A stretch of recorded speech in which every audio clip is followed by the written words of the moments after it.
The sun burns in the deep sea, while roots spread into the sky. People's bodies grow gears, and the upside-down city falls like a meteor. Fang Jiu once believed that these fantastical things had nothing to do with him, an ordinary citizen, until the night his head was severed. Chapter 1. I Really Want to Kiss. On the rooftop of the central building in US Square, the pitch-black night enveloped the city, and the cold wind swept across the rooftop, bringing a hint of lingering autumn chill. This was a high place unnoticed by anyone, with damp and thin air. The only advantage was the perfect angle to overlook this bustling and vibrant city. Two men in black coats, holding binoculars, stood at the edge of the rooftop, intently monitoring a distant residential building. Perhaps out of boredom, or perhaps because the flickering neon lights below ignited desire. One of them suddenly blurted out a profound saying without any warning. "Isn't the meaning of life just to kiss?" His companion silently lowered the binoculars, turning his head with a complex expression. "What the hell are you talking about?" I said, "The meaning of life is to kiss." The slightly shorter man in black continued to watch the distance while licking his lips. "Today I'll kiss the big sister next door, tomorrow the kindergarten teacher, the day after that the widow from the neighboring town, and the day after that the 86-year-old doorman downstairs." "Stop." The tall, thin man quickly interrupted, changing to a commanding tone. "This is work time. Don't bring your bizarre fetishes to the workplace. Keep monitoring the target. Do you want your salary docked?" Chapter 2. The words from the computer were so absurd that they smashed the horror atmosphere that had been built up for half a day into pieces. It took Fang Jiu a while to regain his senses, stiffly turning his head to cautiously glance at the computer screen. In the center of the blood-red screen, a delicate hand forcefully wiped away a portion, revealing a light blue system default desktop. And on this desktop stood a figure. It was a delicate girl with snow-white skin, dressed in clothing resembling a wizard's robe from a fantasy work, wearing an exaggeratedly large wizard hat. Her vibrant golden twin tails swayed gently with her head, and her emerald-green eyes sparkled with curiosity and anticipation. Perhaps because she lived in a computer, her overall appearance was not that of a real person, but more of an anime-style character. If she could be screenshotted, she would look like a character created by a highly skilled artist, and judging by her appearance, if such a character existed, her popularity and the number of fanworks would definitely be significant. Fang Jiu stared blankly at the girl on the computer, momentarily at a loss for which emotion to face her with. Chapter 3. Fang Jiu was shocked. To be honest, this might be the most creative cyber reincarnation story he had ever seen in his life. The electronic lives he had seen in film and animation works were either high-tech AIs invented by geniuses or thought copies indistinguishable from the real person created through powerful coding, but at least these two types of electronic life maintained a certain level of prestige. They were at least well known by name. Leah was different. She was genuinely surfing the internet, and even halfway through, she was knocked out by the wave and stuffed into a little emperor net, becoming part of a rogue software bundle. Fang Jiu imagined Leah trapped in the data stream of the software, surrounded 24/7 by 8 uncle dragons, with the 3D surround sound of 999 equipment recycling for free echoing in her ears, almost bursting out laughing. No. No. Leah stomped her feet in frustration, shaking the taskbar 3 times. "This isn't my fault. 3 days ago I was watching a food blogger on Little Blue Bird, and after dozing off for a bit, I ended up in a weather forecast. Then I turned around and didn't know I was swept into some streamer's live room by electronic information flow, almost getting killed by the firewall thinking I was a virus. Luckily, I reacted quickly and turned around to randomly pick a URL in the streamer's browser and dove in, but just as I got in, I was packed and thrown into that rogue software." Chapter 4. Damn it. On the rooftop of the skyscraper, Captain Lin, who was observing the distant residential buildings, suddenly jumped in fright and couldn't help but curse. The short team member beside him put down his binoculars and slowly turned his head. "What's wrong, Captain? Why the surprise? Quickly turn on your anomaly indicator. What's the point of that? Stop fucking around and turn it on."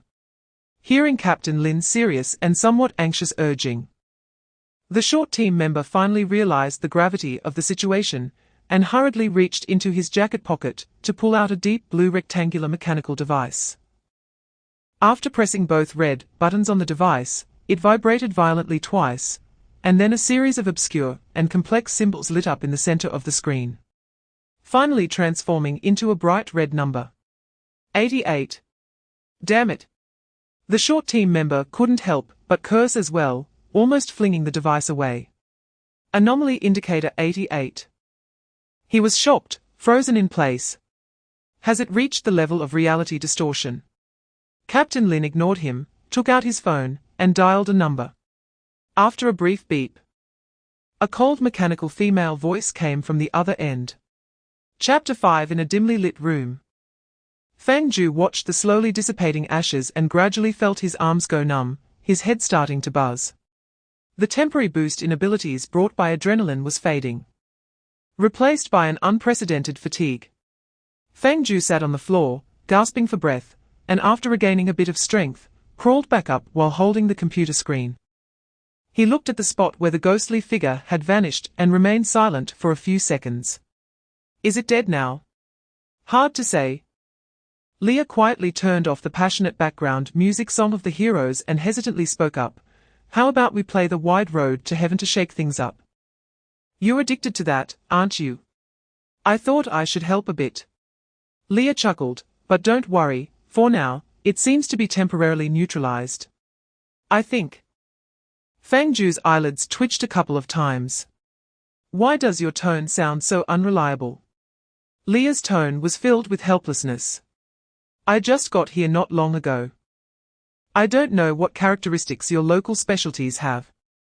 I have no idea if it's truly dead or not. Fang Jiu thought to himself that the head-chopping ghost shouldn't be called a local specialty, and then looked suspiciously at the computer screen in his arms. So how did you come to the conclusion that it's temporarily neutralized? Chapter 6. As soon as the door was pushed open, the light from the stairwell slanted down, landing at Fang Jiu's feet. He deliberately didn't fully open the door, leaving just enough of a gap to speak face to face with the person outside. He cautiously and somewhat nervously asked, "Who is it?" "Property management." A tall man with medium-length hair on the left steadied his hat and spoke with a serious expression. "We've received complaints from neighbors saying that your room is too noisy and disturbs the peace. We are here to see what's going on." Fang Jiu was taken aback. He had just engaged in a fierce battle with supernatural phenomena using his computer screen, accompanied by Leah's ghostly howls, so the noise was indeed considerable. And it was understandable to receive a complaint. However, the efficiency of the property management was surprisingly high. It hadn't been long since he had just fought off the ghost and had barely caught his breath. Fang Jiu organized his thoughts and decided to come up with a reason to get by. "I was playing a game, and it got a bit intense. Sorry about that." "Playing a game?" The tall property manager frowned.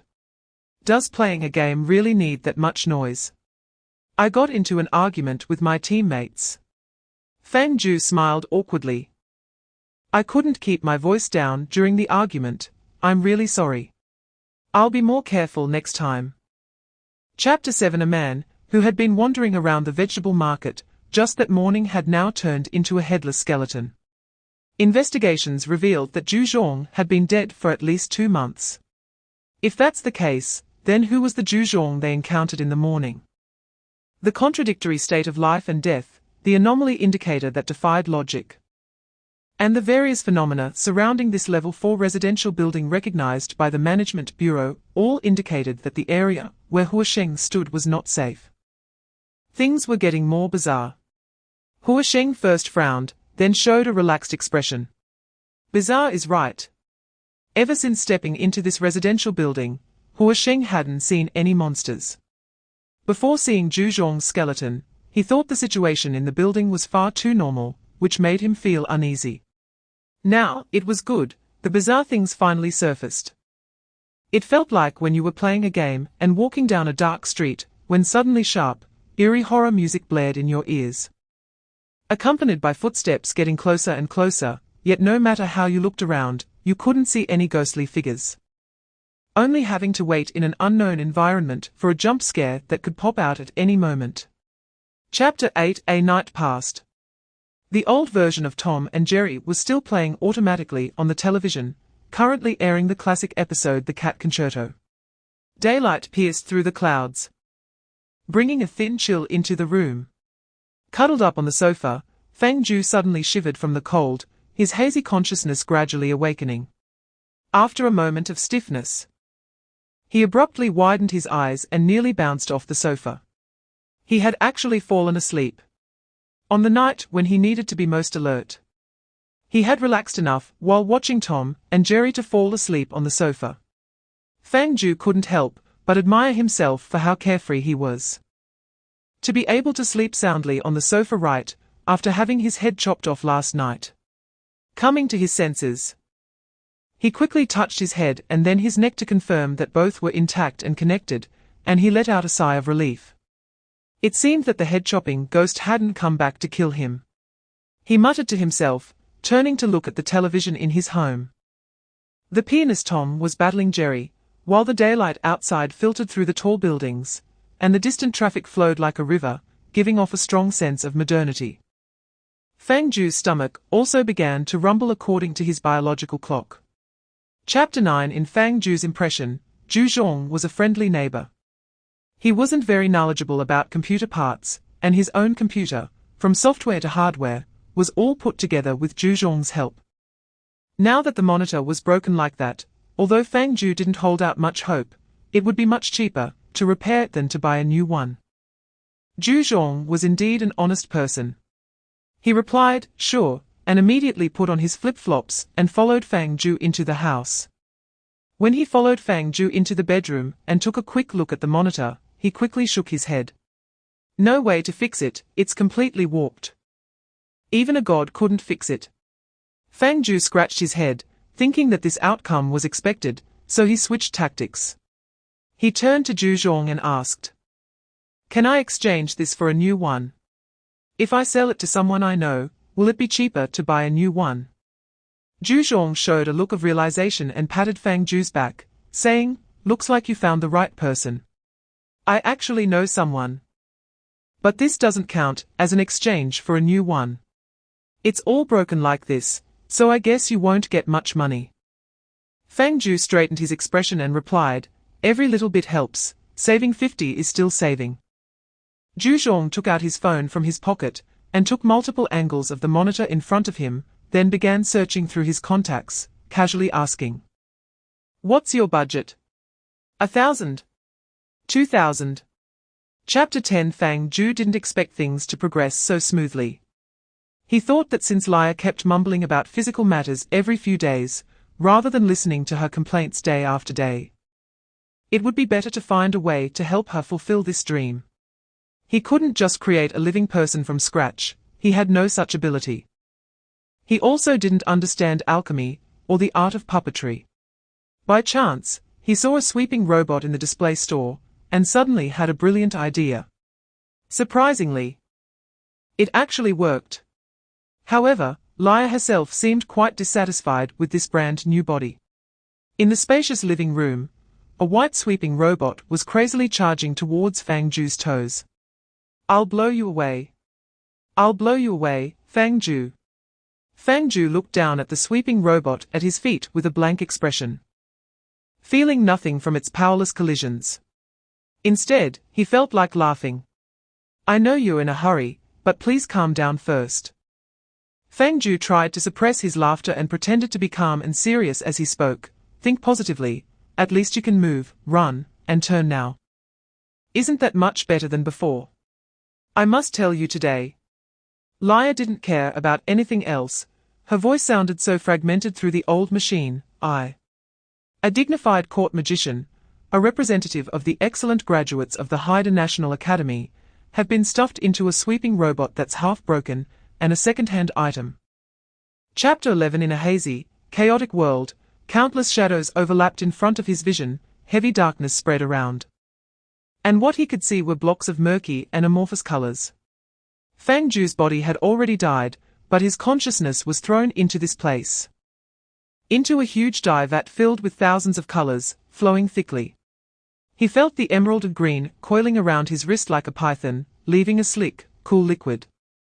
And he could also feel the scorching red, like a thin scarf, wrapping around his neck and burning his skin. The thick, heavy, and rough yellow covered his knees, burying his legs, while the bone-chilling sharp blue surged like a rushing stream, crashing against his chest and abdomen. As for his back, it was crawling with countless other colors. Some cold, some hot, some exuding fragrance, and others emitting a foul smell. They twisted, turned, crushed, and madly dragged Fang Jiu's consciousness into the depths of the dive vat. The feeling of weightlessness, as if falling from a height of 10,000 meters, enveloped Fang Jiu, and as his consciousness sank rapidly, the surrounding colors gradually faded, replaced by an increasingly deep and heavy black. Chapter 12. The fireball shot out with a near-supersonic impact, accurately striking the back of the beheader's head.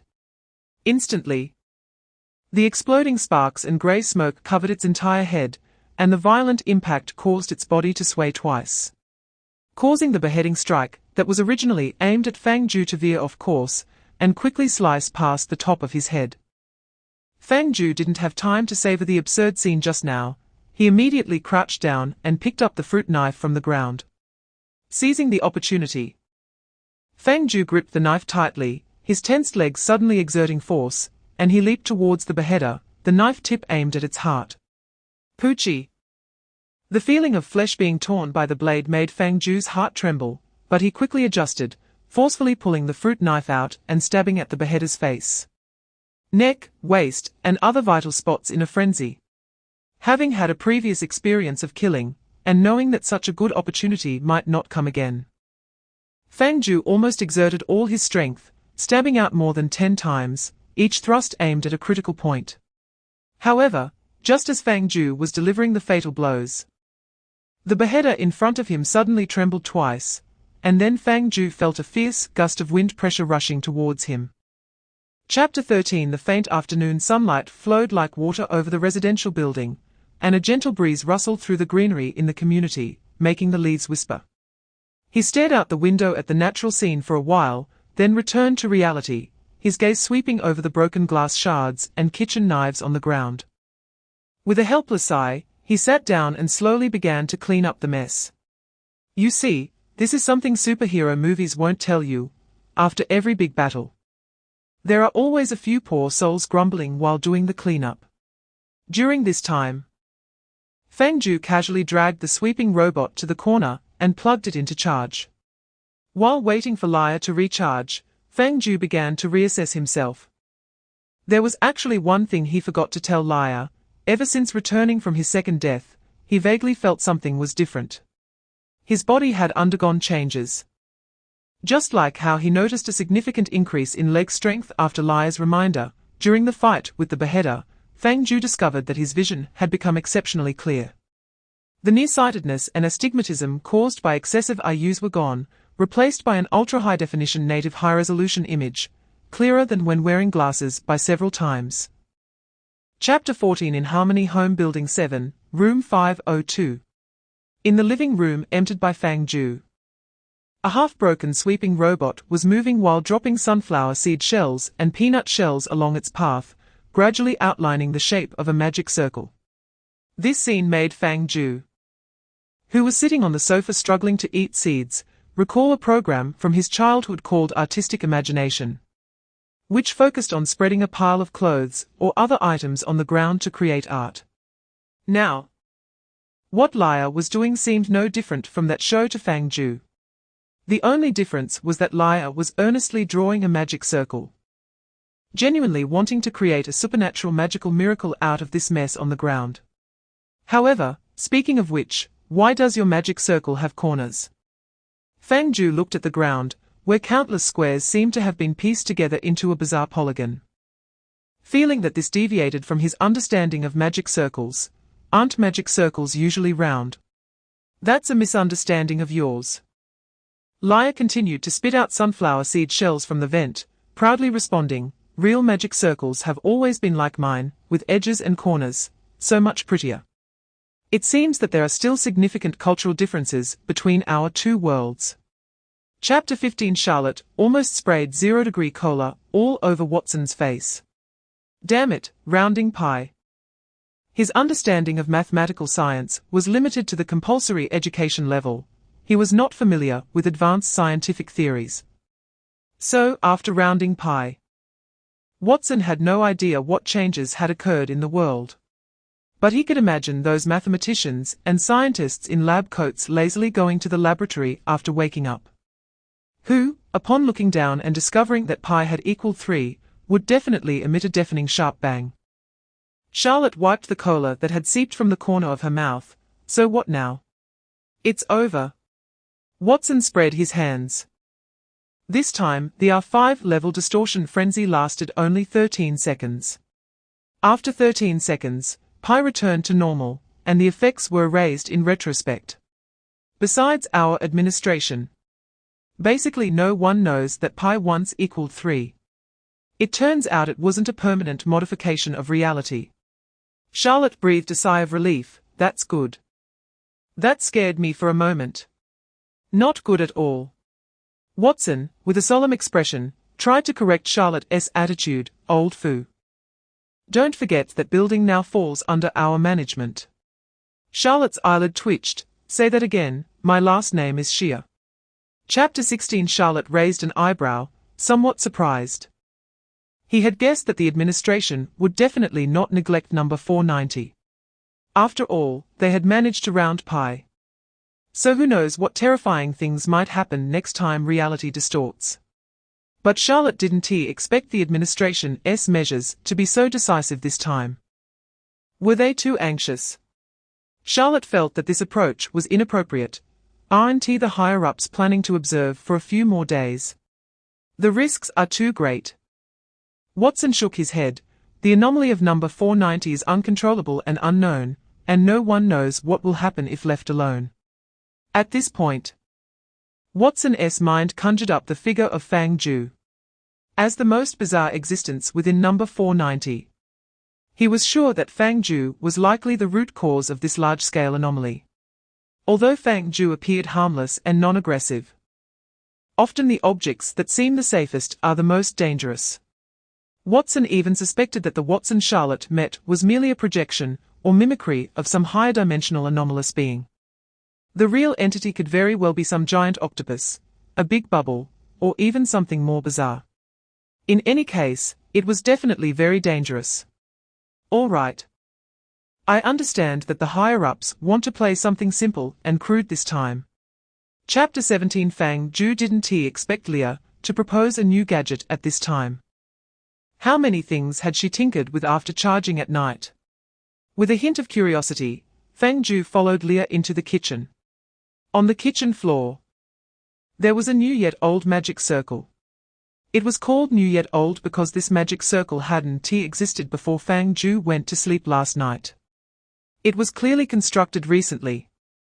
As for the old part, the materials making up the magic circle were old nails, moldy breadcrumbs, messy bits of tissue paper, bent soda can tabs, and various bits of household garbage. Fang Jiu had no idea where Leah had scavenged these things from. You stand in the middle. Watch your step when you land, don't break the magic circle. I spent 5 hours building it. Leah's reminder reached his ears. Fang Jiu glanced at her. What is this magic circle for? To detect the magical traces on you, Leah said seriously. Haven't you always been curious about whether your abilities are magical? Although I don't recall any time magic that can bring someone back to life. It's better to be safe than sorry. You should get a professional checkup. Chapter 18. Sister Wang is a resident of 201, and one of the neighbors Fang Jiu quickly became familiar with after moving in. She usually works as a staff member at the supermarket downstairs and visits neighbors during the holidays. Last year, she even gave Fang Jiu 2 bags of rice cakes. Sometimes Fang Jiu is really grateful for good neighbors like Zhu Zhong and Sister Wang. As an outsider, he couldn't have settled in this world quickly without the kindness of these ordinary people. If there's a chance in the future, Fang Jiu thinks he should also uphold the traditional virtue of reciprocity and give something to his neighbors. Calculating his income during the new year and the prices of various gifts in his mind, Fang Jiu went to the supermarket downstairs, casually picked up a plastic basket, and walked deeper into the store. In just a few minutes, he encountered Sister Wang in the electronics section. Sister Wang, dressed in the supermarket's blue and white striped uniform, was squatting down checking the price tags of the products. Upon seeing Fang Jiu, this middle-aged woman in her 40s immediately broke into a warm smile and approached him. "Oh, you're here. Sister Wang," Fang Jiu smiled and nodded in response. Glancing around, "Is it bothering you to come over at this time?" "Not at all," Sister Wang waved her hand with a smile. "I'm just free. By the way, are you here to buy New Year goods?" Chapter 19. Fang Jiu ran home, as if escaping. On the way, he turned back 3 times, frequently confirming that Sister Wang wasn't following him. Once he entered the house, changed his shoes, and breathed in the familiar scent of home, his tense heart finally relaxed.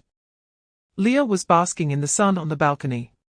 Upon hearing the noise at the entrance, she immediately dashed into the living room through the balcony door. When she saw the sweat on Fang Jiu's face and his panicked expression, the whole machine instantly sounded the alarm. "Did you encounter a ghost on the way?" "More terrifying than that," Fang Jiu said with a serious expression. "I was almost dragged into a blind date." Leah froze for a moment, then snapped back, using a tone that implied she thought he was joking. "Just a blind date, and you're making such a fuss.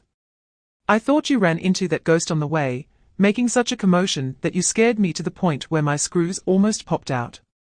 Fang Jiu, he had never heard anyone use screws popping out to describe being scared before. Mechanical life forms, quite fascinating, right? But soon Fang Jiu reacted and asked with confusion, "By the way, do you even know what a blind date is? Is there a concept of blind dates where you're from? Have you forgotten that I've wandered the internet every day? Thousands of complex streams of information drill into my head, it's impossible not to know." Chapter 20. What the hell? Fang Jiu jumped in fear, and a very bad premonition rose in his heart. A heavy, eerie atmosphere suddenly enveloped him.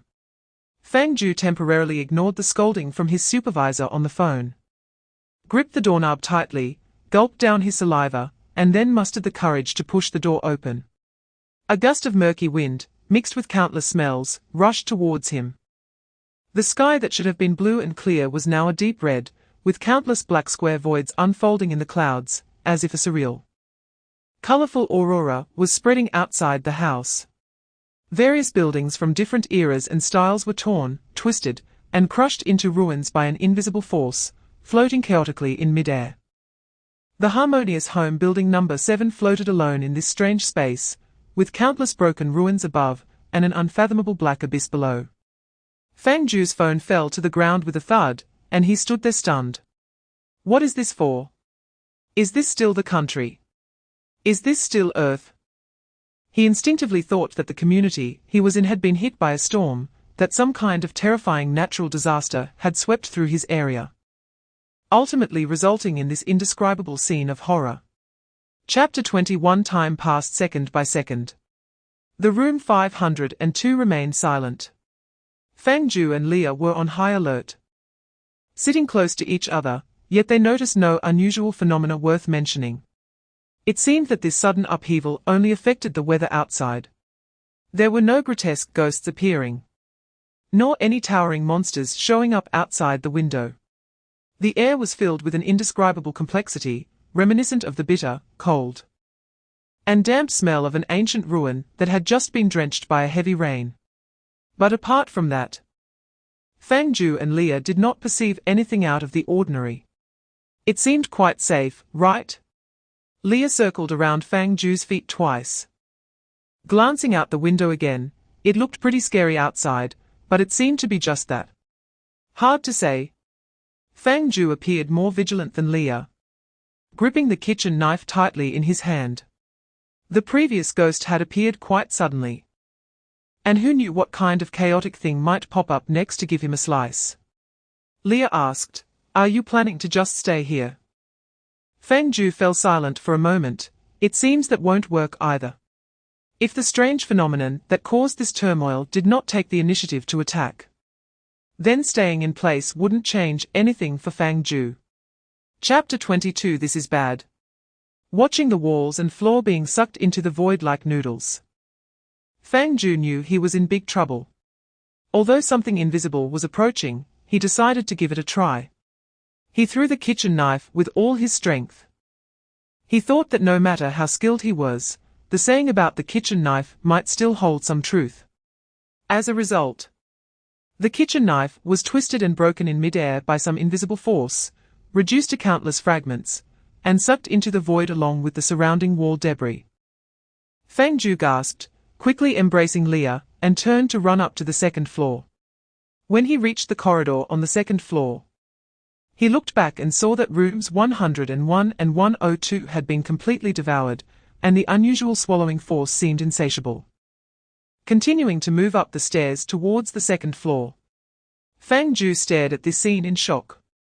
He had to admit that the effect of this thing's appearance was much scarier than that of the head-chopping ghost. Hiss! Fang Jiu hesitated for a moment in place, then quickly raised the sweeping robot in his hand, shouting loudly, "Leah, try magic and see if it works." Huh? Leah was completely stunned by the whole machine. Chapter 23. Fang Jiu thought he would be torn apart. Just like matter being sucked into a black hole, being ripped into noodle-like strands by immense gravity. However, the reality far exceeded Fang Jiu's expectations. After falling into that invisible void, he felt his body become light, as if floating on the surface of the sea. With a cold, watery substance flowing over his skin, which brought him not pain and suffering, but an extraordinarily soft and comfortable sensation. This feeling reminded him of a time he worked late into the night, dragging his exhausted body home, taking a hot shower, drying his hair, and then plopping down into bed after drinking a bottle of cold milk. The current sensation was very similar to that time. The difference was that, at that time, Fang Jiu was too exhausted to do anything but fall asleep, while now he was exceptionally alert. He opened his eyes and looked around, finding himself in complete darkness, with twinkling stars scattered around him. It felt as if he was surrounded by the starry sky, standing in a mysterious corner of the vast universe. There was neither gravity nor oxygen here, yet Fang Jiu clearly sensed that he could maintain his existence without these, because his abnormal organs were pulsating. Chapter 24. The command hall was instantly in an uproar. The cheerful atmosphere that was about to end the workday vanished without a trace, replaced by volcanic-like shock and panic. Hua Sheng suddenly looked up at the central screen, and indeed saw that the swallowing progress of the phase snail had come to a halt. The first 5 floors of building number 490 had been bitten and swallowed, but just at that moment, the phase snail suddenly stopped moving. Why? Hua Sheng stared at this scene in shock, his mind filled with countless questions. Charlotte, frightened, bit down on her lollipop, but quickly regained her composure and optimistically ventured, could it be that the snail is full? The phase snail has no concept of being full. Hua Sheng, without looking back, fixed his gaze on the screen, his voice trembling with tension. The phase snail has never paused its feeding, not once. No matter how much mass or volume the things thrown in have, it will eat everything without leaving a trace. Quite an appetite. Charlotte whispered. That glutton probably produces a lot of waste too.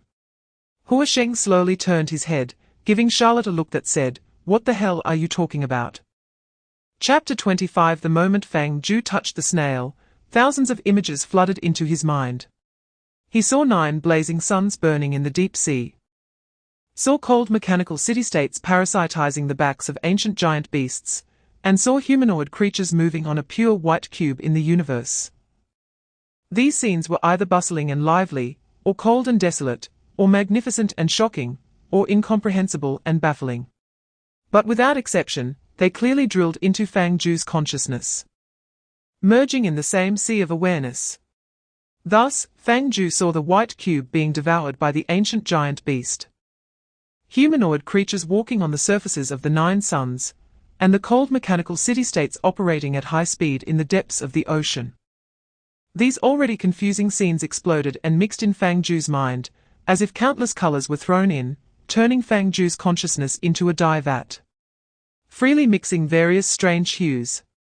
While bearing such vast and chaotic information, Fang Jiu not only felt discomfort, but instead experienced a peculiar sensation.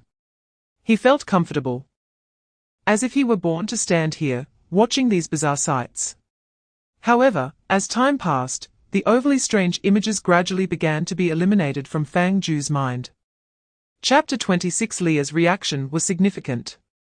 Although she didn't make a fuss, didn't explode on the spot, and didn't seem overly anxious, she became quiet, as if out of power. But that was precisely the problem. Fang Jiu rarely saw Leah in silence.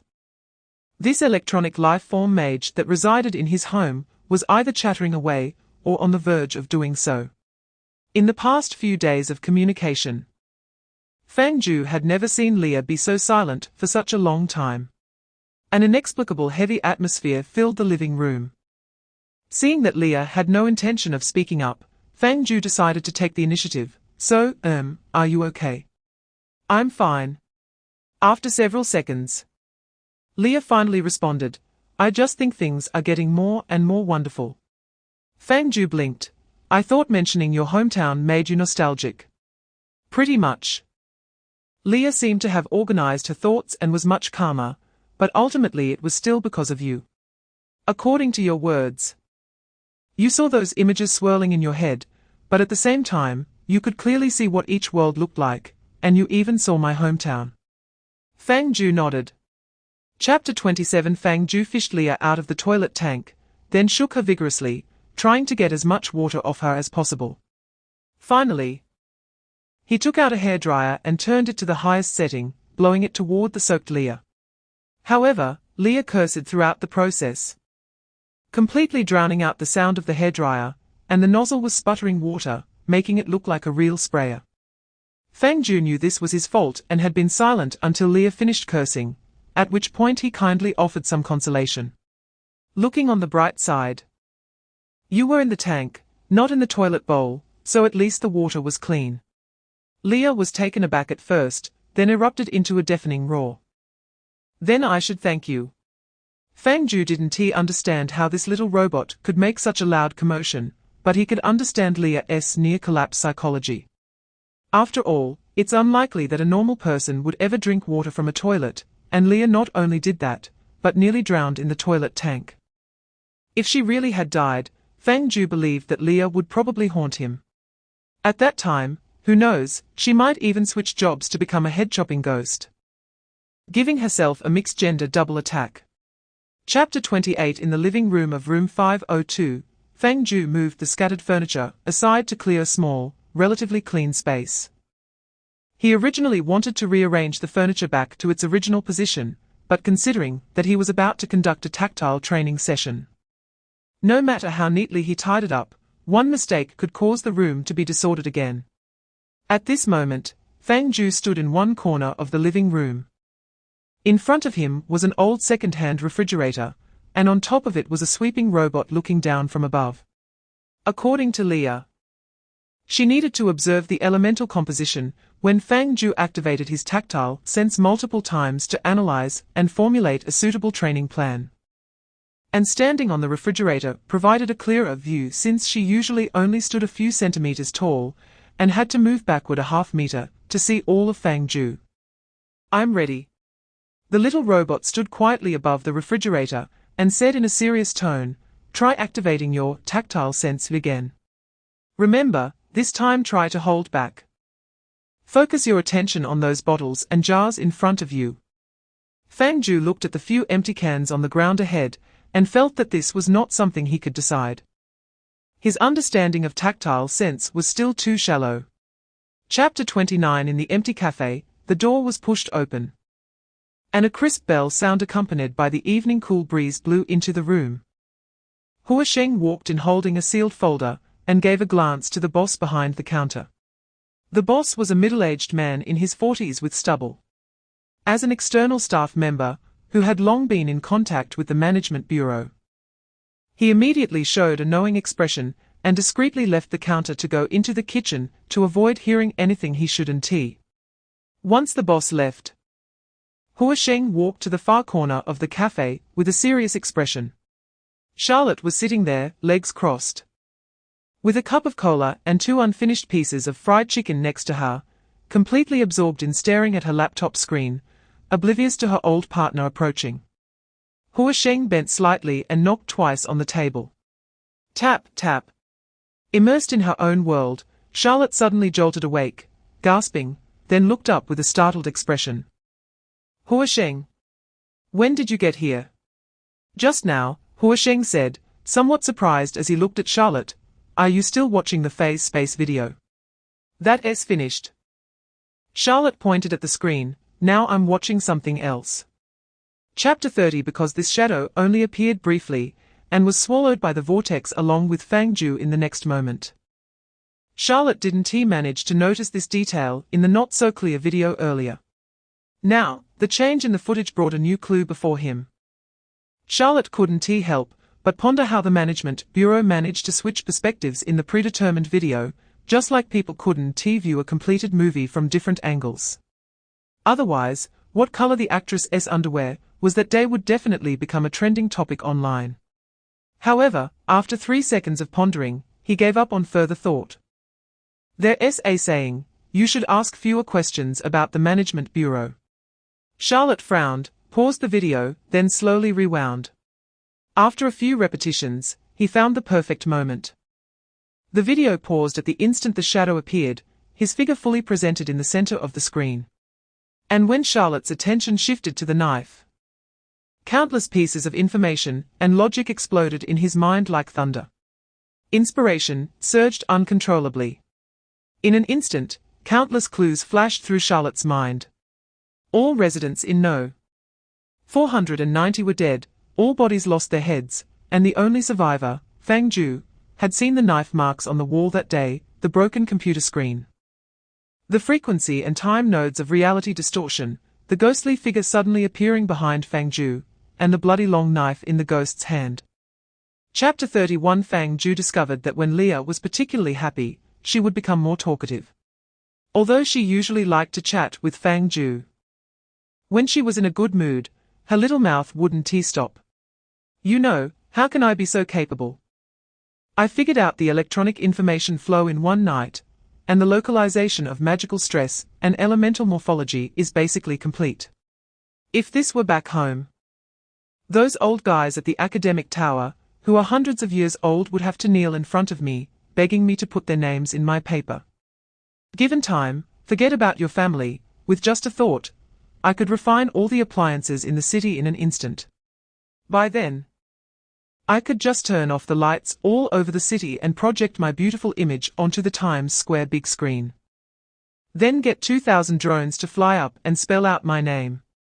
Wow, I'm just too awesome. Hey, Fang Jiu, why aren't you talking? Are you stunned by me? Fang Jiu stood in the kitchen, silently drinking water, maintaining a blank expression throughout Leah's boasting. Oh right, you're really impressive. Really awesome. Hey, what else with that attitude?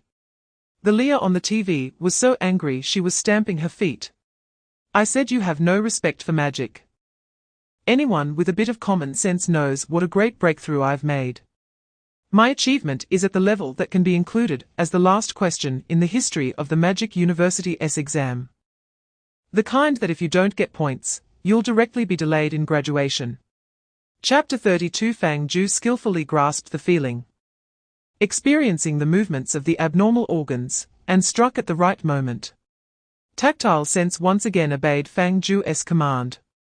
In an instant, even in a moment that could not be reached, the drink bottle half a meter away suddenly appeared in Fang Jiu's hand without warning. His 5 fingers firmly gripped the bottle, while he felt a part of his strength being drained away. His previously clear consciousness flickered, and his vision briefly became blurry before returning to normal after about 2 seconds. It was evident that Fang Jiu had not yet fully adapted to the sensation of manipulating touch. Frequently calling upon this sense drained his mental energy as a cost of release. He began to contemplate what would happen if one day he went mad, continuously manipulating touch until his mental strength approached its limit. What would transpire then? A curiosity that was hard to articulate stirred deep within his soul, but this time Fang Jiu did not recklessly attempt such a self-destructive act. Instead, he focused intently on the plastic bottle. The flying insect inside was no longer visible. Or rather, it was no longer whole. The insect's body had undergone some unknown experience during its spatial displacement. Its shell was shattered, leaving debris everywhere.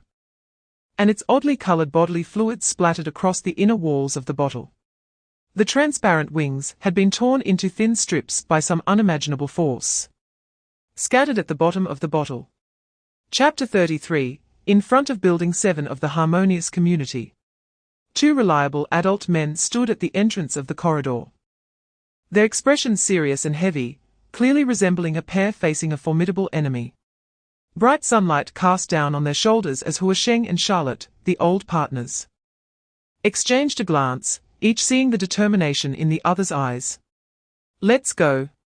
Charlotte turned her head, looking towards the entrance of Building 7. The entrance appeared like an ordinary residential building, with its grey-black tones and slightly narrow, dim atmosphere. Below the stairs were two old bicycles. But all of this seemingly mundane detail felt filled with crisis to Huasheng and Charlotte. After a moment of silence, Charlotte slowly exhaled. Her voice full of resignation, "Someone has to face it. Who says otherwise?" Huasheng replied calmly, lowering his head to light a cigarette. After taking a couple of puffs, he tossed the cigarette, but to the ground and extinguished it with a stomp. When he lifted his head again, there was no trace of hesitation in his eyes. "Let's go." Charlotte nodded, "Okay." After completing their final mental preparations, they stepped forward into the anomaly labeled 490. Despite their frequent complaints about work difficulties and overtime, they always made the right choice when confronted with significant issues. Chapter 34, the headless executioner suddenly turned its spearhead, charging at Leah in the corner with a slashing attack. The small robot was startled, immediately disregarding everything and firing the completed fireball upwards. With a loud bang, the intense flames brushed past the executioner's shoulder. The unaimed fireball ultimately missed its target and left a charred explosion mark on the ceiling of Fang Jiu's home. Just as the small robot was about to meet a grim fate, Leah had a moment of inspiration and connected her consciousness to another nearby appliance.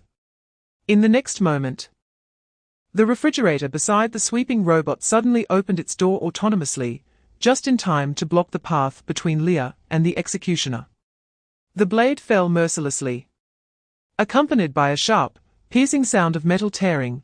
The door of Fang Jiu's refrigerator was slashed diagonally into two pieces, failing to stop the executioner's attack. However, the obstruction of the refrigerator door did serve a purpose, causing a slight deviation in the trajectory of the executioner's strike. Ultimately, the blade only struck the ground beside Leah, less than 4 centimeters away from the small robot's pristine body. Leah, frightened out of her wits, took advantage of the executioner not having time to regroup and frantically spun her 4 wheels, racing towards Fang Jiu. Chapter 35, the scene of the world collapsed before him, then restructured. Suddenly, a feeling of weightlessness overwhelmed him, lasting no more than 2 seconds before Fang Jiu felt his feet firmly on the ground. A hollow wind blew past his ears. Fang Jiu was startled to see that the scenery before him had changed. His cozy little home was nowhere to be found, replaced by a dilapidated and desolate old wooden prison. Underfoot lay rough straw and mud, with cold, hard stone walls at his back and sides. While directly in front was a row of wooden prison bars, the door tightly shut. The dim light from the corridor made it impossible to see if there were any occupants in the cells across from him. In one corner of the room stood a hard, dry bed without a blanket, and in another corner was a wooden bucket that appeared to be for prisoner convenience. Fang Jiu stared blankly at all of this, his mouth slowly agape. What on earth was going on? Was this even in the same country, let alone modern times? The sights surrounding him all exuded an ancient aura, whether it was the structure of the walls, the straw beneath his feet, or the torches hanging in the corridor, all hinting at a rich historical quality. The only things that felt somewhat modern were Fang Jiu's clothes and the sweeping robot at his feet. Chapter 36. 2 headless enforcers walked through the dim corridor holding torches, eventually stopping in front of the cell where Fang Jiu was located. The torchlight illuminated the smooth, even-cut surface. Above their necks, there was nothing but emptiness, devoid of swirling black smoke or any floating flesh. The headless torsos moved without stiffness, as if their heads were not a necessary part of their life functions. At first, Fang Jiu was frightened by this bizarre and eerie sight. But soon a strange sense of familiarity arose within him. After all, he had also been beheaded. Twice. Compared to Fang Jiu's quick calmness, Leah's reaction was much more typical. "What the hell is this?" she exclaimed, hiding behind Fang Jiu's feet, peering out half her body to look outside the cell. "Are they the same kind as the executioner? Why do they look so incomplete?" Fang Jiu paused for a moment, struggling to understand how Leah had come up with such a description, though it was quite fitting. "They don't look like the same kind." Fang Jiu felt this assumption was unreliable. The executioner had a head, while these two did not. He would tend to believe they were victims. But isn't this the executioner's territory? Leah shot a doubtful glance at Fang Jiu, noting that their elemental composition was somewhat similar to the executioner, though not entirely alike. They bore at least 40 to 50% resemblance. Chapter 37. Fang Jiu was certain he was not mistaken. He had encountered the executioner several times, and clearly remembered what the heads hanging from its chest looked like. Now, the owners of those two heads were kneeling in front of a wooden stump, letting the rain wet their hair as they silently gazed into the distance. Leah also noticed this detail, whispering softly, "Fang Jiu, those two." "Yeah?" Fang Jiu squinted. "I feel like we might be getting close to the point." All along, his confrontations with the executioner had been characterized by an imbalance of information. The executioner was unaware that Fang Jiu could resurrect, attacking with determination every time. Fang Jiu also did not know how the executioner could die, attacking with the same resolve. Now, the scales of balance had finally tilted, and Fang Jiu seemed to have touched upon the essence of the executioner first. Two headless bailiffs escorted Fang Jiu to the execution ground. Fang Jiu arrived at a position in the middle right of the execution ground. After standing still, he looked to the left and saw a row of prisoners waiting for execution. Each with their heads down, some noisy and some silent, awaiting the arrival of death. Fang Jiu was not the last prisoner to arrive at the execution ground. Not long after he took the stage, 3 more prisoners were escorted up. Chapter 38. Fang Jiu never expected to reunite with 2 property management staff here in his lifetime. Moreover, when he saw the 2 differently shaped guns at Charlotte's waist, Fang Jiu was convinced that the shield-like object surrounding him was crafted by Charlotte. Is the community property's equipment this luxurious now? As Fang Jiu was lost in thought, Charlotte quickly turned around and glanced at him. He first made eye contact with Fang Jiu for half a second, then suddenly realized this was an extremely dangerous move.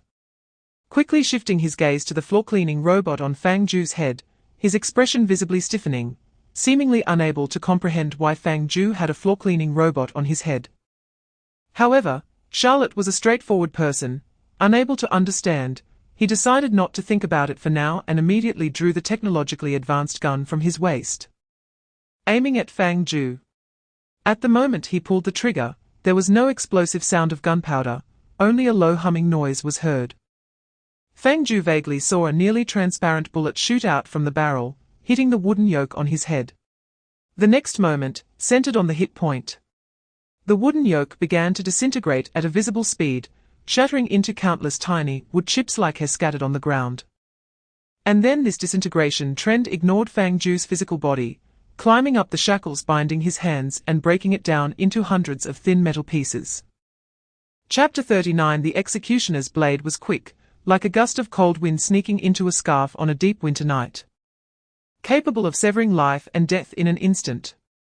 Fang Jiu had experienced this firsthand twice, and knew it was an unstoppable force.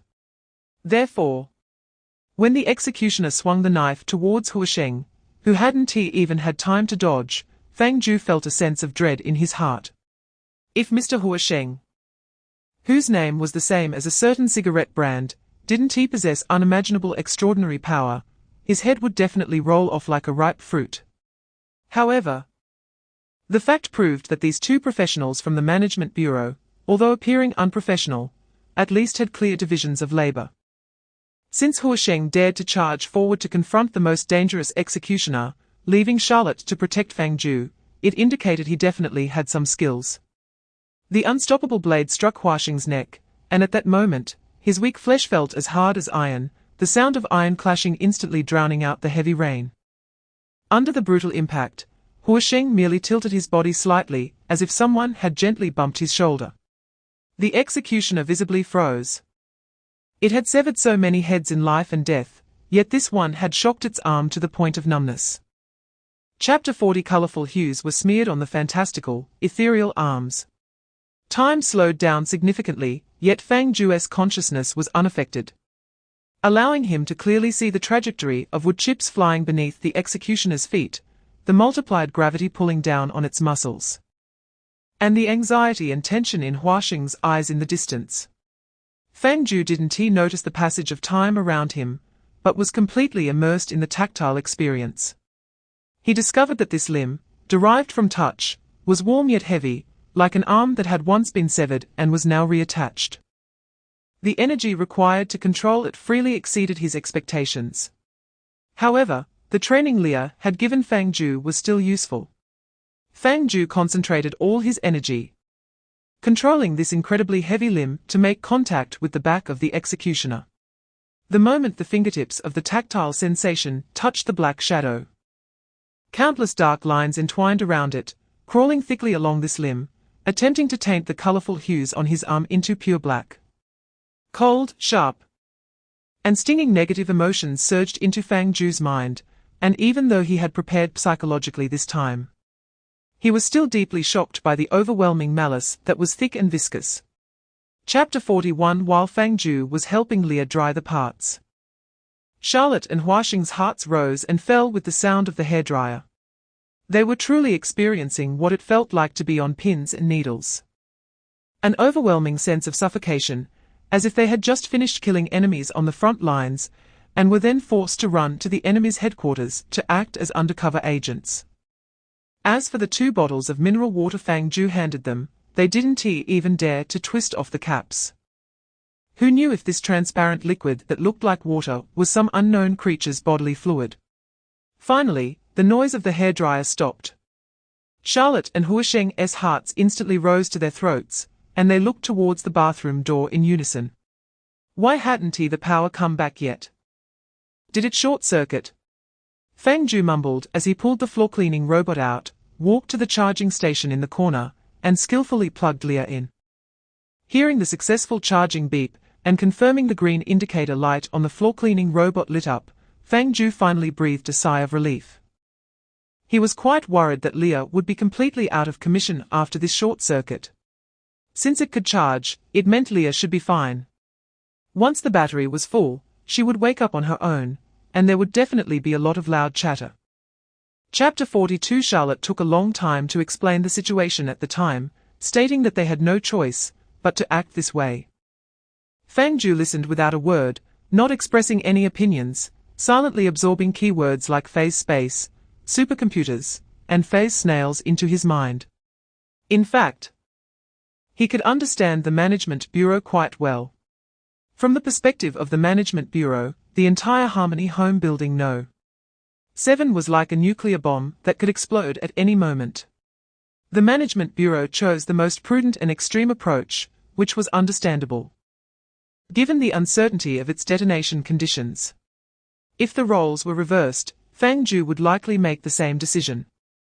What truly rendered Fang Jiu speechless was not the decision to throw the entire building into phase space for destruction, but the repeated mention of the reality distortion frenzy by Charlotte. The time of the reality distortion Charlotte referred to coincided perfectly with the moment Fang Jiu faced the executioner. In other words, Fang Jiu's death return triggered a widespread reality distortion frenzy. This also included an incident of pi rounding. Fang Jiu was genuinely taken aback when he heard this. He never expected that merely by briefly retracing time, he would directly modify the physical constants of the world, causing quite a bit of trouble for scientists worldwide. However, the students taking exams should be quite happy, as the questions would become significantly easier to calculate after 3. Chapter 43 Fang Jiu watched as the 2 Management Bureau agents left, turned, and walked into the room. Just as he was about to close the door, he saw the large crack on the door panel. From the size, outsiders could easily reach in from outside and unlock the door, rendering it meaningless whether he closed it or not. But Fang Jiu still pretended to close the door, not for any other reason, but simply because it felt better psychologically to have the door shut. He returned to the living room, quickly took a shower, and changed his clothes. Just as he got his body feeling refreshed, his stomach began to rumble with hunger, so he went to the kitchen to prepare a bowl of instant noodles, even extravagantly adding 2 sausages and an egg. Fang Jiu quickly slurped down the noodles and drank half a bottle of mineral water. After finishing, he lay back on the sofa, relaxing his body and mind while quickly replaying the conversation he had with Charlotte and Watson in his mind. He knew very little about the Management Bureau, apart from knowing that it was some high-end anomalous management and containment organization. He had no idea where the Bureau was located, its scale, its level of armament, or any other details. Since he had already decided to continue contact with them, he needed to figure these questions out. Fang Jiu even had the thought of following Watson and Charlotte back to the Management Bureau, but this idea was quickly squashed in its infancy. Chapter 44 Fang Jiu was overjoyed, repeatedly checking his mobile banking app to confirm his loan limit. And when he found out that the housing loan that had been troubling him was completely cleared, he let out a long breath. This might be the best news he had heard in recent years. The 800,000 housing loan was instantly paid off. Fang Jiu felt as if he had been struck by a bolt of happiness, a wave of exhilarating relief washing over him from head to toe. The burden on his shoulders had suddenly been lifted by someone else, and the accumulated sorrow and gloom in his heart vanished in an instant. A feeling that was simply beyond words. Watching Fang Jiu's ecstatic expression, Leah, who had returned to the TV, stared blankly with a dead fish eye, looking at him as if he were a fool. Look at how happy you are. After finally encountering a high-end, extraordinary organization, you ended up having someone pay off your 800,000 loan, and that's all you've accomplished. That's 800,000. Fang Jiu gestured the number 8 to Leah, saying that it took him 30 years of hard work, saving every penny while working 996, risking a sudden death from overtime, to pay it off. And now it was all cleared in one go. How could he not be happy? Leah didn't quite understand. Then why didn't you let them give you more money? Get 1 or 2 million, then you could buy a luxury apartment, and get me a top-of-the-line computer room with 10 high-end computers, so I could live more comfortably. Chapter 45 Fang Jiu was chased all the way by an impatient robotic vacuum cleaner. Thankfully, he didn't have many movable appliances at home, otherwise, just thinking about being surrounded by dozens of robotic vacuums would bring on a sense of mechanical crisis and rogue servant vibes. Right now, the only mobile device Leah had was a single robotic vacuum cleaner, and after Fang Jiu casually plugged it back into the sofa crevice, Leah immediately lost her ability to chase. Just wait. The 2 exposed wheels of Leah spun in frustration, and the indicator light glowed bright red. One day when I get my body, the first thing I'll do is take revenge on you. Just wait until midnight, when I throw away your instant noodle seasoning packets. Replace your Sprite with plain water, and swap your toilet paper for diamond-studded ones. Diamond-studded ones aren't cheap. Fang Jiu, sitting on the nearby sofa, casually tapped the outer shell of the robotic vacuum. If you really can get me a pack of diamond-studded paper, I'd have to thank you. You have such little ambition. Seeing that escape from the sofa was hopeless, Leah instantly switched her focus back to the TV. She puffed out her cheeks and shot an annoyed glare at Fang Jiu, saying, "How did your brain develop? You don't seem like a money grubber." Chapter 46 The branch director stood frozen for a moment before finally reacting, its spindle-shaped body twisting on the ground. "Next time you knock, use a little force. You scared me." The branch director opened its mouth, revealing 2 rows of horrifically large teeth, and added, "And forget what you just saw, don't let it slip out." Understood. Charlotte thought to herself that your old habit of sneaking around is well known throughout the bureau, but she still responded with a few words, "Understood, understood." "Yes." The branch director nodded slowly, then turned its body to face the water tank, quickly waving its tail fin a couple of times. The sound of crashing waves suddenly echoed, and its dorsal fin sliced through the air, sending clusters of white frothy waves splashing around. Those droplets that should have been waves floated beneath its belly, forming a flowing cascade of pearls, propelling it to swim diagonally upward before finally leaping into the actual water tank with a splash. The shark returned to its territory, and a solemn and dignified look gradually appeared in its eyes. "Where's the report?" "Here." Watson pulled a stack of report documents from under his arm and placed them on the desk. The branch director's attention was drawn to the desk, and as its expression grew more serious, the stacked documents began to flip rapidly under an invisible force. Chapter 47. A few minutes later, Fang Jiu entered the kitchen and looked out the window toward the outside. It was already dark. The settling dusk slowly covered the outlines of the residential buildings. The street lights in the community lit up, and the neon lights of a large shopping mall in the distance twinkled. An eye-catching high-end black sedan parked at the roadside, and two adult men, one tall and one short, got out of the car, turned back to signal the driver to wait, and then jogged towards the building where Fang Jiu lived, Harmony Garden No. 7. Fang Jiu recognized them as the detective duo and turned back to the entrance to open the door in advance. In less than a minute, accompanied by hurried, scattered footsteps, Fang Jiu once again saw the distinct pair of agents from the management bureau. Charlotte was still dressed as before, wearing a coat, with her hair fluffy and somewhat messy. Smiling as she raised her hand to greet Fang Jiu, her whimsical demeanor forming a sharp contrast with Watson, who stood beside her, serious-faced and dressed in a formal black suit. If Fang Jiu encountered these two on the street, he would definitely think that it was a police officer reprimanding a street punk. "Come in." Fang Jiu stepped aside to let them in, while his gaze focused on the stack of documents in Watson's hand, thinking that this should be the report on the head chopper. But then he felt it was strange. Judging by the thickness of the document, this was definitely not something that could be written in just a few hours. If Fang Jiu were to do it, it would take at least 5 or 6 days before he could finish, and it might even have to be rewritten several times. Chapter 48. Fang Jiu finished reading the document and slowly exhaled.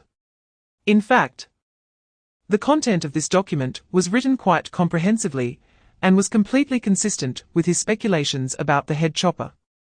If he were to compile the data records of the head chopper, wouldn't he be able to write it better than this? However, the problem still existed. Fang Jiu pointed to the parts of the document that had clearly been deliberately redacted, asking, "What are these data deleted?" "It's a necessary confidentiality procedure for the document." Watson shrugged, explaining that this document would be distributed to the Management Bureau and various branches in the future, and it was an open document within the Bureau. So some secret procedures would be specially handled. Quite professional. Fang Jiu stared at the document, thinking aloud, but I can probably understand some things. Like the name and ability behind this anomalous agent should be Charlotte's inspiration, ability, right? Charlotte nodded, poked her head with her finger, and said that most of the document content was written based on inspiration. Honestly, if I had to reason it out, I couldn't do it. And here, Fang Jiu pointed to another point of doubt in the document, the indirect damage caused by this phase space movement. In doubt, what does in doubt mean? Chapter 49. The city after midnight grew dark. The streets were empty, and the neighboring convenience stores had long since turned off their lights. Only one square building was brightly lit, like a glowing glass box. The dozens of automatic doors in Wuyue Square were all wide open, lights on inside. But no one was visible. The stopped escalators resembled stiff spines across the floors, and a dim Christmas tree stood lifelessly by the road, seemingly not yet moved. The cold wind of late autumn swept through the courtyard, bringing with it the unique silence of the night. Fang Jiu stood in the center of the mall, looking up at the gorgeous glass lanterns overhead, a strange feeling swelling in her heart. Clearly, this was the most famous mall in the city with the highest foot traffic still in operation, yet there were no tourists or business owners to be seen. The surroundings were so quiet that one could only vaguely hear the central air conditioning running and the sound of plastic green plant leaves being gently blown and rubbing against the walls. Fang Jiu buttoned up her coat and took out her phone to check the time. 0233, it was 2:30 in the morning. Indeed, a time when many businesses were closing up. However, Wuyue Square was not lacking in barbecue, burgers, and other shops that operated until the next morning. Even some that were open 24 hours. During normal times, one could occasionally see working professionals or college students who had stayed up late coming to the square to drink until dawn. Chapter 50. Time advanced minute by minute. Fang Jiu wandered around the open space in the mall, killing time. Occasionally, out of boredom, she would take a look at Leah's magic circle. The materials for the magic circle were provided by the Management Bureau, with some kind of bright silver metallic liquid flowing in the center of a certain area of the mall, outlining a square shape. Dark blue plastic was laid extensively as the base layer, and 12 I-beams were distributed in some special mathematical pattern at the corners of the magic circle. Medical rubber gloves and gas masks were piled up in the center of the magic circle, and in addition, 2 stainless steel basins were inverted at the top and bottom of the magic circle. No matter how many times she looked at it, Fang Jiu felt it was eerie. Yet, these components filled with modern elements could indeed be transformed into materials for the magic circle, serving as the medium through which Leah guided magic. Could it be that Leah was truly a genius? Fang Jiu looked up at the doors of the shops on the 5th floor of the mall, which had all mysteriously turned off, except for one hot pot restaurant in the corner whose sign was still flickering. At a certain moment, a faint current of electricity flew out from the flickering sign, like a deep blue stream of light, precisely drilling into the sign of the adjacent Japanese restaurant. Chapter 51. As the energy trigger at Charlotte's feet was stepped on, a ring of eerie blue gravitational energy began to spread from the end of the cannon barrel towards the muzzle. Meanwhile, the huge and heavy shell of the X4 type gravity confinement cannon emitted a low-frequency hum beneath his feet. 8 silver metal supports extended from the back of the cannon barrel, deeply embedded in the concrete of the rooftop. When the gravitational energy reached 100, a massive launch button suddenly appeared on the holographic control panel. Charlotte suddenly raised his head, confirming that the predicted range in the aiming window only contained numbers 201 and Watson. Without hesitation, he slammed down on the launch button.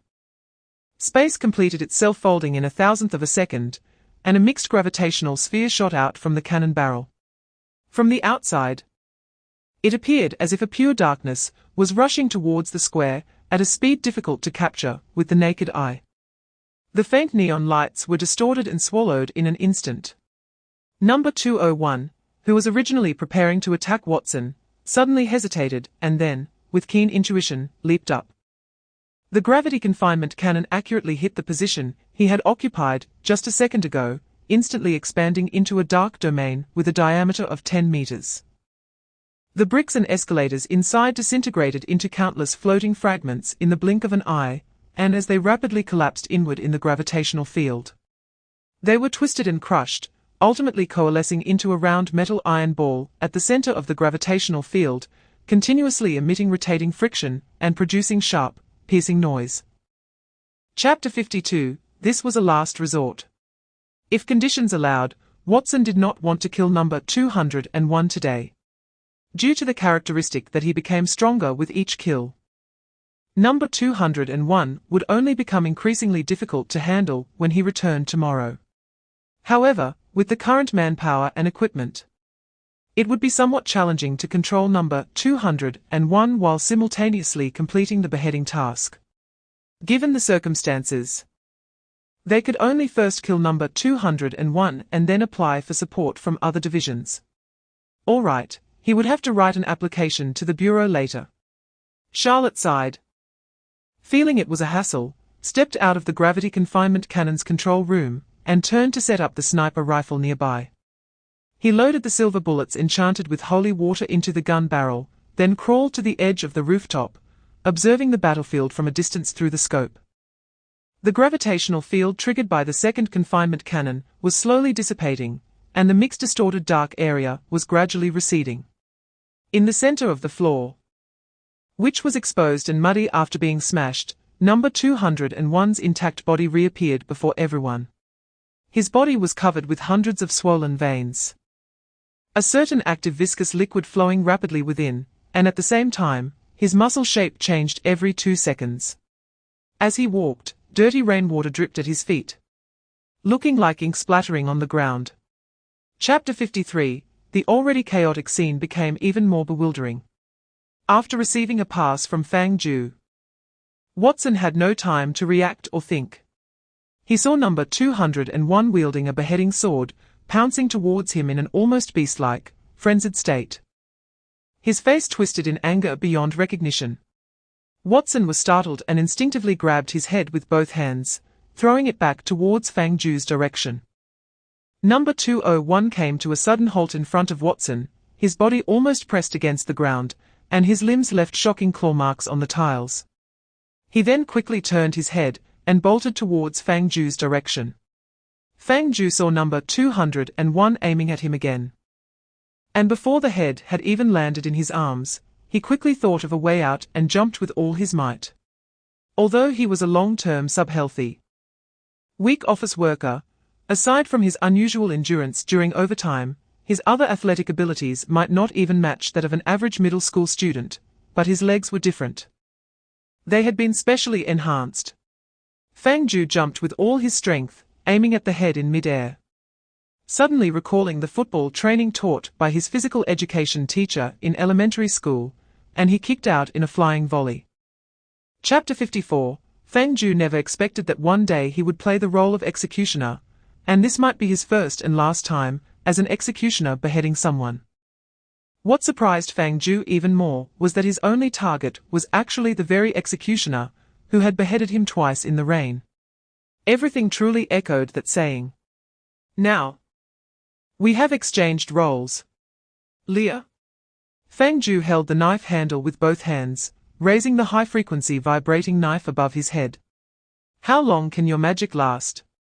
When he asked this question, the blonde electronic magician did not appear on the billboard. Instead, a cleaning robot, the kind found in department stores, silently emerged from a very dark corner. After the mall's power was drained, Leah moved into this cleaning robot, skillfully completing the smart voice system matching, and provided the answer at that moment. 30 seconds.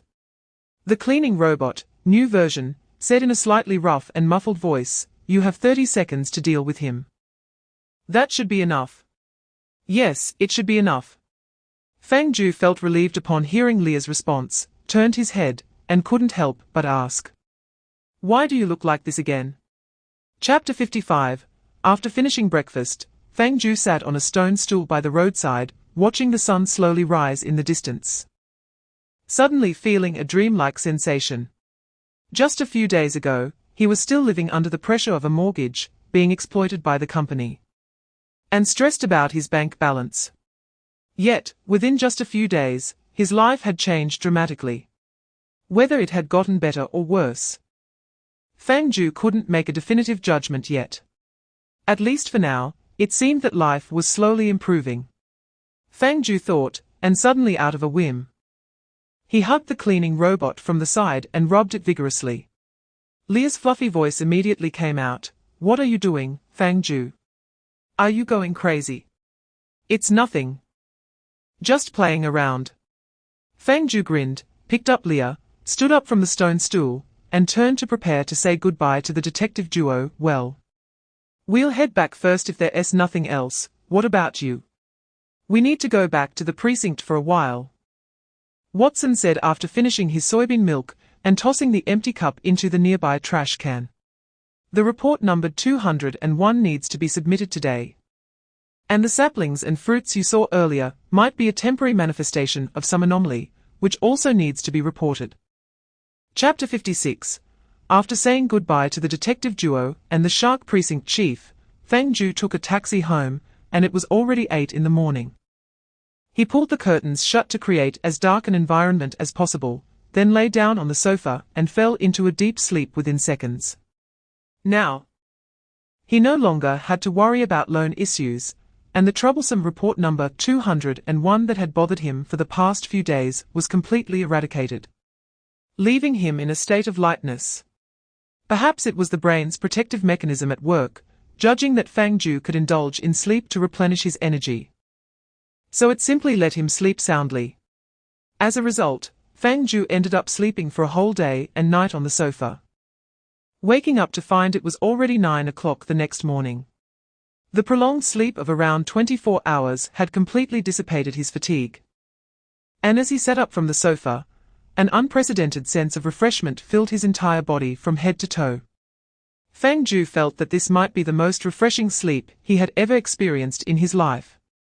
Seeing Fang Jiu move, the blonde magician on the TV immediately turned her head. "You finally woke up. I thought you might have died while I wasn't paying attention." "I guess it was just all the accumulated fatigue bursting out at once, but I slept pretty well," Fang Jiu casually replied, then instinctively glanced back. Chapter 57. The atmosphere at the hotel elevator entrance was quite old-fashioned. Most of the silver paint on the elevator doors had chipped away, and the floor tiles, which should have been as clean as a mirror, now only reflected Fang Jiu's shadow in a blurry manner, and due to excessive dust, he couldn't even see his face clearly when he looked down. The female receptionist pressed the down button for the innermost elevator, and since the elevator was always in standby mode, the door opened immediately. Fang Jiu curiously glanced inside the elevator, but found nothing worth noting. However, when he stepped inside, he realized it was even older than a regular elevator. Half of the small advertisements on the walls had been scraped off. The female receptionist followed him into the elevator, pressed the close button, but did not press a specific floor button, instead standing still in place. Fang Jiu thought the receptionist was daydreaming and asked in confusion, "Hello. Please wait a moment," the receptionist replied without turning her head, continuing to smile at the elevator doors. An eerie silence lasted for about 10 seconds. Then a low humming sound came from above Fang Jiu's head. He vaguely saw a blue light sweep rapidly across the elevator interior, and at the same time, he felt a liquid-like substance quickly glide over his skin, followed by flashes of blue light appearing in his vision, disappearing like fireworks. Chapter 58. With a creak, Fang Jiu pushed open the door, and entered an exceptionally spacious office.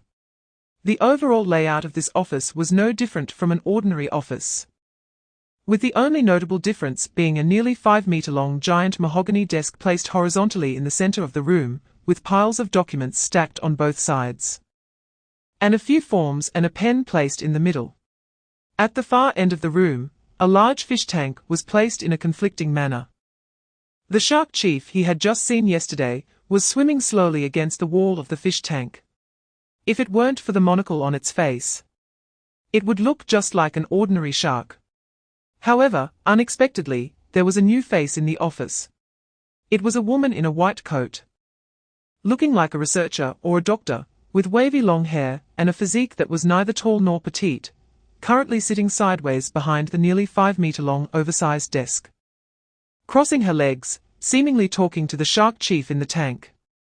She noticed Fang Jiu's arrival and turned her head, leaving Fang Jiu startled by her face. She resembled Leah about 60%, and upon closer inspection, the two even had similar heights, but there were subtle differences. Chapter 59. Lu Ling's sudden job invitation startled Fang Jiu. After calming down, he quickly realized that the words from the small knife on the map of Yangguo were likely meant to naturally lead into the topic of the job invitation. He did not agree immediately, but furrowed his brows and pondered. The temptation of working for the management bureau was quite significant. First of all, Fang Jiu was currently unemployed and had no income. Although he was relieved of the mortgage pressure, he still needed to find a new source of income to continue living. Lu Ling's proposal for him to work for the management bureau was quite timely, like a pillow sent to someone who was sleepy. Secondly, the treatment issues at the management bureau were probably not a concern. The hotel at the entrance looked shabby, but upon reflection, it should have been adjusted for the bureau's concealment. The management bureau, which possesses a wealth of black technology and manages various anomalous activities while hiding beneath the surface, must treat its employees well, otherwise, so many people wouldn't willingly work hard. Not to mention Watson, even that guy Charlotte could accept working at the management bureau, which surely had its reasons. Chapter 60. This was not Fang Jiu's first experience with spatial transformation, but it was definitely the fastest and most stable one. At least it was much more stable than the previous bumps in the elevator. Fang Jiu gradually regained his composure and thought about Lu Ling's earlier suggestion to visit the experimental content. Just as he was about to say yes, he turned and saw a researcher covered in blood walking out from a nearby laboratory, with half an intestine hanging from his shoulder. Never mind. It seems like it's better not to go. He remembered that he had just eaten instant noodles before going out, and if he vomited in the laboratory, others might not have a good first impression of him, so he declined this seemingly wonderful proposal and instead asked questions to gather information. What do you usually do in your experiments? We mainly study abnormal phenomena and the properties of abnormal individuals. To determine whether they need to be eliminated or can be utilized, Lu Ling replied, pointing at the researcher with the intestine on his shoulder. Because abnormal phenomena or individuals often possess extraordinary lethality, we occasionally have to make some sacrifices during this period. I know this. Leah finally found an opportunity to interject. The Blessing Temple also often conducts experiments, and every now and then, we hear that someone from the heretical organization is sent to the Blessing Temple as experimental material. And within a few days, they turn into a little black box that gets sent back. Sometimes, they don't even get a box. Just a piece of cloth to be buried. In response to Leah's loud remarks, Lu Ling called over 2 mechanical attendants to help Leah complete the circuit connection. Fang Jiu stood by, watching as the mechanical servants skillfully disassembled a vacuum cleaner robot, pulling out various interface devices and plugging them into the machine's interior, connecting it to a small, exquisite computer, which then transmitted Leah's consciousness through wires directly linked to the mechanical body. The whole process was filled with a sense of futuristic technology, but the vacuum cleaner robot's design seemed completely out of place with the word sci-fi. If it had been 2 normal researchers operating the connection, they might not have been able to hold their composure while Leah was connecting to her new body. Fang Jiu's gaze was once again drawn to the massive mechanical creation in the center, resembling a steel giant. By this point, Fang Jiu could no longer suppress his curiosity. After all, Lu Ling had taken him to so many places, so he straightforwardly asked, "What is this?" Lu Ling walked over to Fang Jiu and looked up at the tech giant with him. It is the core of the arm department of the Bureau. And it is also the foundation that allows the Bureau to exist to this day. Almost all the weapons used by the Bureau are manufactured by it. The gravity guns, stance shields, and high-frequency vibrating knives you have seen were all designed by us and finally forged by it. Leah was crying quite sadly. Usually, seeing such a beautiful girl lying on the ground, frustrated and crying, Fang Jiu would definitely empathize heavily, and he might even shed a couple of tears standing beside her. However, now the one lying on the ground sobbing was a faceless mechanical body, with Leah's soul inside it, and the tears flowing out were even made of oil. Fang Jiu felt that he had worked hard enough not to laugh out loud. That said, laughter aside, Fang Jiu quickly adjusted back to his state, cleared his throat, and asked, "So, what part are you having trouble with now?" I don't know." Leah raised her head in confusion and despair. "I wasn't like this when I was human. The difficulty of moving my hands and feet is too great. Who can understand such complexity?" Fang Jiu remained silent for a moment. "Maybe you've forgotten after not being human for too long." "Huh?" Leah was taken aback. "I can even forget how to be human."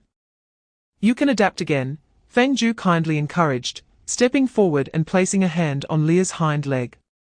"Don't move, I'll help you adjust your legs. You can't even tell left from right now." Leah quietly responded with an "oh," stopped crying, and obediently let Fang Jiu help her reposition her limbs. Originally, Fang Jiu felt a bit dizzy. After all, he had been taken around the bureau and had absorbed a large amount of knowledge related to abnormalities, leaving him somewhat overwhelmed by the vast amount of information. However, the moment the topic of appearance fees came up, Fang Jiu instantly became alert. Seeing Fang Jiu's eyes brighten, Lu Ling thought for a moment. The appearance fee is not fixed. When faced with extremely dangerous abnormal phenomena or individuals, if you are willing to assist, the appearance fee afterward will be quite high. If it's just some minor abnormalities or individuals, the appearance fee will naturally be cheaper. It sounded like a mercenary relationship. Leah had already returned to the circular vacuum robot body through the computer. "We handle the fighting with the abnormalities, and you handle the payment behind the scenes." "Pretty much," Lu Ling corrected. "Of course, the appearance fee doesn't necessarily have to be money." Fang Jiu was somewhat surprised. What else can it be besides money? In addition to funds, the Bureau can also provide you with certain rights to use abnormalities.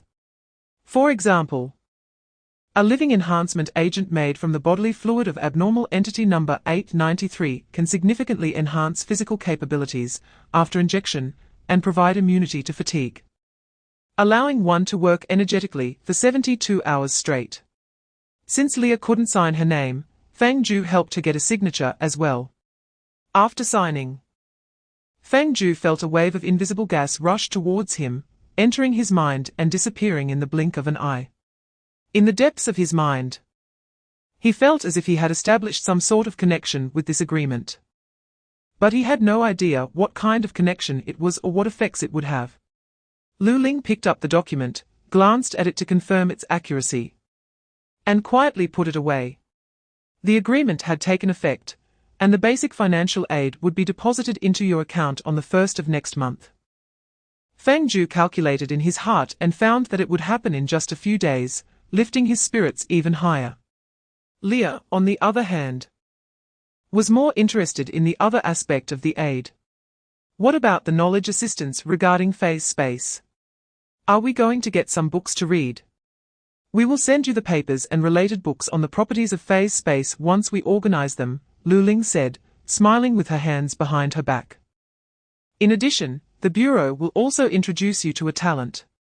Although it wasn't born from the phase space like number 137.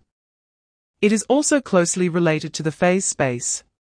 A tense and serious atmosphere filled the office. Charlotte and Watson looked at the number 009 on the document, and suddenly felt as if the originally spacious area had been endlessly compressed, creating a suffocating sense of confinement. Even the two experienced abnormal agents had never participated in such high-level discussions about numbered anomalies. This was almost a parliamentary-level topic.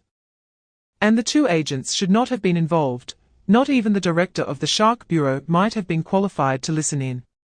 Lu Ling specifically summoned them, clearly because they had previously interacted with Fang Jiu, and perhaps they could provide clues in the analysis process. "Are you ready?" Lu Ling's gaze swept over the detective duo. "You can start anytime," Watson said, taking a deep breath. "We are ready." "Good," Lu Ling nodded slightly. "Before we officially begin analyzing the abnormal characteristics of 009, I have a piece of news to inform everyone." With that, Lu Ling waved her hand, and the holographic projection on the wall immediately changed. A deep blue virtual screen displayed a photo taken of a clock tower, strikingly presented before everyone.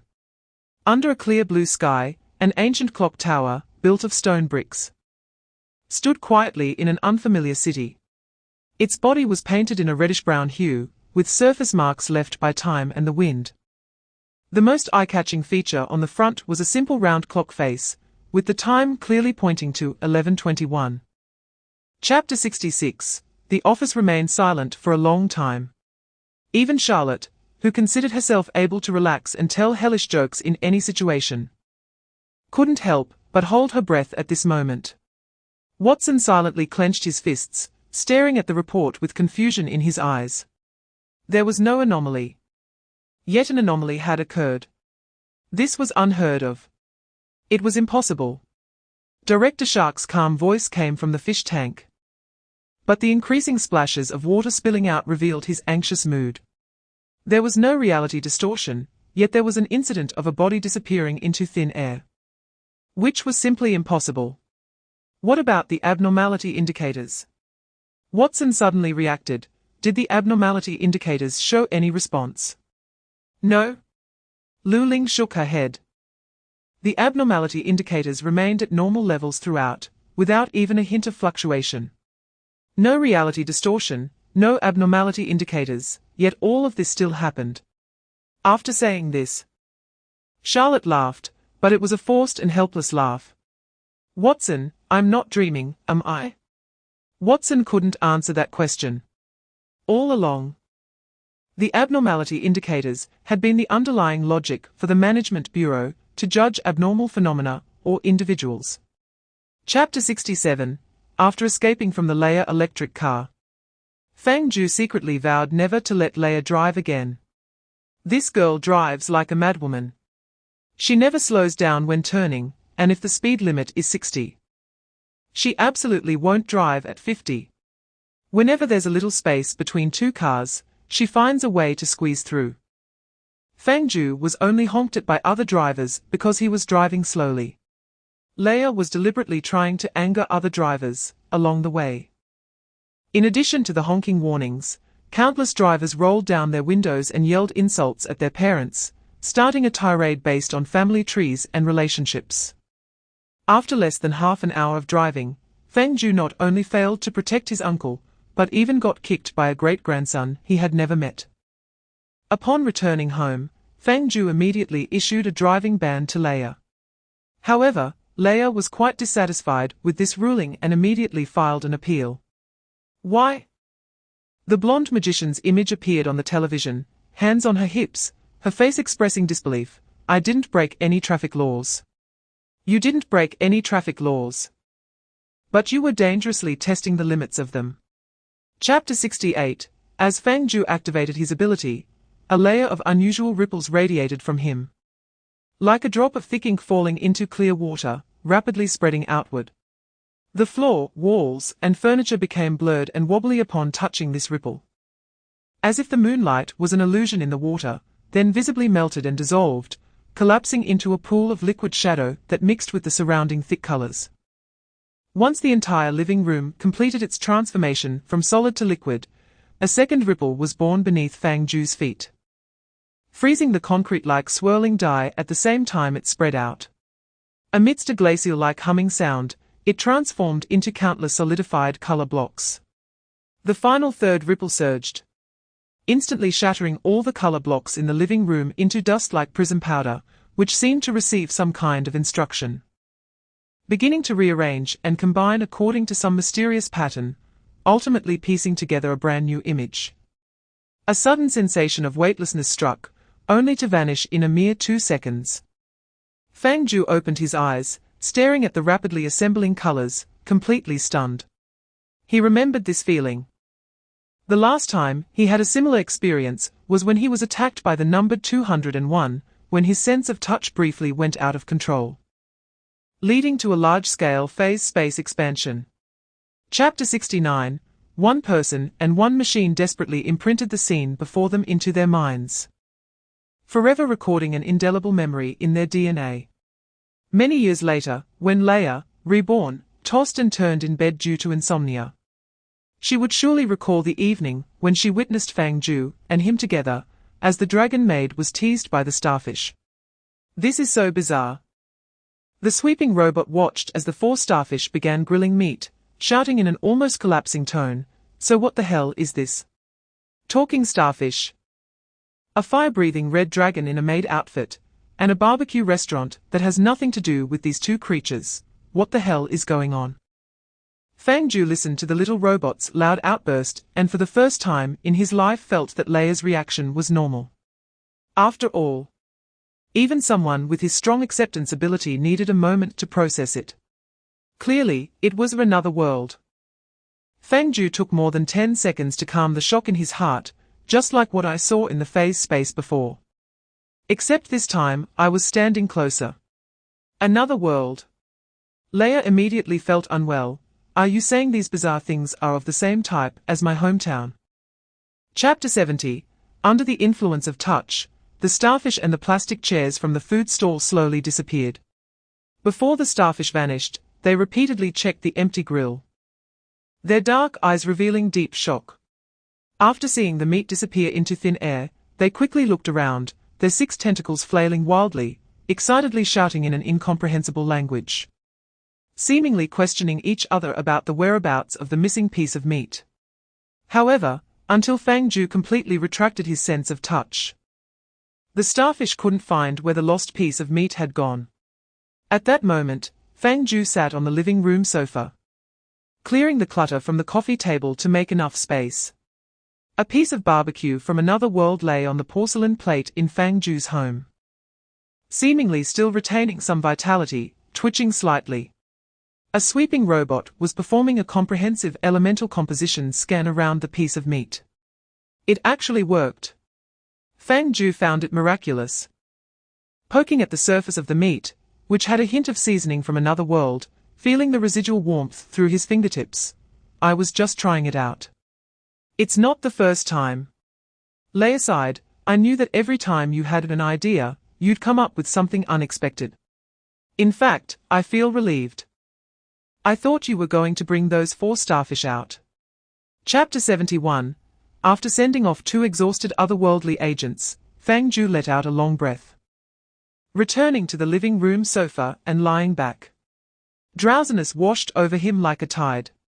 The side effects of excessively activating his sense of touch gradually fermented. And Fang Jiu felt his head growing heavy, his consciousness hazy, losing his judgment of distance, always feeling like the blurry night scenery outside was fluctuating between far and near. Fang Jiu thought that the matter of the roasted meat could be entirely handed over to the management bureau, and he just needed to wait at home for news. So he greeted Leia and buried his head in the sofa, relaxing and sinking into a peaceful sleep. Leia, watching Fang Jiu sink into the sofa through the screen, waved at him and called out a couple of times. When she realized he had completely fallen asleep, she pouted in boredom. The deep night is not long for humans. One closes and opens their eyes, and a day passes. However, for the electronic ghost who neither needs nor can sleep, the night in this world is too long and too dull. Although she could choose to shut down and enter sleep mode every time she cut off the power, Leia's consciousness would vanish in an instant, and when she woke up again, what she felt was not the energy of a refreshed sleep, but a disoriented self-awareness after a fragmented consciousness. Chapter 72. When it came to house renovation, Fang Jiu seemed to trigger a keyword, temporarily putting aside Leia's betrayal behavior. He grabbed his phone and walked towards the door. So soon? He said, quickening his pace. Let me take a look. He stepped out the door and, upon reaching the hallway, saw 7 or 8 figures standing in front of Building 7. He waved to them, inviting them up. With a flurry of footsteps, the renovation workers dressed in blue-green uniforms and helmets arrived at the door of 502. One adult male, who looked like the foreman, stepped forward and shook hands with Fang Jiu amicably. Sorry for being a few days late. He wore a pained smile filled with apology and helplessly said, This city has been quite restless lately, with various trivial tasks everywhere, and I only just found time today. No worries, Fang Jiu waved his hand and smiled calmly. As long as you can come. So this is your home, right? The foreman looked at the iron door with a split opening beside Fang Jiu. Can I take a look inside? Please, come in. Fang Jiu quickly made way for them to enter, while he couldn't help but glance at the toolbox they had. He remembered that renovation workers usually carried buckets filled with either brand new paint or various painting and drilling tools. This was the first time he had seen anyone come with a pitch-black box like theirs. Chapter 73. Fang Jiu felt he had seriously overestimated the seriousness of the Management Bureau. He had always thought that such a savior organization, hidden in the dark side of the world, should have a high profile, with mysterious actions and speech. The men would speak in deep, godlike tones. And the women would exude a high cold queen vibe. Standing there would give the uninformed public a sense of profound distance. However, after glancing at the chat content of this group of mechanical servants, he found the level of abstraction absurdly ridiculous. Reminiscent of the times he used to listen to friends from all over the world sharing their various joys in a group chat. They usually looked serious. But it turned out they had such fun behind the scenes. Now that he thought about it, the only person he had encountered so far who somewhat matched the serious persona was Deputy Director Lu Ling. Perhaps the shark-like director was serious too. Probably due to appearance factors, he looked quite stern. At that moment, Fang Jiu watched this group of highly advanced robotic servants chatting and joking. And his facial expressions were somewhat out of control under the impact of this absurd yet realistic situation. He truly couldn't think of what kind of expression to use to face this, and in the end, he could only condense all his thoughts into one sentence. Chapter 74, Leah, in despair, looped the song Nothing by Kui Jian in the computer for half an hour. Fang Jiu listened as Leah played the song while repeatedly humming along with a crying tone, "I want to give you my pursuit, and my freedom. But you always laugh at me for having nothing." He felt equally desperate inside because this girl kept singing that line over and over, and she sang it terribly. After a while, Fang Jiu couldn't help it anymore. He silently closed the chat group that had returned to an abstract state and poked Leah's clothing corner with his mouse. "It's been half an hour, shouldn't you be cheering up by now? If you can't cheer up, at least change it up. Don't keep looping this song. It gets more unbearable each time." Leah seemed to take his words to heart. She wiped her tears and waved her hand, immediately switching to a new song for Fang Jiu. "I want a life that bursts forth." All right. At least it was more uplifting, which was good news. After a while, Leah finally calmed her sadness and adjusted her mindset, standing back up. Fang Jiu noticed this golden-haired little figure standing up with a determined light in her eyes and hesitated to speak. "What's up? Are you going to blow up the Management Bureau?" "I want to blow up the anomalies." Leah resolutely transformed her inner grief and anger into motivation. "Isn't it because of the frequent anomalies that the Management Bureau sent the mechanical servants out to work overtime? So if we clear all the recent frequent anomalies, won't that solve the problem?" Chapter 75. All along, Fang Jiu believed his optimism was unbreakable and invincible. But when he saw his beloved car crash into his own balcony and ceiling, his heart momentarily shattered. It was the car I just bought. Now Fang Jiu could fully understand Leah's feelings when she heard about the indefinite delay of her new body. It was truly chilling. After being dazed for a while, Fang Jiu finally snapped back to reality, looking around in a daze. The renovation workers from the Management Bureau had regained their composure. Two veteran workers ran to the edge of the balcony to look down, while the younger ones gathered around the car, pointing at the hole in the ceiling. Curious about what the new energy vehicle had just gone through to end up crashing through the ceiling. In fact, this was also a question Fang Jiu couldn't figure out. Setting aside the fact that there were no people in the car, even if there were, he would have to sit down and chat with them about how they made the car fly. The current question was, how did his beloved car suddenly take off when it was parked perfectly fine downstairs? Was it caused by an anomaly? Was it seeking revenge for the number 201? Chapter 76. The silence in the living room was broken by a sudden lyric. The world suddenly became very quiet, with only the sound of heartbeats left. Fang Jiu turned to the sweeping robot that had suddenly played a song and gave it a warning punch, interrupting Leah. "Is this an appropriate time to play a song? In your opinion?" Leah, who had been silent before, finally found an opportunity to assert her presence. "I think it's quite appropriate. Otherwise, should I switch to Torment? Is it the song's fault?" Fang Jiu casually shoved Leah into the sofa crevice. Unfortunately, this move didn't work on Leah now. She easily transformed into an electronic state, escaping from the sweeping robot and returning to the television. The classic two-dimensional paper doll image of Leah appeared, and she casually summoned an electronic sofa and cyber seeds. Lying in the corner while munching on seeds, looking expectantly at the screen, her face filled with a playful attitude of "I'm here to watch the show.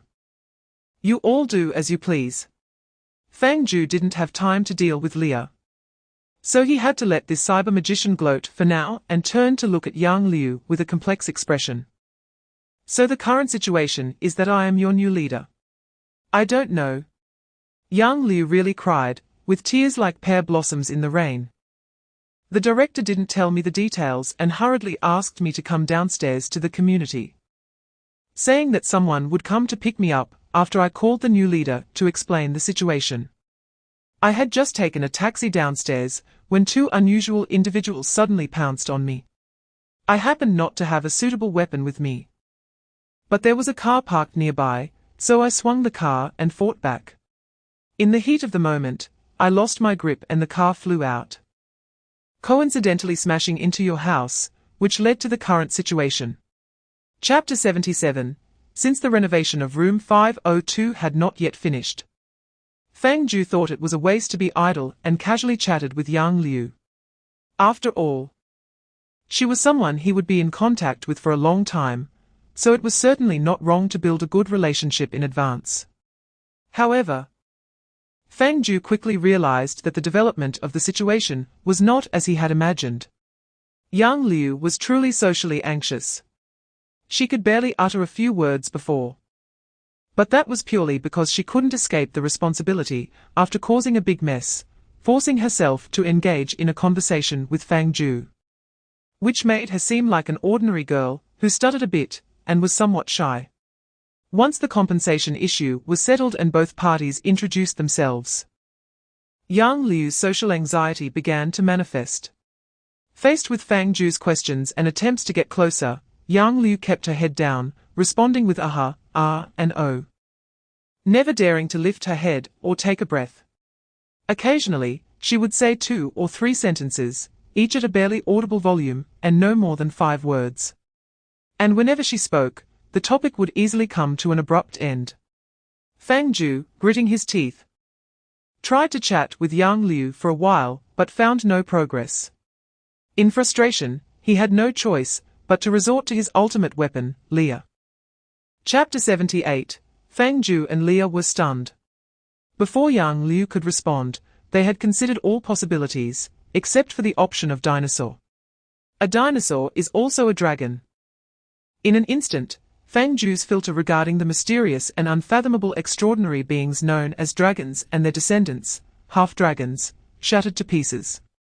In the future, if anyone claimed to be a half-dragon with noble dragon blood flowing within them, the first thing that would come to Fang Jiu's mind would not be a giant dragon spewing flames and covered in scales, but rather the small, short-armed Tyrannosaurus rex and long-necked herbivorous dinosaurs from Jurassic Park. Since they were in front of Yang Liu, Fang Jiu felt it would be inappropriate to show too much shock or disappointment.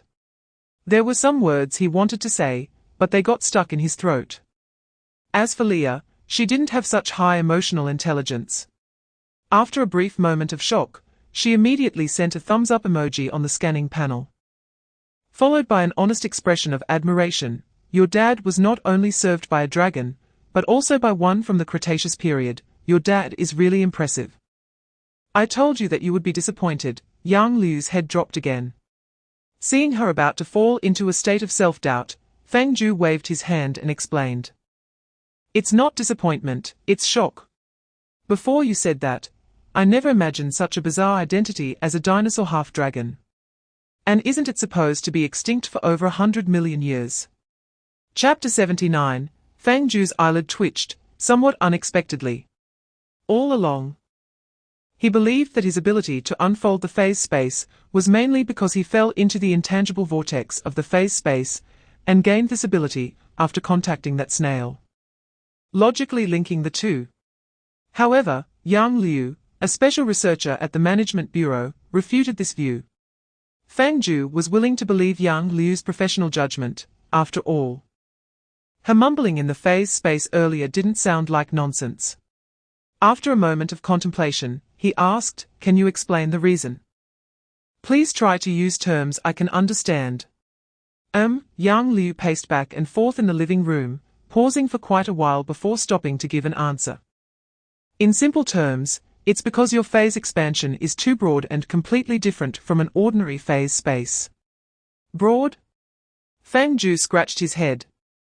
"But I was only doing phase expansion in the living room just now, right? It's not broad in the conventional physical sense, but rather broad in the sense of potential extension." When she said this, Yang Liu's eyes were filled with incredulous amazement. The number of recorded phase spaces within the Management Bureau was over 145,000. And this number was increasing daily at a single-digit rate. The biggest obstacle preventing us from exploring other phase spaces is the volatility of spatial boundaries. Once the volatility of spatial boundaries becomes too high, the phase space will collapse on its own, which is a problem that the Management Bureau has yet to overcome. Chapter 80. Fang Jiu was not joking. To punish Leah for messing with his account, Fang Jiu, with a determination for mutual destruction, really downloaded 360 Security Guard and even clicked all the options for installing bundled software during the installation. Not for any other reason, but to let Leah experience the chaotic feeling of home renovation. Seeing Fang Jiu's ruthlessness, Leah realized her mistake and hesitated for a long time before deciding to sincerely apologize to Fang Jiu. She transformed into electronic form again, detaching from the robot vacuum cleaner and quickly entering the computer. The classic two-dimensional paper doll image appeared in the center of the screen. And Leah looked at Fang Jiu outside the screen, somewhat shyly saying, "Fang Jiu," this time, before Leah could finish her sentence.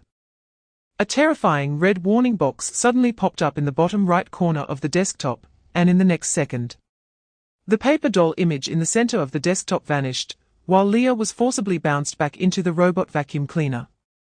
The robot vacuum on the floor trembled twice, emitting a confused yet shocked voice from Leah. "What happened?" 360 kicked you out. Fang Jiu sat in the computer chair, watching the 360 security guard on the screen enter kill mode, somewhat surprised. "I didn't expect 360 to be this efficient. I wonder if as long as 360 is still on the computer, you'll never be able to come back in, right?" Chapter 81. 193 is even higher than the last time S201.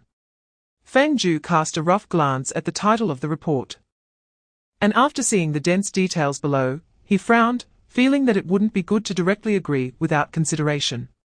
Taking the number 201 as an example, the growth and regeneration ability of that rainy night executioner left a deep impression on him. Now that 193 has a higher number than 201, it might have even more troublesome characteristics. Moreover, the name Urban Legend Collective does not sound like an ordinary entity at all. Wait, don't hang up yet. Fang Jiu thought it would be best to be cautious for his first outsourced task. "Can I confirm the contents first?" Director Shark completely respected Fang Jiu's wishes. "No problem." Hearing Director Shark's reply, Fang Jiu took Yang Liu's phone, using his left thumb to scroll through the screen and carefully read the abnormal investigation report. "No. 193 Urban Legend Collective, Project Level, Level 5, Tentative, Danger Level 7 and Tentative, Special Containment Measures. Not yet contained description. Number 193 is an abnormal phenomenon, rather than an independent abnormal individual, and is currently frequently occurring within the jurisdiction of the Management Bureau's 3rd Division." Chapter 82. As soon as the words fell, countless pitch-black thorns pierced out from Yang Liu's body, as if something was being stripped away from her, transforming into a thick, dark spiral that rose upward, devouring all light in its path, ultimately solidifying into a humanoid silhouette nearly 2 meters tall. Its face was covered by a thick layer of fog, and black smoke wafted from the edges of its limbs. At Yang Liu's gesture, this fog-like shadow squatted down, picked up the lunchbox from the ground, and then skillfully settled into a horse stance. Holding the lunchbox in its left hand, while using its right hand to expertly pick up a piece of meat coated in sauce with chopsticks. Steadily bringing it to Yang Liu's mouth. Yang Liu took 2 bites and swallowed the meat, nervously observing Fang Jiu and Li Yue's reactions. "How is it?"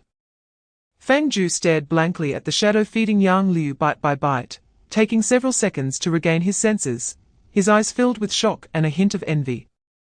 He never expected that Yang Liu was actually a stand user. Fang Jiu thought that just having a half-winged dragon daughter bloodline was already an outrageous input. Even the typing input couldn't intelligently spell out those 4 characters, and now there was an additional attribute of an abnormal stand user residing within her, instantly making Yang Liu's composition even more complex. Chapter 83. After Hua Sheng entered the room. He took advantage of Fang Jiu's time in the kitchen to brew tea, and re-evaluated the layout of the room. Unlike the chaotic scene he had seen before. After the renovation team's tidying up, Room 502 had returned to normal, no longer featuring chairs and benches haphazardly propped against the walls as creative decor. Looking just like an ordinary cozy home. Although the residents of this cozy little home were anything but ordinary. Hua Sheng sighed inwardly and walked slowly to the living room, where he met the new member of Fang Jiu's household. Yang Liu, clad in a black hoodie, was sitting in front of the coffee table, her fingers flying over the keyboard. A fog-like shadow extended its upper body from behind her, manipulating the mouse to help her organize the table. It seemed to have noticed the gaze of the newcomer, and tilted its head slightly in Hua Sheng's direction, then gently tapped Yang Liu on the shoulder, signaling her to pay attention to the arrival of a new guest. "Uncle Hua." Yang Liu, upon seeing Hua Sheng, unusually did not display her typical social anxiety response, but instead smiled familiarly. "You're here?" "Yeah, just came to take a look," Hua Sheng nodded, seemingly casually asking. "How are you feeling? Are you getting used to life here these past few days?" Chapter 84. Coincidentally, in Fang Jiu's small room filled with clutter, there happened to be an old television left by the previous owner of room 502, which Fang Jiu had never been able to part with, always thinking it might come in handy someday. And it turned out he was right. Fang Jiu silently dusted off the old television, and then asked Hua Sheng to help move things to the living room, swapping its position with his LCD TV, and connecting it to the power supply and DVD player. A flurry of snowy garbled images appeared on the old television screen, accompanied by a harsh, buzzing sound indicating the TV's age and malfunction. Faced with this aged antique, Fang Jiu showed no mercy, slapping the TV's casing with a couple of loud smacks. Under the classic method of repair, the old TV's slumbering spirit was finally awakened by sincerity, and several colorful boxes appeared on the screen, entering a no-signal standby state. "All done." Fang Jiu clapped his hands, turning around to find Yang Liu nervously sitting in the center of the sofa, her shadow behind her continuously massaging her shoulders to relieve her stress. While Hua Sheng stood beside Yang Liu, fully prepared, having silently donned the automatic attack gloves known as Virtue and Grace, ready to strike at any moment. Chapter 85. Having worked for so many years, Sadako had seen attempts to turn off the power, people swinging sticks trying to smash themselves back into the TV. Even those with machine guns shouting while firing, but she had never seen anyone sneak attack her from behind. Where did this person come from? She remembered there was only one resident in the well.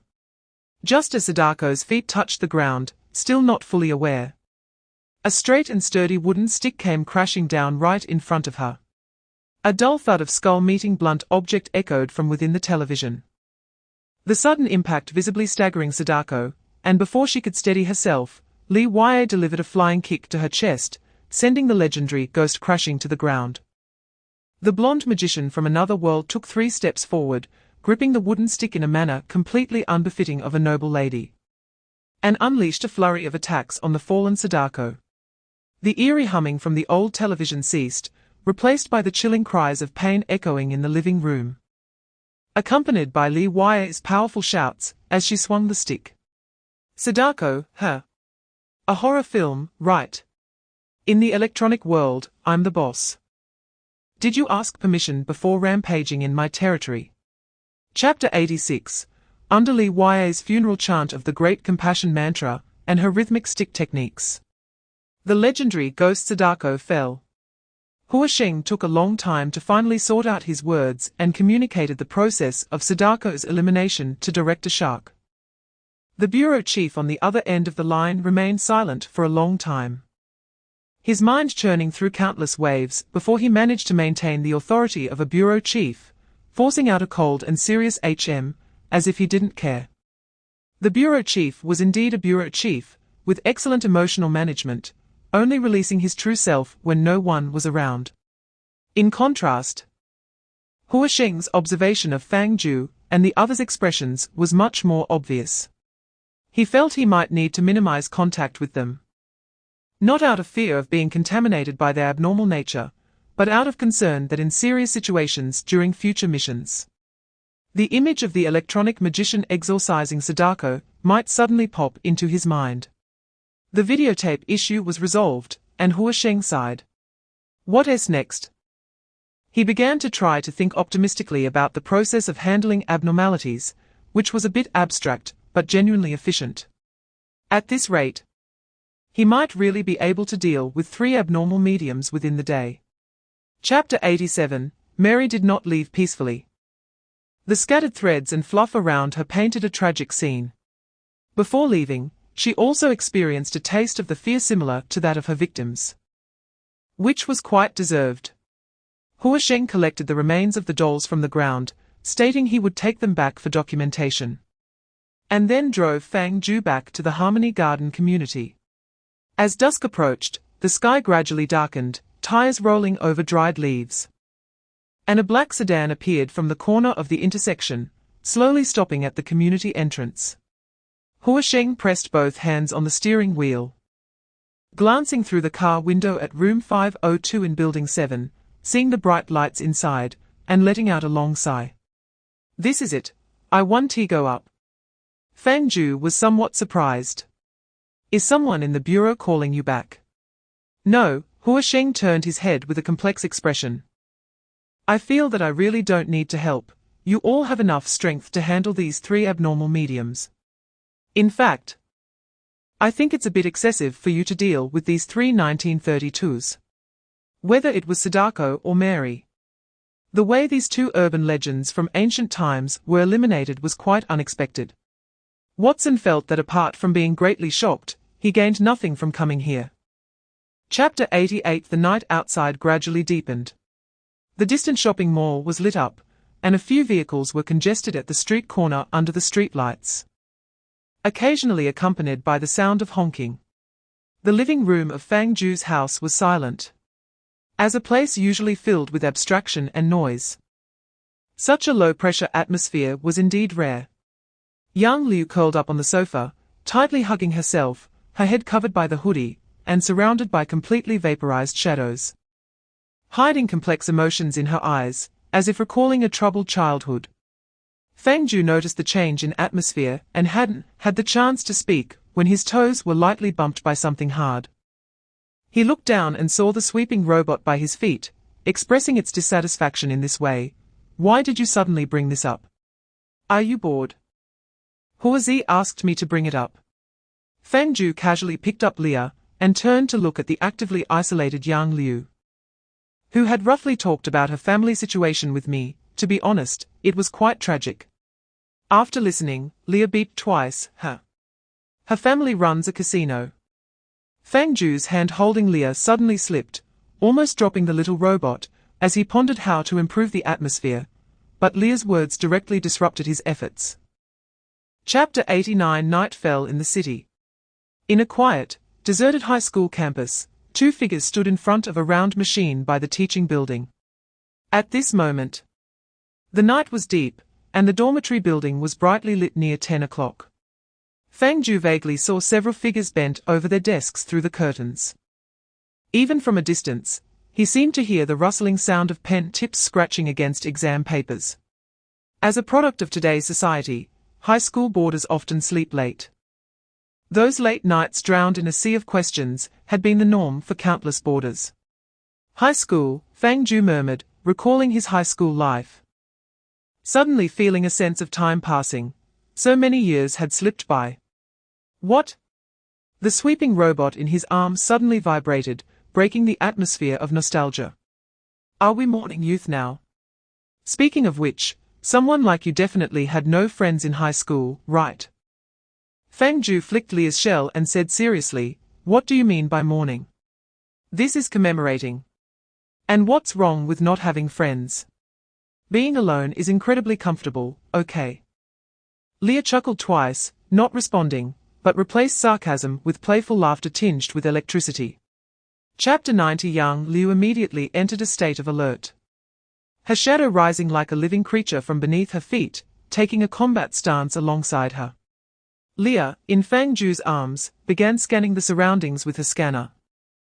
As always, analyzing the elemental composition of this abnormal space. In contrast, Fang Jiu seemed unfazed, apart from marveling at the bizarre changes in the environment. The biggest impact on him was that fortunately, this abnormality was real, or else he might have lost 200,000. 1, 2, 3, it really is the 13th floor. Fang Jiu counted again, and discovered that the number of steps had indeed changed unknowingly. The 13th step at the top, whether it was a hunter's disguise or something else, looked no different from the other steps. Fang Jiu then looked around and saw the walls on both sides of the corridor slowly writhing. Red tissue resembling blood vessels bulging from the wall, with some kind of thick liquid flowing inside. The ground was cracked with countless fissures.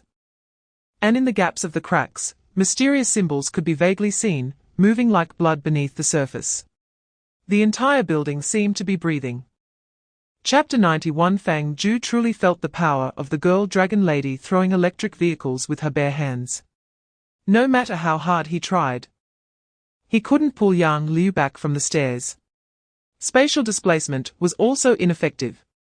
His grasp of living spatial displacement was limited. He could only displace a part of the human body. If he really amputated Yang Liu below the calf, regardless of her reaction, Fang Jiu himself would surely feel guilty. Watching Yang Liu drool as she stepped closer to the hollow, void 13th step, Fang Jiu immediately chose a backup plan. He took out Leah from his arms, aimed at Yang Liu, and attempted to use magic to stop her from going upstairs. Yang Liu's body was sturdy. Taking a few fireballs head-on shouldn't send her to meet her deceased mother. She might even be knocked unconscious by the fireballs, losing her ability to move. Just as the firelight flickered in front of the sweeping robot, a shadow suddenly darted out with lightning speed. The mist-like shadow almost became solid, swiftly moving in front of Yang Liu, wrapping its dark hand around her wrist and forcefully halting her steps. Fang Jiu and Leah exclaimed in unison, "The shadow!" They both forgot there was still someone here. Chapter 92. It seemed the 13th step did not want Fang Jiu and the others to leave so easily. Fang Jiu stood by the railing on the 6th floor, exchanged glances with Yang Liu on the 2nd floor, and they both turned around, returning to the entrance of the corridor they had just been at. Yang Liu stood at the steps on the 2nd floor, looking down with her head lowered, peering through the void at Fang Jiu below. Fang Jiu stood at the steps on the 6th floor, looking up with his head raised, peering through the void at Yang Liu above. Clearly, they were only separated by one floor, yet their actual spatial positions were vastly different. Moreover, Fang Jiu, who should have been downstairs, was now on the 6th floor, while Yang Liu, who should have been upstairs, was now on the 2nd floor. This was very unreasonable. The space was internally looping. Leah quickly discerned the essence behind this unreasonableness. It was likely one of its abnormal properties, trapping people in this way. Fang Jiu pondered for a moment, found a stone the size of a palm on the floor, and tried to throw it directly outside the protective wall. The stone was pulled by gravity, falling at a normal speed, but just as it was about to touch the ground, it stirred up a layer of spatial ripples, as if it had sunk into the sea, then vanished without a trace. 2 seconds later, the sound of the stone hitting the ground abruptly came from behind. Chapter 93. A feeling of weightlessness enveloped Fang Jiu. making him feel as if his body was being pulled by the gravity of the planet in front of him, falling at an unimaginable speed. His eardrums throbbed painfully due to the change in air pressure, and as he passed through the thin clouds, shattered ice crystals flew towards him, cutting his cheeks painfully along with the howling wind. Meanwhile, the meteorite crater below visibly expanded, but Fang Jiu's eyes were blown shut by the wind, and he could barely make out the numerous blue-purple strange crystals flickering in the crater. He should have been terrified. However, unexpectedly, Fang Jiu's consciousness was exceptionally clear. Even though he had never dared to participate in bungee jumping or skydiving before, experiencing a fall from 10,000 meters high for the first time, his heart felt no waves. Perhaps because he had died several times, Fang Jiu had begun to desensitize to death, even developing a strange numbness. For most people, the terrifying feeling of falling is hard to accept, but Fang Jiu only feels novelty. Not only does he not sense fear from it, but he also patiently experiences the sensation of floating in midair like a plastic bag, with his body captured by the planet's gravity and falling towards the ground. He begins to imagine the moment of impact, wondering what kind of shock his body would endure. Would it be a tsunami-like pain that crushes his bones and flesh? Or would his consciousness instantly vanish with the disintegration of his bodily tissues at the moment of impact? Chapter 94. A few minutes later, Fang Jiu returned. Dead? This fall did not immerse him in the dive at again, which made him feel somewhat regretful. However, he successfully noted down the symbols that appeared before the platform disappeared, and after returning from death, informed Leah and Yang Liu of the unusual traits. Yang Liu still looked confused, while Leah quickly understood the situation and asked, "Did you write down that string of symbols?" "I did," Fang Jiu replied confidently about his memory. "That string of symbols isn't particularly complex.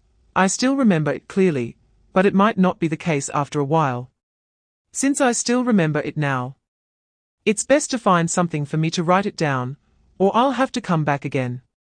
For Fang Jiu, coming back again was troublesome. Not because dying hurts, but because the time from falling to dying was long. In free fall, he had nothing to do but wait to die. Among the several ways he had experienced death, this was the most boring one. "Okay." Leah immediately agreed, and then the 4 wheels froze in midair. "Wait. I didn't bring any paper or pen." Fang Jiu was taken aback and looked around to see if he could find a sharp stone that could leave a mark on the floor. Chapter 95. Are you sure? Spatial corrosion holes are no joke. Leah questioned Fang Jiu's decision, but the machine's actions did not stop. It pushed against the railing, adjusting it to the right position. If we really talk about it, the power of spatial corrosion holes is no weaker than any anomaly, and it will continue to grow. Eventually, it might swallow the entire block. How big is it at the beginning? Fang Jiu's gaze remained fixed on the corridor. From the scale here, it's probably about the same size as our place. Then there's no problem. Fang Jiu nodded. The limbless monsters in the corridor were covered in black mud, continuously breaking out of the classroom through the shattered windows. Their strong muscles slapped against the ground, creating a sticky sound, and their deformed bodies surged towards the stairway like a tide. Fang Jiu had suspected this might be an illusion created by the 13th floor. Just like the golden bricks he had seen before and the Manchu Han imperial feast Yang Liu had seen. However, even Leah could clearly recognize their existence, indicating they were most likely real. Just thinking about being overwhelmed by these twisted limbs and dirty black mud made Fang Jiu's scalp tingle. He indeed was not afraid of death and could barely accept such bizarre things visually, but if these things really crawled all over him, the feeling would be worse than dying.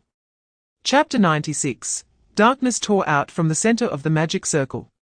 A small black dot, no bigger than the tip of a needle, suddenly appeared in the air. In the completely silent world, the black dot expanded without warning, turning into a black void with a diameter of 20 meters. The runic chain in the center of the magic circle suddenly snapped, then deviated from its predetermined path as if pulled being violently dragged into the depths of the void. The teaching building trembled, not with a cold shiver, but as if it were about to be uprooted by a violent shaking. Fang Jiu held Leah, and suddenly heard the creaking sound of steel bars deforming above him. He instinctively took 2 steps back, and saw countless cracks spreading across the ceiling. In the next second, Fang Jiu witnessed the ceiling of the top floor of the teaching building being violently ripped off by a tremendous pulling force. A storm of wind surged into the building, instantly filling his eardrums with a roar like a train passing overhead. The floor in front of him suddenly stood upright, defying gravity and ascending into the air, while the desks and chairs in the classroom were torn to pieces, swept into this anti-gravity storm like a meteor shower. He abruptly raised his head to look at the black void exposed to the sky. Fang Jiu had heard before that black holes could capture light due to their gravity, which is how they got their name. Chapter 97. A few minutes later, the roar of helicopters tore through the night, and dozens of searchlights illuminated the rubble of the teaching building. A group of specially equipped task forces rushed in from a distance. The deputy director of the bureau, Lu Ling, personally led the team, surrounding the school tightly. After commanding the scene with lightning speed, she stood in front of the teaching building, staring at the otherworldly convenience store above the ruins alongside Fang Jiu, her typically composed expression subtly twitching. Seeing this decisive beauty of a deputy director looking as if she had eaten something bad, Fang Jiu felt inexplicably awkward and attempted to open a conversation. "Why are you here? Shouldn't it be that shark?" "This incident is rather complicated," Lu Ling replied, looking into the distance and sighing. "It will report to me later anyway, so I might as well come and see for myself." Fang Jiu remained silent for 2 seconds. "Seems like I've caused you more trouble." "Not really." Lu Ling gradually regained her composure and calmly replied, "Although your process of handling the anomaly is quite creative, at least it has brought us a brand new contact. Just a bit too new." Chapter 98. Standing inside the deep blue cognitive barrier, Fang Jiu's expression suddenly froze. After the rounding of pi, he finally heard another mind-boggling piece of news: the periodic table of elements has been disrupted. He was still that ordinary person who did not understand mathematics and science well, unable to imagine the scene after the periodic table was disrupted. However, based on his years of surfing the internet and watching various QA posts, he was certain that the consequences of a chaotic periodic table would not be much better than rounding pi. It might even have a greater impact. Having experienced the rounding of pi once, Fang Jiu and Leah were merely startled. Young Liu was different. She suddenly shivered, her hands and feet stiffening, nearly getting scared straight. "Isn't this a huge problem?" Fang Jiu patted the half-dragon girl on the back, trying to comfort her while looking at Lu Ling. "Can you tell us what the consequences are?" In the few seconds during which atomic masses changed, the density and mass of the planet beneath our feet decreased, leading to changes in gravity. Additionally, the mechanical structure of some buildings became unstable and eventually collapsed. The Antarctic plate deviated, and all applications related to the magnetic field could not function properly. Chapter 99. The night was heavy. The bureau's lights remained on throughout the night, with the sounds of keyboard typing and papers rustling echoing everywhere, busy dealing with the residual problems of the anomaly. In contrast, Fang Jiu returned home, lay down on his bed, relaxed his mind, and fell into a deep sleep. The mental energy consumed by the large phase expansion was immense. Fortunately, chatting casually with Leah and Yang Liu along the way distracted him, or Fang Jiu would have definitely blacked out at some corner and fallen asleep right on the street. After returning to his cozy little home, he immersed himself completely in dreamland. Even the sound of cars whizzing by outside could not disturb his peaceful sleep, and he dozed until noon the next day. Sunlight pierced through the sheer curtains, transforming into thin beams of light that scattered onto Fang Jiu's face. He slowly opened his sticky eyes and felt dazed for quite some time before his consciousness began to clear. The splendid yet abstract experiences of yesterday surged back like a tide. Fang Jiu nestled in bed, clutching a portion of the blanket between his legs, pulling the pillow over his face. For a brief moment, he felt a sense of absurdity that was starkly different from the mundane reality. And he thought that yesterday's self was not himself, but a character from some dark sci-fi comedy film. Chapter 100. Half an hour later. The shadow finished organizing all the takeout boxes, packing them into 2 plastic bags along with the litter scattered on the floor. It then mopped the floor thoroughly without missing a spot and even washed the pots and pans, leaving the living room spotless and clean after the big meal, lunch. The more Fang Jiu looked, the more he felt that the shadow was the true smart home. It could cook, wash dishes, mop the floor, and take out the trash. When faced with corners that were usually not cleaned properly, it could transform into a pool of liquid black water, sweeping away all the dirt. While the fully functional shadow was doing housework, the 2 robotic vacuum cleaners in Fang Jiu's home, under Li Huai's control, were speeding around. One making an S shape and the other making a B shape. He didn't know who they might be cursing. Perhaps they were attacking Fang Jiu's elder, who hadn't been beaten in a long time. Once the shadow finished tidying up the living room, Yang Liu came out holding her laptop. After a flurry of tapping, the half-dragon girl gave Fang Jiu a resolute look, full of determination. "Boss, I'm ready. You can come at me." Fang Jiu didn't understand Yang Liu's reaction. "Why does it sound like I'm going to use workplace violence against you?" Chapter 101. In a large office piled high with documentation, Lu Ling sat at her desk, looking at the caller ID with a complex expression. To be fair, as the deputy director of the Management Bureau, receiving a large flow of intelligence information had become her daily routine, especially now with the frequent occurrences of various anomalies. She had to answer hundreds of calls every day, coordinating various situations with the heads of different regions in the Bureau. Among the countless phone numbers Lu Ling had answered, this one in front of her, marked as 009, was one she really did not want to pick up. Looking at the caller ID, she seemed to be transported back to when she first started working. A strange and unbelievable feeling surged within her, repeatedly impacting her already established worldview. God knows what kind of ghostly thing was waiting for her on the other end of the line. She had thought about the possibility of Fang Jiu calling her, but she didn't expect him to come up with something so soon after just one night. After being momentarily stunned, Lu Ling collected herself, tightened her nerves and emotions, and picked up the phone. "Hello. Hey, it's me, Fang Jiu." Fang Jiu's voice carried a hint of excitement at having found a clue. "I forgot to ask yesterday. We found a string of elemental runes in the stairwell on the 13th floor. Li Huai said they were carved by the sorcerers from her hometown. We suspect that this anomaly might be related to Li Huai's hometown, so I wanted to check if your bureau has any relevant intelligence recorded." Chapter 102, a reminder for the previous chapter. The content of Chapter 101 has been replaced, changing from the original recent announcement to normal content. Readers who haven't seen it should return to the previous chapter. The following is the main text. The half-dragon girl pressed her lips together, looking somewhat reluctant. But in order to help Li Huai, she made up her mind and nodded at Fang Jiu. "We want to visit Yang Liu's father." Fang Jiu caught Yang Liu's gaze and asked Lu Ling on the other end of the phone, "That should be fine, right?" "Of course, no problem," Lu Ling answered briskly. "As far as I know, he is receiving treatment in the treatment room of District 3. If you want to visit, just go directly." Fang Jiu let out a breath, casually grabbed the coat by the sofa and threw it over his shoulder, then let us tidy up and head out. Upon hearing this, Lu Ling on the other end of the phone relaxed, thinking the topic was over and preparing to chat casually before hanging up.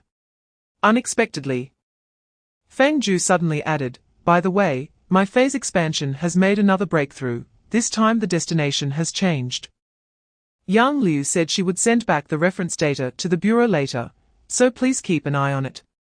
Chapter 103. The black tight-fitting uniform and loose brown coat worn by Watson and Charlotte were just as Fang Jiu remembered. It seemed to be their standard attire. Upon meeting the two extraordinary individuals again, Fang Jiu stepped forward while also taking in their changes. Although Charlotte's face showed little fatigue, she appeared slightly thinner overall than before. Watson looked as if he had just woken up, his eyes not as clear as they used to be, shrouded in a layer of hazy grey. Neither of them looked particularly well, their expressions as grim as when they first met, likely having been forced back to work right after a rest. "You're here." Upon seeing Fang Jiu, Watson expressed countless sentiments. "I've heard about everything. After I returned, it seems like you guys pulled off something big again."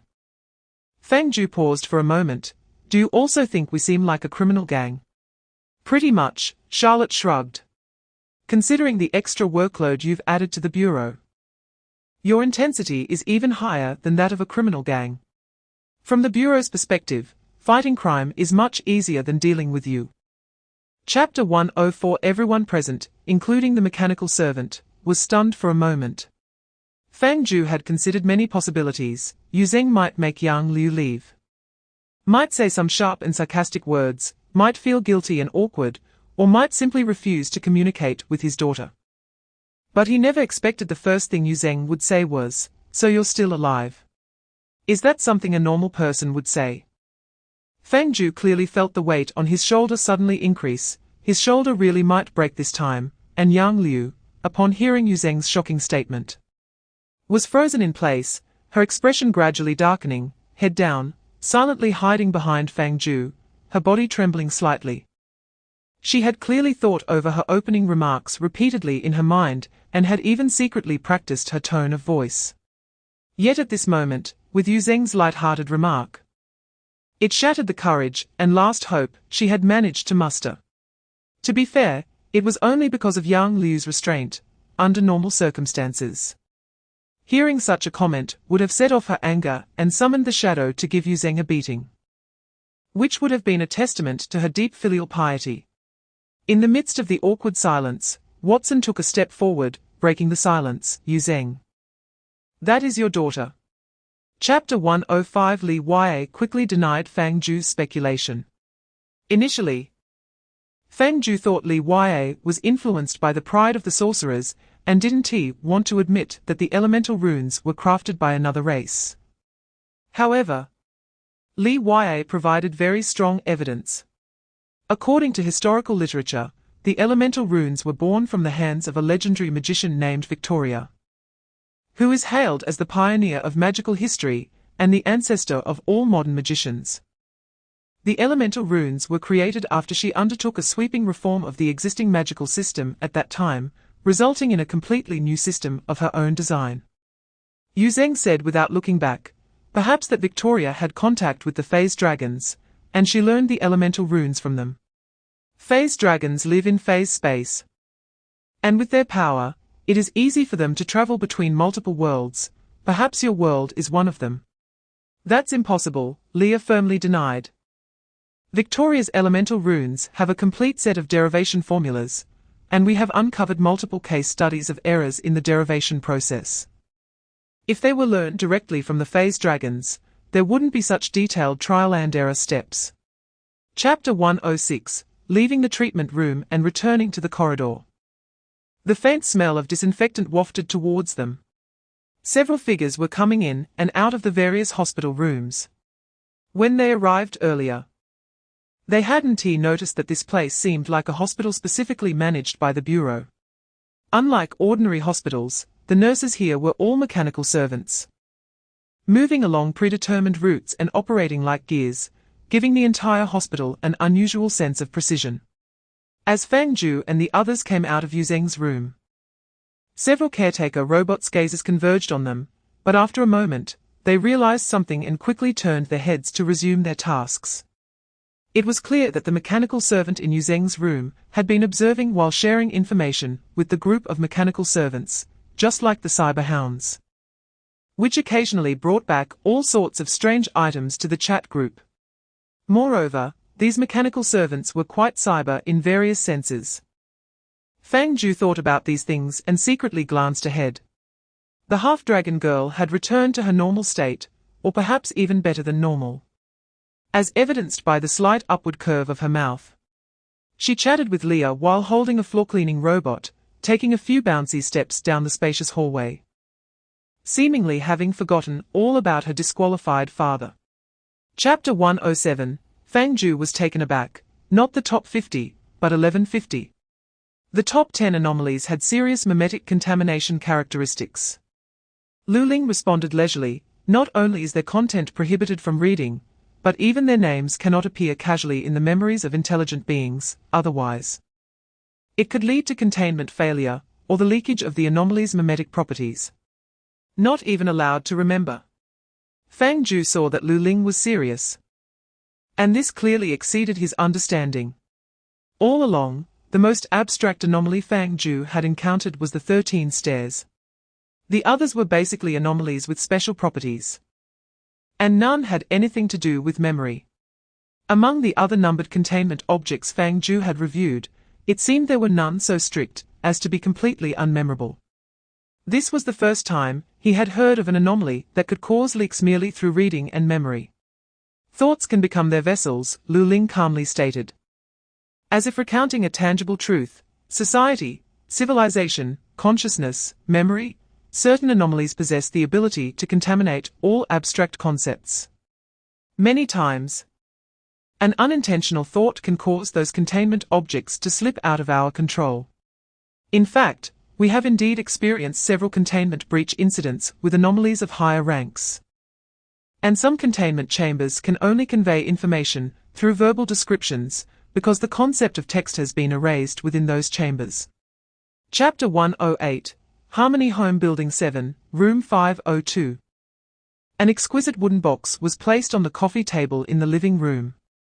Fang Jiu sat on the sofa holding a floor-cleaning robot. His gaze focused on a charred piece of wood in front of him. After returning from the bureau, he casually had a few bites of food to satisfy his hunger, and then began examining this piece of snail shell resembling old tree bark. To be fair, as someone who had previously had close contact with phase snails, Fang Jiu clearly remembered that the shell of a phase snail should be milky white, which was worlds apart from the hard, straight, charred piece of wood before him. After ruling out the possibility that Lu Ling had mistakenly taken the wrong item, Fang Jiu could only interpret the current situation as the bureau having done something to the phase snail. Of course, the problem could also lie with himself. After all, following his contact with the phase snail, it had forcibly entered hibernation. What specifically happened to its body, Fang Jiu did not know. But he could be sure that the strange creature born from phase space was definitely not in a good state. Perhaps its shell turning into old tree bark was also thanks to Fang Jiu. Thinking about all this, Fang Jiu flicked the shell of the floor-cleaning robot. It's been so long, have you finished scanning?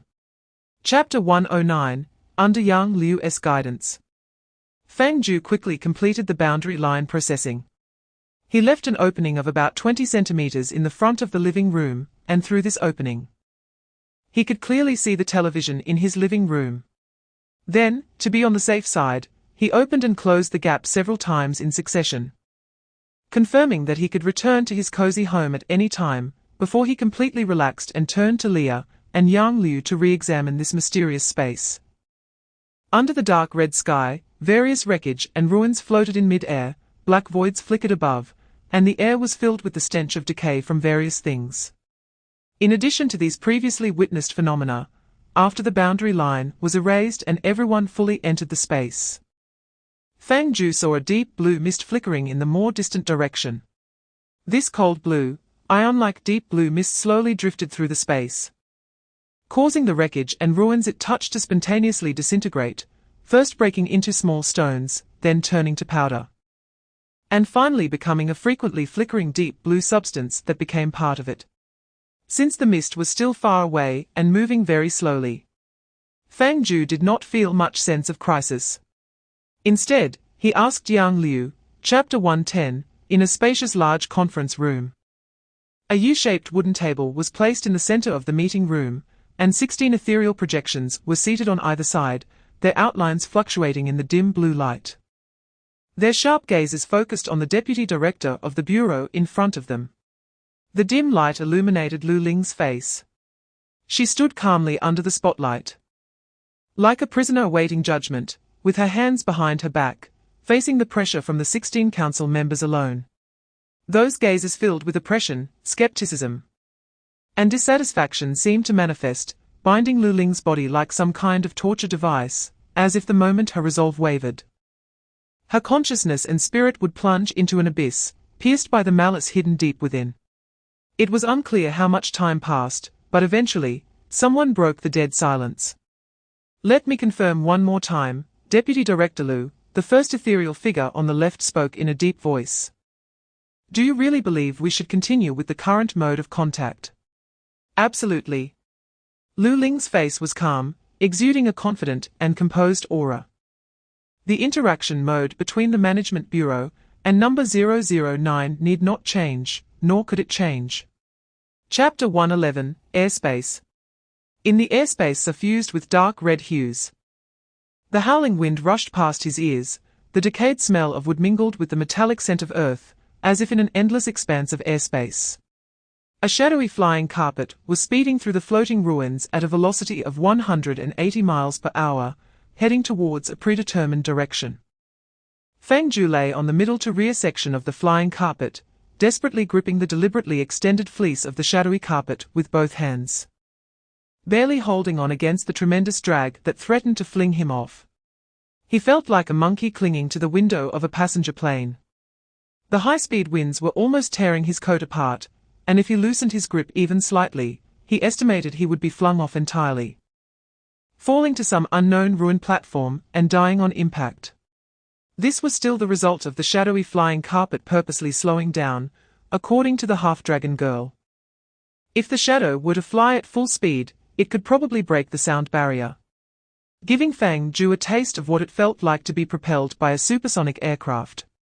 In contrast to Fang Jiu, who had an ordinary human body, Yang Liu sat steadily in the center of the carpet, as if the cutting winds could only stir her clothing at the edges, having no effect on her. Her hair danced in the wind, while her small face appeared to bask in a spring breeze, comfortably squinting her eyes. Chapter 112. Walking through the pitch-black cylindrical corridor, and passing through the thorny gate, the stench of decay, wrapped in dust, hit Fang Jiu's face. He instinctively held his breath, carrying Leah into the depths of the temple. Darkness swallowed Fang Jiu's figure like a tide, the dim environment obscuring his vision. In the vast and empty temple, where he could not see his own hand in front of him, the sound of footsteps was instead highlighted too clearly. Fang Jiu slightly slowed his pace, regretting that he hadn't brought his phone. He originally thought that exploring in an area with no signal like this would render his phone useless. But now he realized it was a mistake. This place was too dark. Fang Jiu unconsciously rubbed Leah's outer shell, hesitant to make any sudden movements. "We might need a light source. Yang Liu, do you have fire?" "Huh?" The half-dragon girl blinked in confusion. "No, I didn't bring any." Fang Jiu frowned, his thought process suddenly veering off. "Can you breathe fire?" Before Yang Liu could answer, the little robot in Fang Jiu's arms began to chatter. "Yang Liu is a descendant of the pterosaur. Have you ever seen a pterosaur that can breathe fire?" "But she's afraid of heights." "Have you ever seen a pterosaur that's afraid of heights?" Fang Jiu glanced at Yang Liu. She was the first human descendant of the phased pterosaur, genetically quite innovative, and might evolve some new abilities. Chapter 113. The half-dragon girl stood frozen as if struck by lightning, her mouth that had just been lifted by Fang Jiu's praise instantly stiffening. Seeing Yang Liu standing still as if her CPU had burned out, Fang Jiu gave Leah a gentle poke. "If you have something to say, just say it. Don't grab a bone and say it's someone else's second aunt, that's just unlucky." "But this is indeed a dragon bone," Leah exclaimed, her tone raising the light intensity a few degrees. "I am 100% sure that based on the elemental composition of this bone, it is of the same lineage as Yang Liu. Even if it's not her second aunt, it must at least belong to the phased pterosaur." "The skeleton of a phased pterosaur," Fang Jiu murmured, turning to look at Yang Liu.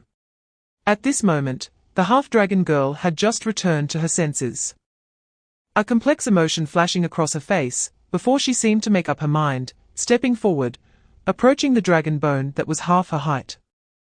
She cautiously extended her hand, pulling it back once in worry halfway, but ultimately mustering the courage to gently touch this bone that had endured countless years. Yang Liu's movements were slow and gentle, filled with caution and novelty, as if tinged with a hint of sentiment. Watching her fingertips slowly glide over the dragon bone, countless images flashed through Fang Jiu's mind. The half-dragon girl had finally found a clue to her homeland, amid her excitement. She sensed the call of her ancestors from the cold touch, the ancient bloodline surging violently within her. This half-dragon, who had left her tribe for many years, finally gained the acknowledgement of her lineage, returning to her essence, and then acquiring a new power. Chapter 114, Leah's response held the half-dragon girl in place. Even though she had already integrated into the abstract family of Room 502, she still couldn't fully adapt to Leah's unique perspective. A normal investigator, upon seeing the chaotic form of the vengeful spirit, would first think of guarding against spiritual pollution, silently categorizing it as a product of cult sacrifices, and would never consider the seemingly reasonable yet absurd idea of piecing together a dragon. What kind of thought process does Sister Leah have? Before Yang Liu could sort through her thoughts, a restless wind suddenly swept through the surroundings, and a sharp, piercing scream, like a beast's wail before death, erupted from within the dragon clan's vengeful spirit, mingled with the smells of earth and rust. Yang Liu uncontrollably lifted her head, her gaze meeting that of the dragon clan's vengeful spirit. Only then did she see the four dim, lifeless eyeballs revealing deep-seated death energy, and within this silent stare, a chilling, murderous hatred crawled up her body, like countless sharp bones trying to pierce her spine.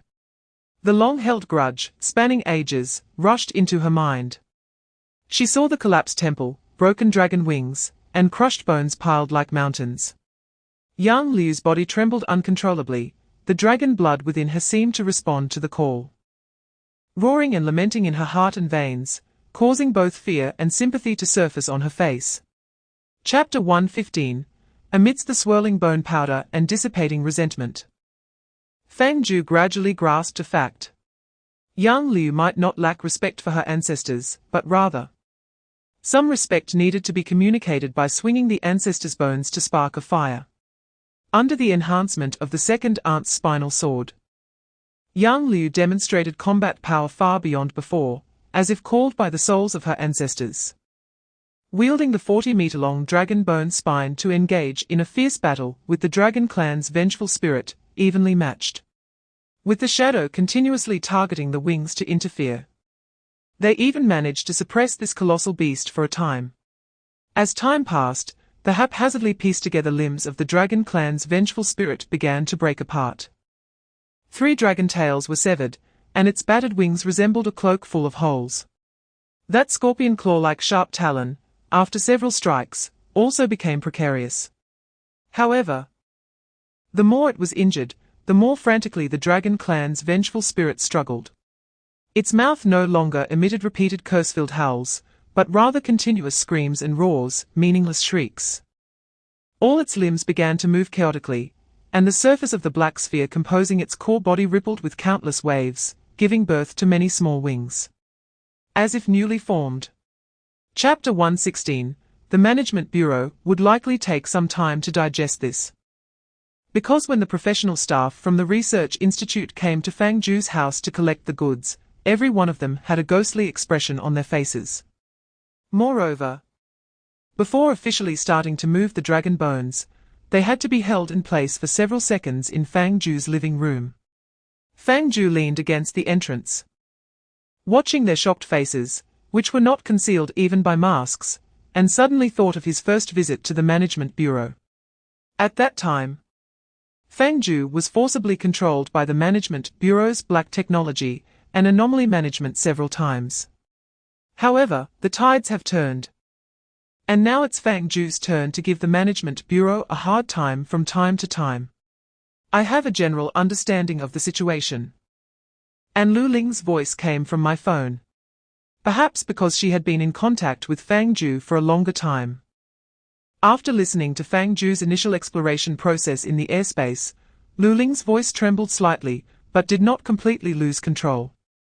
Even now, Lu Ling's excellent adjustment ability allowed her to calm herself and talk to Fang Jiu with a normal attitude, the bones of the phase pterosaur, the black temple of the cult, and a dragon's vengeful spirit that has been eliminated. That's all right. Just these for today. Fang Jiu glanced at Yang Liu, who was moving dragon bones between the airspace and the living room, thinking this should be the expert Lu Ling mentioned. Fang Jiu hardly hesitated and clicked the mouse to accept the video call. With a flicker of the screen, a delicate female face immediately appeared in the center of the display. An adult woman wearing a researcher-style white lab coat sat cross-legged in a swivel chair, her brown hair cascading down. Upon seeing Fang Jiu, a gentle smile immediately appeared on her face as she held a coffee cup in one hand and waved at Fang Jiu with the other. "Hello, can you see me? Can you hear me?" Unlike the serious researcher Fang Jiu had imagined, her voice was full of vitality and friendliness, like a neighborly older sister. Fang Jiu was momentarily taken aback, recognizing the Management Bureau researcher's badge hanging on her chest, and then confirmed her identity. "May I ask who you are?" "Medea." The female researcher smiled slightly, a faint golden light appearing in her pupils. "My name is Medea, just like the witch from mythology."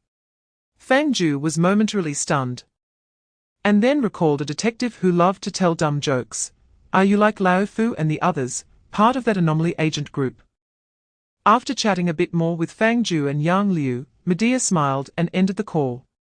The video window disappeared from the screen, and she calmly pressed the shutdown button, reflecting a face in the darkening screen that had lost its smile and was full of fatigue. Previously, as an observer, she didn't have a particularly strong sense of reality until she personally interacted with Fang Jiu and the others, making her understand Lu Ling's feelings. Dealing with these unconventional explorers was more mentally exhausting than handling anomalies. Medea sighed helplessly, picked up her coffee, and drank it in one go.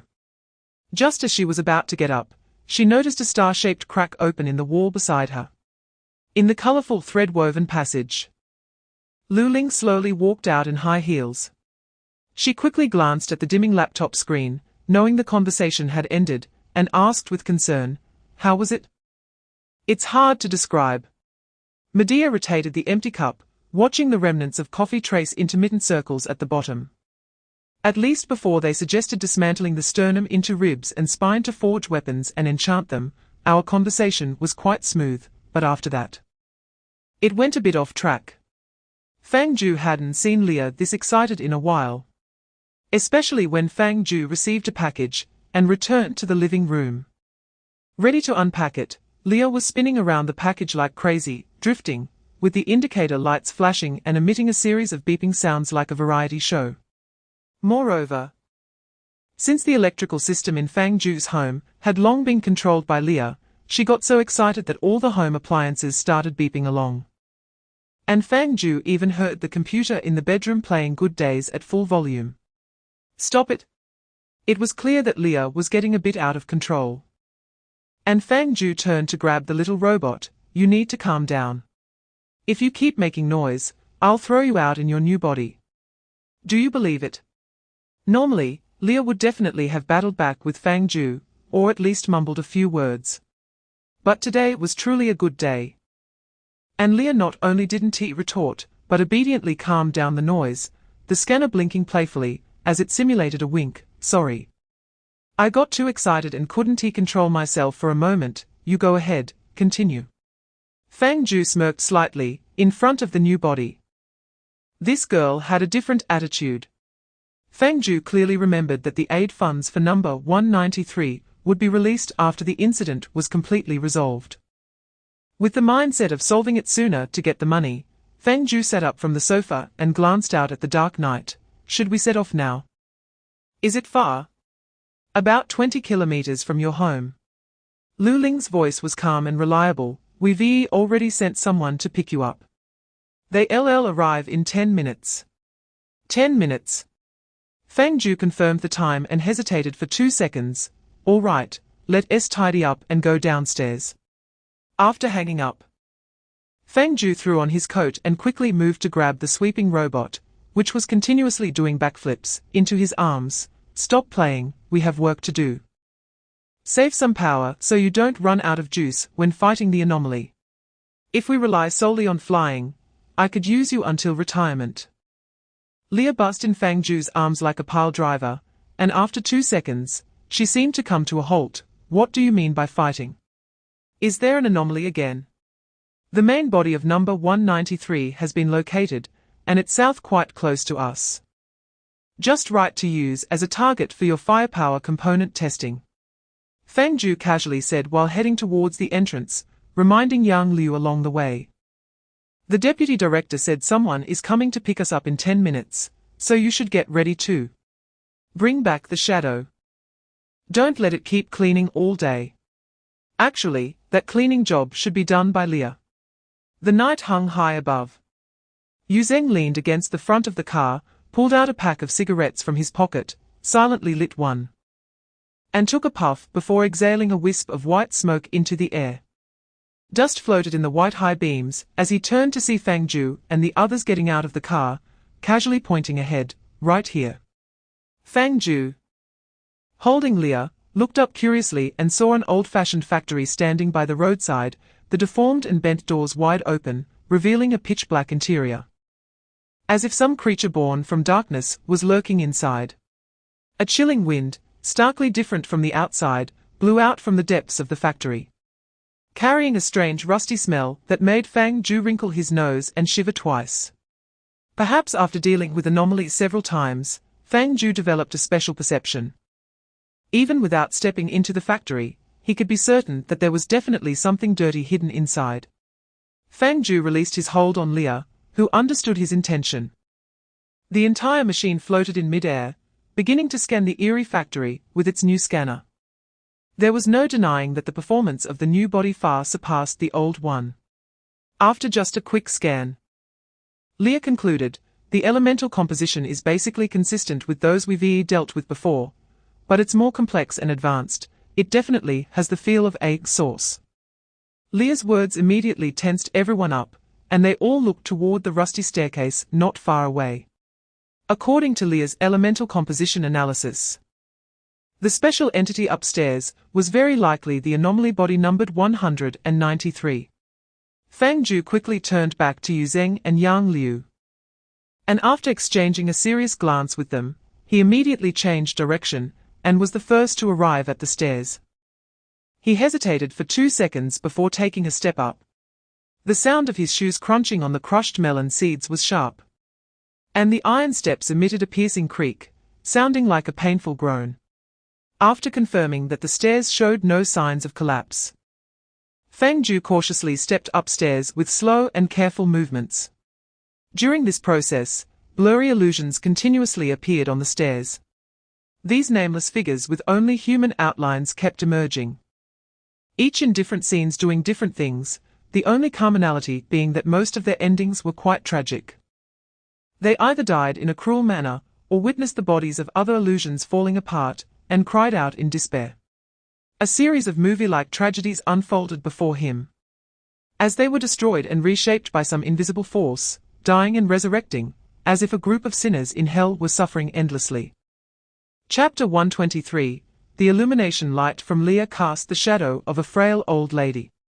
The old lady stood still, seemingly dazed, with her eyes wide open, bizarrely scrutinizing Fang Jiu and the others. Surprisingly, she showed no hostility. Fang Jiu stared at her for 2 seconds, but couldn't make sense of it. So he turned to ask the little robot, "Are you sure there's no mistake? Is it really this old lady?" "It's definitely her." Leah was confident that her elemental analysis was correct, but she was also somewhat confused about the current situation. However, the old lady looked quite normal, completely unrelated to that numbered 193. Are there urban legends about a cane-wielding old lady? Yes. At this moment, Yu Zheng spoke up. I remember an urban legend called Highway Granny, which is said to reach speeds of 150 km/h, often appearing on highways at night, and if she catches up to her victim, she can kill them. It sounded like an urban legend straight out of a primary school math mistake book. Leah extended her mechanical arm, pointing at the old lady in front of them. But look at her, does she even look like she could be associated with highway? Yu Zheng followed her gaze down to the old lady's feet, which clearly showed signs of muscle atrophy, just standing there required support from a cane. And her body trembled, as if a gust of wind could knock her down. Chapter 124. Fang Jiu stood there, stunned. Although he was only dazed for 2 seconds, his sharp mind had already made numerous convoluted turns. Even so, he still couldn't shake off the shock of the high-speed old lady. It turned out that even if they were all classified as anomalies, they couldn't be generalized. Some anomalies had bizarre shapes with complex functions that were mind-boggling, while others were terrifying and could kill without blinking, and there were others, like the high-speed old lady in front of him, who looked insane, but were indeed quite insane. The storm was raging, expanding, and continuously growing. This old lady was truly dizzying. Leah raised her scanner towards the center of the storm. The expressions on the virtual screen were complex and hard to describe. Her elemental composition now resonated with madness, chaos, and malice, completely different from earlier.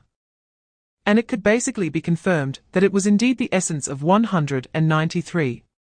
The current issue was how to deal with her. Fang Jiu looked at the approaching storm, momentarily drawing a blank in his mind. This thing could be classified as a natural disaster. Does your bureau have experience dealing with tornadoes? The bureau has dealt with several tsunamis caused by deep-sea anomalies. Chapter 125. The words mechanical flight almost caused Leah to crash. Leah knew that Fang Jiu could never say anything serious. Whenever he came up with an idea, it was either extremely devilish or abstractly ridiculous. Although he always managed to achieve the goal in the end, the specific process was often bizarre.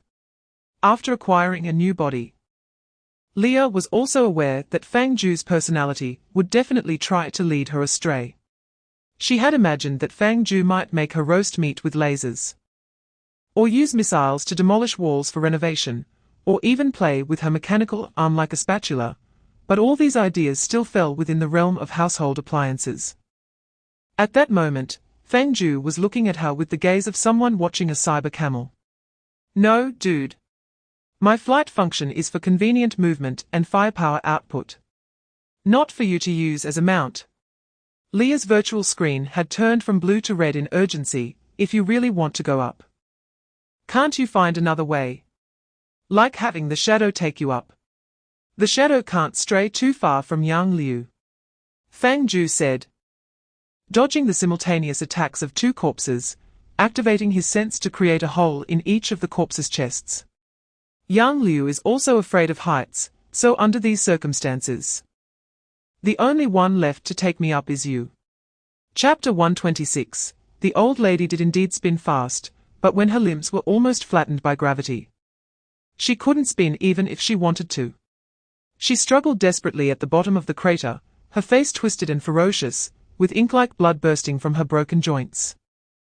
Her body grotesquely attempting to break free from the gravitational shackles. Unfortunately, the terrifying gravity from another planet far exceeded the scope of urban legends. Seeing her struggle, Fang Jiu thought he should give the old lady a quick end, so he stood high above and extended a finger forward, casually drawing a horizontal line in the air. The old lady's upper and lower body instantly separated and misaligned, her forelimbs still clawed desperately at the ground, while her lower limbs had already moved 10 meters away. Murky blood flowed from the cut, quickly being pulled into the depths of the earth by the dark purple gravity. A mournful scream erupted from the depths of the pit, as the old lady finally realized she was about to die. Her upper body struggled more vigorously, almost every muscle writhing in a fight for survival, desperately trying to escape this cage called gravity. Seeing the old lady so lively even after being separated, Fang Jiu casually waved his hand again, and the high-speed old lady was immediately sliced into 17 pieces. Chapter 127. At first, Fang Jiu thought this was a dropped part from factory equipment. After all, it looked like an ordinary metal fragment, with no writhing flesh, no suddenly opened eyes, and no sharp limbs protruding. It was just an ordinary iron piece dyed black. However, one sentence from Leah made Fang Jiu instantly alert.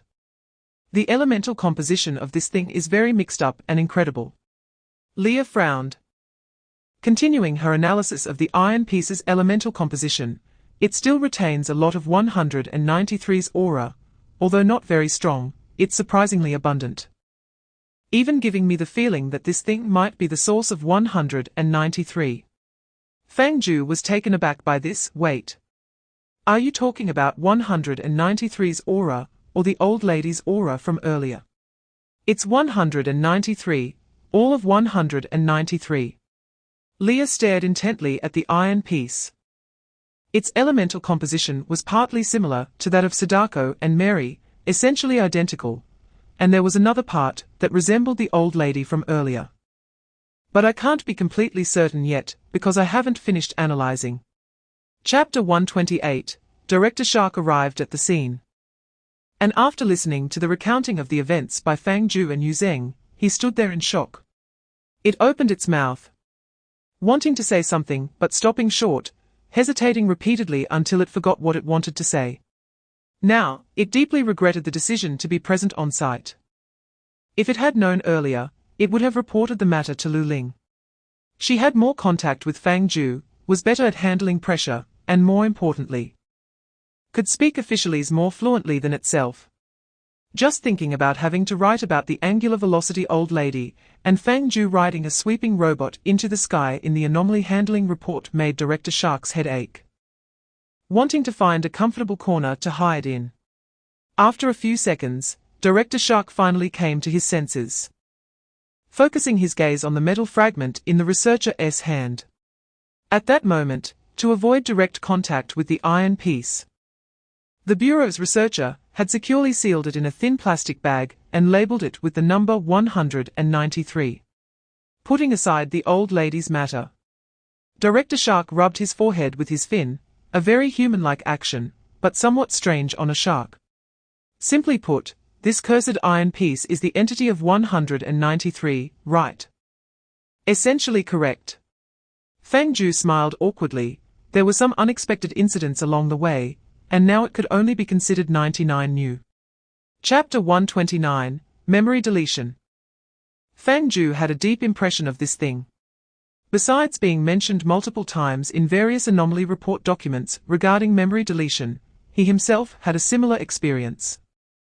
After he went to the Bureau's document room to review Anomaly 1150, Fang Jiu followed the regulations to perform a memory modification and blurring process. Even now, he could only vaguely recall the characteristics of those anomalies, but he had only a blurred impression of their names and existence statuses. And some elements were replaced by certain childish fairy tales with obscure meanings. Fang Jiu vaguely sensed where the problem lay and tentatively asked, "Could it be that your memories have been processed?" "Processed many times," Yu Zheng said casually. "I used to be an agent for the Bureau, often needing to enter dangerous places. After being downgraded to an investigator, the frequency of memory deletion and modification hasn't significantly decreased. So my memories of the past have inevitably become increasingly vague, some I have completely forgotten." Fang Jiu was startled. The side effects of memory deletion are that severe. He immediately began to recall his past, finding that the embarrassing scenes were still clearly imprinted deep in his mind, quietly muttering, "I seem to still remember quite clearly." Chapter 130. Fang Jiu returned to the living room and first ordered 4 extra topping pizzas for Yang Liu. While waiting for the delivery, he secretly observed Yang Liu's reactions several times. The half-dragon girl seemed quite happy. She was sitting cross-legged on the sofa watching a show, and upon hearing the theme song, she was rhythmically patting her thigh with her hand while humming along. How should I put it? Although the relationship between Yu Zheng and Yang Liu was still quite stiff and far from normal, from the current state, things seemed to be developing in a positive direction. Especially after learning that Yu Zheng had undergone memory deletion over 500 times, regardless of what Yang Liu thought. Fang Jiu felt that Yu Zheng's transformation into what he was now must carry some kind of burden. Of course, a burden is one thing. It's also true that Yu Zheng was an unqualified father, So the conflict between this father and daughter was quite complex. And for complex matters, Fang Jiu always felt that going with the flow was best. At least, judging by the slight upward curve of Yang Liu's lips. Her interaction with Yu Zheng tonight was much better than last time. Half an hour later, the pizza delivery arrived. Fang Jiu was so full that he couldn't eat another bite, handing everything over to Yang Liu to finish, while he sat beside her waiting for her to finish. Chapter 131. Not to mention that the half-dragon girl's brain circuits were fried, even a loading circle icon popped up on Lily's forehead. How did he jump from energy conversion to spatial spacecraft? There was a gap of decades of planning projects in between. How did Fang Jiu suddenly figure it out? Yang Liu stared at him with wide eyes, scrutinizing him. Is what you have in your head really a brain? What are you talking about? Fang Jiu put on a serious expression. I'm not joking, I'm serious. What do you think about the idea of a spatial spacecraft? Sounds like something proposed after drinking too much. Lily rolled her eyes at Fang Jiu. Honestly, among the many ridiculous ideas you've proposed, a spatial spacecraft at least ranks in the top 5. The biggest problem is how did your brain circuits suddenly jump to such a far-off place? It's very reasonable, Fang Jiu said with a face full of certainty. Think about it, you can use magic to convert the fashionable little trash here. Which means you can use magic to utilize the energy of the spatial domain. Now we happen to lack a high-speed means of movement within the spatial domain. If we build a spatial spacecraft and let you be the main control unit, while racing around in the spatial domain and absorbing the surrounding little trash as fuel, wouldn't that accelerate the exploration process of the spatial domain? This is much more reliable and safer than my living space displacement. Chapter 132. That night, Fang Jiu had a dream. On an endless grassland, the gentle spring breeze brushed against his face. Fang Jiu looked at the rising sun in the distance. And as the grass bowed in the wind, he saw a little girl with long black hair sitting on the ground, occasionally pulling at the grass roots. Out of curiosity, Fang Jiu walked over to the girl and found that she was wearing a white shirt and black shorts, looking about 6 years old and quite small. Her most notable feature was a half-meter-long dark green tail protruding from her tailbone, swaying gently on the grass, as it poked through a hole in her shirt. For some reason, although Fang Jiu clearly had never seen this girl before, he blurted out upon seeing her, Yang Liu. The little girl turned her head sharply, her eyes shining like two small suns. Leader, you're here. Unlike the socially anxious and introverted Yang Liu in his memories, the younger half-dragon girl was all smiles. More radiant than the distant sun. Her childlike face was filled with joy as she casually pulled up a few blades of grass from the ground, cradled them in her hands, and offered them to Fang Jiu. Here, leader, you eat. Chapter 133. Looking at the message Yang Liu replied with, Fang Jiu furrowed his brows. Could it be that what the little Yang Liu said in the dream was something he imagined? Although the words in dreams shouldn't be taken seriously. Recalling that clear image and memory made Fang Jiu feel that things weren't that simple. He continued to type on his phone, asking, do you remember how your mother passed away? Yang Liu casually sent a shrug emoji and replied rapidly. I remember she passed away from an illness that the Bureau couldn't treat, and it seems that the phase dragon side couldn't do anything about it either. Do you still remember what happened on the day she died? Yang Liu sent a thinking cat emoji. After a few seconds, Yang Liu sent a long message. My mother said before she passed away that she wanted the people from the Management Bureau to send her back to the void. And then surrounded her with a bunch of things I couldn't understand at the time. Not long after, my mother's body disappeared, like something from her soul floated out. And then she was gone. Later, Aunt Medea told me that this is the process of the phase dragon clan returning to the white box. A burial method different from that of humans. However, where exactly my mother went and what the white box is, Aunt Mai also doesn't know. Chapter 134. The non-existent F-generation mechanic. Fang Jiu frowned. He didn't intend to question the judgment of the Management Bureau. Since Medea could say that the iron piece came from the mechanic, it meant they must have done the most detailed material analysis. However, the sudden emergence of something that might only appear in the future was somewhat beyond Fang Jiu's expectations. Can we find the production records in the blacksmith? Fang Jiu quickly thought of the precision and complexity of the mechanical beast in the armed department. I remember all mechanics were produced by the blacksmith, right?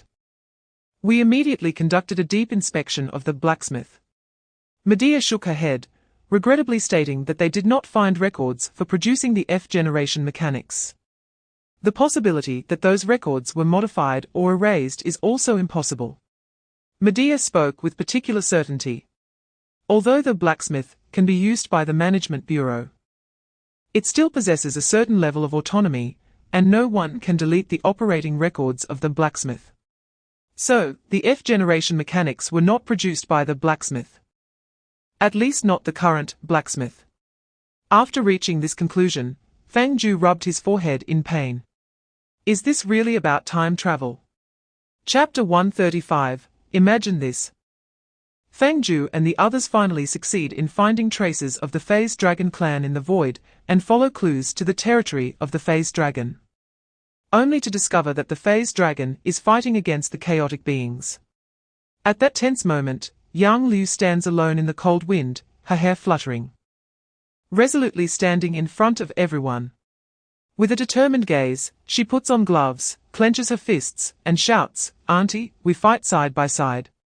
Then, when the other phase dragons think Yang Liu is about to summon her aunt to the scene, it's once again the time to summon the dragon clan's heroic spirits. This girl quietly pulls out her aunt's spine. What the hell is this side-by-side fighting? It's a miracle the other phase dragons didn't faint on the spot. Their willpower is commendable. What's wrong? Yet, Yang Liu still had no self-awareness, blinking innocently. Is this slogan not good? Too long?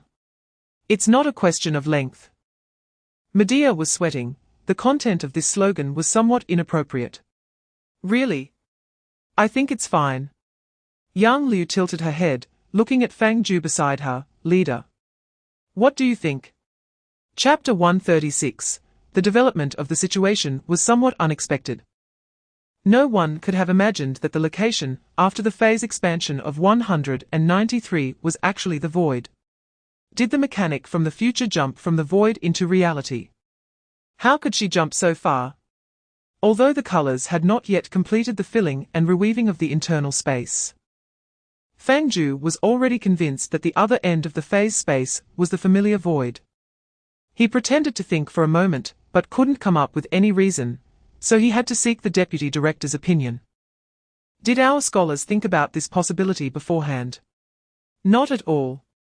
Lu Ling looked at the rapidly flashing abnormal data on the instrument, her voice tense. There were no signs indicating that 193 was related to the void, so we didn't think in that direction. Fang Jiu muttered softly, but I didn't take the wrong path. That indicates two possibilities. Leah's calm analytical voice came from behind. One is that the F-generation mechanics indeed come from the void. Your Management Bureau's blacksmith might have a twin brother, who accidentally spat out a mechanic into our world while continuously producing them. Fang Jiu's mouth twitched. You little robot have quite the imagination. What about the second possibility? Chapter 137. The sudden cross-space encounter was a huge shock for both sides. Because he was wearing a mask, Fang Jiu couldn't see the expressions of the three people opposite him. But he could tell from their stiff gestures and obviously leaning necks that they were equally shocked. They had just put in a lot of effort to move the luxurious elongated coffin lid, only for a strange space passage to suddenly appear beneath the coffin. With a man, a woman, a flying robot, and a shadowy unknown creature at the end of the passage. The trio outside the coffin was bewildered. And Fang Jiu's expression became equally interesting.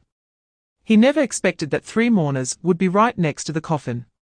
To be fair, Fang Jiu felt an impulse to immediately close the phase curtain door, partly because he felt awkward about accidentally digging up someone's ancestral grave and being discovered by the mourners. And also worried that the three masked men would rush in with anger. After all, suddenly opening a space passage beneath someone else's coffin put him in the wrong. However, running away felt like it would leave a psychological shadow on the victim's family. Fang Jiu thought for a moment, turned his head, and poked Leah beside him. What should we do now? Should I apologize? Chapter 138. Fang Jiu's nerves were taut, his gaze scrutinizing the two modified chaotic beings. To be honest, it was the first time he had seen such pure mechanical modification. The parts belonging to the human body were almost negligible. One could only vaguely see a few patches of flesh in the gaps between the claws and blades. More like bits of flesh wedged between gears and wires than mechanical limbs added to a flesh and blood body. Compared to humans, their composition was clearly closer to machinery. While Fang Jiu was observing them, the chaotic beings were also observing Fang Jiu and the others. Their gaze seemed capable of penetrating the mask. Silently staring at Fang Jiu and the others, most of their attention focused on Leah. As if they were very interested in this cleaning robot equipped with a special fire unit and a virtual image. However, interest aside, the two chaotic beings only stared at Leah for a moment before their gaze returned to Fang Jiu, and a chilling hostility arose. They quickly exchanged glances, sharing opinions, then, with the assistance of their mechanical claws, they proactively launched an attack on Fang Jiu from the front and back.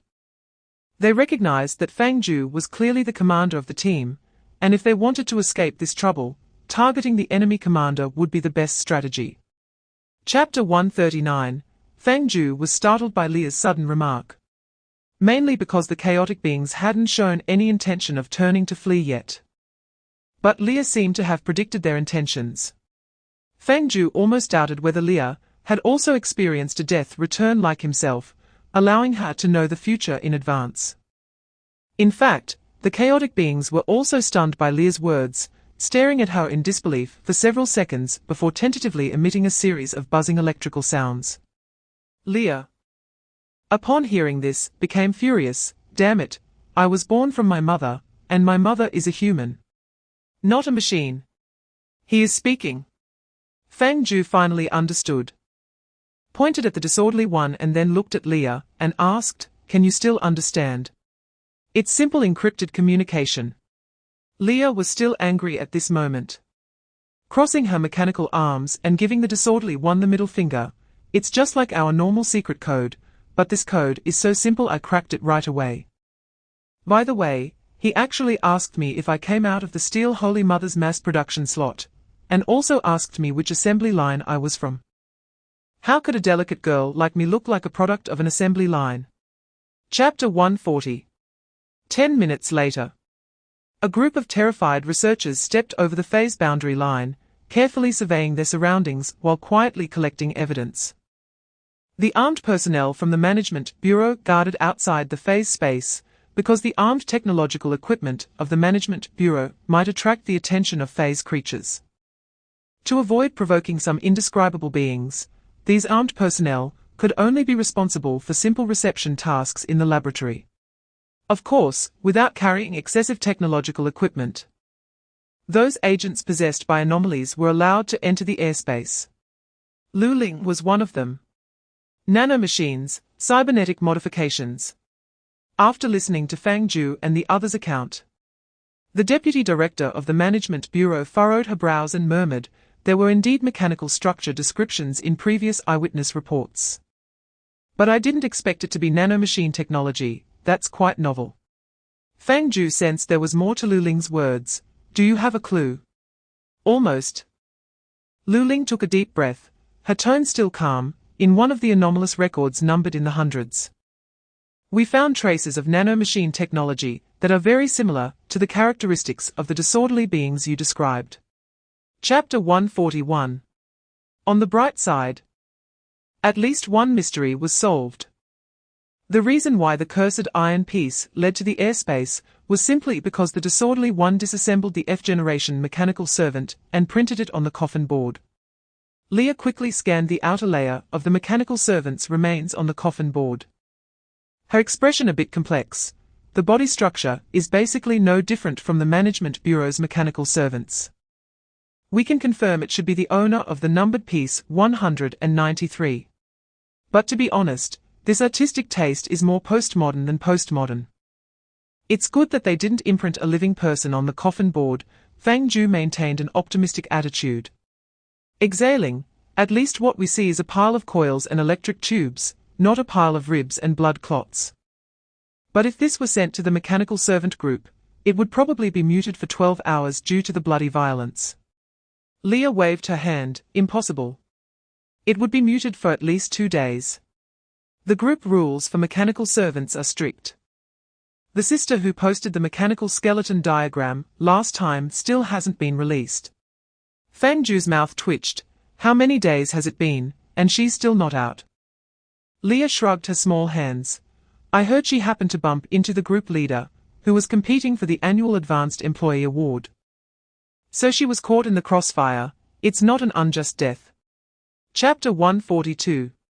Fang Jiu made several requests to the Management Bureau, generally asking them to share the data obtained from the airspace exploration. According to Leah, before she could craft a spaceship, she needed to think about the composition of the ship's materials, and there were too many chaotic things in the airspace. Testing them one by one would likely take until the year of the monkey.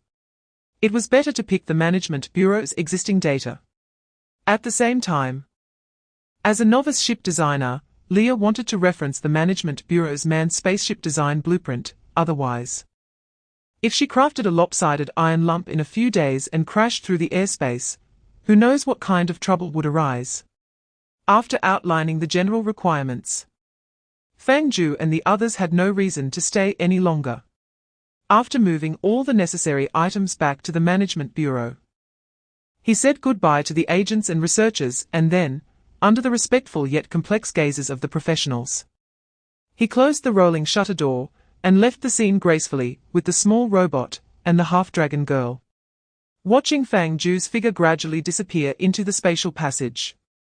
Lu Ling let out a long sigh, then straightened her expression, crossed her arms, and tapped her temples with her fingertips, revealing a contemplative look. The other standby researchers from the Management Bureau became tense upon seeing this scene. Chapter 143. As the saying goes, having nothing to do is the best driving force. Anyway, the main task ahead was to wait for the Management Bureau to analyze the mechanical servant's memory. After finishing lunch, Fang Jiu waved his hand and performed a phase expansion in the living room at home. It must be admitted that his proficiency in large phase expansions was getting higher.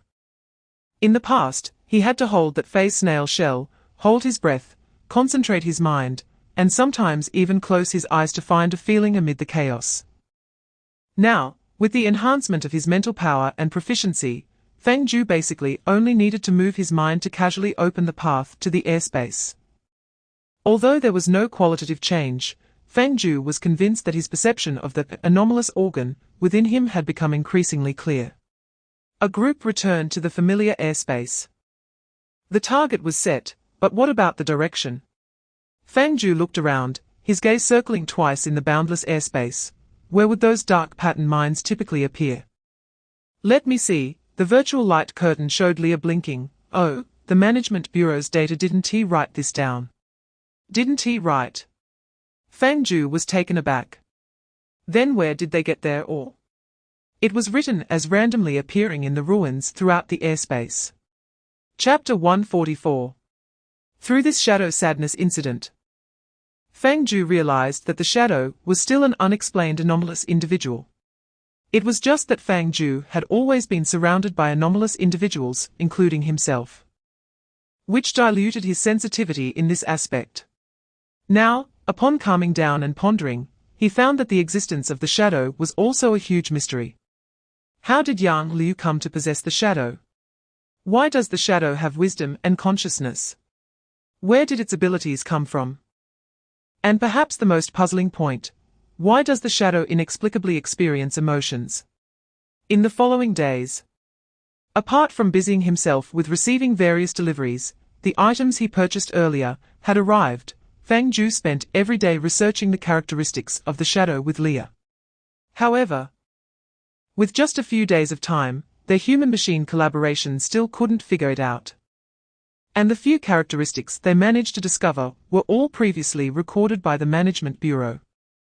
The shadow indeed experienced emotions as Yang Liu described, after going through sadness on the first day, anger on the second day, joy on the third day, pain on the fourth day, and confusion on the fifth day. By the sixth day, the shadow's emotions inexplicably stabilized. Chapter 145. Leah's direct float toward the basement indicated that there was no danger nearby. Otherwise, with her personality, she would definitely make Fang Jiu go first while she hid behind to observe the situation, and if anything seemed off, she would immediately launch a fireball, now it might be a missile or laser, to send Fang Jiu back to the past. Fang Jiu and Yang Liu exchanged glances, closely following Leah's back down the creaky stairs, ultimately arriving in front of a large metal door covered in rust. Surprisingly, although this metal door was full of signs of age, it was unexpectedly sturdy. Simple pushing and pulling couldn't open it. In the end, it was Leah who used a laser to cut the lock, allowing this door, which had been guarding this place for an unknown amount of time, to finally rest. The iron door opened inward, and a choking cloud of dust rushed towards them. The dimly lit basement, filled with dust and wood shavings, came to life as Leah activated the lighting mode. After illuminating the room, she paused visibly. Contrary to the imagined emptiness, there were traces of life everywhere. A wooden table lay quietly in the center, flanked by 3 crooked, deformed chairs. Next to it was a small kitchen, with an empty sink covered in cobwebs. In the corner stood a hardwood bed, and a wooden cabinet lay toppled beside it, with screwdrivers and wrenches spilling out of the drawers onto the floor. Chapter 146. Good news, the dark pattern, or has been excavated. Bad news, it dug itself out. Fang Jiu understood that things in the void were absurd. But he had never thought in this direction. After all, even with his mindset, he couldn't imagine something like, or crawling out of the ground by itself happening. When the stone-like eyeball within the deep blue crystal stared at him, Fang Jiu felt the pulse of life within this dark pattern, or they were alive. They had no flesh, no bones, and no nerves, but a sense of life flowed through them, faint yet tangible. Fang Jiu sensed the breath of living things from their rugged surface, even perceiving human-like emotions such as confusion and fatigue from the grayish, rough stone eyeball. This feeling was strikingly similar to Leah. Their bodies were also made of inorganic material, yet they were imbued with something akin to a soul. Leah was the first to awaken, stepping back to create distance while her body glowed with dangerous red light. 4 missiles were loaded into the launcher on her chassis, and the laser cannon above her head began to charge, signaling that the small robot had entered a state of readiness for combat. Chapter 147. Fortunately, this dark pattern or couldn't he understand human speech, otherwise, just the unrestrained conversation between Fang Jiu and Leah might have scared it back underground. Watching the confusion and daze in the dark pattern or's eyeball, Fang Jiu rubbed his temples, feeling a headache coming on. To be honest, this living stone had completely disrupted his plans, and he felt a bit lost about what to do with it. What else could they do? Send it to the Management Bureau. Leah spread her hands decisively, acting as if she were the one in charge. The Management Bureau has plenty of experience dealing with the quirky things, right? Let them handle it. That must be the right choice. For once, Fang Jiu thoughtfully considered things from the Management Bureau's perspective. But then he wondered if they had been sending too many strange items to the Bureau lately. There was the Void Map, the Dragon Bones, and just yesterday, they returned with a bunch of nanomachines and chaotic offerings. Now they were sending over a living stone. Would they be able to handle it all? At this point, a vivid image flashed through Fang Jiu's mind, prompting him to look at Yang Liu. By the way, what happened to those 2 starfish we encountered earlier? I think they were contained. As Yang Liu continued to sift through stones on the ground, testing the dark pattern, or, she tilted her head and thought for a moment. One was quite docile and cooperative, while the other was more aggressive and seemed to have some mental instability. I heard they even brought in a psychologist for it at the Bureau. I wonder if it's feeling any better these days. Chapter 148, with the mindset of since we're here, let us talk. Fang Jiu waved his hand and ordered Yang Liu and Shadow to dig 3 feet down to unearth the dark pattern, or S siblings. It was only at this moment that Fang Jiu remembered this detail. For some reason, the only dark pattern, or that had crawled out of the ground on its own, was this one. The remaining 5 had shown no signs of movement so far. Initially, Fang Jiu thought they might just be asleep, like the dark pattern or had before, but he soon noticed that as Yang Liu and Shadow dug down, the state of the dark pattern or in the corner grew more serious, with a hint of sadness visible in its greyish, rough eyeball. The sound of dirt clattering echoed in the basement. About 10 minutes later, under Yang Liu's guidance, Shadow sequentially unearthed the 5 pieces of dark pattern ore and carried them out. Upon noticing the unusual appearance of the remaining 5 ores, Fang Jiu finally understood where the earlier sadness had come from. Aside from the dark pattern, or they had discovered, the other 5 exhibited varying degrees of damage, with numerous cracked lines crawling across their surfaces, and the deep blue core areas shattered.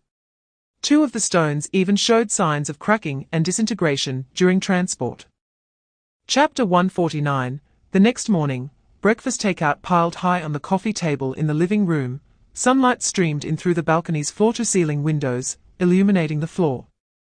A classic melodramatic television plot played on the screen as Fang Jiu held a cup of soybean milk and 2 pickled buns, staring intently at the dark pattern, or alongside Leah and Yang Liu.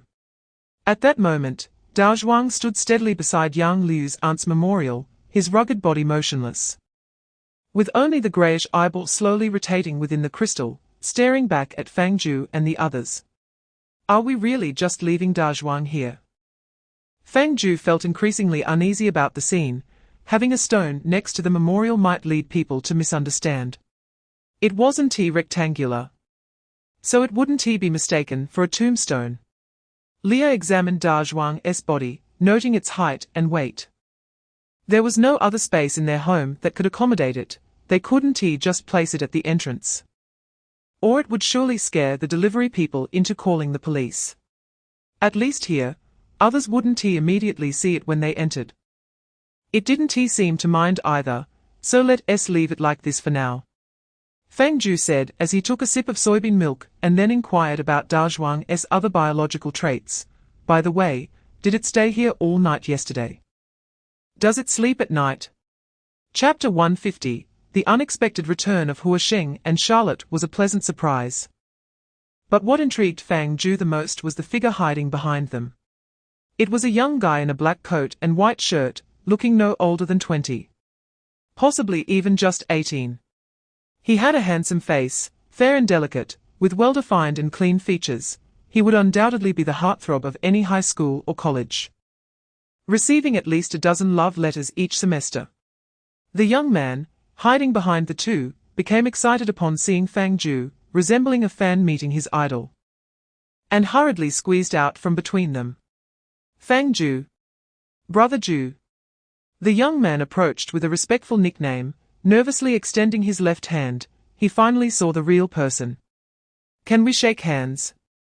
Just a handshake would be fine. If that's inconvenient, a photo will do. I can stand a little farther away to avoid contact. As he spoke, the young man skillfully took out his phone with his left hand, opened the camera, and stared at Fang Jiu with shining eyes, as if he wanted to engrave Fang Jiu's image in his mind forever. To be honest, this was the first time Fang Jiu had encountered someone like this in his life.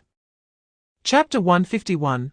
One could only say that Hua Sheng was indeed a veteran agent of the Management Bureau. A casual remark from him awakened Fang Jiu. He had never considered using phase expansion on Dao Zhuang. The reasons were partly due to forgetting and partly because he hadn't thought in that direction. All this time, the targets of Fang Jiu's phase expansion had been objects, to put it simply, lifeless things like the shells of phase snails and pieces of future machine servants. Upon realizing that Dao Zhuang was actually a living being, he subconsciously didn't connect phase expansion with Dao Zhuang. Now that I think about it, if the phase expansion can be successful, does it mean that Fang Jiu can directly trace back to Zhuang's hometown along the expansion results? Fang Jiu's eyes suddenly lit up, and his mind conjured up images of hundreds of identical dark-patterned ores buzzing together in a certain mine. As for what use it would be to discover hundreds of Zhuang's compatriots, he hadn't thought it through yet, but there's a saying, you just drive. And the rest will be figured out by the Bureau. Seeing Fang Jiu's sudden realization and excitement, Hua Sheng's mouth twitched 3 times. He realized that something he casually mentioned could likely increase the Bureau's workload while also providing him with a wonderful reason for overtime. Chapter 152. Unlike previous phase expansions, Fang Jiu felt immense pressure during his first attempt at live phase expansion. The abnormal organs hidden deep within his soul were beating exceptionally fiercely. And Fang Jiu could clearly sense an indescribable force overflowing from within him, filling the living room like a flood. If he let his guard down for even a moment, he would immediately lose control. Fortunately, Fang Jiu's well-trained mental strength barely managed to harness this violent momentum. He felt like his consciousness was riding on a rampaging wild horse. Needing to tightly clamp his legs, rein it in, and rely on his strong willpower to buy time. Li Yue quietly observed Fang Jiu from the side, her gaze serious, while her internal power furnace was beating like a drum in tension. Even without personally experiencing this pressure, just from Fang Jiu's uncomfortable expression and increasingly chaotic elemental composition, Li Yue could deduce that Fang Jiu was definitely encountering trouble. At the very least, the difficulty of this live phase expansion was certainly not small. The half-dragon girl had retreated to the living room with her computer early on, skillfully opened the data analysis module, and was intently watching the numbers dancing on her laptop. Chapter 153. Home. Fang Jiu's face changed dramatically as he looked around, trying to see some practical structures in this dark place, even if it was just ruins. However, all he could see was endless scorched earth. The dry and cold wind swept across the land, and the lifeless ground was dim and dull. Fang Jiu truly couldn't imagine any living beings residing in such a place. Even peculiar organisms, like dark-patterned ores, shouldn't live in such a desolate land. Or was it just his bad luck? Perhaps the phase expansion he casually performed did lead to Zhuang's hometown, but coincidentally opened the teleportation point in a barren area. In reality, if he walked a few dozen kilometers out, would he still be able to see a pile of dark-patterned ores having a rolling stone party over there? Fang Jiu optimistically thought, moving closer to Zhuang and Yang Liu. Could he ask them for more details? The half-dragon girl nodded. I'll give it a try. After saying that, Fang Jiu saw her flip the cardboard over. There was no space on the front, and then casually break off a sharp small stone from Zhuang, starting to write and draw. This scene made Fang Jiu's heart tremble twice. Ever since bringing Zhuang home, Fang Jiu hadn't dared to touch him. After all, he was still unclear about Zhuang's body structure. What if he accidentally tore off an important organ? That would be troublesome. Stones are different from machinery. Once broken off, they can't be put back together. The only solution would be for Fang Jiu to die once on the spot and act as a human meat reset machine. Chapter 154. Flames rampaged across the land. Fang Jiu had previously suspected he had merely stumbled upon a wasteland. Perhaps a few dozen kilometers away, there would be lush green grass and vibrant spring woods, and in even further places, there might be valleys, hot seas, glacier, and a series of locations where life could emerge. But now he felt that all of that was impossible. Before the high-temperature destructive flames spewed forth from the mysterious cross-shaped entity, all living beings, and even the land itself, would face annihilation. Hua Sheng and Charlotte quickly reacted, crossing the phase boundary line back into the living room of room 502 before being affected. The half-dragon girl utilized her immense strength, effortlessly lifting the ton-weight Zhuang and rushing back to the living room in just a few steps, while also meticulously having her shadow retrieve the cardboard. Seeing everyone safely return, Fang Jiu immediately focused his mind, preparing to close the phase curtain. However, at that moment, Li Yue suddenly shouted, "What are you dawdling for? Hurry back!" Fang Jiu was startled by this statement, and then noticed that there was still a figure standing inside the phase space. Faust seemed to have been stunned into place. He hadn't moved since just now. Chapter 155. In the office of the branch director, at the administrative building of the Bureau's 3rd District, Huasheng, Charlotte, and Faust stood in front of the desk. Reporting the situation to Lu Ling. Dark patterned ores indeed possess living properties.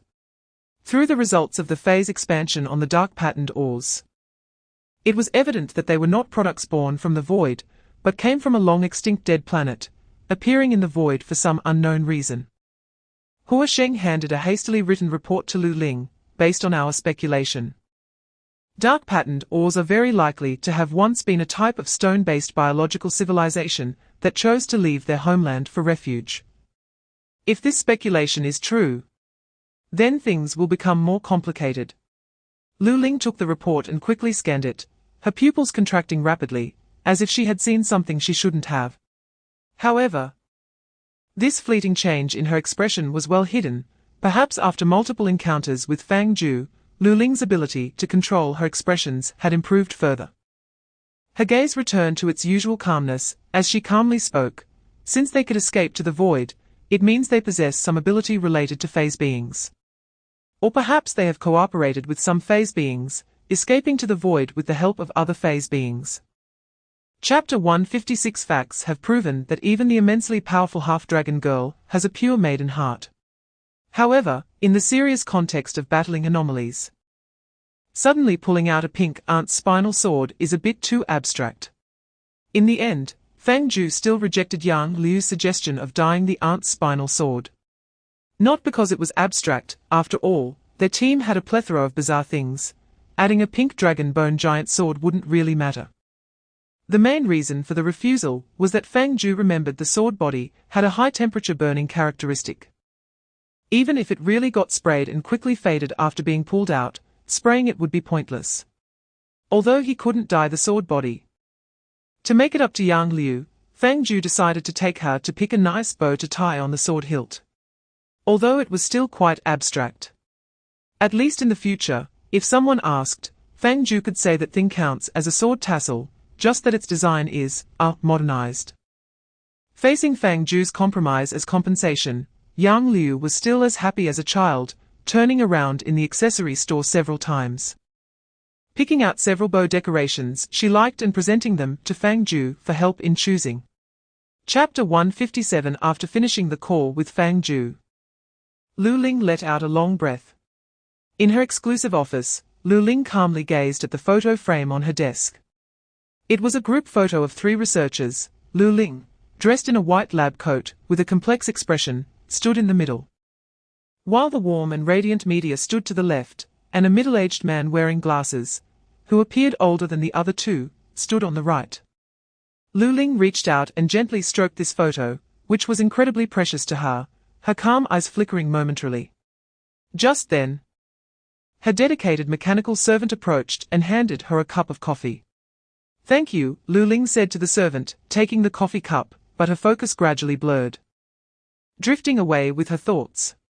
The servant noticed Lu Ling's unusual behavior and understood her concerns, gently asking, "You look very tense.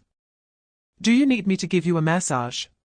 "No need," Lu Ling replied as calmly as possible, taking a sip of coffee, and couldn't help but glance at the servant. "Do I really look that tense?"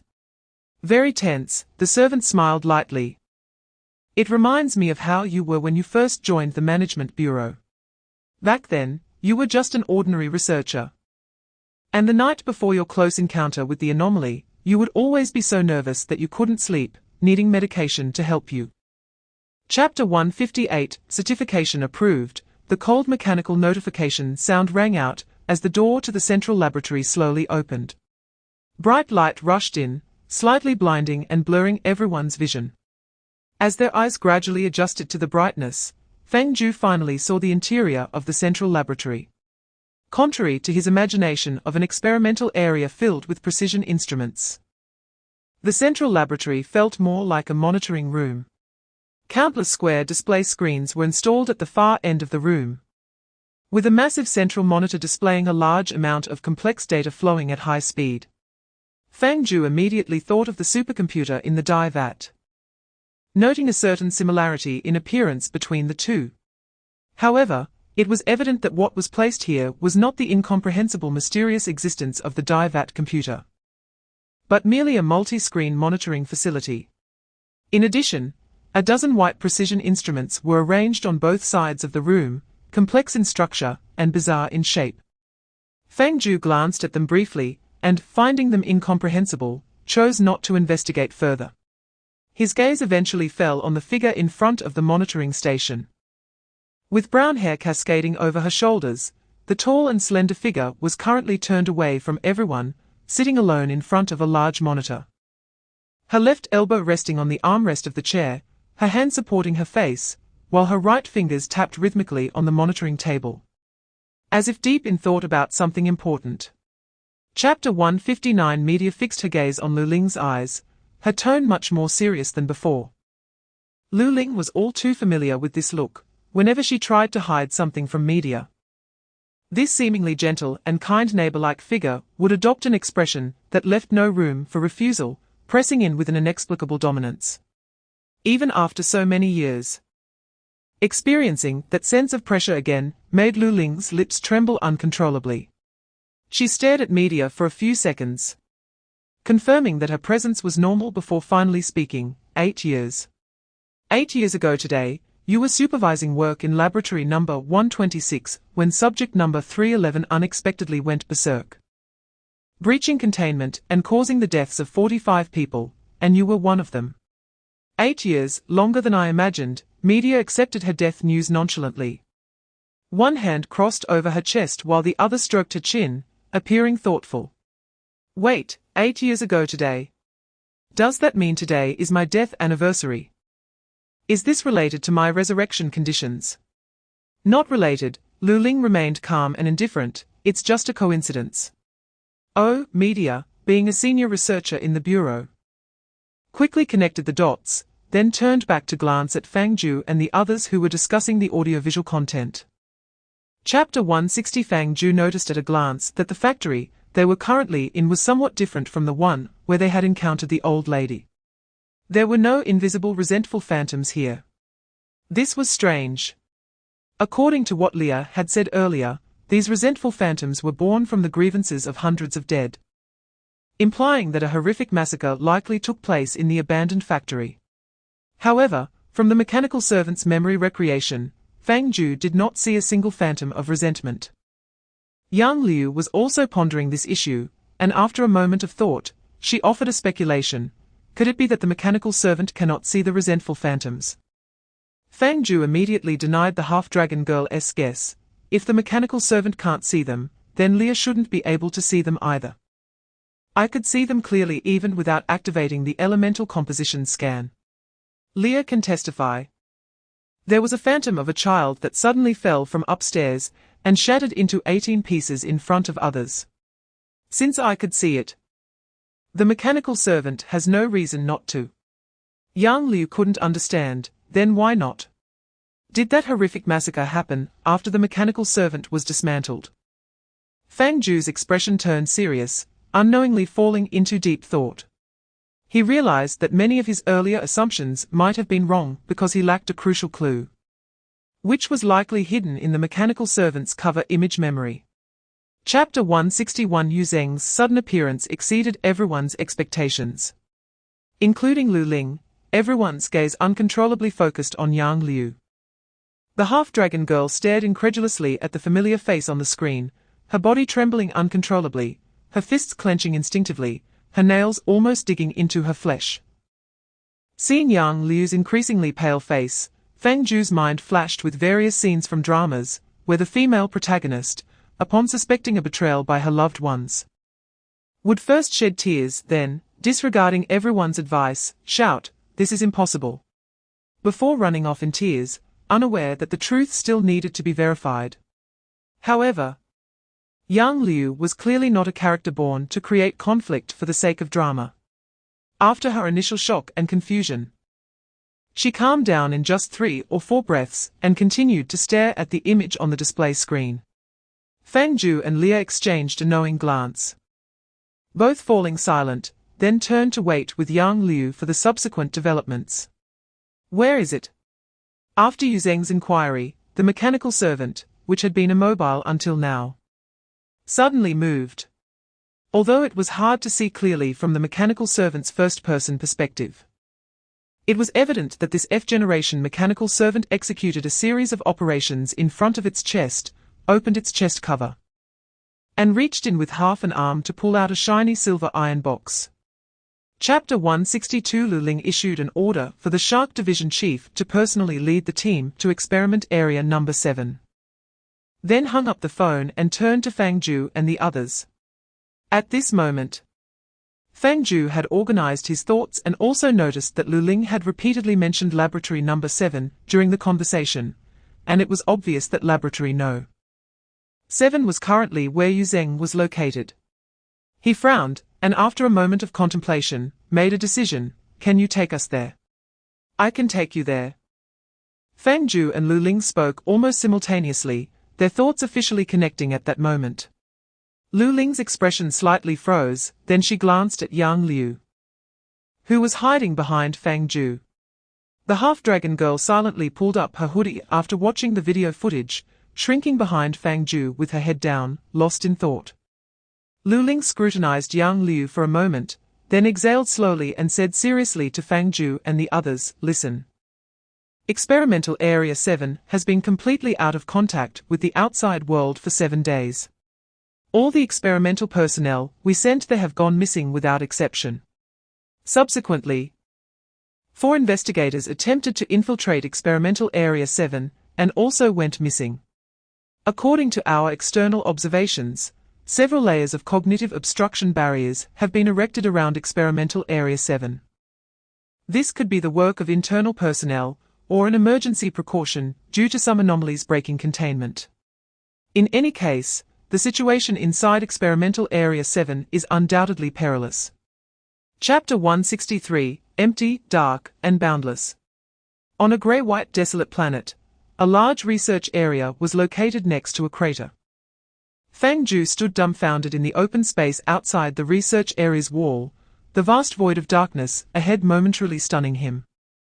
He uncontrollably recalled the scene when he first encountered the phase snail, but compared to the dazzling starry river surrounding him at that time, the sense of the unknown in the depths of cosmic darkness was even more intense now. The universe really is vast and empty. However, Fang Jiu did not dwell in the solitude of the vast universe for long. He quickly came to his senses. His first thought was that he had actually set foot on the moon. If he were to seriously tell others about this when he got back, he would definitely be sent to a mental hospital by the enthusiastic uncles and aunts in the neighborhood. His second thought was, why is nothing happening to me? At least when Fang Jiu stood outside the research area's wall, he did not feel any difference in gravity under his feet, and the surroundings were not a vacuum. His breathing was quite smooth, and there was even a faint fragrance in the air. In terms of air quality, this place was much fresher than the urban area. This question was soon answered when he saw several structures similar to utility poles on the distant horizon, connected by a rubbery membrane. Each one deeply embedded in the lunar surface, ultimately supporting a hemispherical membrane that enveloped the entire area. Chapter 164, the term vegetative state left Leah a bit stunned. But upon further reflection, she found nothing wrong with it. After all, in both traditional and literal senses, they were indeed facing a group of genuine vegetative individuals. Is this the anomalous situation that occurred in Experimental Area 7? Fang Jiu frowned, recalling that according to their prior speculation, the timing of the anomaly in Experimental Area 7 coincided with Yu Zheng's transfer from the 3rd Division, and combined with the stored footage in the mechanical servant's cover. It could be concluded that Yu Zheng was the source of the anomalous situation in Experimental Area 7. But what connection does Yu Zheng have with this sea of greenery? Before Fang Jiu could speak, the sweeping robot hovering above him suddenly trembled a couple of times, as if it had just realized it was in trouble, and shrank its neck. Could it be that the day I insulted him for acting like a zombie and played the Plants vs. Zombies BGM in front of him made him angry? Is he planning to transition from a zombie to a vegetative state now? Your thought process is jumping too far. Fang Jiu casually grabbed Leah from above and skillfully hugged her in his arms, saying, I feel like this matter should be related to the disorder. Do you remember what the mechanical servant gave you Zheng in the footage? It's most likely that thing. Chapter 165. Fang Jiu was 100% sure that Leah's proposed plan had a certain degree of selfishness. However, considering that Leah's selfishness wouldn't affect the overall situation, and that if Fang Jiu were to deny her proposal, this electronic girl would definitely switch to crying and throwing a tantrum mode, he still vividly recalled the scene in the supermarket where she acted like a child. He allowed her to proceed. Once Fang Jiu gave his approval, Leah immediately grinned and cranked up the volume, playing a highly atmospheric song, the most dazzling ethnic style, seemingly to warm up the atmosphere. Her choice of song was quite reasonable. After all, Faust looked like a well-educated young man cultivated through 9 years of compulsory education. And among the children who grew up on this vast land, hardly anyone would forget how to sing this song, especially during the climax, not to mention Faust. Even Fang Jiu, who had previously expressed misgivings about Leah's song plan, couldn't help but join in and sing along. Thus, in a world originally filled with crises and oddities, a fiery song suddenly broke the strange atmosphere, instantly altering the tone of Fang Jiu and the others' adventure in Experimental Area 7. Chapter 166. Faust's ability was indeed convenient, but it could hardly be deemed powerful. Although it only required fulfilling some minor desires to satisfy the demon who made a contract with Faust in exchange for eternal power. Correspondingly, the initiative of this power was too weak. Aside from passively taking hits as a meat shield, its combat capability was nearly zero. However, Fang Jiu thought that Faust probably joined Watson and Charlotte's team because Director Shark valued Faust's immortality. In the future, when the three of them went out on missions, Faust would take the lead, while also scouting for anomalies. Charlotte would analyze the weaknesses of the anomalies using her inspiration after receiving these characteristics, and finally, Watson, with his steel body, would charge in with a high-frequency vibrating particle sword to engage. Fang Jiu felt this was a great reference example, and the development direction for the members of Room 502 should also align with this approach. After dismantling Faust, the second round of good guy assembly finally came to a successful conclusion. The group crawled out from the basement entrance, and while clearing the corridor that had been reoccupied by the tree people, Faust suddenly seemed to remember something and asked, by the way, Brother Fang Jiu, did you see any other anomalies besides these tree people along the way? Chapter 167. Upon realizing that she had unintentionally invoked the filial piety / just now, Yang Liu couldn't help but freeze in place, staring at the figure in front of her, which was covered in green branches and tender shoots. Momentarily unable to process the situation. Is this person my father? At this moment, the other person's body was covered in strange branches and vines, looking like they were caught in the transformation from human to tree person. However, it was undeniable that the figure indeed matched Yu Zheng's appearance from her memories. When the breeze blew, his features hidden beneath the green leaves clearly presented Yu Zheng's face. A sinister aura was emanating from him. And Yang Liu noticed that he wasn't breathing through his mouth or nose, but instead using his entire body as a respiratory organ, steadily and rhythmically absorbing the surrounding air, then conducting a breathing cycle like a true plant. This was not a characteristic of a human at all.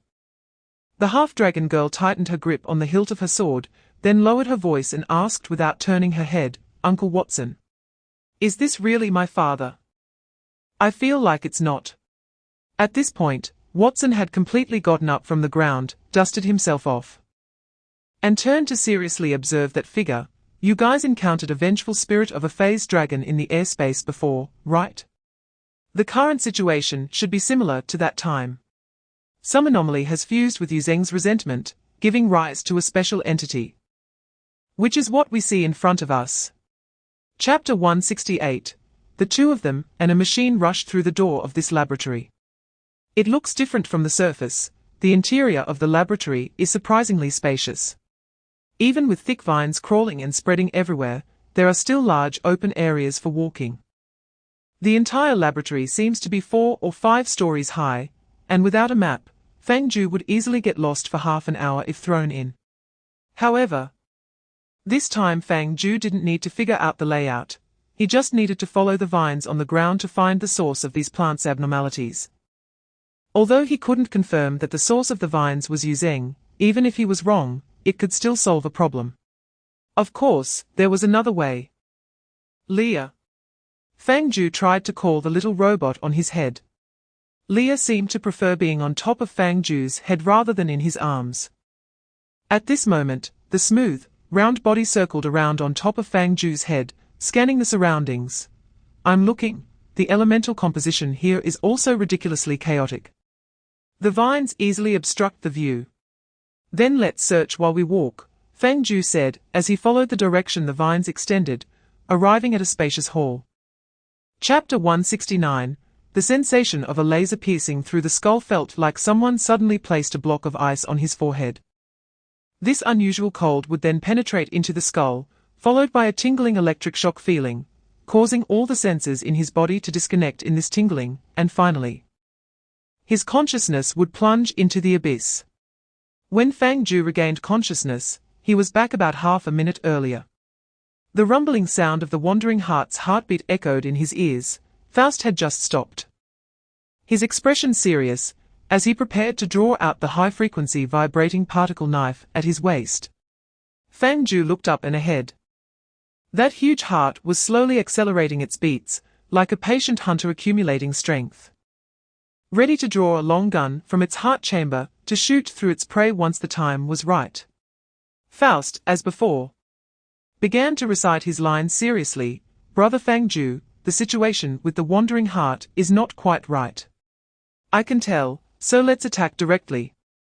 Following the strategy of striking first, Fang Jiu quietly connected his mind and touch while releasing the cleaning robot in his arms. Leah. Launch the missile laser directly at its face. Faust, prepare to shoot. Chapter 170. The wandering heart wanted to struggle, to escape, its tentacles flailed wildly, whipping like a desperate plea for life. Fang Jiu could not show mercy. As the sense activated, the illusory and invisible giant hand firmly grasped the heart. With a forceful grip in Fang Jiu's mental realm, the entire wandering heart was instantly cut into hundreds of small bloody fragments through spatial displacement. With a large amount of blood and bodily fluids mixed with unknown chunks of flesh scattering all over the ground. After the wandering heart disintegrated, the spiral roots extending from its body drooped weakly, almost hitting Fang Jiu's leg as they fell. Fang Jiu kicked the excessively thick root away, and then watched as the bizarre green plant began to collapse and disintegrate. The surface, once vibrant green, slowly faded away, turning to pure white ash, as if it had burned out, eventually weathering away into nothingness. Not only the roots, but even the wandering heart also faded, crumbling into dust and dissolving into the world. Why does it even have a death effect? Fang Jiu took a breath, looking at the gradually dissipating heart chunks with a somewhat stunned expression. Chapter 171. The clash of bone swords and blades created sparks that illuminated two faces with similar features, but completely different expressions. In countless exchanges, Yang Liu increasingly believed that the Yuzheng before her might carry parts of her biological father's memories. The reason was that when Yang Liu attacked the entity of resentment toward Yuzheng, the latter remained in a posture of passive defense. After all, being a researcher, Yang Liu wielded the spine sword of her second aunt with formidable strength, but ultimately lacked combat experience, easily exposing flaws in her wide swings and cuts. However, as the entity of resentment, Yuzheng ignored these flaws. It remained defensive throughout, continuously retreating until there was nowhere left to back away to. Still unwilling to swing the high-frequency vibrating particle light knife in Yang Liu's hand. Although Yang Liu could sense the coldness, pain, anger, and resentment emanating from that shell during several close encounters, these turbulent negative emotions were firmly suppressed deep within, never erupting before Yang Liu. This made Yang Liu quite irritated. Once again, the sword missed its target, and the spine sword of her second aunt deeply struck the ground. Chapter 172, The Shadow Carpet carried Huasheng and Yang Liu. One accelerating toward the treetop. At this moment, the towering green giant was still growing taller, with more and more vine roots spreading from the ground, seemingly growing wildly in all directions without end. Yang Liu was unclear about the significance and operational principles of the towering structure before her. But she could see that if this tree continued to rise, its top would reach the ecological membrane of the number 7 experimental area. The ecological membrane, which ensured the normal operation of the number 7 experimental area on the Moon, created a region absolutely suitable for human survival. And the Management Bureau had put in a lot of effort for it. Considering the abnormal characteristics of this towering tree, the ecological membrane would likely be completely breached in a very short time. Once the ecological membrane broke, the number 7 experimental area would be exposed to a vacuum environment. And even with Yang Liu's physical fitness, she would not survive in a vacuum. The nearby air roared sharply, blowing the clothes and hair of the two on the flying carpet into disarray. Huasheng stood at the front, facing the wind, loading bullets into his agent-level multifunctional firearm. Yang Liu sat steadily in the middle of the flying carpet, holding the spine sword of her second aunt, her body trembling slightly. Chapter 173. The vine roots forming the green giant net at the treetop were extremely thick, like hundreds of intertwined large pipes, weaving into a green platform on the originally hollow treetop, yet still leaving some gaps. A few eerie dark purple glows were leaking out from these gaps. Yang Liu landed on the giant net made of vines at the treetop. After just experiencing a high-altitude fall, her legs felt uncontrollable and weak when she landed, causing her to stumble and almost fall. Once she adjusted her posture and stabilized her center of gravity, her gaze was uncontrollably drawn to the purple glow seeping through the gaps in the vines. Upon closer inspection, she was shocked to see a massive spiral vortex hidden within the towering tree.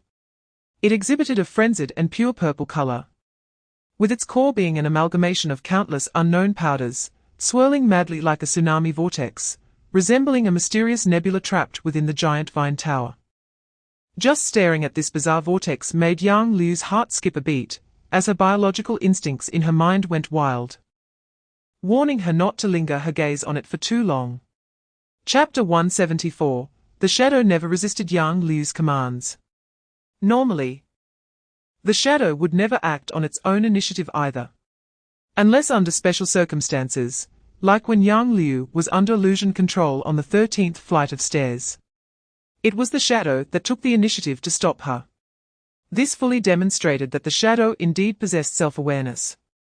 Before this, Fang Jiu had never thought that the shadow would obey the commands of others, and even had a significant name, Yuzheng. Not to mention the half-dragon girl in midair, who widened her eyes. Even Fang Jiu and Leah were stunned for 2 seconds.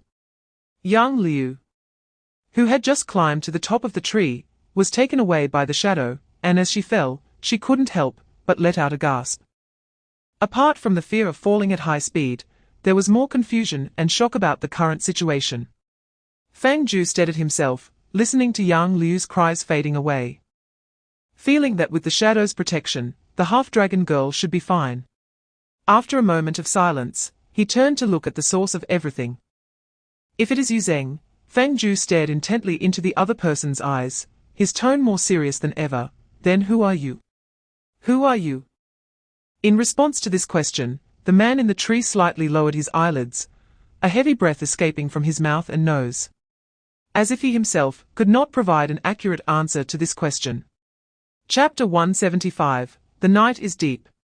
The still young Yuzheng drove on the highway, a thick stack of documents piled up in the passenger seat. According to common sense, he should not have been out at this time.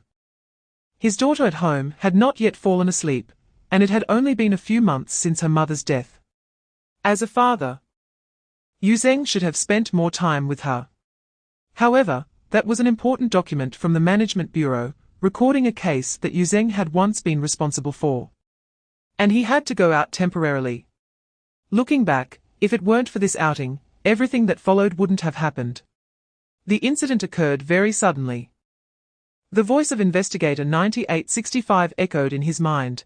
At that time, we were on our way to the Management Bureau, thinking that if we delivered the documents quickly, we could go home, but then we encountered an accident on the way.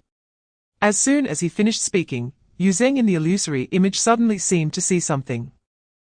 His attention drawn to a burst of fireworks blooming in the distance.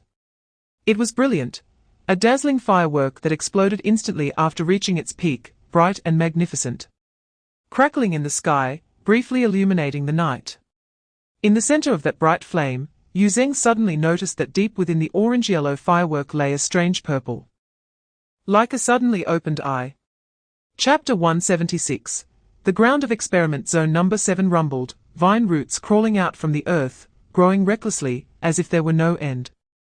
The towering green structure continued to rise slowly, its tip nearly touching the inner wall of the ecological membrane of the experiment zone. Time was running out for everyone.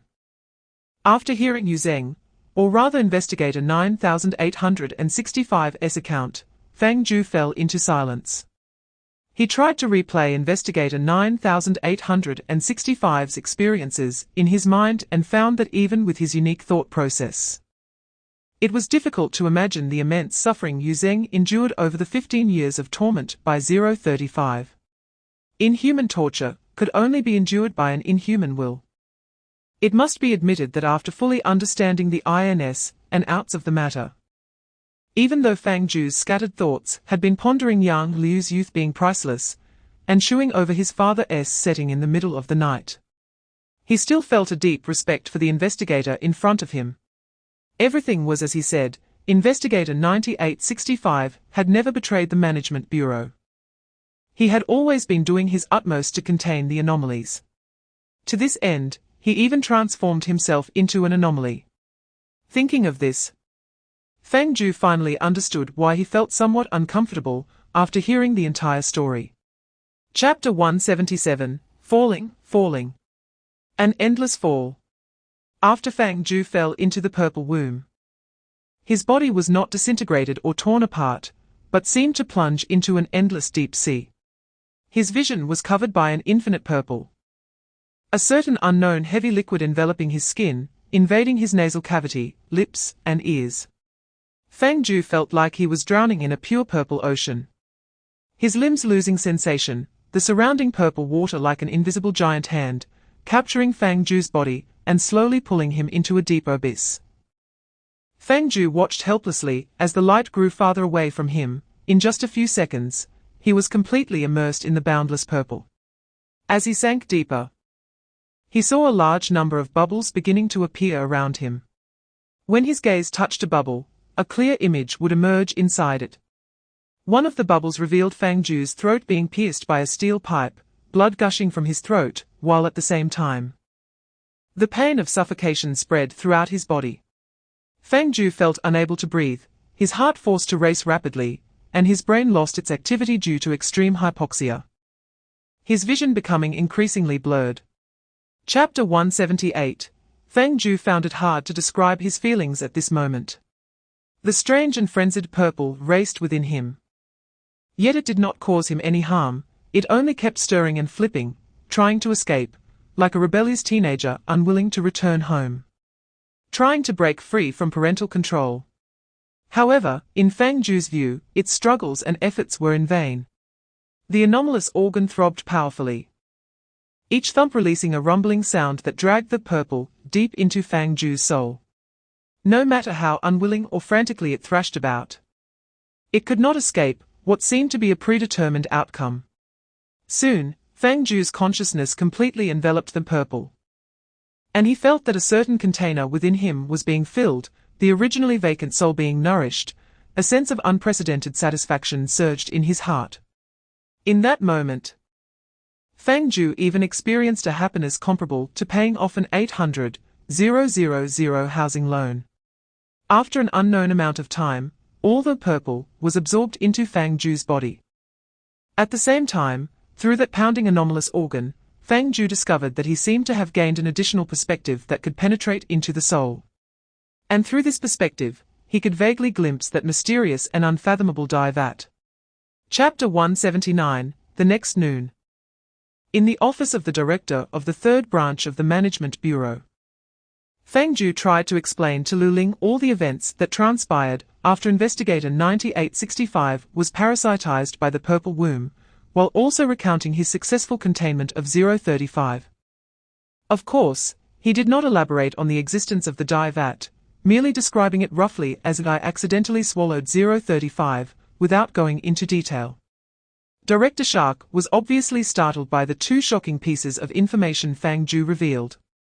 After hearing the story, he kept staring at the corner of the wall, murmuring about how 035 had not been eliminated, how the plan had failed, what would happen to his honor medal, and how he actually swallowed 035.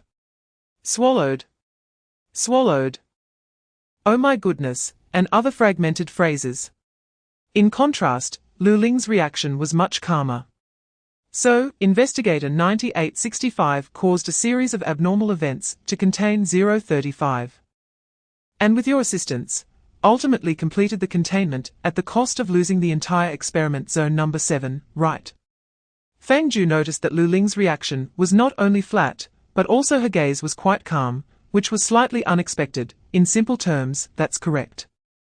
Chapter 180. According to the news brought by Charlotte and Watson, investigator 9865 will be regarded as a humanoid containment anomaly for a long time in the future. Placed in the core laboratory of the 3rd Division, closely monitored by specialized senior researchers, agents, and mobile suppression teams. Of course, the administration will still provide basic human rights protection for investigator 9865. In addition to the basic infrastructure within the containment area, he can submit a request for items once a week, which will be approved and delivered by an administration agent after passing multiple checks. Other than that, his freedom of movement will be completely restricted. In short, investigator 9865 will be considered experimental material and will remain in the laboratory for a long time. It makes sense when you think about it.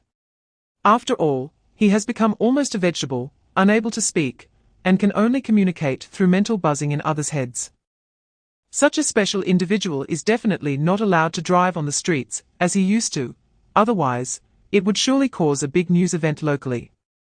Considering investigator 9865's glorious achievement of containing the purple fetal cave for 15 years, the administration ultimately awarded him a purple gold medal and allowed him to communicate with the outside world through a compliant communicator.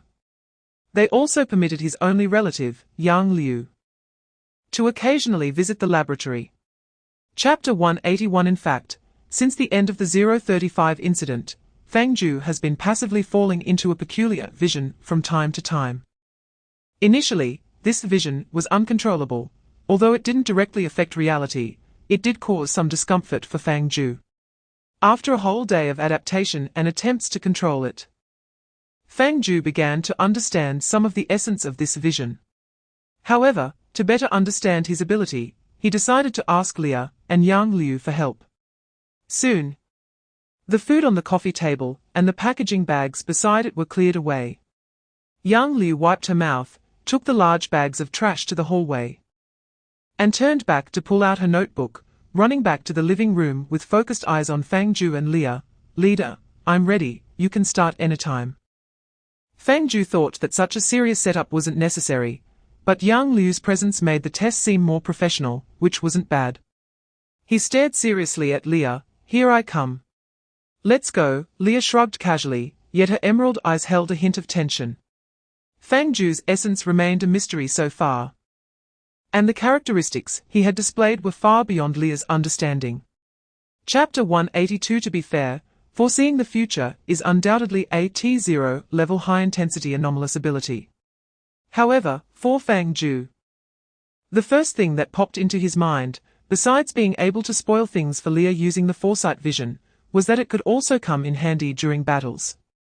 Since the accuracy of the foresight vision in a short time is 100, being able to activate it during a fight with anomalies would immensely enhance Fang Jiu's combat strength. Once he becomes slightly familiar with and accustomed to the foresight vision, he would likely be able to predict the attack patterns of anomalies in advance, achieving perfect evasion. If this scene were shown to his little fanboy Faust, he would surely take it back to the administration and boast about it. Leading to rumors the next day, Fang Jiu is suspected to have mastered the Super Sai-Yang of the Freedom Ultimate skill. But those are all stories for later. After testing the foresight ability related to purple, Fang Jiu did not actively call Lu Ling to report, but instead asked Yang Liu to send the test document content over, which would have the same effect. Nearly 2 hours later, a message personally sent by Deputy Director Lu Ling returned to Yang Liu's computer. Chapter 183. The person and the machine quickly reached a consensus to let the shadow cook. Meanwhile, to prevent any accidents, Fang Jiu decided to activate the foresight vision during the shadow's cooking to check the quality of the final product in advance. See, the foresight vision is immediately useful.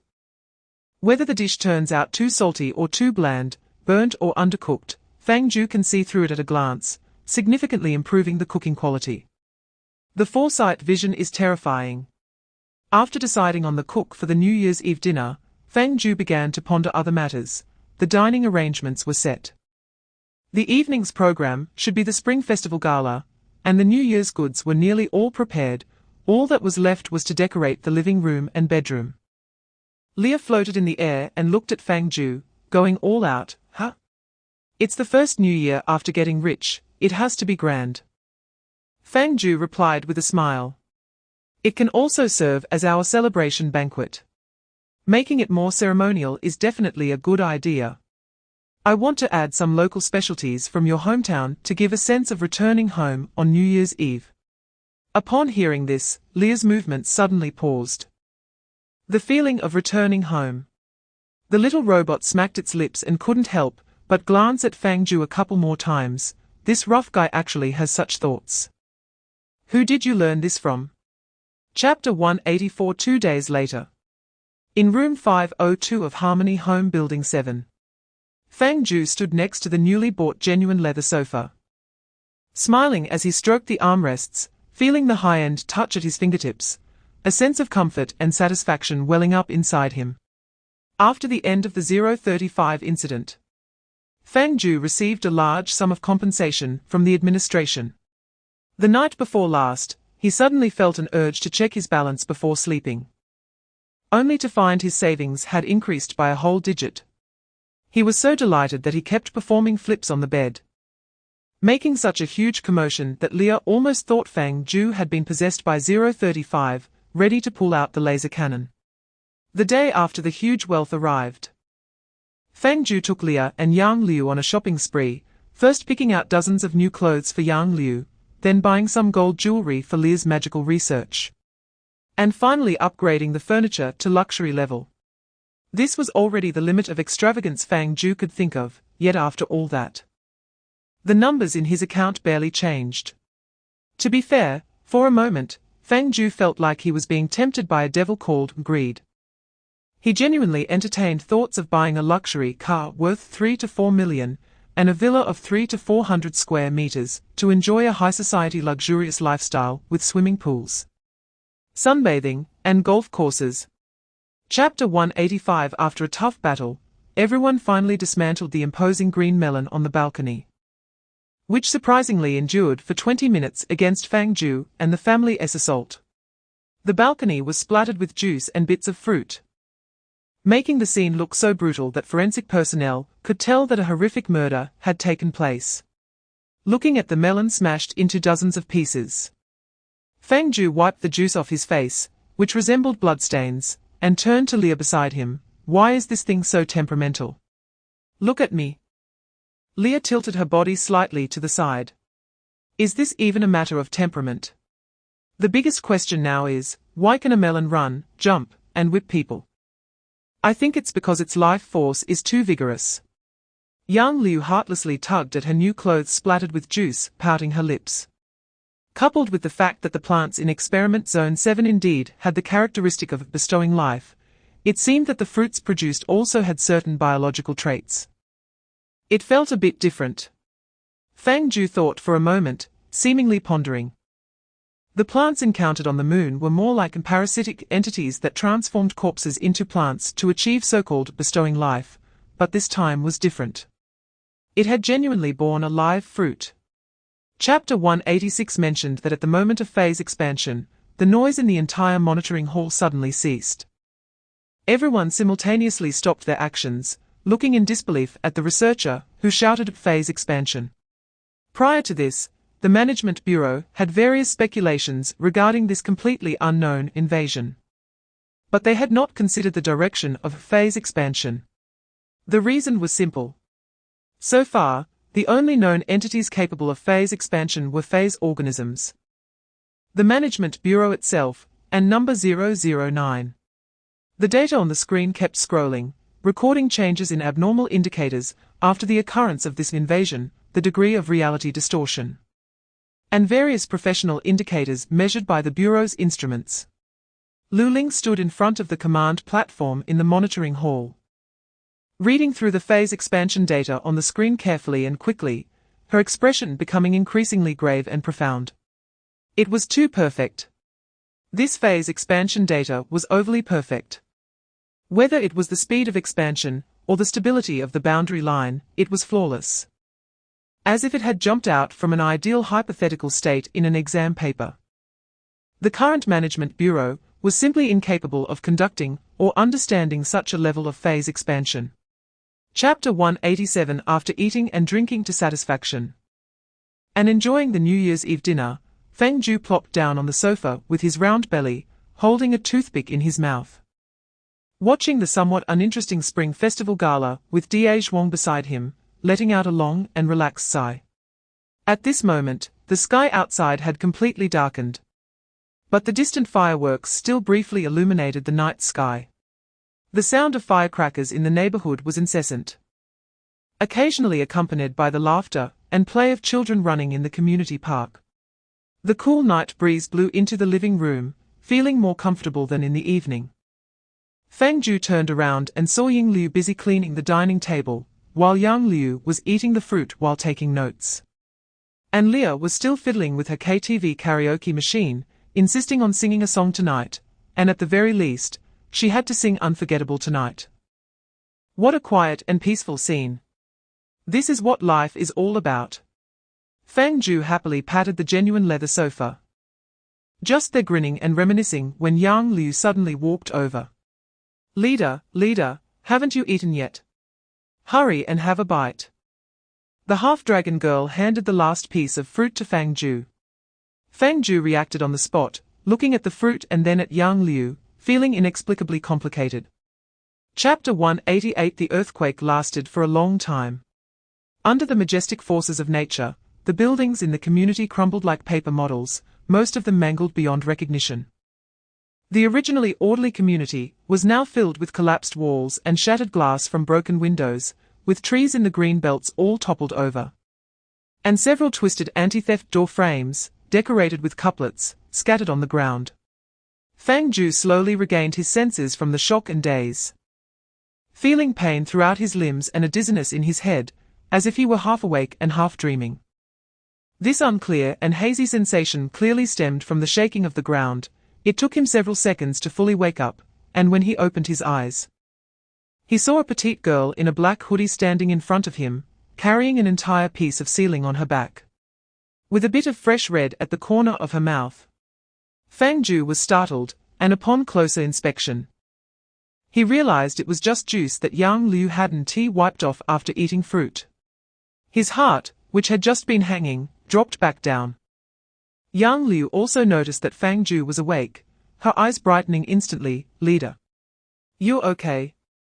I'm fine, just a bit of pain in my back. Fang Jiu looked around and found himself lying in the middle of a large pile of rubble, with the wreckage of the newly bought leather sofa faintly visible nearby. And he suddenly felt terrible. Chapter 189. In the Management Bureau. In the Deputy Director's office. Disaster reports from around the world bombarded Lu Ling's head like a storm. The natural disasters caused by the significant disappearance of water in the Pacific Ocean were unimaginable. First, the sea level would drop dramatically, exposing the continental skeleton of coastal cities and islands. Shallow marine life would face mass extinction, and ecological environments like coral reefs would likely be wiped out in a short time. Then, after the emergence of an enormous square cavity. The surrounding water would rush in at high speed to fill the space, generating tsunamis hundreds of meters high, directly destroying all areas around the Pacific. This is why Lu Ling instructed coastal areas to open protective matrices. A tsunami of such scale would definitely crush coastal cities directly. And even inland areas would find it hard to escape calamity.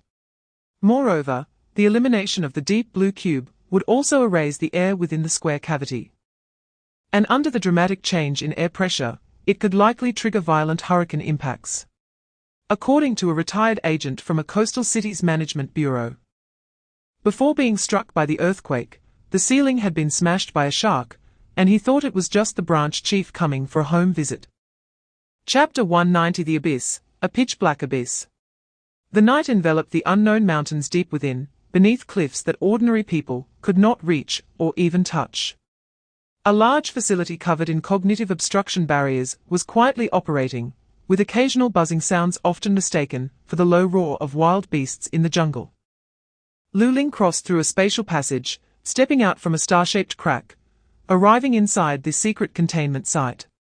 Her gaze quickly scanned the surroundings. Finding a touch panel close to the wall, she placed her hand on it to unlock it, then inputted a string of special data codes that only researchers would understand. An invisible blue light swept through the entire facility at high speed, and after just 2 seconds, a message appeared in the center of the touch panel: current number of living organisms in the area, 1. This was the responsibility of the deputy director. Before carrying out the most dangerous operation in this area, she needed to confirm that only she was nearby. To be cautious, Lu Ling quickly conducted 2 more living organism checks before finally letting out a sigh of relief and turning to look at the large door deep in the corridor. Unlike ordinary laboratory doors, the door in front of Lu Ling was covered with numerous yellow warning labels, both in patterns and text. And on either side of the door stood a uniquely designed desktop machine. Chapter 191 Fang Jiu sat in the office of the third branch's director. Holding a cup of hot water, his eyes fixed on the high-altitude combat scene on the screen beside him, feeling an indescribable shock in his heart.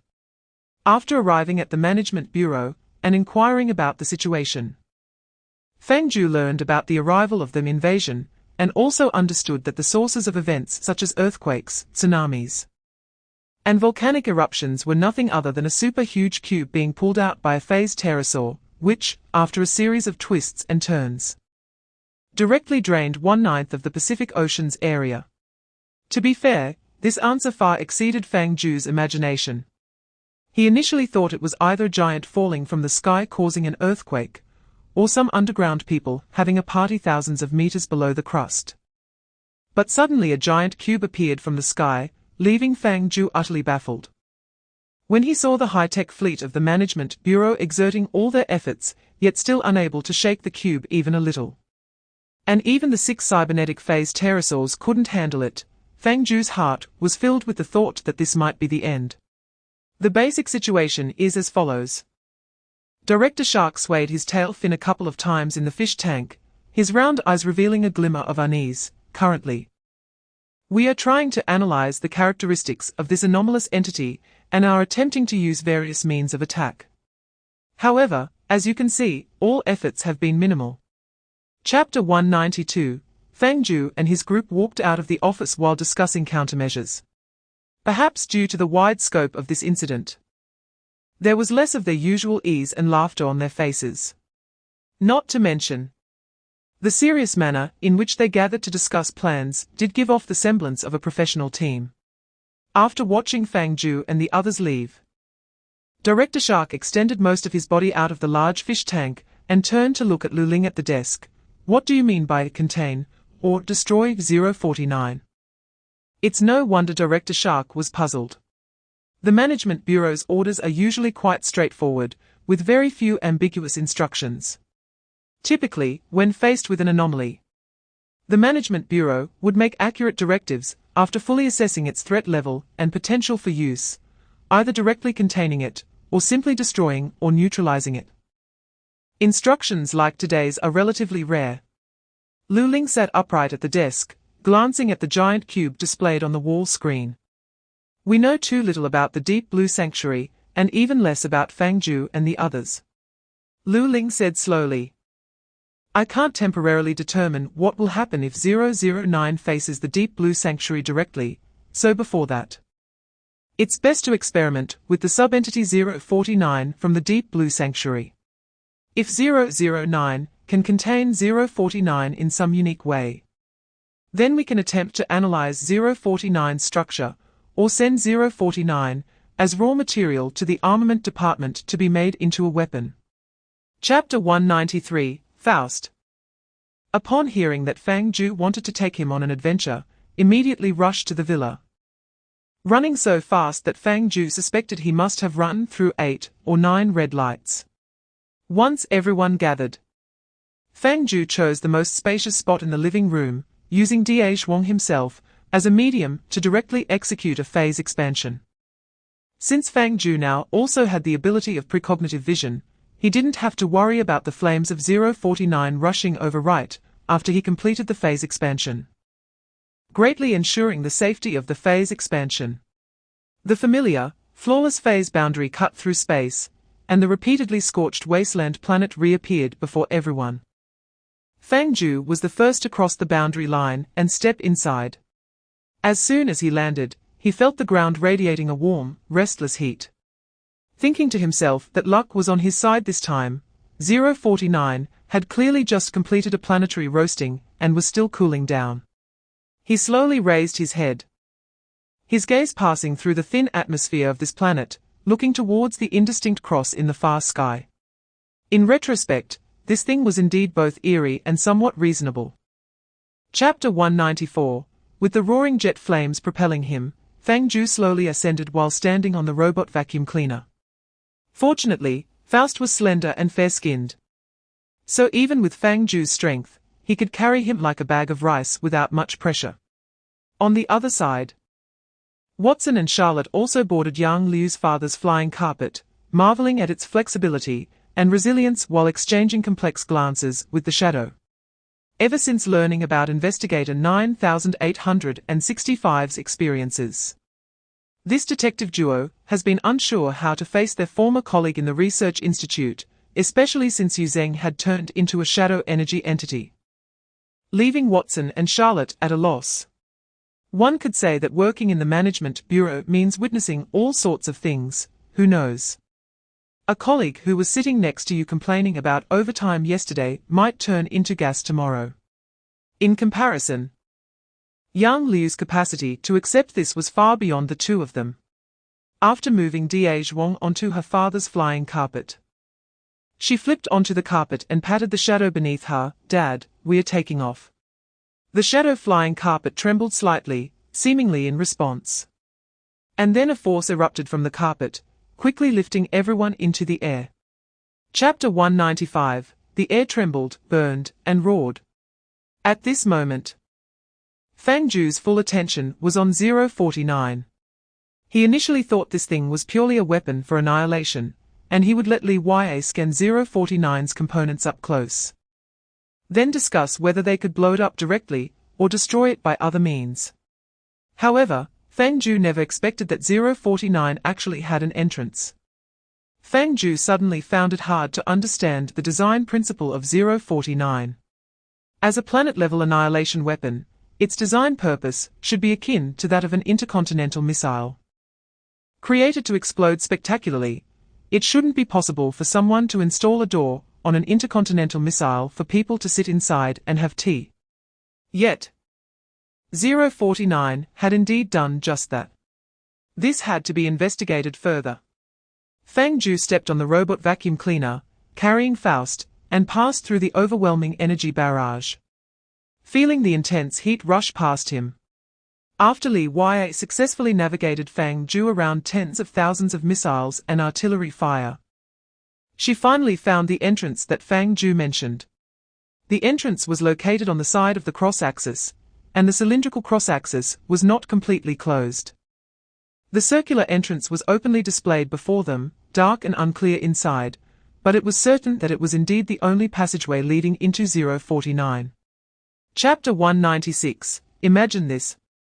As the protagonist of a sci-fi movie, After experiencing countless popcorn big scenes, you pass through an overwhelming barrage, arrive thousands of meters above a planet, and come into contact with unknown alien weapons, trying to stop the aliens from destroying planetary civilization from the inside. Suddenly, you look down and see that your phone has full signal and has automatically connected to a Wi-Fi called super fast internet. At that moment, the audience in the cinema would be stunned along with the protagonist for 6, 7, or 8 seconds. Fang Jiu's current mood was similar to that of those cinema viewers, feeling an absurd sense of having accidentally walked into the wrong set. Especially when he pulled out his phone and found that there was indeed a Wi-Fi with full signal nearby, and its name was really super fast internet. Wait. Why can this place connect to the internet? Fang Jiu stared blankly at his phone, which had suddenly connected to the internet, and was able to open a short video app. I can even scroll through short videos here. He thought, see. I told you I wasn't mistaken. Li Ya in the virtual light screen began operating, downloading several high-quality hit songs, and as she watched those resources download almost instantly, she blinked in surprise. Also, the internet speed here really was super fast. Chapter 197 Another Dark Pattern or A Living Dark Pattern or Fang Jiu was not too surprised when the dark pattern or appeared again, as he had already experienced it beforehand. Instead, he turned to look at Wang, who was obviously also in disbelief, his grey-white eyeballs shaking wildly. Even through the deep blue crystal layer, Fang Jiu could sense Wang's shock and confusion at that moment. No one could have expected that Wang would encounter his fellow townsman inside 049. The dark pattern or on the other side must also be bewildered. Its rolling motion in the passage was akin to a human's cheerful jog, and the rhythmic buzzing and subtle vibrations of its body were comparable to someone joyfully dancing and humming a tune, completely lost in the moment. When it turned around and saw a large group of strange entities that had nothing to do with its biological circle, as well as one of its compatriots standing a few meters away, staring at each other wide-eyed, anyone would be scared enough to scream and run away. And it did run. This suddenly appeared dark pattern, or spun around, as if it had seen a ghost and rolled away in the spacious passage. Fang Jiu was the first to react, accelerating to charge forward. Don't let it escape. Chase it. Chapter 198 It has been proven that watching a lot of foreign films helps improve language learning speed. In Fang Jiu's impression, Wang was still far from being able to learn complex vocabulary like traitor. At this moment, being able to understand basic numbers and a few commonly used words was already a blessing. Suddenly, Wang blurted out a sophisticated word, causing Yang Liu, who was a language teacher, to twitch at the corner of her eye. As for Watson and Charlotte, they were even more confused. They had only heard in reports that Wang could speak, and this was the first time they had actually heard him. For a moment, they were a bit taken aback. Wait. Fang Jiu couldn't help but break the silence. Staring at Wang and pointing at the dark pattern, or on the ground that had been beaten down to a smaller size, tentatively asking, you say it's a traitor? In response to Fang Jiu's inquiry, Wang replied with a buzzing sound. As roommates living under the same roof, Fang Jiu knew this was Wang's way of expressing affirmative, equivalent to a human nodding in agreement. Although Wang affirmed the traitorous identity of this dark pattern or Fang Jiu still maintained a rigorous attitude and turned to look at the others. Do you think what Wang said is reliable?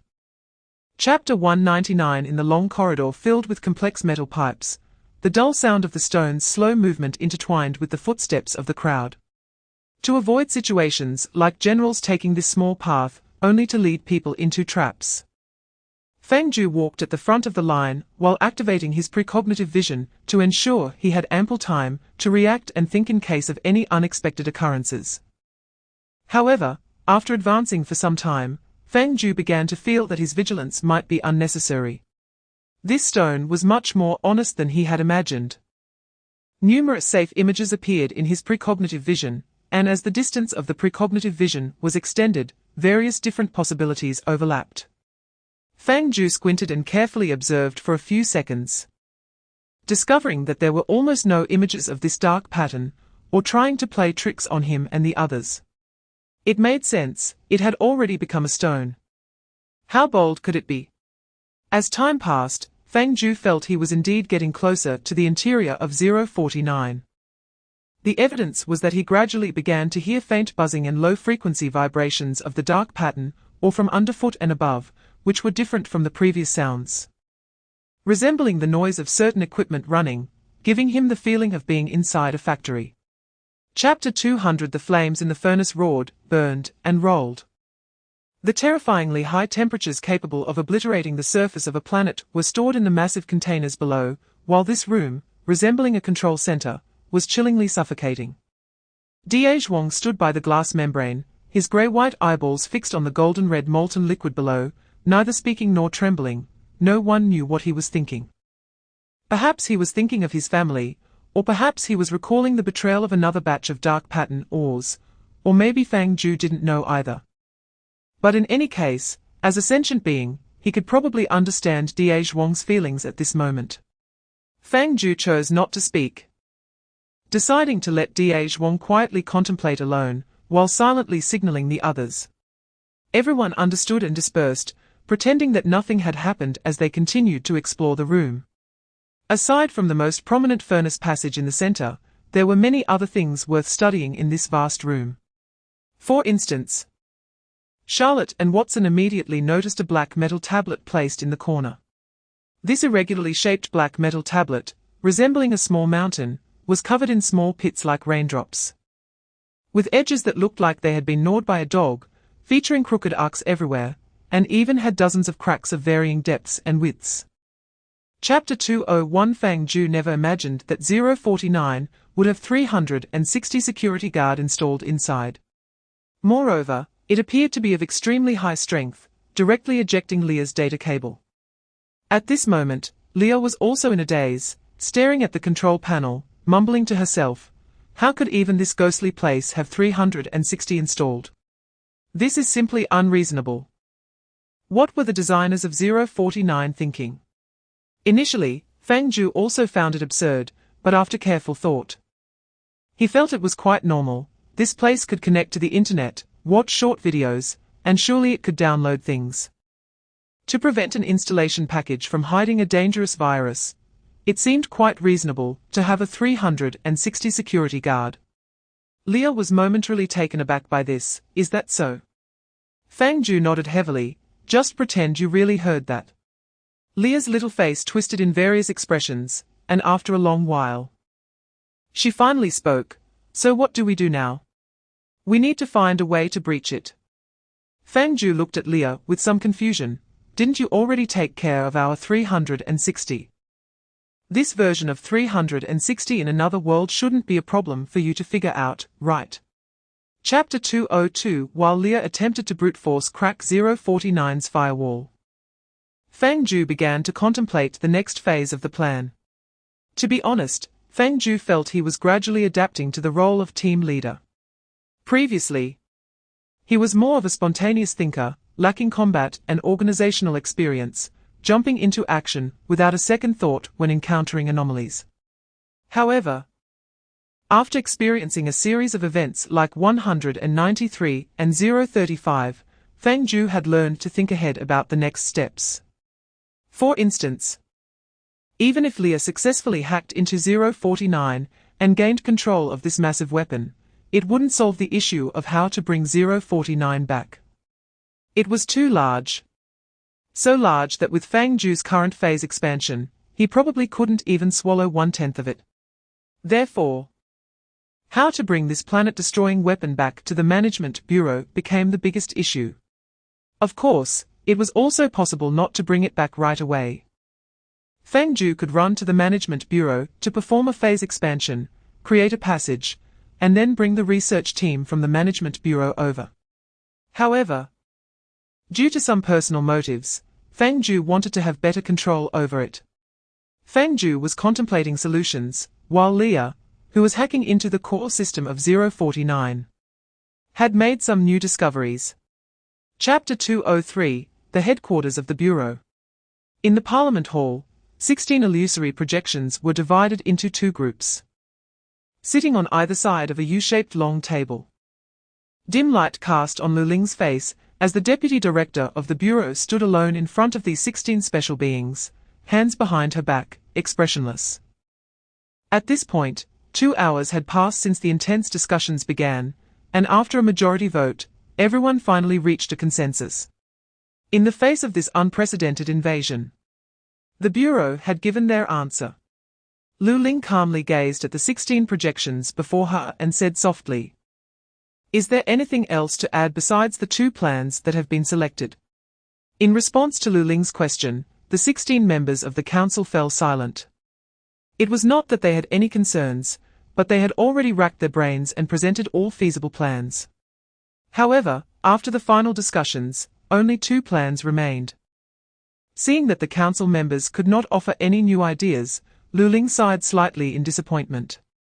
In fact, before heading to the Parliament Hall, she had already held a meeting with the directors of various districts to inquire about their opinions, which led her to deduce 4 potentially feasible plans. Chapter 204, Under Leah's control, all external output components of 049 were shut down, and this giant planetary barbecue machine finally ceased its decades-long fire-spitting activity. After this, Fang Jiu had Leah leave a thread within 049 for contingencies, and he also had Watson and Charlotte temporarily stationed in the control room. While he took Leah and Yang Liu across the phase boundary line, temporarily returning to the real world. Although the ability to connect to the internet inside 049 was convenient, some things had to be done offline. Fang Jiu immediately took a taxi to the old hotel and transferred directly to the Bureau's armed department. This time, their task was simple, to install a nanocore system for Leah. During the battle with the Chaotic One, Fang Jiu had Leah use her vacuum mode to suck a large number of nanobugs into her body, and sealed a small portion of them with Leah's magic. Since then, Leah had been studying the properties of the nanobugs in her body during her free time at night, and had sent the data to several friends in the mechanical servant group, who were particularly interested in nanotechnology. In fact, Leah had been clamoring for an upgrade for her body a few days ago, which was precisely about nanotechnology. Chapter 205, Under Medea's Guidance. Everyone arrived at a laboratory near the armed department.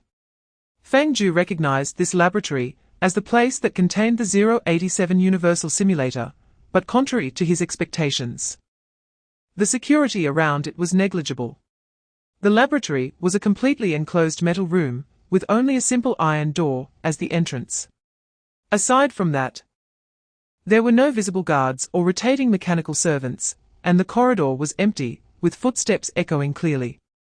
Previously, when Fang Jiu had been moving around the Bureau with Lu Ling, he had seen many containment rooms filled with either high-concentration sulfuric acid or specially controlled extreme temperature environments, where some anomalies required more than 10 professional agents to rotate and guard. Any slight disturbance would trigger a response. In fact, some containment facilities even allowed agents to fire at will, as long as they didn't harm their own people. Showing up to work in a tank was perfectly fine. In comparison, the security surrounding the Universal Simulator, as an anomaly from the first 100 series, was surprisingly lax. Chapter 206, Leah felt she might be seeing things. She rubbed her eyes vigorously, refocused, and looked ahead again. Inside the core area of 087, there was nothing but an empty void of blackness.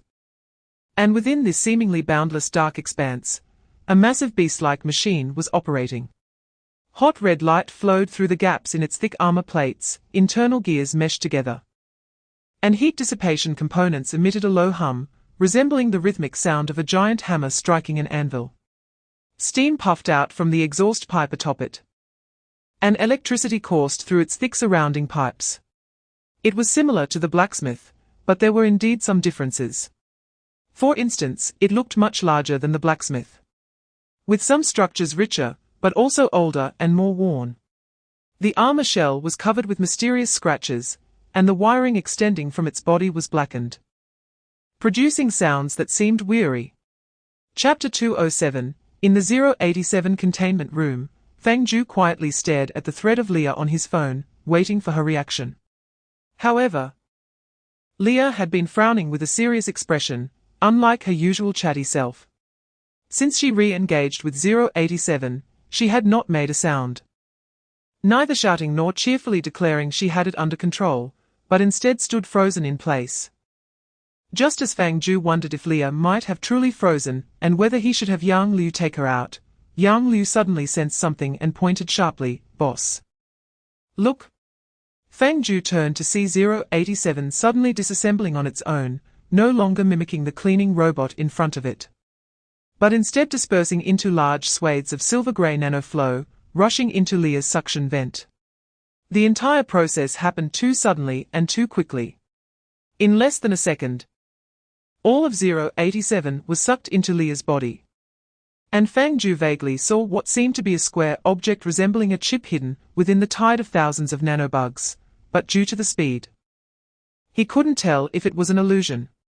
Chapter 208. In the following half hour, Leah, like an apprentice sculptor, continuously attempted to correct the facial features of the nano-human form. However, no matter how hard Leah tried, the final facial features adjusted only transformed from having been hit by a truck to having been run over by a high-speed train, essentially making no significant difference. Both looked uniquely unattractive. Leah was very sad, and the screen turned a melancholic sea blue. Fang Jiu also tried to help Leah modify some facial details, only to discover that he had no sculpting talent either. After fiddling for a while, the most significant achievement was making the two ears of the nano-human Leah barely symmetrical, at the cost of the ears themselves resembling cubes. Ultimately, Leah couldn't bear to see her image further collapse. So she reactivated the vacuum mode and retrieved the nano-human form she had painstakingly crafted. "Let me think about it some more." Leah drooped her head in disappointment and sighed deeply, thinking she could definitely create a perfect humanoid body this time, but unexpectedly, it ended up being ruined by the facial details. Fang Jiu took a gentle breath. Actually, it wasn't impossible. At worst, you could just stick a mask on the face. Chapter 209. Other stones. Fang Jiu increasingly felt that something was off with Da Zhuang's hometown.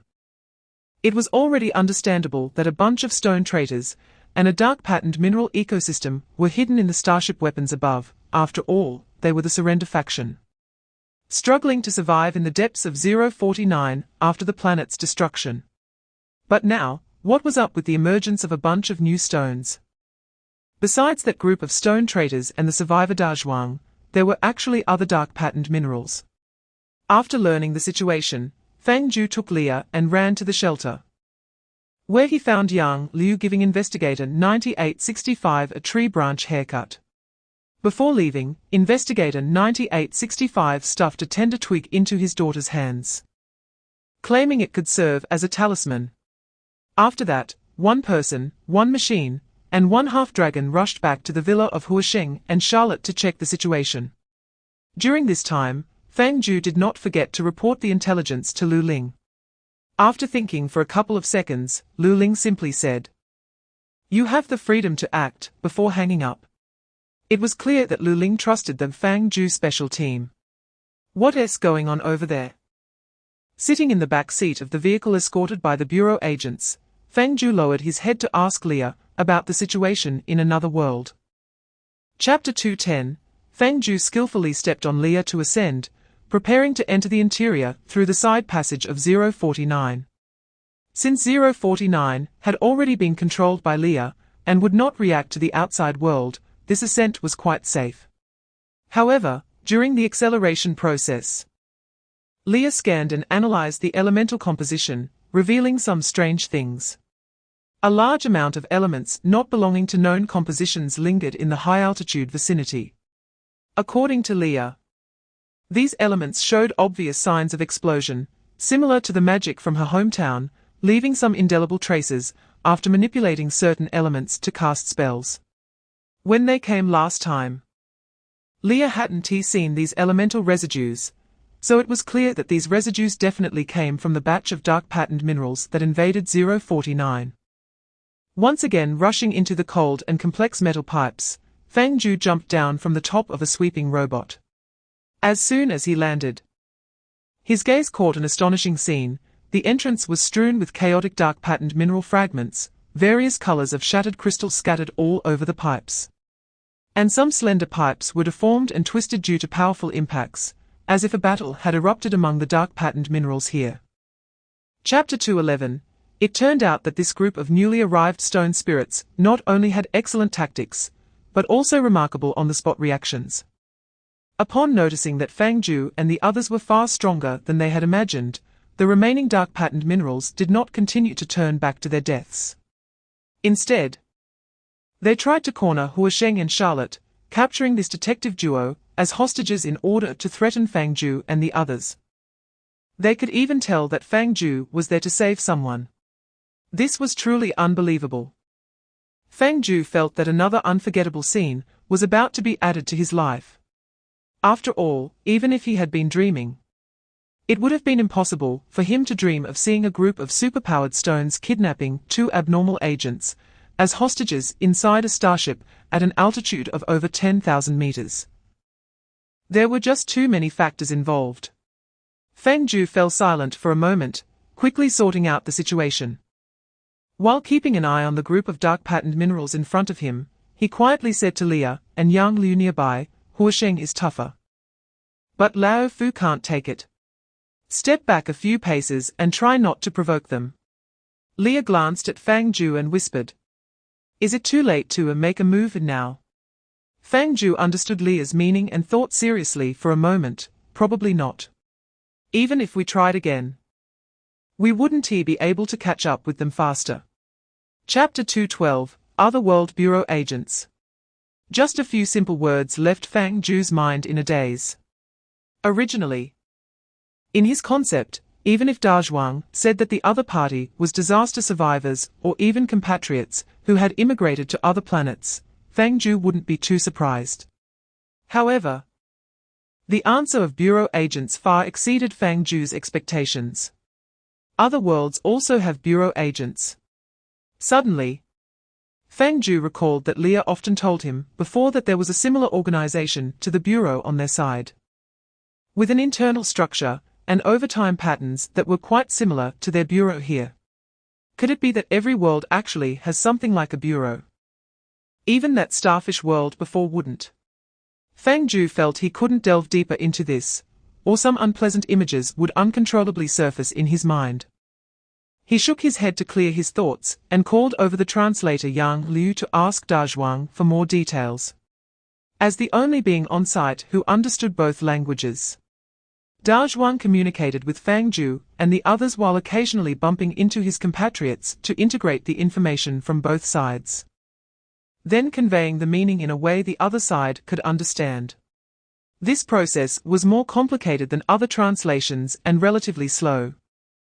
Partly because Dazhuang couldn't fluently articulate those complex terms, and partly because the circumstances and past experiences of both sides couldn't be explained in just a few words. Chapter 213. In any case, knowing that most dark patterned minerals could be temporarily revived eased a lot of guilt in everyone's hearts. Leah even spat out the mineral fragments she had secretly absorbed on the way, letting these healing minerals take care of the restoration.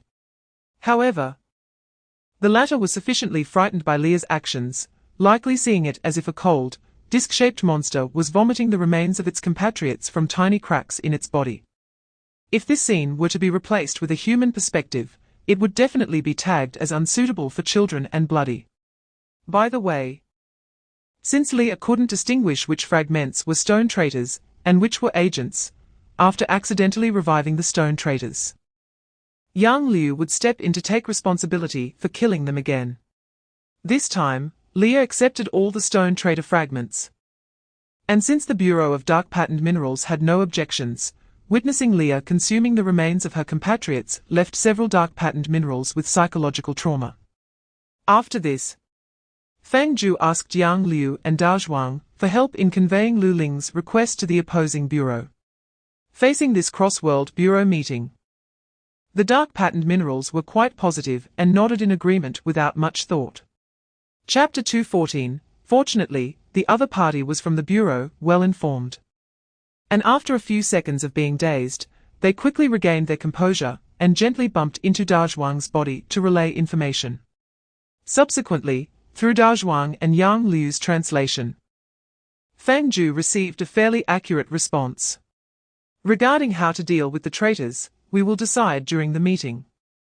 Meaning that they would discuss this matter together after both bureaus met. Fang Jiu could understand the other party's caution. Even though the inhabitants of 049 were all former surrender factions and genuine stone traitors, they couldn't just be casually assigned to the other world's foremen as minors. Everything had to go through internal processes within their own race first. But it was all right, Lu Ling would take action. The deputy director is very interested in airspace exploration and supports Fang Jiu's airspace spaceship plan. If this batch of stone monsters can be settled into the happy workstations prepared by Fang Jiu, it will greatly help accelerate the progress of airspace exploration. Fang Jiu believes that Lu Ling will definitely advocate for him at the meeting between the two parties. The next day. But why are we also here? In a spacious and minimalist conference hall, Fang Jiu sat on a long bench against the wall like a college student who overslept. His eyes half closed as he looked at the large chandelier above, the projection screen in front of the distant wall, and the conference table spanning the center of the room. His mouth slightly open and unable to close for a long time. Chapter 2:15. To be honest, the suddenly appearing new term made Fang Jiu, who was listening nearby, furrow his brows deeply. The term Larian had never been mentioned before, and there were no clues related to it. Have you heard this name? Fang Jiu patted the small robot on his head, saying we might have seen it before. I have a bad memory, I might have forgotten. I haven't heard of it. The virtual projection of Leah shook her head, but soon thought of another possibility. Could this be the official term for the chaos beings? We've always called them chaos beings. But perhaps they also have a proper racial name. Fang Jiu thought this made sense, it could very well be. On the other side, Lu Ling also considered this possibility and directly asked, does the Larian wear a mask on its face? Or has its body structure been largely replaced by inorganic matter? Yang Liu relayed Lu Ling's question unchanged. About a minute later, Yang Liu shook his head, looking a bit strange. They said they don't wear masks. And that the Larian skin is entirely purple, its facial features very similar to ours, but its body is somewhat taller, and its language is completely different from ours. Chapter 2:16. The sword of Damocles that hung overhead finally disappeared, and the dark patterned stones took a little time to stabilize their emotions. Lu Ling watched the reactions of the dark patterned stones, waiting for them to calm down. After about 5 minutes, the tremors and collisions among the dark patterned stones gradually stopped. And the leading dark patterned stone regained its composure. After apologizing to the Human Management Bureau, it began to actively advance the topic. Thank you for your help. We will never forget our friends from another world. We just go with the flow. Lu Ling responded calmly, stating that 049 is also an important research project for us. And research on 049 is essential to combat the Deep Blue Sanctuary. Due to the complexity of the term Deep Blue Sanctuary, Yang Liu directly drew a huge cube on the whiteboard and added some blue to it. Zhuang had also witnessed the destructive power of the Deep Blue Sanctuary. Quickly understanding Yang Liu's meaning, and conveyed the general information to the Management Bureau of the Dark Pattern Stones. The leading Dark Pattern Stone shivered after hearing this. Its eyes widening, you have it here too. Lu Ling nodded, giving a look to the robot beside her. Chapter 2:17. After Fang Jiu had eaten and drunk his fill, he greeted the Management Bureau, and then directly returned to the villa of the detective duo, making a phase expansion towards the airspace. Perhaps due to the different location of the phase expansion, after crossing the phase boundary line in the villa's living room, Fang Jiu and the others arrived not at a familiar platform, but at a completely new and unfamiliar ruin. We've changed places. Leah quickly scanned around, finding no anomalies. And this place looked quite unfamiliar. It seemed we had never been here before. Fang Jiu crouched down on the spot, wiping the dust off the tiles beneath his feet, which were cracked and ancient.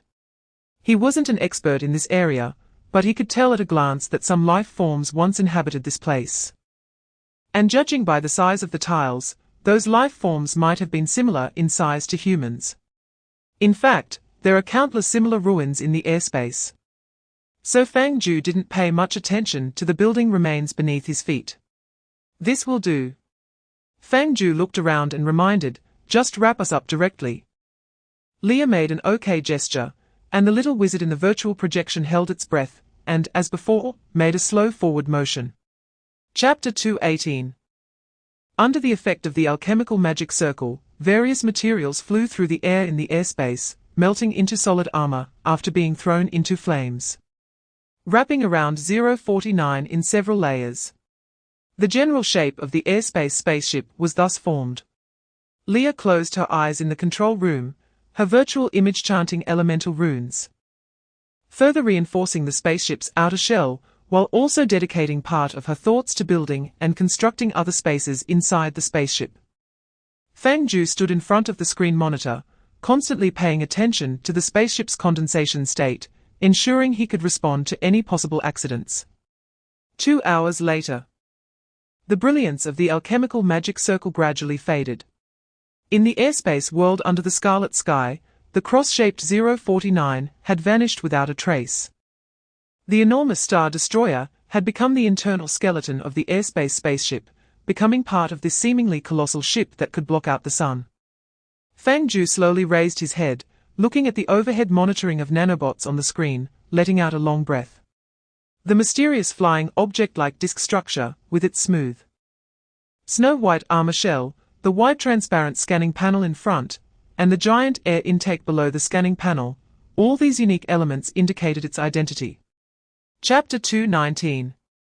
In the control room of the airspace spaceship, Leah specifically assembled 3 seats from nanobots at the control panel. Fang Jiu sat in the middle, Yang Liu on the left, and casually lifted Da Zhuang and placed him on the right. Once everyone was seated, Leah waved her hand again. The metal wall in front of everyone rapidly decomposed into a flow of nanomachines, disappearing at a speed visible to the naked eye, and behind the wall, there was the translucent scanning panel right in front of the sweeping robot. Through this massive scanning panel, Fang Jiu saw the construction ruins floating in front of the spaceship, the swirling energy bodies in the distance, and the spacious airspace world where one could move freely. Fang Jiu felt as if he was sitting in the cockpit of a futuristic spaceship, peering into this novel world through the large transparent glass. However, thinking that this super-wide glass was essentially the scanning panel of the sweeping robot, Fang Jiu's expression became a bit strained. Are we all ready? Leah glanced at everyone through the screen, confirming that everyone was seated securely before she suddenly turned around and pointed into the distance. Then let's take off. As soon as her voice fell, a thunderous rumble echoed from all directions. Chapter 2:20. Good news after the collision test. We have proven the sturdiness of the airspace spaceship's armor. Bad news, the collision test directly knocked out a living phase pterosaur. Why is there a phase pterosaur here? Leah exclaimed in astonishment after seeing what she had just hit, looking like a novice driver who had just crashed their car on the highway for the first time. Fortunately, Leah has a relatively responsible personality. At least she didn't flee the scene after the incident. The main reason is that she noticed the phase pterosaur still had a faint breath. It can be said that it is no wonder that the Dragon Clan, living in the depths of the airspace, can survive after being hit by this giant sweeping robot. This indirectly proves the purity of the Yang Liu bloodline and the origin of their innate divine power. At this moment, Fang Jiu was staring at the special creature curled up in midair, and was the first to react. Forget about why there is a phase pterosaur here. Shouldn't we take it back to heal? There are no ambulances in this airspace. What if we leave it here and it dies? Yes, that makes sense. Once the leader spoke, Yang Liu also came back to her senses, and called her shadow father to run outside, I'll go out and carry it back right now. Chapter 221. Fang Jiu felt he should not have remembered incorrectly. The mechanical structure in the wound of the phased pterosaur was indeed very similar to the cybernetic machinery within the disorderly beings. Considering that there might be a special connection between the two, Fang Jiu immediately called Yang Liu and Leah over to inform them that Da Zhuang had discovered something new. When Leah arrived, her expression changed, and she immediately began to analyze the internal machinery of the wound. Within a few seconds, she reached a conclusion. It was indeed the cybernetic structure of the disorderly beings. Leah crossed her arms and steadied her magical hat on her head. Her tone becoming serious, it's similar to the 3 disorderly beings we fought before, but the materials used are of higher quality. Is it similar to 049? Fang Jiu asked. It's a bit inferior to 049, Leah said, falling silent for 2 seconds as she mentally compiled a summary. To put it this way, so far, these cybernetic structures can roughly be divided into 3 categories. The first category is the lowest and most basic, which is the cybernetics of the disorderly beings. The second category is slightly more advanced, like the cybernetic machinery inside this phased pterosaur. The third category is of the level of 049, although they are all essentially nanobots. The materials and the number of internal computational units are worlds apart. Chapter 222. After returning to the Management Bureau, Fang Jiu had Leah release the phased pterosaur from the wind outlet to avoid harming the unconscious phased pterosaur. The Management Bureau did not put it in a car equipped with spatial extension technology, but instead brought a heavy truck, adding a layer of cognitive obstruction barrier. To outsiders, it appeared to be a large truck filled with steel coils, which generally deterred people from approaching. After that, Fang Jiu had the spaceship stand by in the airspace while he carried Leah's main body, the sweeping robot, along with Yang Liu and Da Zhuang back to the Management Bureau.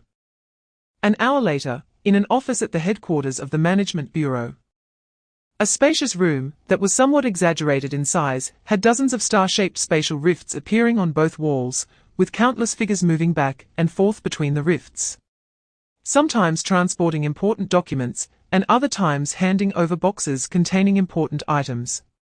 Lu Ling sat behind her desk, looking at the piles of documents in front of her when her writing pen suddenly paused. This was because the office door directly in front of her was pushed open. Upon entering, Fang Jiu was startled by the unique layout of the office, especially when he saw a large group of people appearing and disappearing in the spatial rifts. He froze for a moment. What is this place?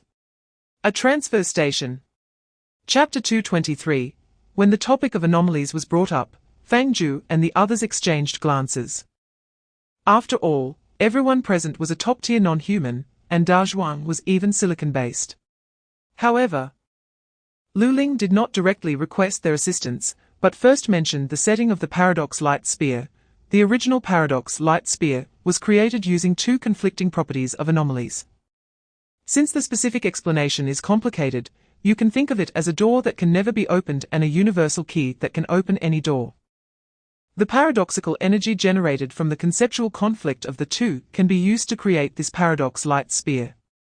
Fang Jiu blinked. Sounds pretty cool. But its power is insufficient, Lu Ling said with a serious expression. Weapons made solely from this paradoxical energy cannot inflict substantial damage on the Deep Blue Sanctuary. Then let's try to create more, Leah casually suggested. Quantitative changes lead to qualitative changes. That's how our spaceship's exoskeleton came about. Lu Ling sighed and shook her head. If possible, we would like to do that too, but the Management Bureau's technology is limited. Controlling paradoxical energy is already extremely difficult. If we had more time, we might be able to create 3 or 4 more, but right now we don't have the luxury of repeatedly forging the Paradox Light Spear. Chapter 224. Deep within an unknown mountain range, a large facility was operating covertly under the effect of a cognitive obstruction barrier. After passing through the spatial rift set by Lu Ling, Fang Jiu arrived at this almost unguarded containment space, and, with Lu Ling's assistance, donned a full set of cumbersome protective gear. At this moment, standing in front of the door containing number 024, Fang Jiu looked down at the bulky protective suit he was wearing, his expression complex as he spoke. Are our protective measures this primitive? Lu Ling was at the control panel next to the door inputting a password. Without turning her head, she replied, to deal with 024, the purer the protection, the harder it is to breach. Stacking the complexity of items is the optimal solution. However, this suit was too heavy. Fang Jiu tried to lift his arm in the thick sleeves, but the motion was so rigid it resembled a zombie. He felt it was similar to a spacesuit. I might not even be able to jump as high as Leah right now. Leah floated beside him and teased, hey, don't say that. My body in the airspace is several kilometers tall. Even Yang Liu couldn't jump out of my height. Fang Jiu shot Leah a glance and reached out to grab her. But due to the heavy protective suit, his normally foolproof move failed, and he ended up being evaded by the little robot, which then made several mocking gestures. Chapter 225. Number 024 stopped screaming after half a minute. Fang Jiu thought 024 had returned to normal and said hello, but this startled 024 again, causing it to twitch in place while the fluffy substance in the tank spun wildly like a windmill. It is worth mentioning that during this time, 024 interrupted its communication with the protective suit, and the suit on Fang Jiu did not continue to deform, seemingly because 024's rationality was slightly disturbed by Fang Jiu's presence. Seeing this, Lu Ling, who was closely watching the clock in the monitoring room, suddenly brightened her eyes and quietly turned off the originally 1-minute timer. In fact, before the two sides made contact, Lu Ling had a premonition.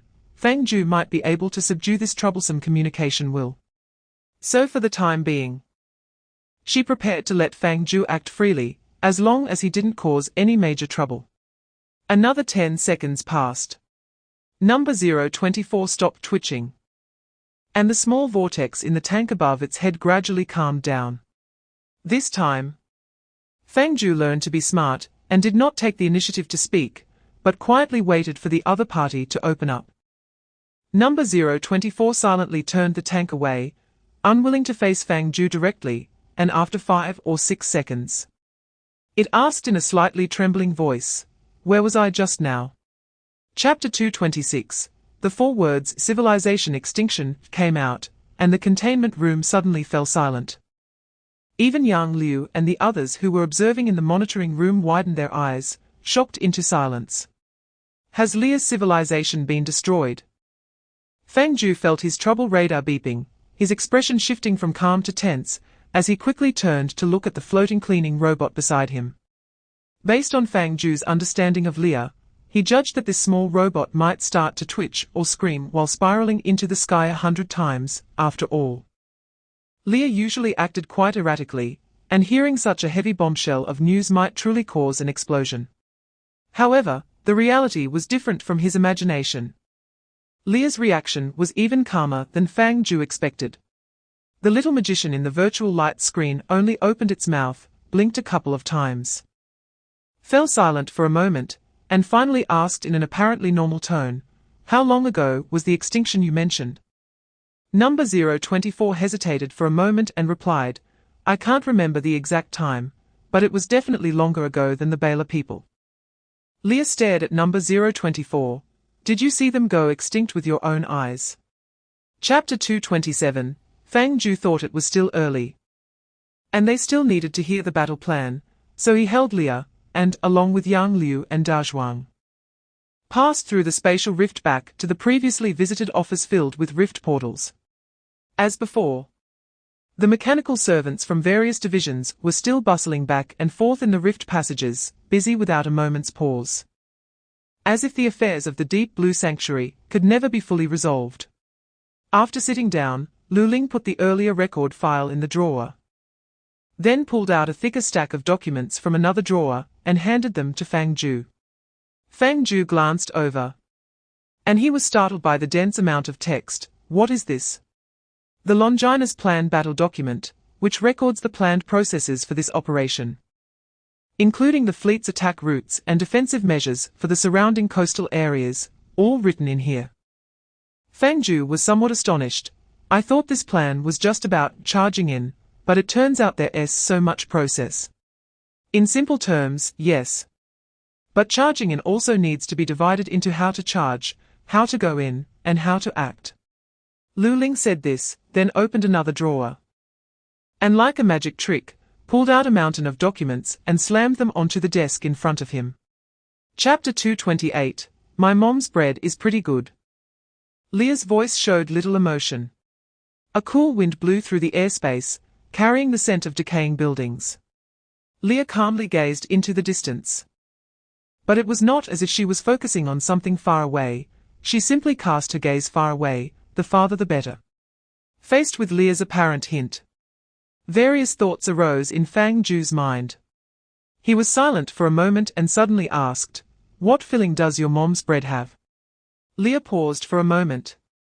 Her previously distant gaze shifting to Fang Jiu, her expression becoming quite complex. "Is that really your main point?" Fang Jiu felt it was quite natural. Shrugging his shoulders, "You said your mom's bread was good, so I was just curious about the flavor." The little figure in the virtual light screen had a changing expression, staring blankly for several seconds before turning its head away awkwardly to reply, "There's one with meat slices and sauce. I've been eating it since I was a child. In fact, I remember that the morning before I crossed over to here, I had just eaten her baked bread because I was really hungry at that time. So I ate 5 in one go." "Oh?" Fang Jiu tried to imagine that flavor and then became curious. "You ate 5 breads, didn't you feel sick?" Chapter 229. Since that day when she talked with Fang Jiu, Leah returned to her old self. She no longer ran around wanting to be alone at night but, as usual, did backflips when she was idle or researched how to use the cleaning robot's body to perform the nanotech dance more vigorously. The next morning, she even specially sang a song called Happy Poverty right in Fang Jiu's ear, hardly hitting a note. Although Fang Jiu, awakened by the noise, felt a bit irritated. He rarely forgave her this time, considering that the little robot was finally not gloomy. As a result, everyone went about their meals and drinks, preparing for the upcoming battle, while also taking time to purchase some household items to send into the spacecraft for home decoration. Thus, 4 days passed in a flash. Soon, it was the day of the operation. At 1:59 p.m., 1 hour before the Longinus plan began. 15,000 meters above the Pacific Ocean, 120 kilometers from the deep blue sanctuary, a giant white cleaning robot in the shape of a disk floated in the high sky, completely invisible due to the cognitive obstruction barrier. Above was a clear blue sky, with a few faint strands of the thin universe visible, while below was a dense sea of white clouds, resembling a cotton field. Chapter 230, On the boundless Pacific Ocean, the salty sea breeze gently blew. The sea surface stirred with layers of waves, and when viewed from above, it became evident that the ocean was not smooth like blue silk, but rather rough and wrinkled due to the overlapping waves. This vast ocean surface resembled the skin of the planet, and at this moment, dozens of fully armed warships slowly moved above this planetary skin. They were equipped with advanced technology from the Bureau's armed department, covered by a thin light blue reactive shield, and on the deck, the silhouettes of mechanical servants were faintly visible. Unlike traditional human warships, this fleet was entirely composed of armed mechanical servants from different divisions, all having the authority to unlock firepower components. Below the sea surface, tactical submarines, also operated by mechanical servants, slowly advanced according to plan, unknowingly approaching the target location. The aerial fleet maintained the farthest contact distance from the deep blue sanctuary, divided into 3 layers according to flight altitude. Judging from the fleet's formation, these high-altitude armed forces seemed to have different functions, each fulfilling their roles on the battlefield rather than just indiscriminately pouring out ammunition. Everyone was on high alert, silent and tense. Chapter 231. After the first phase Dragon was successfully controlled, morale within the Bureau surged, continuing to bombard near the deep blue sanctuary. Unfortunately, the Bureau could only prepare one gravity capture well in the short term, as the interval for the deep blue sanctuary's rotation was too short, leaving insufficient time to prepare for this great battle. However, this did not mean that the Bureau was helpless against the remaining 5 phase dragons. After the third round of conventional fire coverage, they appeared. Thousands of dark-patterned oars emerged from the seabed, among which some had abnormal spiritual energy individuals that could fly in the air, and they were now rapidly approaching the B2 and B3 phase dragons.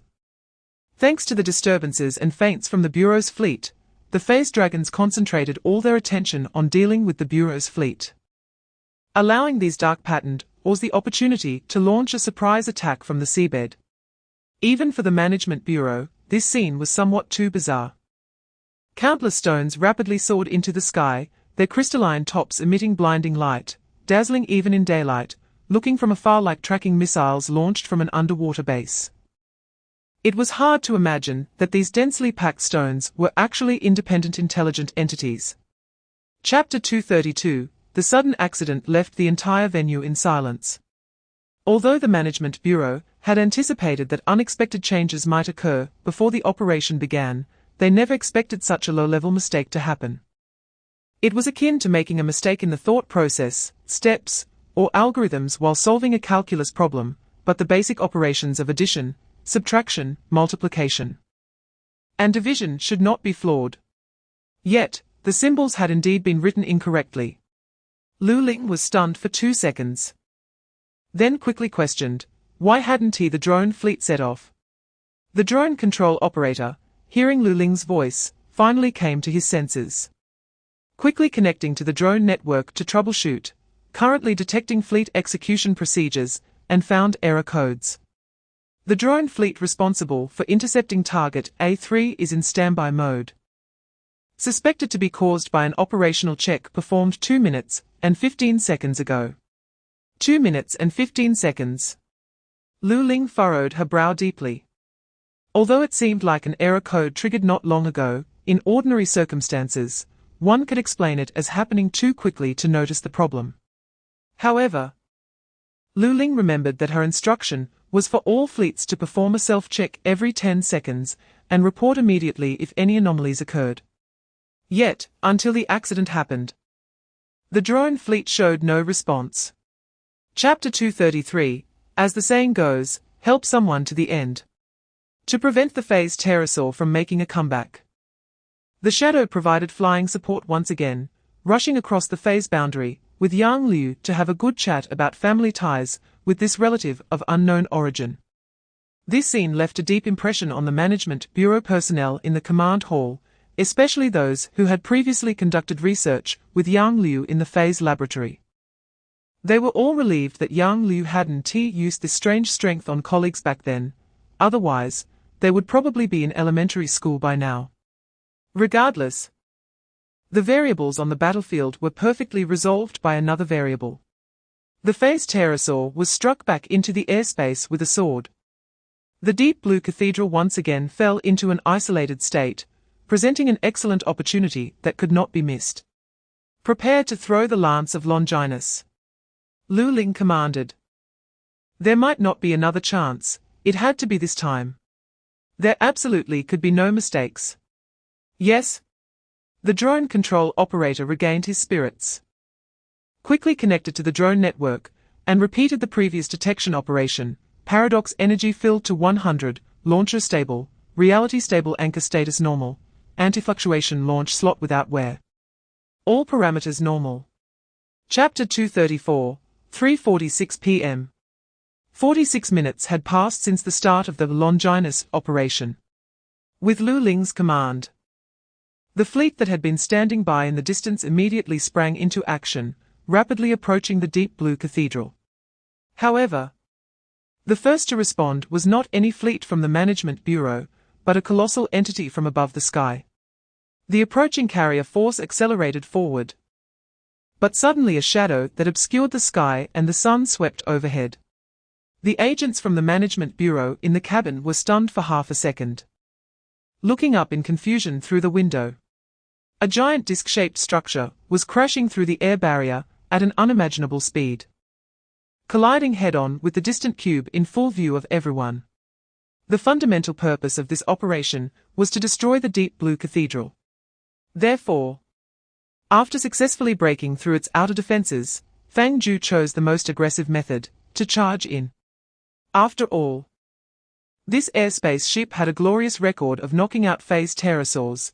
Even in this extraordinarily chaotic world, it could be considered a heavy-duty truck with full insurance. Besides firing planetary barbecue rays, the most effective attack came from its own kinetic energy. At this moment, Fang Jiu watched as the cube drew closer. The deep blue cathedral continually magnifying in front of him, and in the next instant, the two collided violently. Chapter 235. After the video communication was cut off.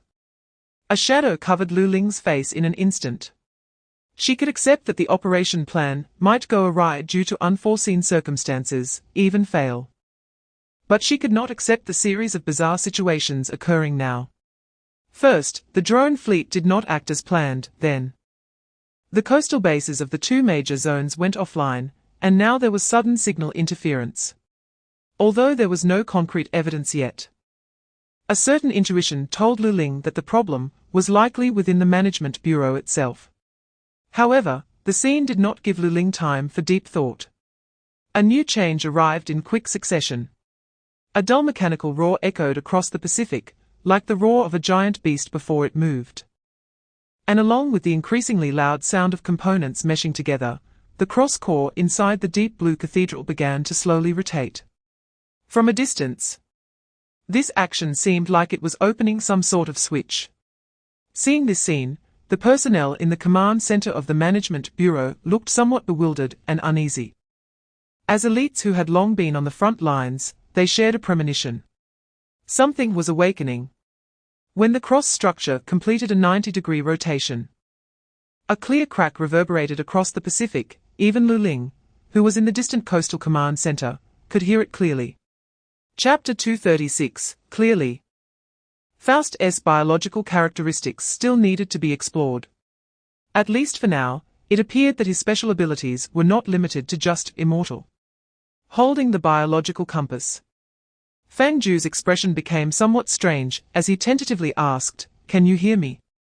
Faust's arm did not respond, maintaining its previous position, pointing forward. It seemed he could not hear. Leah floated over, and the little figure in the virtual light screen seemed to ponder. Suggesting that Faust had retained only his sense of touch, he should know we picked up this arm, so he was guiding us from afar. Behind them, Zhuang listened. His eyes rolling a couple of times, his body vibrating to produce a dull voice, "Still alive."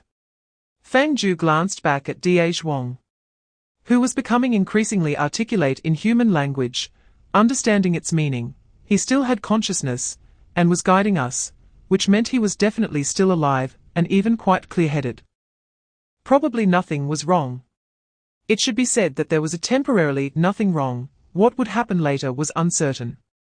Leah's two mechanical arms crossed in front of her, stating seriously that the elemental composition of this place was increasingly off, combined with the obviously severed arm. Even if they were not in life-threatening danger, they were definitely encountering significant trouble.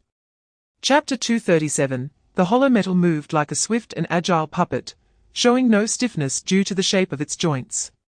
Moreover, its movements were unexpectedly deceptive. The hollow metal attacking Fang Jiu lifted its right leg, making a side kick, while the synthetic metal forming its right hand quickly transformed into a sharp large slashing knife, slashing down towards Fang Jiu's body with cold killing intent. However, Fang Jiu saw the opponent's movement changes through his precognitive vision. He concentrated his mental energy in advance, activated his sense of touch, and pried a piece from the nearby metal wall, teleporting it in front of himself. The metal blade fell heavily, but it failed to cleanly cut through the wall, instead getting stuck in the wall and unable to move. Seizing this opportunity, Fang Jiu once again entered a focused state, allowing his mental energy to quickly traverse the surface of the hollow metal, precisely mapping out several dividing lines like a scalpel, and then activating his sense of touch. In an instant, the hollow metal's body suffered severe dislocation, the arm misaligned with the torso, the head with the neck, and the thigh with the calf. The space it occupied was instantaneously segmented, moved, and then restored, ultimately presenting the effect as if it had been cut into 8 segments in the blink of an eye. Chapter 238. Leah's voice echoed in the corridor, persistent and unending. The trio from the Management Bureau displayed shocked expressions. They were not well informed about Leah's hometown. And after hearing her account, they needed some time to sort out their thoughts and understand the situation. Fang Jiu, on the other hand, was momentarily stunned. Not only was he aware of the situation in Leah's hometown, but he had also learned some truths from 024 not long ago. Leah's hometown had been destroyed. According to 024, it was another civilization that had destroyed Leah's hometown. Although 024 did not specify the details of this civilization, it could be basically confirmed that it was the Noko metallic life forms that Fang Jiu had just encountered. Wait, that doesn't make sense, right? Fang Jiu reviewed the logic and quickly noticed the contradiction. According to your statement, the Noko metallics invaded your hometown to expand new colonies. So they should have succeeded by now. Why are they here? After completing their invasion, the Noko metallic life forms should remain on their original planet to seek development. They have no reason to be wandering around, especially to such a distant planet. What exactly do they want? Chapter 239. Leah's hope was shattered. The Deep Blue Sanctuary system also had 360, and even upgraded versions 720 and super enhanced 1080. However, thanks to past experiences, Leah handled the antivirus software with ease. Not only was she not ejected immediately, but she quickly entered electronic warfare mode, then without hesitation, she threw in hundreds of thousands of bundled software and virus-compressed files. This was a skill Leah had recently developed, where she combined two things that had tormented her in the past and started to fight poison with poison. It turned out this trick was quite effective. Countless 999 damage numbers struck against the firewall of the Deep Blue Sanctuary's core system, tearing open a gap in an instant, allowing Leah to slip inside and engage in a life-and-death struggle with the antivirus software of this operating system. As Leah's intrusion deepened, the blood-splattered screen gradually lit up, with snowflake-like garbled codes flashing alongside harsh electronic sounds. In the light screen above the sweeping robot, Leah quickly typed on the virtual keyboard, while large amounts of differently colored electronic data flashed rapidly behind her, soon breaching the first line of defense and temporarily gaining a small portion of control over the Deep Blue Sanctuary. Chapter 240. The spacious metal pipeline was filled with densely packed hollow metals. These synthetic metallic organisms from a distant time and space marched in unison towards the central control room. Meanwhile, in another passage above their heads, a figure draped in a tattered cloak and wearing a mask, using prosthetic claws resembling octopus tentacles to propel itself forward, was also approaching the central control room. Fang Jiu quickly noticed something was amiss. He initially thought the chaos in the central control room was due to infighting between the disorderly ones and the Noko life forms. But through the surveillance, he could see that after encountering each other, the disorderly ones and the Noko metallics did not engage in battle. Instead, they communicated in a special encrypted language that even Leah could not understand, and then proceeded towards the central control room together. Seeing this scene, the central control room fell silent, and several seconds passed before someone spoke up. It seemed we needed to assign some routes. Fang Jiu glanced at the enemy forces in the surveillance, turned his head, and quickly scanned the central control room. There were 3 routes leading to the central control room, and they must have come in from these 3 directions. If they were allowed to enter and fight, Leah could easily be caught in the crossfire. Chapter 241. The commander of the disorderly ones appeared momentarily stunned. He had not expected that the half-buried man in front of him could suddenly awaken, with a hint of unusual eeriness in his eyes. This strong hostility instantly alerted the commander, who scrutinized Fang Jiu from head to toe. However, no matter how he looked, Fang Jiu appeared to be in a dying state, full of vulnerabilities, posing no threat at all. The commander paused for a moment. What do you want to say? Fang Jiu leaned against the wall, adjusted his posture, and with some effort stood up, gritting his teeth to endure the pain as he said, I always thought it was just bad luck, randomly ending up in the Pacific, but now hearing what you said. It sounds like it was a human setup. The commander looked at the dying man, hesitating for 2 seconds. So what if it was a human setup? Just as the words fell, the commander saw Fang Jiu, covered in blood, charging towards him. Along the way, facing the incoming blades and shadows. Fang Jiu dodged when he could, and when he couldn't, he just braved through, nearly getting his head severed several times. Still, he charged recklessly. Blood pouring as he reached the commander of the disorderly ones, grabbing a spherical head of a nearby Noko life form, and smashing it into the commander's face. Chapter 242, the metal was tearing, deforming, and distorting, emitting sharp and piercing noises. The Noko metals caught between two opposing gravitational forces began to disintegrate. Even with their body hardness, they could not withstand the ultra-high-intensity gravitational space for long. They tried to escape, utilizing their metal's ductility to change into a completely new form. But under the influence of gravitational distortion, they couldn't even perform the most basic leg-lifting motion. In the end, they could only crumble and shatter with the sound of nails scraping against a blackboard, turning into various shapes of metal debris scattered on the ground. Looking at the scattered metal scraps, Fang Jiu's thoughts stirred, quietly activating his sense of touch to grab a small piece and slip it into his pocket. The disorderly ones naturally did not notice his small actions, as their attention was entirely focused on the two patches of gravitational ground in front of them. Is this a phase expansion? But a normal phase expansion could not be so perfect. Which space is it connecting to? Why can he perform a phase expansion alone? The sounds of surprise, accompanied by electrical currents, echoed, even startling the distant commander, who had already been frightened when the hanging ring starfish appeared, but at that time, he didn't react because the scene was too bizarre. Chapter 243, Die Vat, Die Vat. The familiar Die Vat. This was still a foggy, chaotic, and blurry world. Countless murky, amorphous colors swirled around. Returning to a familiar place, a sense of inexplicable reassurance arose from the depths of Fang Jiu's heart. He felt his consciousness floating in this chaotic world, countless colors transforming into ribbons, swirling around him like children vying for attention, dancing. For some unknown reason. After returning to the dive at this time, Fang Jiu's consciousness was clearer than before. Although the surroundings were still a mess, with distorted and swaying colors everywhere, Fang Jiu surprisingly felt that they didn't look that chaotic anymore. Amidst the myriad of colors, Fang Jiu discovered one color that stood out distinctly. As if all the other colors were asleep, and only it had awakened. That was purple. A ribbon that was entirely purple floated in front of Fang Jiu, slowly twisting around itself, transforming into the shape of a Mobius strip, with purple bubbles emerging from the two circular voids, seemingly asking Fang Jiu if he remembered it.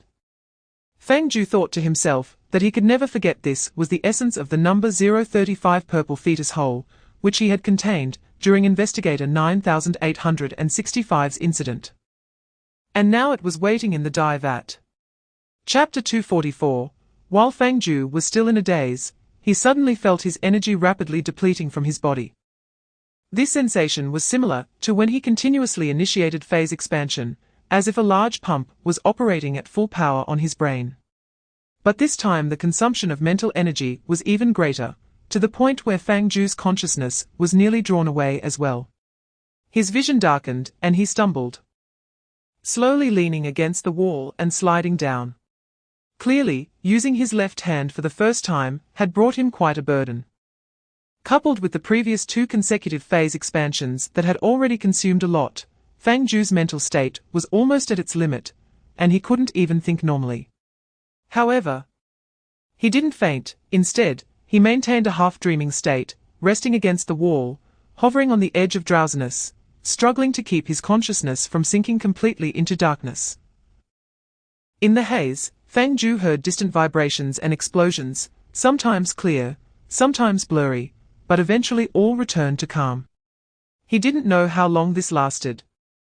Fang Jiu felt his energy recover somewhat, so he slowly opened his eyes and propped himself up against the wall to stand unsteadily. His head was still a bit hazy.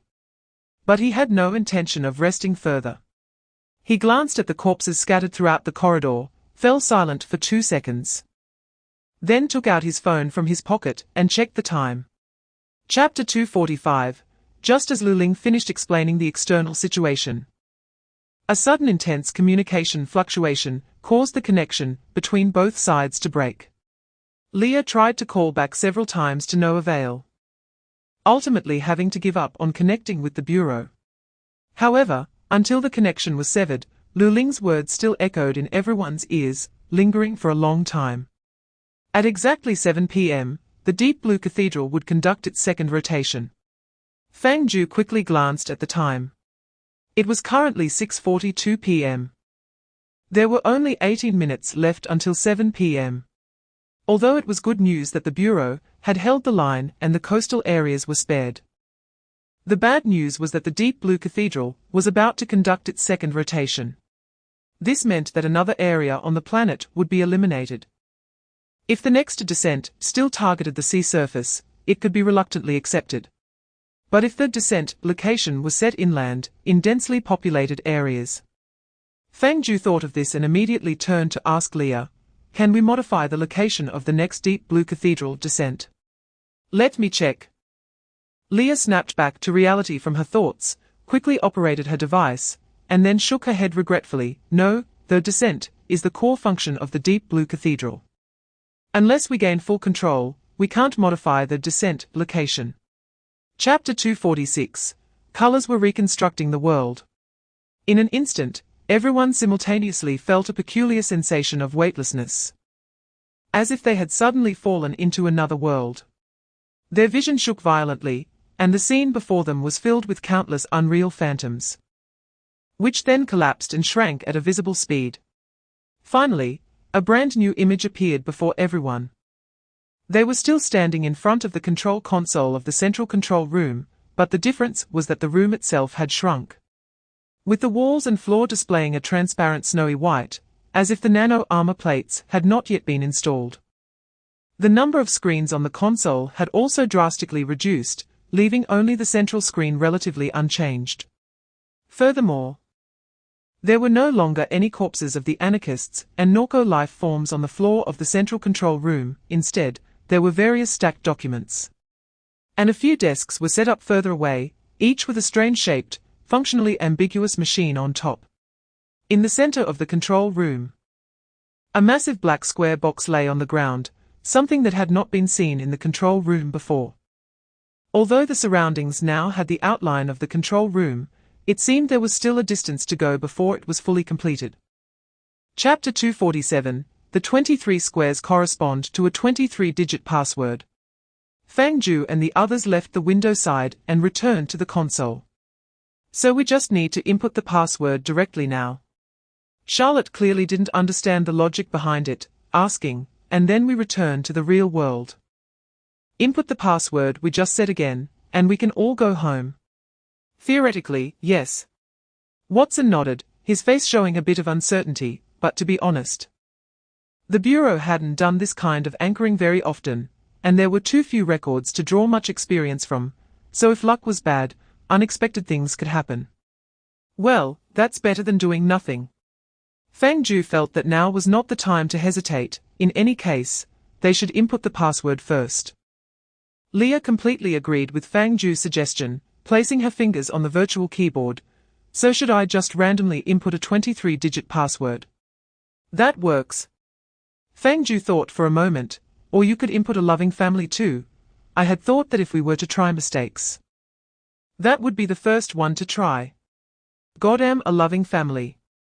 Leah shot him a glare. "Is that password even 23 digits? Chapter 248, the sky had already darkened. The giant cube suspended in the heavens was disintegrating.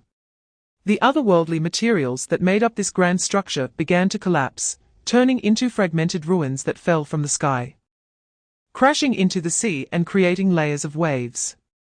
Several phase spaces slowly closed, and a few cybernetic phase pterosaurs retreated into the airspace. They were quite injured. And although they still had combat capability, the objects they needed to protect had already dissolved autonomously, leaving them with no reason to fight. so they naturally chose to leave. The armed fleet in the sky lit up their searchlights, illuminating the dark and surging sea below, while the sparse Bureau fleet rolled over the waves, dragging more or less damaged hulls, heading towards the crash site of the cathedral's remnants. This war, which would be recorded in the Bureau's history, had ended. Although for most of the Bureau's grassroots personnel, the end of this war came somewhat unexpectedly, even somewhat inexplicably. They knew nothing about the events that occurred within the core of the cathedral, only that the initial Longinus plan had achieved certain results. And after repelling the anomalies born from the cathedral suddenly ceased operation and began to collapse on its own. They believe that certain unknown events must have occurred. Perhaps the Bureau has employed some kind of anomaly, or maybe the Bureau has reached some sort of agreement with the existence behind the sanctuary. Chapter 249. Hearing Fang Jiu say this, Watson and Charlotte exchanged a glance, revealing a complex smile. To be fair, they themselves weren't sure whether leaving this black box was a good or bad thing. If Fang Jiu chose the safe route and handed this black box over to the Bureau for research, then with the Bureau's research standards, there might be breakthroughs in the future, yielding some unique materials, but it could also trigger unimaginable disasters. After all, this wasn't the first time the Bureau had caused trouble due to research. News of laboratory explosions or erasures could be heard every few days. So scholars working on the front lines of anomaly research generally possessed some extraordinary abilities. There is even a saying among the Bureau's researchers, only those who can run 3 miles to the leadership office while holding their heads after a mishap deserve to be called anomaly researchers. So if the black box were handed over to the Bureau, needless to say, Watson and Charlotte's overtime schedules would surely be packed. And they might even have to go to the laboratory ruins site for research, helping those researchers collect guts and kidneys.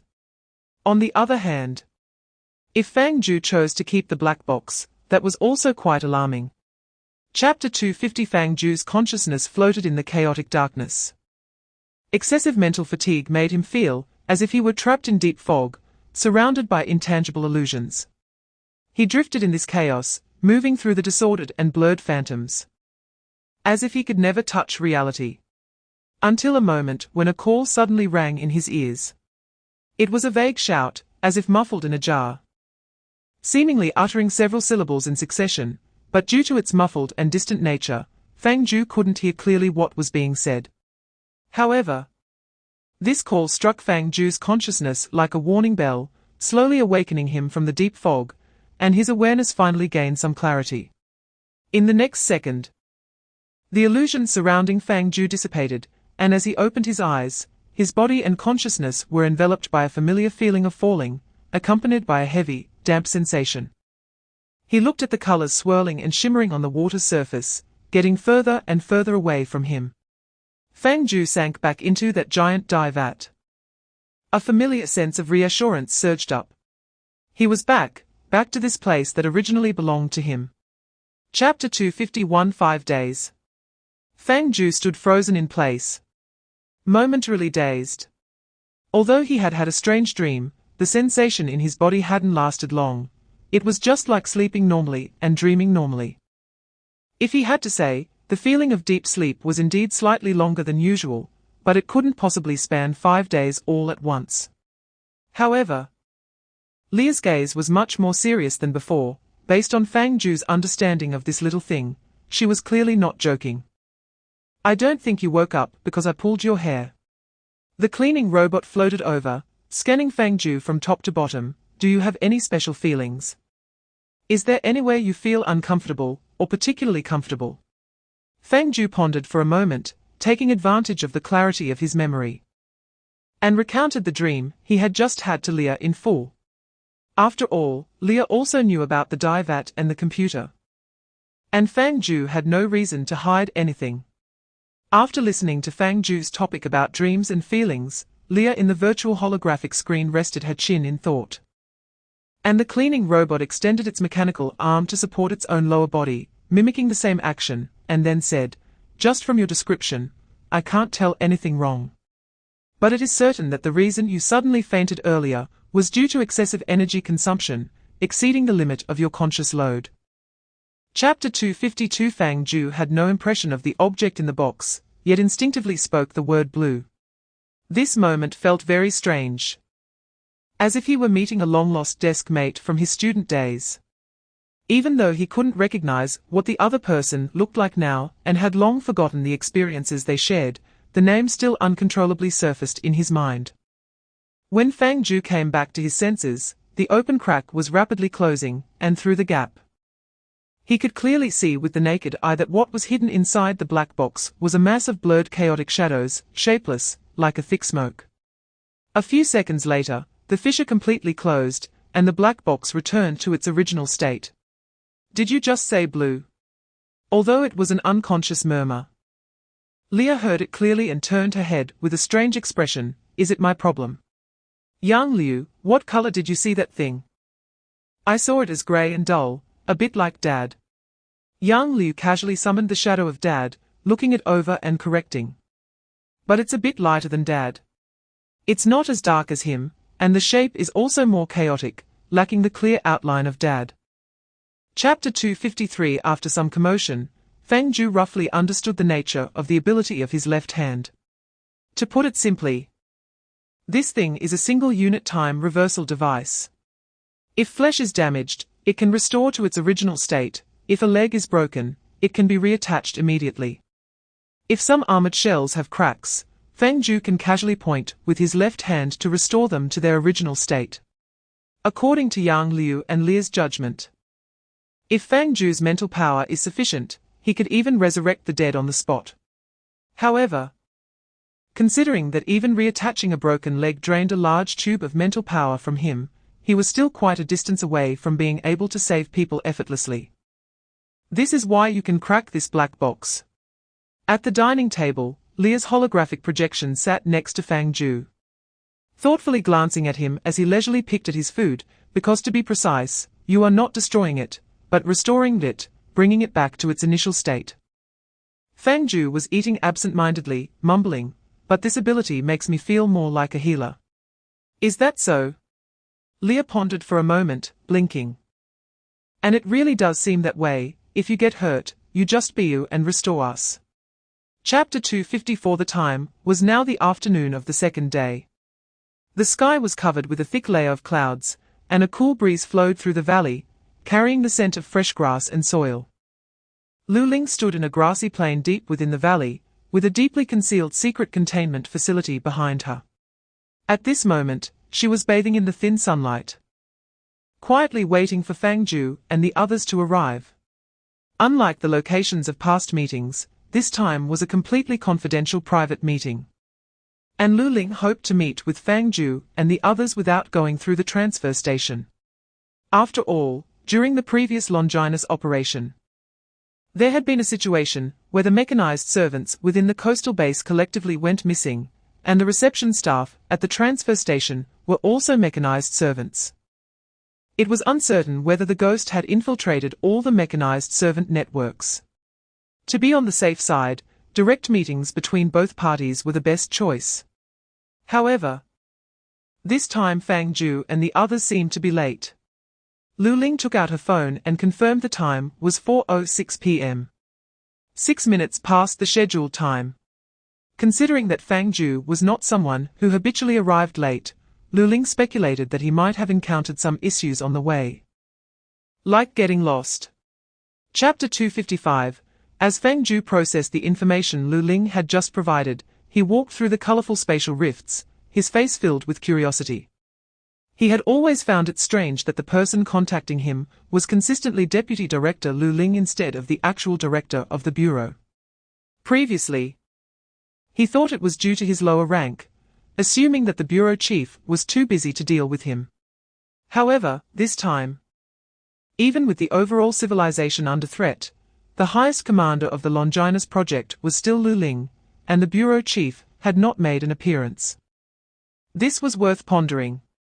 Fang Jiu even questioned whether the bureau chief existed at all, but this assumption did not hold up at the moment. With curiosity about the bureau chief, Fang Jiu held onto Leah and closely followed Lu Ling, finally exiting the colorful spatial passage. The group arrived in a spacious large laboratory. which was hemispherical in shape, filled with various mechanical devices. Dozens of surveillance screens hung on the walls in a circle. And the floor was cluttered with root-like connection wires leading from all directions to converge at a white base in the center of the room. A massive smooth black sphere quietly rested on the base, entirely black, resembling a solid black hole. And its nearly 5-meter-tall imposing figure gave an overwhelming sense of pressure at first glance. Chapter 256. Lu Ling's words suddenly elevated the situation to an alarming level. Especially when she mentioned the word extermination, Fang Jiu felt as if he were watching a disaster movie where aliens descended. Although he had encountered more than one type of alien life in reality, even having 2 extraterrestrial beings in his team at that moment. However, Fang Jiu did not continue to question why they referred to exterminating the inhabitants of this world, as the answer had already been confirmed with the dark-patterned mineral clan. For higher-level civilizations, exterminating a planet often had the simplest of reasons. The dark-patterned mineral clan had struggled against the avatars of the Deep Blue Sanctuary, suffering countless casualties. Only to learn that the reason was the Lalans wanted to roast the planet to feed their pets, a reason that sounded absurd. Therefore, rather than the reason for the invasion, Fang Jiu was more concerned about the identity of the invaders. As it currently stands, could the identity of the invaders be confirmed? Fang Jiu recalled the battles inside the Deep Blue Sanctuary. The Norco-metal life forms and the chaotic ones were clearly in cahoots. And they were all connected to the Deep Blue Sanctuary, which had likely been the ones initiating the invasion.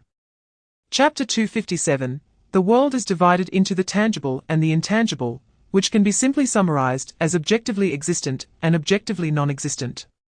After listening to Lu Ling's explanation, Fang Jiu unconsciously thought of quantum mechanics and the chaotic concepts of double-slit interference. However, considering that the deeper he thought, the more convoluted it became. Fang Jiu decided not to overthink it, and directly accepted the facts presented by Lu Ling. Fang Jiu had always adhered to the principle that the theory itself is not important, what matters is how to use it. In short, Fang Jiu rubbed his temples in slight headache, and the hometown of Da Zhuang and the others should be the tangible world, right? Yes, Lu Ling nodded. Even without conducting experiments, we can know they must be the tangible world. Why? Fang Jiu asked curiously. When this matter was mentioned, Lu Ling's expression grew complex. And after a few seconds of silence, she sighed, because there is also a real eye within the management bureau of the dark-patterned mineral clan. Fang Jiu was stunned. There's also a big eyeball next door. This time it was Lu Ling's turn to have a headache. She tapped her temples with her fingers and said quietly, according to them, the real eye is also the cornerstone of their management of anomalies. Very similar to our experiences here, but they couldn't explain the nature and origin of the real eye. Chapter 258. The next morning. Frequent clanging sounds came from the control room of the airspace spaceship. With the help of Hua Sheng and Charlotte, Fang Jiu had brought a large group of renovation team members from the Management Bureau, who were currently undergoing major renovations in several rooms next to the control room. The bed should be shifted a bit more to the left to leave room for a nightstand, the wardrobe should be on the right. And then there should be a TV in the empty space in front, yes, leave a bit more space, and later on, place 2 computers beside it. As Leah said, she would return to her old home every few days for a couple of days. While directing the renovations, Fang Jiu watched the spacious room gradually transform into his ideal state, and a smile unconsciously appeared on his face. If Leah had not been busy setting up her KTV, and was not present, she would have definitely commented on Fang Jiu's smirk, saying he had returned after several days, only to still be a house slave. However, even if Fang Jiu heard it, he probably wouldn't care. He was just like that, enjoying the happiness derived from arranging his living space. Watching the Management Bureau's renovation team busily working, Fang Jiu thought that these professionals didn't need his supervision. Since he had nothing else to do, he decided to check out Yang Liu's bedroom next door. Chapter 259. In the lobby of the control room, Fang Jiu sat at the dragon bone dining table, scooping up stir-fried vegetables and rice while watching the sweeping robot float around, performing backflips. He couldn't help but say, "I thought you opened the KTV purely so you could sing a few notes yourself. But what does it mean that you brought a bunch of stone people to form a choir?" Leah's backflip paused mid-air, and her body stood upright as she spoke to Fang Jiu. "I thought singing alone was boring, and besides, it was the first day of opening. It would be lively with more people." Fang Jiu was taken aback, realizing there seemed to be a slight issue with his hearing. "What did you just say?" "Say it again." Leah blinked, quickly understanding. "Did the noise stun your ears?" "I said I think singing alone is boring."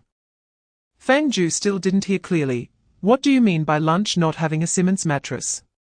Leah made a gesture for amplification and raised her voice. "I said singing alone is boring." Grand opening celebration. Fang Jiu gasped. Hua Sheng sleepwalks and steals ice. Leah rolled her eyes dramatically. "I said you're really a big fool." Fang Jiu's expression suddenly became serious, and he put down his utensils. Using a big move to grab Leah, rubbing her brush and wheels vigorously. "Little thing, you like to insult people, huh?" Chapter 260, Silence, a long silence.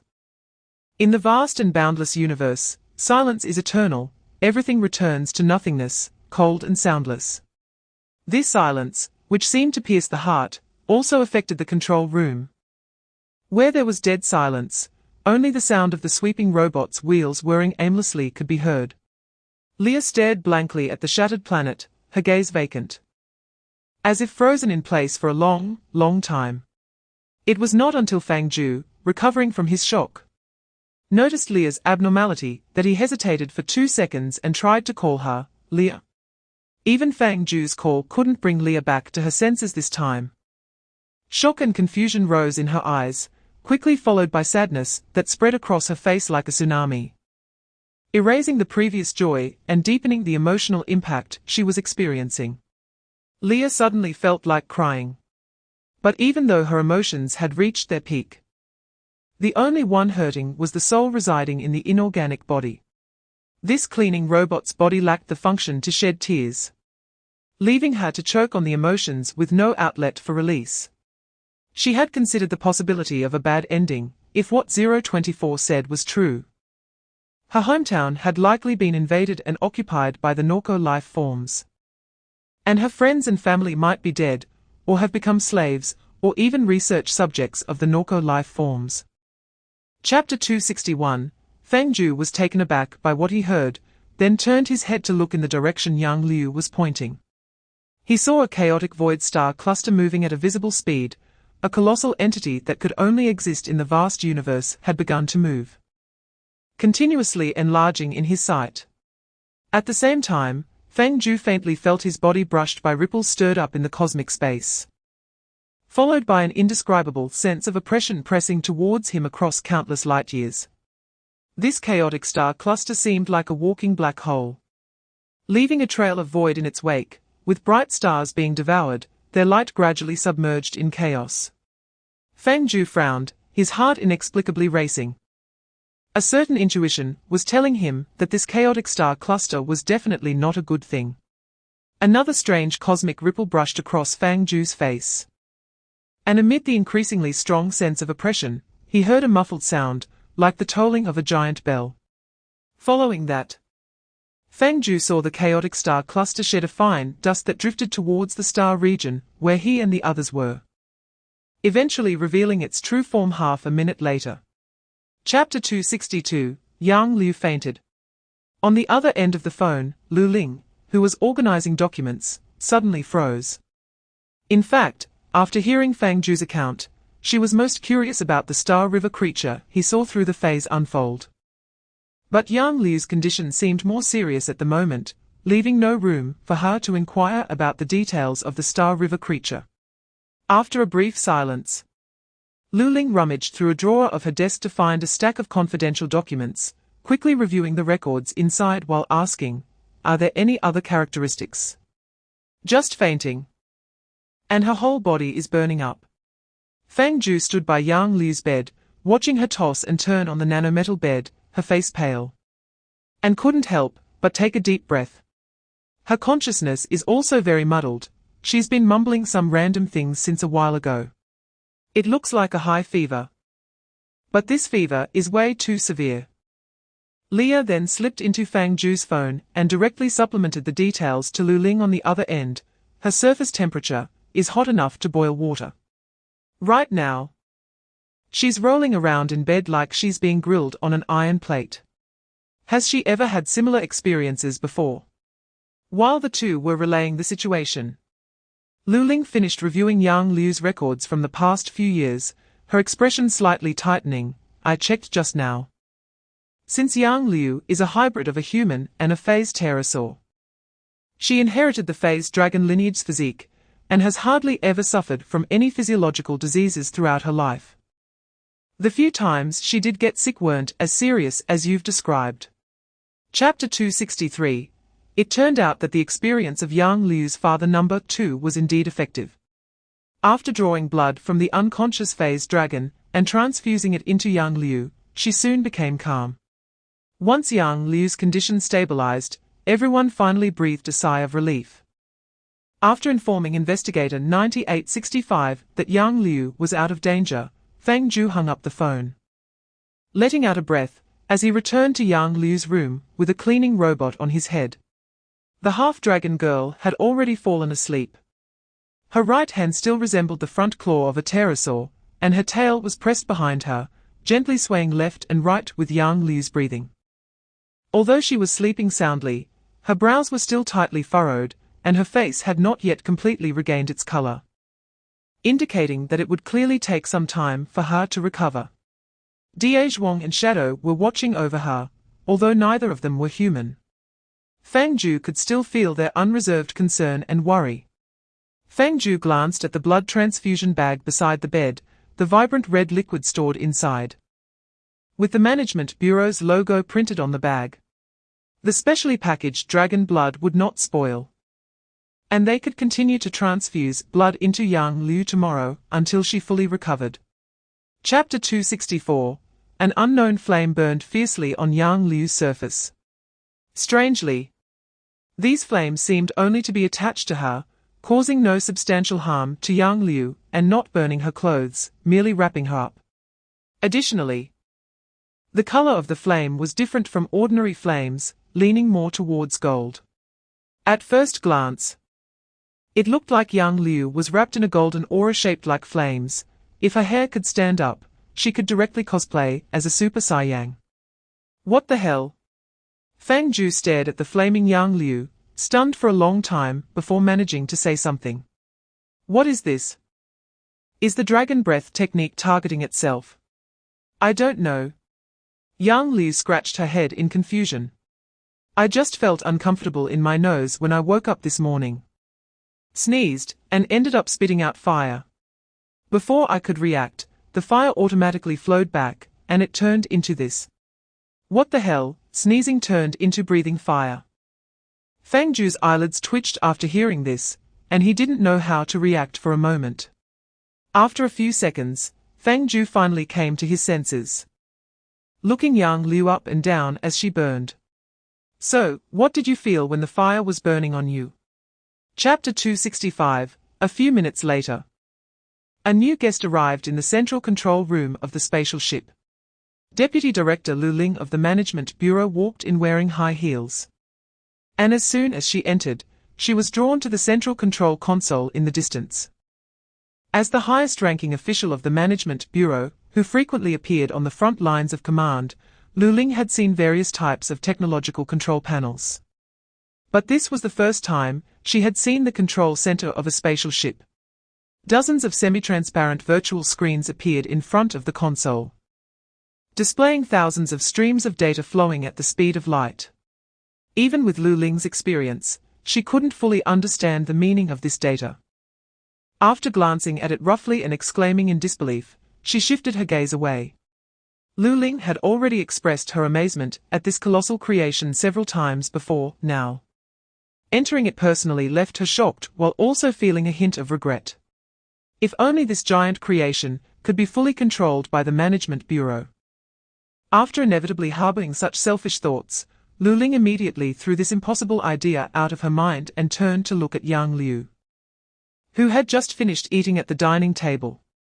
Seeing Yang Liu's appetite was good, Lu Ling felt a bit relieved. You seem to be fine now. I've already recovered. Yang Liu knew that Lu Ling had helped her a lot and sincerely said, "Thank you for your help, leader." Chapter 266, To be fair.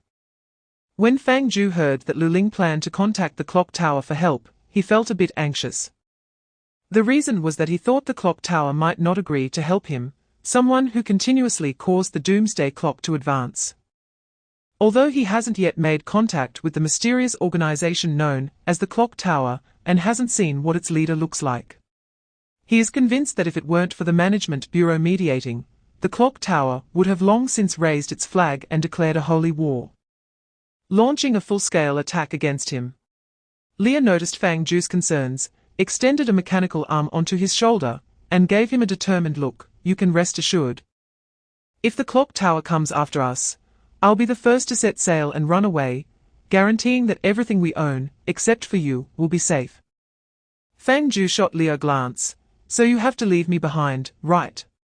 Of course, Leah replied with confidence. We have so many important resources on the ship. If a fight breaks out on board, the losses would be unimaginable. Fang Jiu initially wanted to argue, but then he realized there was some truth to it. Compared to the value of the spaceship itself, the worth of his own life seemed only slightly higher than a pound of dark-patterned ore. Chapter 267. Candace spent more than 10 minutes checking herself from head to toe, and when she returned, her little face was as red as if it had been burned. I'm sorry for making you laugh, the young girl said, lowering her head to hide her face, her voice tinged with a shyness typical of her age. I just woke up, so I accidentally. It's okay, it's okay. Fang Jiu noticed Candace's embarrassment and waved his hand, saying, I understand. People can be a bit groggy when they just wake up. Our Yang Liu is like that, just this morning. She sneezed right after waking up and set herself on fire. The half-dragon girl scratched her head, feeling quite embarrassed. Ah, heh. Look, she's still proud of it. Fang Jiu sighed and turned to Candace. So there's no need to take it to heart. In fact, I'm quite surprised. The clock tower sounds like a high-end organization. But I didn't expect it to be so down to earth.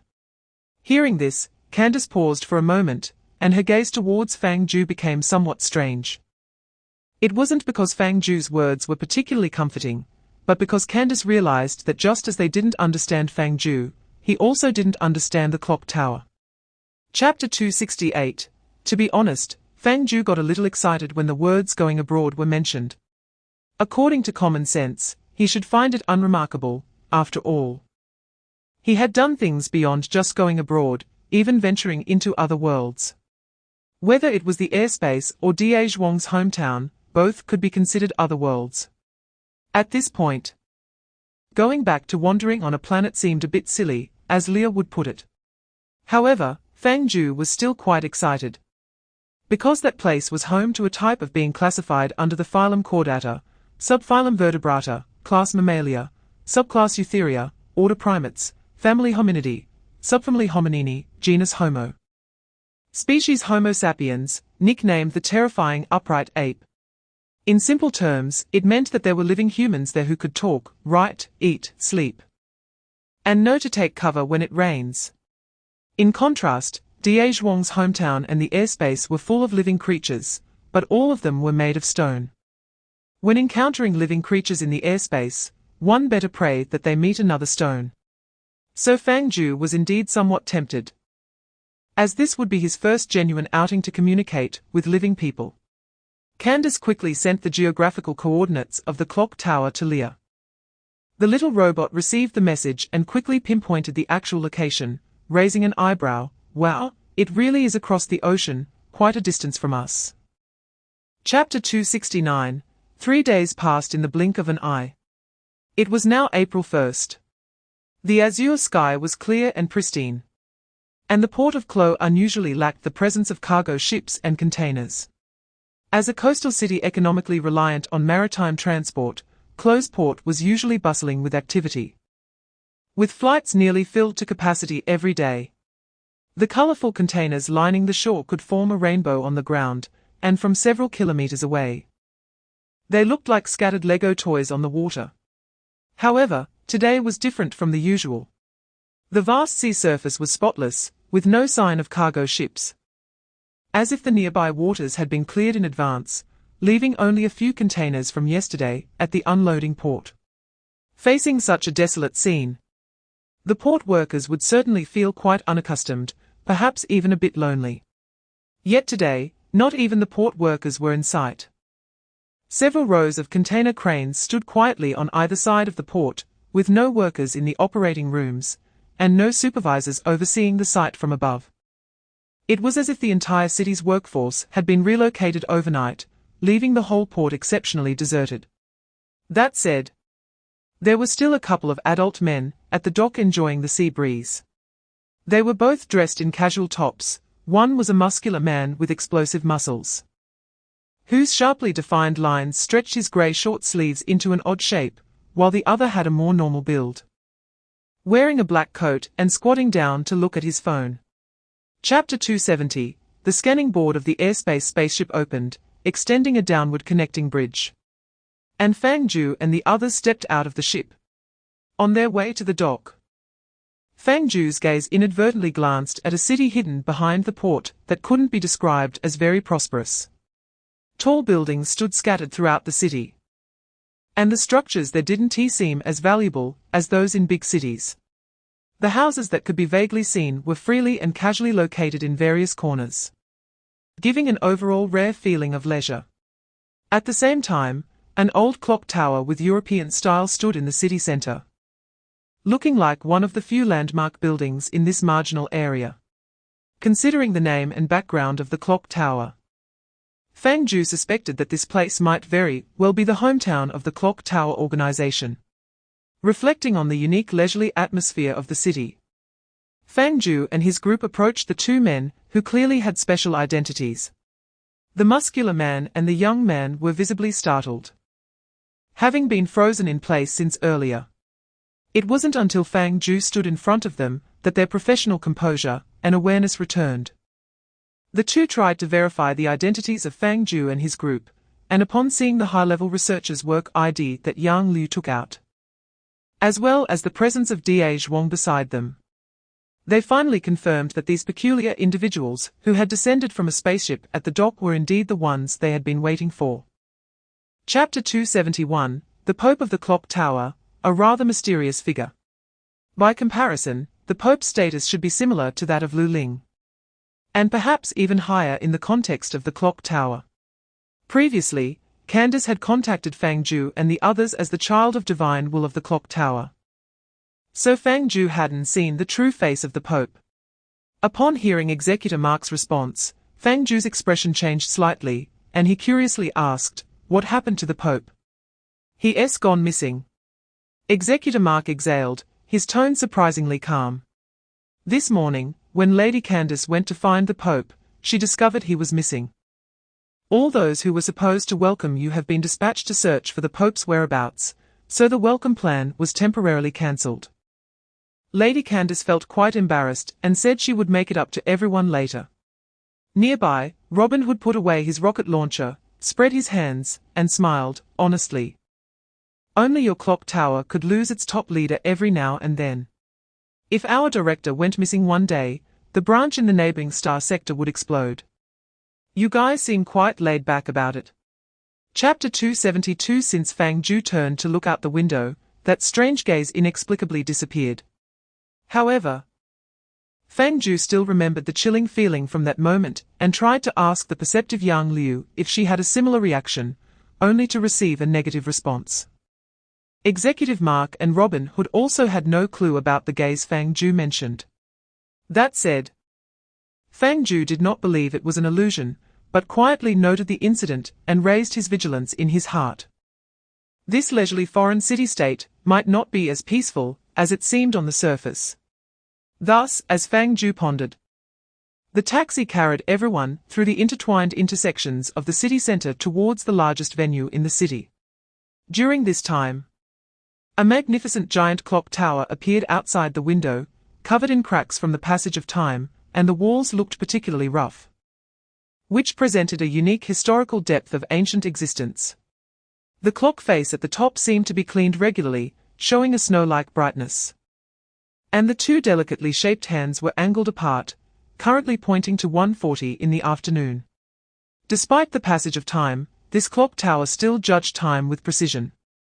Chapter 273. A lively concert lasted for 2.5 hours before it ended. When the crowd dispersed after the finale, Fang Jiu felt his ears were somewhat dulled, as if he had been surrounded by 100 lyres singing a grand song of buzz buzz buzz buzz. However, one must admit that the concert itself was quite spectacular. Whether it was the excellent singing skills of the virtual idol named Nobel, the dazzling stage design, or the atmosphere created by the audience, it was not at all inferior compared to real-life stars. At one point, a rabbit mascot even bounced onto the stage to interact with Nobel, adding many new elements to the performance that was originally just singing and dancing. According to Leah, she discovered that this rabbit mascot was not virtually generated, but was a real entity, probably due to some magic by Nobel that temporarily transferred the consciousness of a staff member into the rabbit mascot, thus enriching the liveliness of the puppet to the maximum extent. However, the audience believed that the mascot was also a holographic projection and marveled at the strong technical prowess of Nobel's team. Chapter 274. In the city center of Clo. Inside a European-style cathedral built in the eastern residential area, Fang Jiu stood holding Leah in the nave, gazing up at the stained glass on the dome. Unlike the impression of Genesis, the stained glass of this cathedral dome depicted a gigantic clock floating deep in the majestic universe, with a carpet of nebulae formed by millions of stars below, and a psychedelic halo of mixed colors above. Both sides were filled with an emptiness like pitch blackness, and the hands of the clock pointed one up and one down, exactly at 6 o'clock. For some reason, merely staring at this stained glass made it seem as if a series of loud bell tolls echoed from the distant deep space. Besides the impressive stained glass overhead, the cathedral itself was also highly distinctive. The nave was a gathering place specifically for sect members, with concave walls and Corinthian columns making the entire nave look even more grand. Chandeliers shimmering with a glass-like luster hung overhead, and every few meters along the seating, there was a classical candlestick exuding a pleasant aroma, with neatly arranged wooden benches lining both sides of the path, as if every detail was enhancing the sanctity and inviolability of this place. Chapter 275. Following the footsteps of High Priest Warren Vale, the group walked deeper into this church transformed from a castle.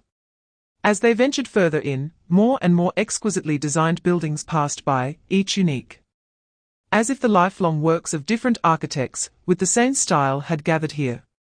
Some of the decorative sculptures and eaves of certain buildings were simply artistic masterpieces, causing even laymen like Fang Jiu and others to exclaim in wonder.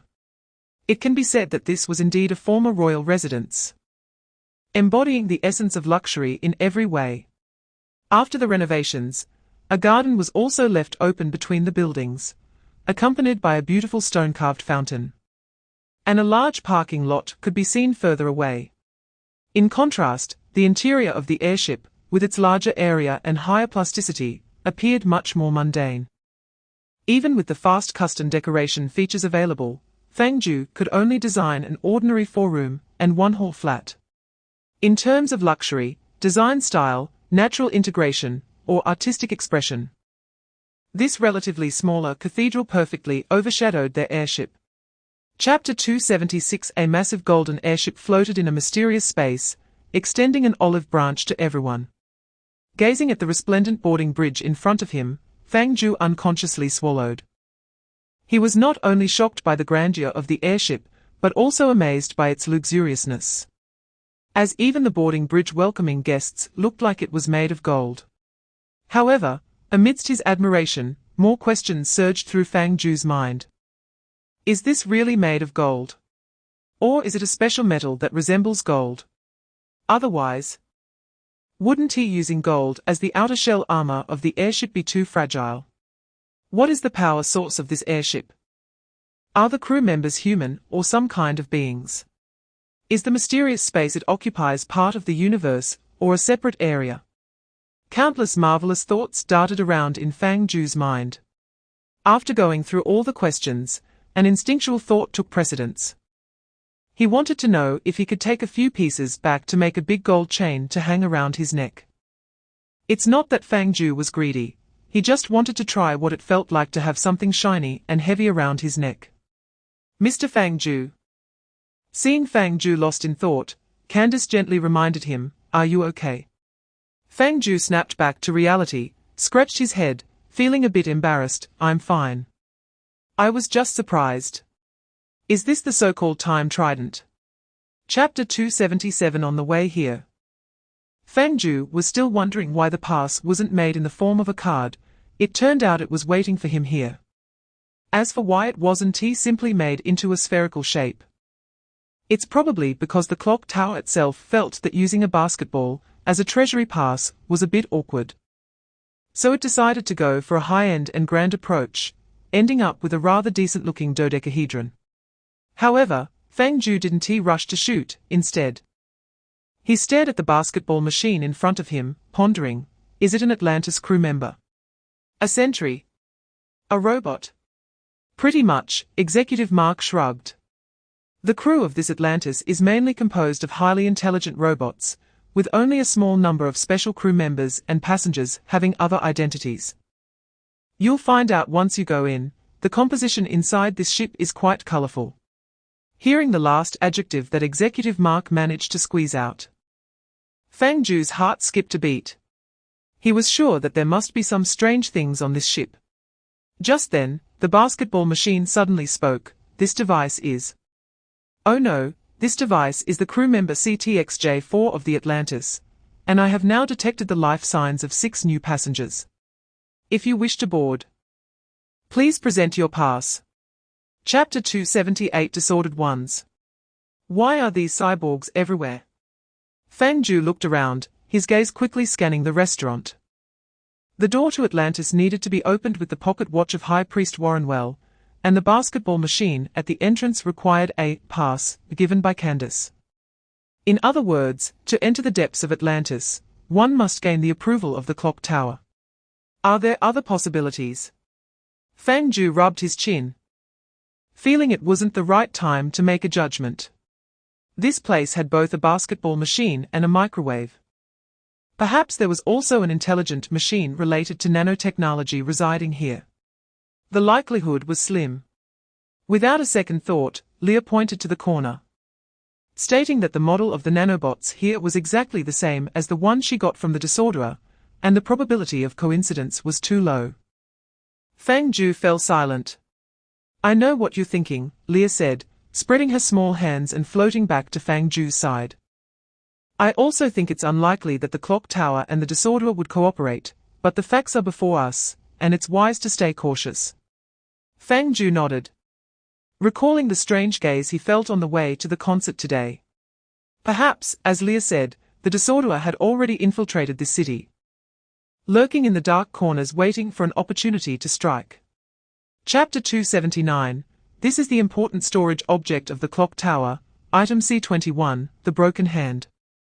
After a brief introduction, the microwave attendant silently stepped back, clearing the way. Fang Jiu and the others moved forward slowly, their eyes focused on the broken hand. Its shape matched its name, covered in a web of cracks, as if it would shatter at a touch. Yet the posture of its upward-turned grip exuded a mysterious and powerful aura, like a piece of art expressing the desire for truth. To be fair, Fang Jiu did not feel anything particularly extraordinary about it. He merely thought it was a well-shaped artifact, and upon seeing its snow-white exterior, he even had a strange thought: this thing looks more and more like the plaster cast used for a fracture. Besides the broken hand itself, the surrounding environment also struck Fang Jiu as odd. Contrary to the expected heavy security, there were hardly any protective measures inside the room. The only security was the 2 armored guards at the door, and the broken hand itself was so openly displayed on its pedestal covered only by a simple glass dome. With such a treasure just lying there, Fang Jiu turned to the microwave attendant, asking, "Aren't you afraid it will be stolen?" Chapter 280, At the microwave attendant's command. The two armored guards sprang into action in an instant, charging forward with unimaginable explosive power, their long spears piercing the air as they swiftly lunged at the group. Fang Jiu's precognitive vision flickered, and he quickly sidestepped, feeling the spear tip brush past him. On the other side, Robin Hood realized the gravity of the situation and reached for the rocket launcher behind him, but the long spear of another armored guard rapidly enlarged before his eyes. With no choice, he could only retreat quickly, but lost his balance when he stepped on the scattered nanobots on the ground. Damn it! Robin Hood couldn't help but curse. And before he could get back up, the armored guard's spear was already chasing after him. Fortunately, Yang Liu was quick-witted and grabbed the small charge in her hand. Without hesitation, launching a powerful strike at the armored guard, directly smashing a huge hole into the guard's chest armor, causing a large amount of cream-like white living substance to spill out from the crack. However, this mass of living material quickly retracted, as if controlling a puppet, continuing to manipulate the armor, which moved forward with a stiff and twisted gait. Clearly, the armor was merely their shell, as long as the core remained undamaged. They could continue fighting. Chapter 281, The path Leah pointed to was a straight line leading directly to their boarding entrance. However, this road was not safe, in fact. It was extremely dangerous.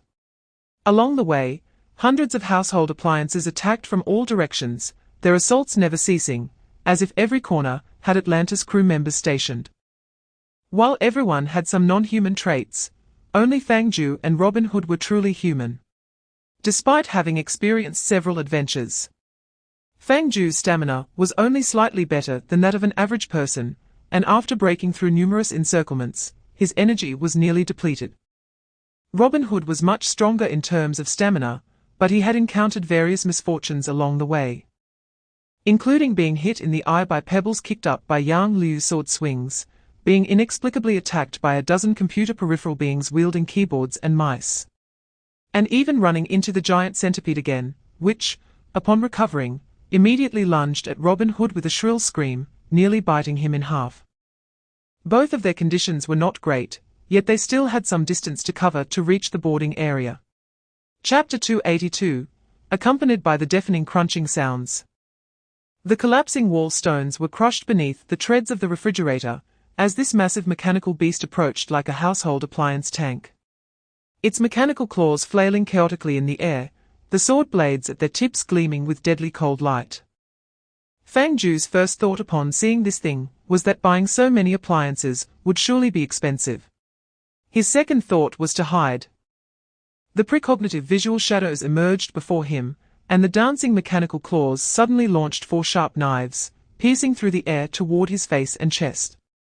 Fang Jiu squatted down to evade the initial knife throw, but 2 mechanical claws with blade tips quickly swept in an arc, targeting his waist from both sides.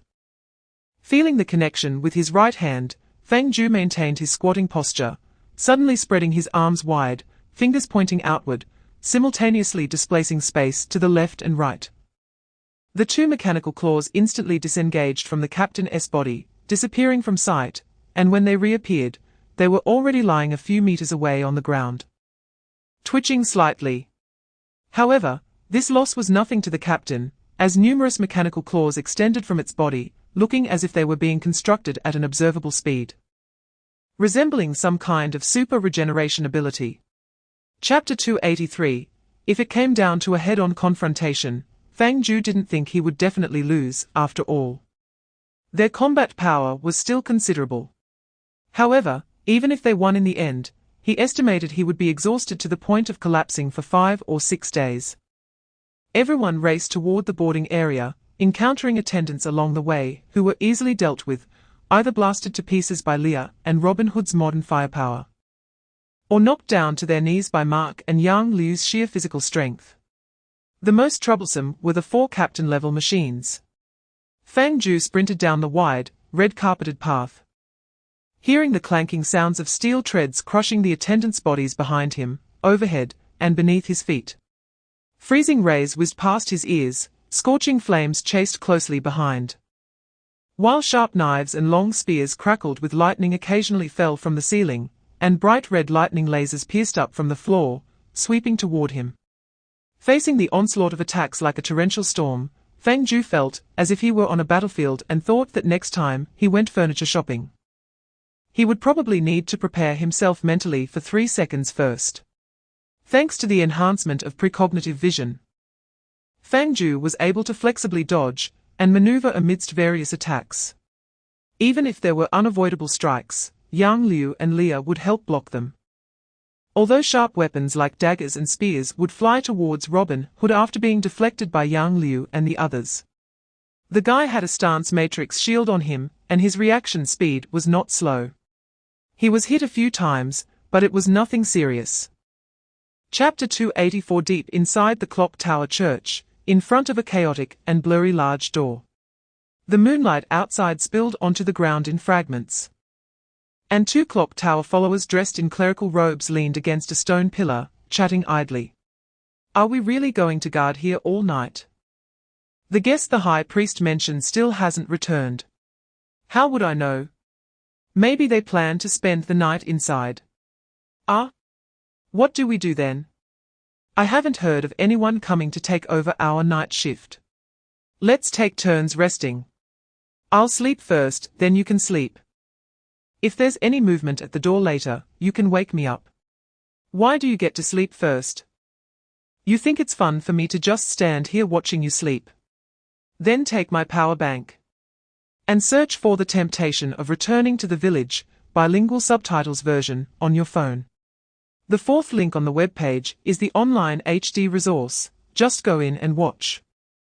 The young clock tower follower took the power bank handed over by the old senior, stood there in a daze for 2 seconds, then looked up to see the old senior mumbling a bunch of incantations, casting an acceleration spell on himself, and then sitting down to fall asleep on the spot. This trick could be considered the signature spell of the clock tower. In an accelerated state, all bodily functions would speed up, typically after an hour or half an hour. For the person falling asleep, it would feel no different from having slept for 8 hours. Chapter 285. 10 minutes later. Inside the clock tower church's grand chapel. The grand chapel was brightly lit at night, with chandeliers and hanging lamps illuminating the spacious area. The clock tower statue behind the podium pointed to 6 o'clock. But in reality, dinner time had already passed, and the grand chapel was silent, so quiet that a pin drop could be heard at 10 o'clock in the evening. Fang Jiu was sitting on a bench, holding Leah, staring at the stained glass in the dome for a few seconds, then shifted his gaze to Candace and Warren Vile, who were deep in thought in front of him. He had just conveyed to them everything that had happened on the Atlantis, hoping to receive a positive response from the higher-ups of the clock tower. Meanwhile, Executive Mark and Robin Hood, who were also fully involved in the incident, supplemented some details. The latter, as a foreign agent, skillfully recorded the audio for later compilation of the investigation report by the Bureau. After understanding the ins and outs, Candace and Warren Vile remained silent for a long time. As high-ranking officials of the clock tower, they could not be unaware of what had happened inside and what it meant. Seeing their grim expressions and silence, Fang Jiu felt that continuing like this was not a solution, so he took the initiative to speak. "Anyway, this is the situation. I'll be direct. Do you really have no thoughts about that fake?" Chapter 286. When Fang Jiu and the others arrived at the scene, it was already noon at 11 o'clock. In a sealed-off area in the center of Clo City, a garbage truck was parked by the roadside, surrounded by hundreds of clergy members, while a large cognitive barrier covered the surroundings, disguised as a construction site. Several investigators from the Bureau, wearing hard hats, wandered around, occasionally warning passers-by who tried to approach to take a detour. Fang Jiu, holding Leah, followed Executive Mark, passed through the barrier, squeezed through the crowd, and bent down to duck under the caution tape, finally seeing the corpse. An old man lay on the ground, his gorgeous papal robe soaked in dark red blood, his body covered in coagulated blood spikes, eyes tightly shut, his expression one of pain and rigidity, the stench of decay pervading the air, with flies swirling around, announcing that this was a corpse that had been dead for a long time. Candace was blocked by the followers about 5 or 6 meters away, tightly clutching a pink rabbit plush toy, her face showing no signs of sadness, but her eyes were vacant and numb, like a doll that had lost consciousness. High Priest Warren Vile was directing the scene, ordering everyone not to approach, while also instructing 2 executives to comfort the weeping followers. But he himself occasionally glanced at the Pope on the ground, his face grave. Chapter 287 in Fang Jiu's view. Candace's state was less about sadness, and more about being in shock. Perhaps one day in the future, while sitting at the dining table, looking at the steaming and fragrant dishes, Candace would suddenly remember that the Pope had once cooked this dish himself, and while eating a familiar yet completely different meal, she would finally break down and cry. Fang Jiu had seen similar situations, so he could understand Candace's numbness and daze at this moment. It was better not to stimulate her for now. After that, Fang Jiu tried to take some remedial measures.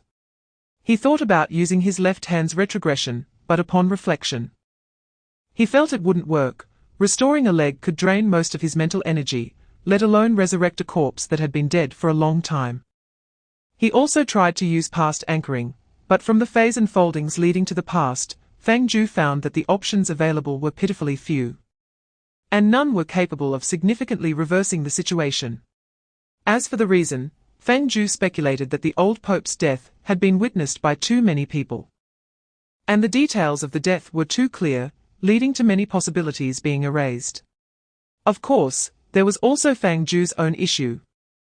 He was not very skilled in past anchoring. Even counting the unexpected first time, he had only activated past anchoring twice so far. Chapter 288 that afternoon.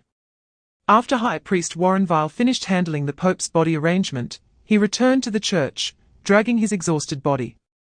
The rain outside had lessened, with the intervals between the falling droplets from the eaves growing longer, as if it would stop at any moment. Only the wind howled, beating against the linden trees in the church, the sound of leaves rustling like an old, broken record. The sky was still gloomy, with dark clouds gathering and refusing to disperse, like a heavy bell pressing down on the city, and this oppressive atmosphere spread throughout the entire church.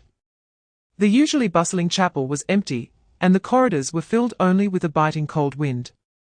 Even when a few clock tower followers appeared, they were either comforting each other with their heads down or silently walking away while holding books.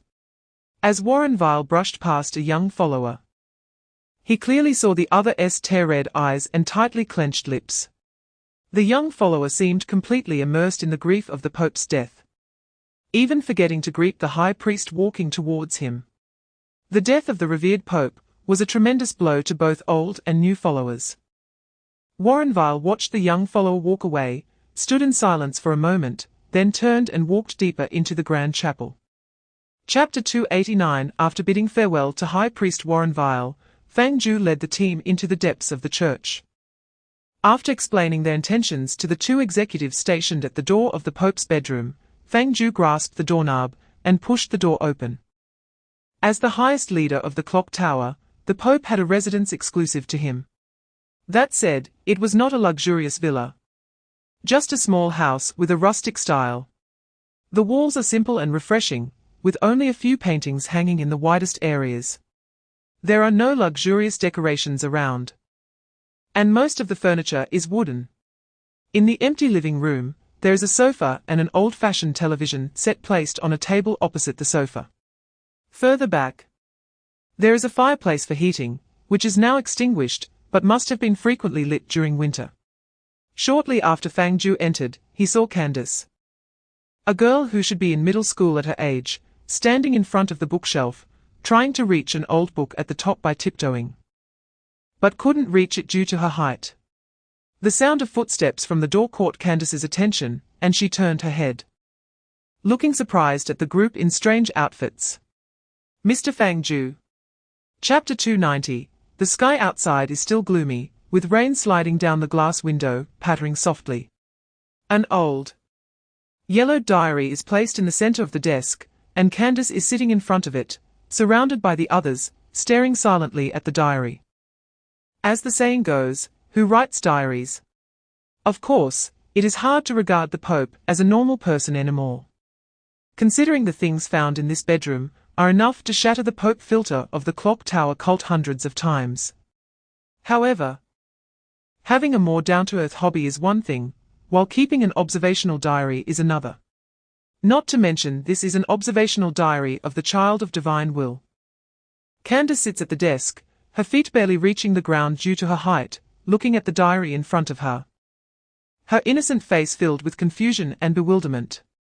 Fang Jiu noticed Candace's unusual reaction and tentatively asked, "Do you have any impression of this thing?" "Not at all." Candace shook her head. "I have never seen such a diary, and didn't he know the Pope had a habit of writing diaries?" Mark and Lena were also unaware of it. Fang Jiu frowned and still confirmed his thought with Candace. "So you find this diary convenient?" Chapter 291, the content of the diary ends here. After Candace started school, the diary was never updated again. It should be that the Pope felt there was no need to continue writing. After reading this content, Fang Jiu let out a long sigh.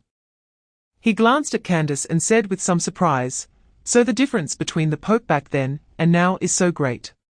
Yes, Candace closed the diary. Gently stroking its cold cover, "I am almost forgetting how the Pope used to view me."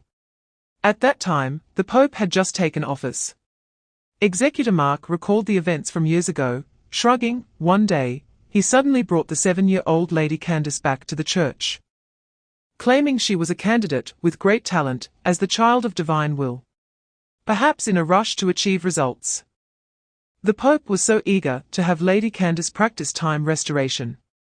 The Pope at that time was quite ruthless, so ruthless that we couldn't bear to watch. Lena twirled her hair with her fingers and sighed, "Honestly, letting a 7-year-old girl bear such a burden, I still think the Pope must have been insane back then." Chapter 292, in the next few hours, Fang Jiu transformed into a detective employing exhaustive methods, basically accusing everyone he met of being the murderer, leaving all the clock tower cult followers in a state of confusion. Not only did he include the 12 executors, including Warren Vale, but also didn't spare ordinary believers. And even agents sent by the neighboring bureau to assist in the investigation were named a few times by Fang Jiu. After all, he could rewind time. So guessing wrong was equivalent to not guessing at all. Each time Fang Jiu pointed out a murderer, the reactions were quite similar. Either they would respond with shocked confusion and ask him logical questions that left him speechless, or they would give him the same deadpan look that Lena had, staring intensely at him. Fang Jiu even tried to pick on Candace once, resulting in the child being completely stunned, staring blankly for half a minute without uttering a single word. To be honest, at first, when Fang Jiu guessed wrong, he felt embarrassed and ashamed. But as the number of guesses increased, his psychological burden gradually disappeared, and he began to eagerly anticipate what kind of reaction the next victim would show. This was quite similar to the process of developing his death addiction. Chapter 293, the stars hung high in the night sky, and the moonlight was bright and clear, making it hard to imagine that just a few hours ago, the city was shrouded in continuous rain. Now, the oppressive atmosphere had lifted, and a faint fragrance filled the church garden, with a slight dampness lingering in the air. When a cool breeze brushed against her skin, it brought a relaxing sensation. Candace sat in the pavilion in the center of the garden, holding a pink rabbit plush toy, looking up at the stars, humming a tune. After today's exploration and organization of the Pope's relics, Candace seemed to be in a better mood, but her eyes were red, as if she had cried a lot earlier, though it was not very noticeable now. When the breeze blew past her face, she enjoyed squinting her eyes to smell the fragrance drifting from deep within the garden. These were personally cultivated by the Pope. Candace pointed to a patch of light purple flowers in the distance and said to the person behind her, "It's just the right season for flowers, they look beautiful." Executive Mark stood behind Candace, following her gaze, his expression somewhat subtle. "They are indeed beautiful." "Oh?" Candace sensed something in Mark's tone. "Are you not interested in flowers?" Chapter 294. Regardless of what the parties involved thought, Fang Jiu felt he had come to the right place. While they were swiftly drifting above the city, Leah's surveillance set up in the garden suddenly malfunctioned inexplicably. Now Fang Jiu finally understood what was happening. The entire garden was enveloped by an unknown chaos, with remnants of the future and past overlapping on his body. Besides this anomaly, the group of grotesque mist hounds below also exuded a strange and dangerous aura. One of the hounds was located very close to Leah's surveillance camera, likely destroying the camera accidentally during its actions. Fang Jiu quickly exchanged a glance with Leah in the virtual screen, then swiftly descended to the ground. Faced with the suddenly appearing enemies, Time's nightmare did not recklessly attack, but instead maintained a distance. Hundreds of crimson eyes reflected Fang Jiu's figure, seemingly contemplating and observing the characteristics and abilities of this new prey. After landing, Leah squeezed some cleaning agent from her machine onto her head while spitting out nanobugs from the airflow, controlling these nanomachines to form a nano-cleaver. One hand was busy cleaning her head while the other swung the cleaver vigorously, and she kept asking, "What's going on now? Can someone explain? Where did these ugly things come from? And why does everything look like it's double vision?" Chapter 295. Probably hearing the sounds of battle, Lena and several other clock tower executors rushed into the garden behind the church under the night sky, quickly assessing the situation after a brief moment of daze and joining the fight. After Yang Liu and Da Zhuang arrived at the scene, the combat power of the 502 Special Operations Team was already sufficient to suppress these time nightmares. Now, with the cooperation of the clock tower executor and the cultists, most time nightmares would be shattered again the moment they completed their self-repair. Candace was surrounded by a dozen loyal clock tower cultists. These devout followers lacked the ability to fight the time nightmares, but to protect Candace, they willingly created a wall of flesh and blood with their lives, standing in front of her. However, due to the vast disparity in combat power between the two sides, they did not have the opportunity for noble sacrifice. And the attack was already over. As the last time rift closed, the final time nightmare also dissipated like smoke. The entity projection from the other end of the time rift appeared here, and when the rift used as the projection channel closed, the projection itself was naturally severed. Watching the time nightmare turn to ashes at his feet, Fang Jiu retracted his highly concentrated spirit, and a wave of fatigue surged in his heart. But he shook his head hard to force himself to wake up, then looked around. Chapter 296. The next morning, after Fang Jiu woke up, he went to Candace's bedroom, knocked on the door, and entered after receiving permission. As soon as he walked in, Fang Jiu saw Yang Liu sprawled over the nearby desk. After hearing the knock, she sleepily sat up, slurped a couple of times, squinted her eyes, and greeted Fang Jiu groggily. Da Zhuang remained silent in the corner, having curled up all night. Upon seeing Fang Jiu, he shook his body and said in a slightly hoarse voice, "Good morning." Fang Jiu responded a couple of times and then looked deeper into the bedroom, where he saw an unexpected scene. Candace, without her glamorous robe, was sitting on the bed with a pillow supporting her waist. Her golden hair cascaded down, and the sunlight from the window shone diagonally, bathing half of her body in holy light, exuding the sacred aura expected of the child of divine intent, if one could filter out that pajamas covered in comics. A robotic vacuum cleaner was floating next to Candace, and a virtual light screen displayed a two-dimensional character, with a bright smile, chatting happily with Candace. When the conversation reached a peak, the mechanical arms even gestured back and forth in the air. If one disregarded the appearance of the electronic ghost layer and the robotic vacuum cleaner, the scene resembled two close friends chatting happily in the morning. Chapter 297. Fortunately, Candace had some trust in Fang Jiu, and did not pursue further questions. Fang Jiu successfully deceived her, breathed a sigh of relief, and reorganized the information in his mind. That shadow from yesterday was definitely aimed at Candace. Setting aside what that entity's true form was, Fang Jiu felt it was likely related to the case of the Pope's murder. Because the Pope and Candace were the two most important leaders of the clock tower. If the other party was targeting the clock tower, then after killing the Pope, it would be entirely reasonable to choose the next target as the child of divine intent. Candace. Moreover, it just so happened that it was also entangled with the clock tower's ultimate question, aligning with the clues of the Pope having clock tower magic. So, could that shadow be the murderer of the Pope? The possibility was not small, but it was still too early to conclude directly. Fang Jiu thought seriously for a moment. Then decided to take Leia into the city to see if they could use Leia's scanning function to find the hiding place of that shadow. As for Yang Liu and Die Zhuang, they were left in the room as Candace's bodyguards to prevent the shadow from taking advantage while they were gone. Although Yang Liu wanted to follow Fang Jiu, since the leader had already spoken, she could only obediently nod and agree. Chapter 298. A wave has not settled before another rises, which describes the current situation. The murderer of the Pope and the mysterious shadow had not yet been resolved when another missing person case emerged. However, considering that traces of nanobots were left at the scene, it was clear that this matter was definitely related to the disorderly ones and most likely connected to the disappearance of the treasures from the Atlantis. Thinking that having one more clue was beneficial, Fang Jiu exchanged glances with Leia in his arms. Both the person and the machine decided to investigate this bizarre missing person case together with Robin Hood. With someone willing to help. Robin Hood naturally welcomed them and then led them to the location of the missing person case. Judging from the battle traces at the scene, the incident should have occurred in the early morning, around 5:30.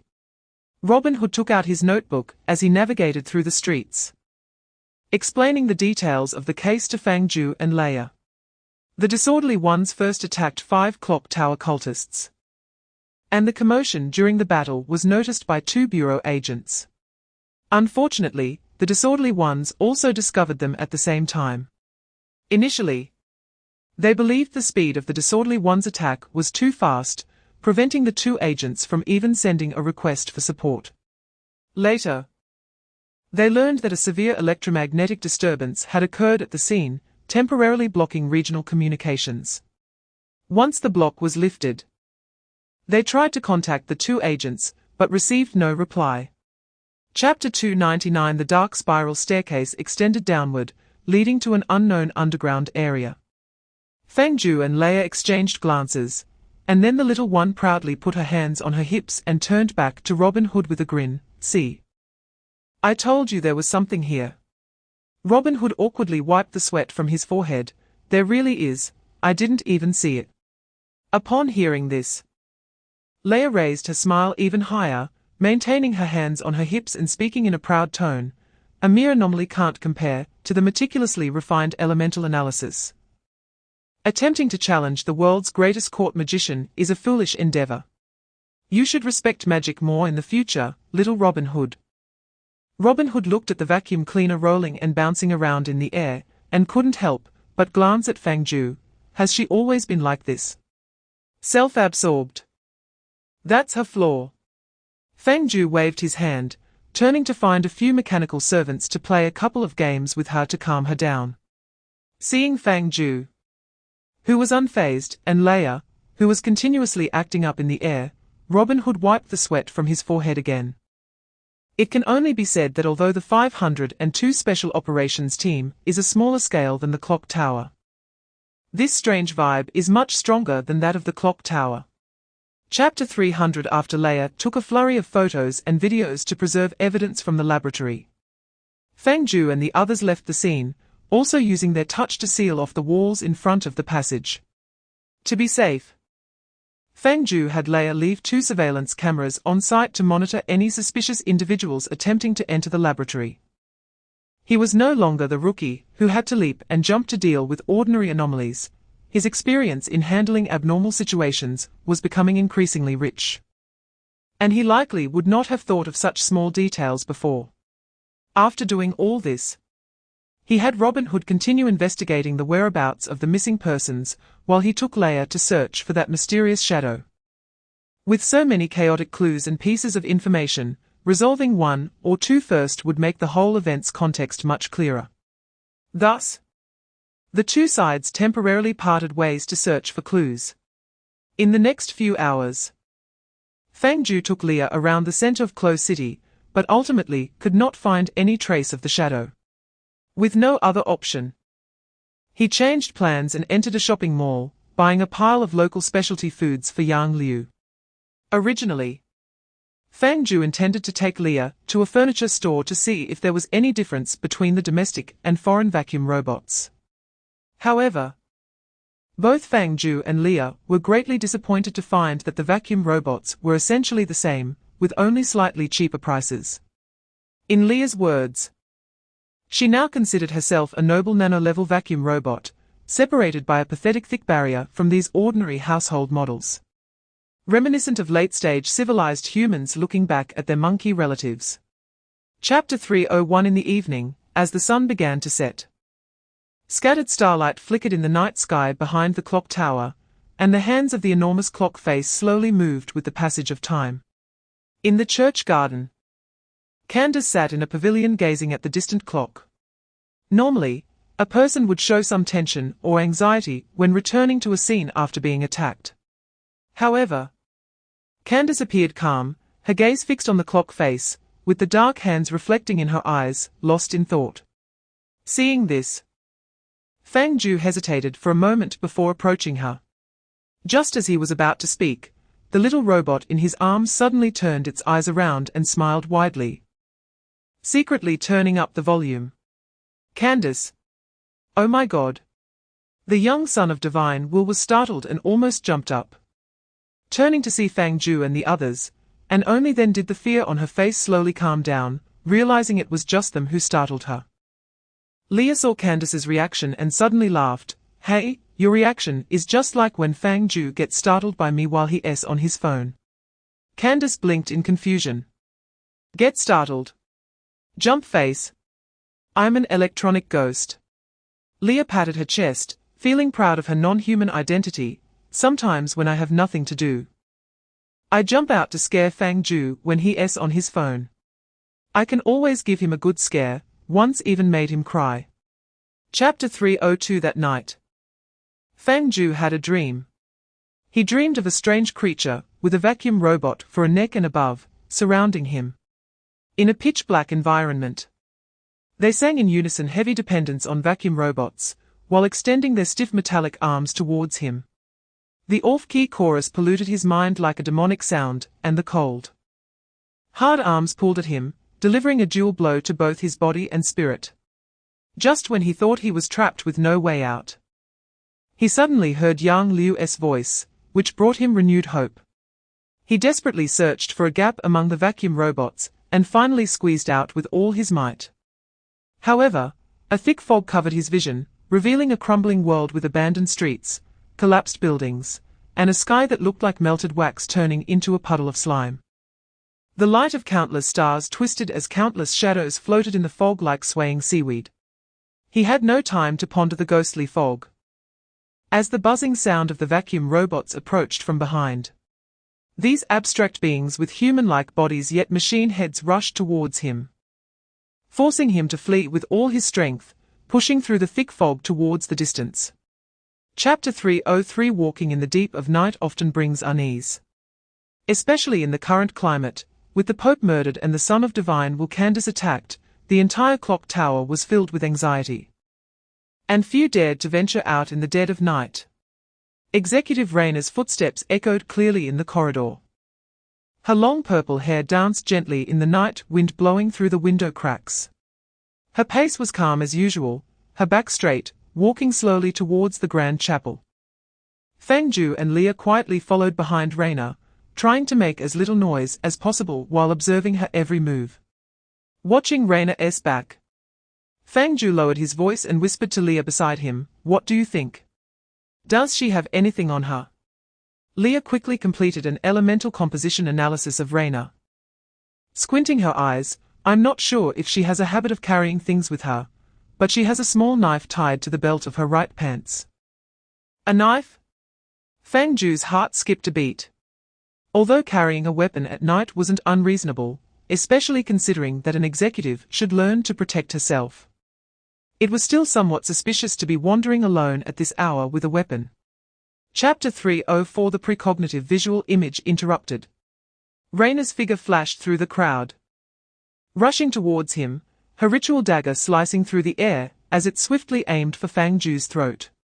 The impact, almost tearing through the sound barrier, rapidly magnified before Fang Jiu. Thanks to the enhancement of his precognitive vision, he was able to see Raina's attack trajectory in advance and evade it. In Fang Jiu's sight, every time Raina struck, numerous illusions of his own death appeared along the path of her blade, making it seem as if her cuts and thrusts landed in the air, while in reality, they had killed countless versions of himself who failed to dodge the attack. Fang Jiu furrowed his brow, being pushed back by Raina's storm-like assault.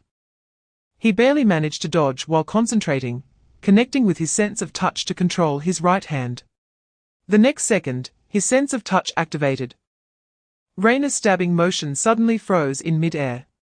The ritual dagger in her hand vanished without warning, and she stared in shock at her empty right hand, as if pondering when she had been hit by a disarm spell. Before Raina could react, Fang Jiu picked up a nearby stool and swung it down hard at Raina's forehead. Chapter 305 At 5:30 a.m., Candace and Warren Vile rushed to the Grand Chapel, shocked by the chaotic scene inside, and immediately sent people to clean up the site. All the unconscious clock tower worshippers, including Raina, were carried away and temporarily controlled. After all, they had shown extreme aggression, even attempting to commit suicide in martyrdom. No one knew if they would return to normal after waking up. So it was wise to control them for now. When Candace heard Fang Jiu recount his confrontation with the time-stopping Raina, she showed a look of surprise and couldn't help but interrupt. Wait a minute, you said you acted during the time-stopping spell. Something like that. Fang Jiu recalled that strange feeling and responded ambiguously, how should I put it? My ability is somewhat related to my own spirit. At that time, although I couldn't move, my consciousness was still very clear. It was a bit uncomfortable, but I was still able to activate my ability. Just like that. Candace was dumbfounded. What's wrong? Candace hesitated, glancing at Fang Jiu as if her mind couldn't quite wrap around it. No, Raina's stopping spell is her most proficient technique, and within the stopping spell, both will and body should be immobile. Chapter 306 At 8 o'clock on the morning of April 4th, in the city center, Fang Jiu and others, led by Candace, arrived at the front of the huge clock tower in the middle of a spacious and empty square. This tower clock stands tall in the center of the city and is cherished by countless tourists as the most famous landmark, which is one reason for the relatively developed tourism industry in the area. Without this ancient tower clock, the economic development of this small town, Klo, might lag behind by 3 to 5 years. However, now the area around the clock tower is deserted, with only the morning breeze sweeping across the lonely square. And the travelers who should have been coming and going here have long since disappeared. This was to prevent passers-by from seeing the true scene of entering the interior. So Candace had ordered the area to be cleared in advance, using the excuse of scheduled maintenance to prohibit tourists from entering the square. This is the entrance to the Doomsday Clock. Candace stood in front of the clock tower, took a deep breath to calm her nervousness. Fang Jiu curiously examined the magnificent tower, raising his head in unison with Leah and others to gaze at the towering spire that seemed to poke the dome above. The entire clock tower is designed in the Victorian Gothic style, presenting a slightly yellowish egg-white color. Its unique architectural style and sharply defined tower structure make it look like a tall, slender noblewoman dressed in a luxurious robe. The clock face is embedded in a 7-meter diameter iron frame, with the surrounding area adorned in gold plating, resembling colored glass.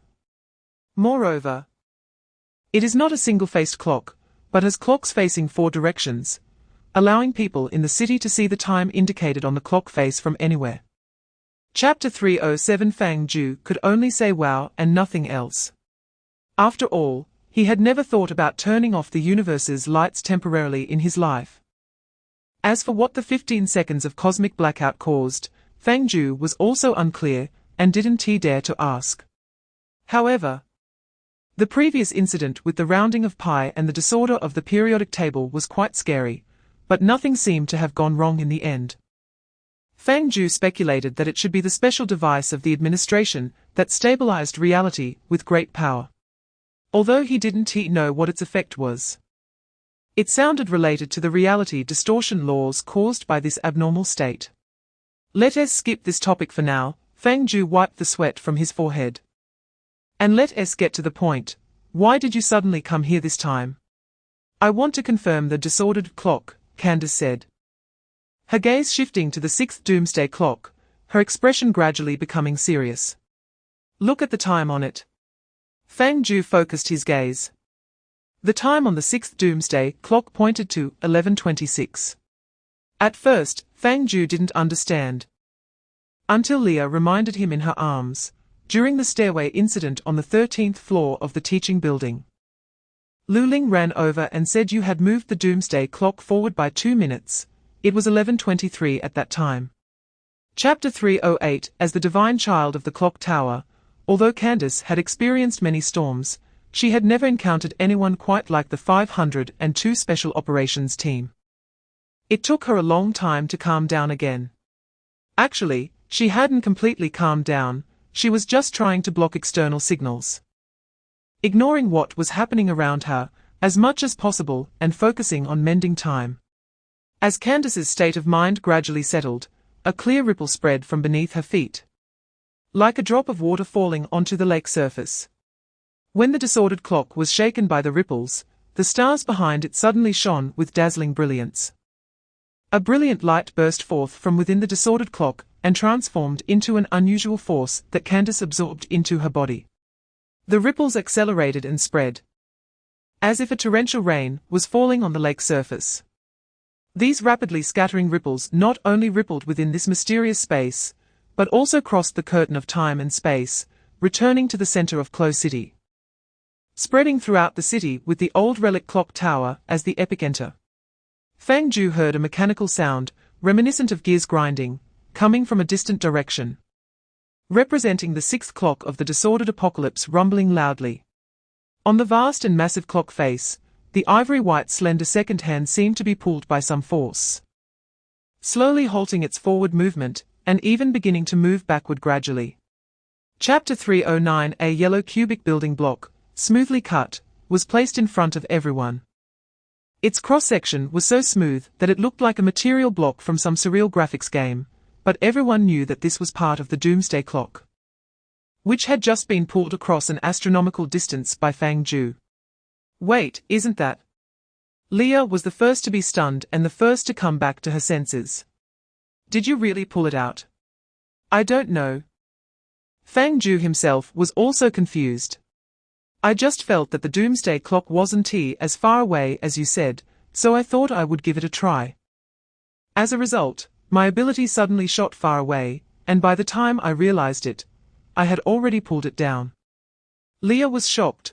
When did your ability become able to control something so far away? Fang Jiu looked down at his hands. Frowning, I didn't feel any change in my ability. Maybe it's the problem with the doomsday clock. He still remembered clearly the feeling from that moment. Unlike ordinary spatial displacement, the sensation in his right hand had a vague and indescribable taste. Chapter 310. Fang Jiu and the others returned to the church. Quickly dealt with lunch, and then followed Candace to explain the existence of the sacred object to the other worshippers. To be fair, as worshippers of the clock tower, these devout believers had never heard of a sacred object in their sect before. Therefore, when Candace claimed to have received divine grace, the worshippers reacted with shock. But more importantly, joy.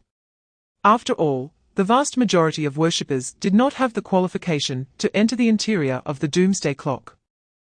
What they could admire and worship was only the huge statue in the great chapel. When they prayed, they might feel, to some extent, that not being able to behold the true form of the divine was a great regret. But now, the situation was different.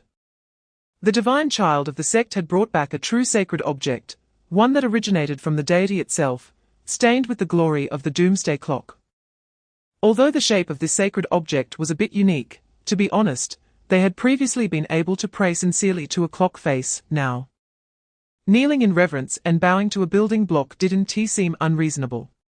In fact, the faith of these clock tower worshippers was even more steadfast than Fang Jiu had anticipated.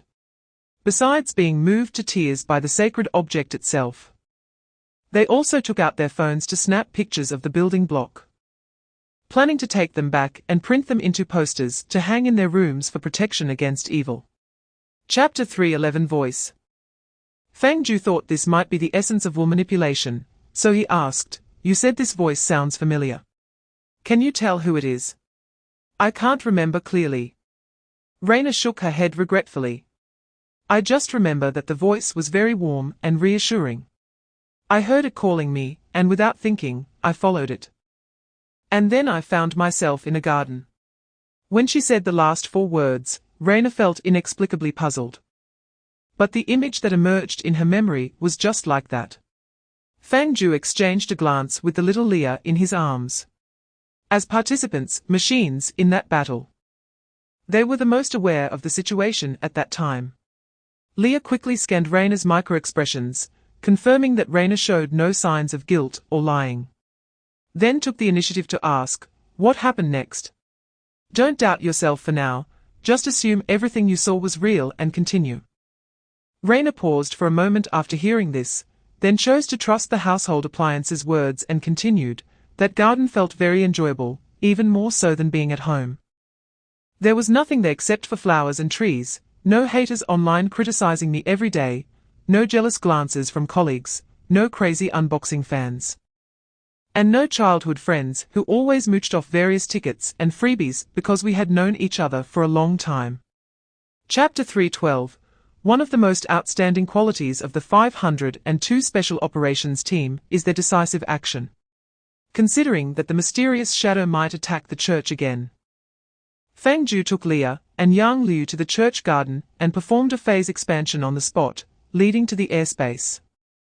As long as the phase expansion passage remained open, they could move back and forth between the airspace and the church garden, allowing Fang Jiu to return promptly if anything happened.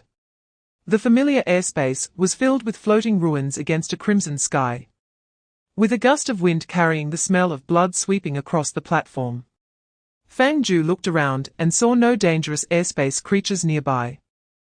Even the closest little fashion trash was at a safe distance. "This will do," Fang Jiu sighed, turned around, and looked at Leah. "What are you planning to do?" "I need to think for a moment." Leah floated in the air, deep in thought. "I initially wanted to give you a nano-exoskeleton armor to enhance your close combat strength, but we should take it one step at a time." After pondering for a moment, Leah's clever mind gradually formed an idea.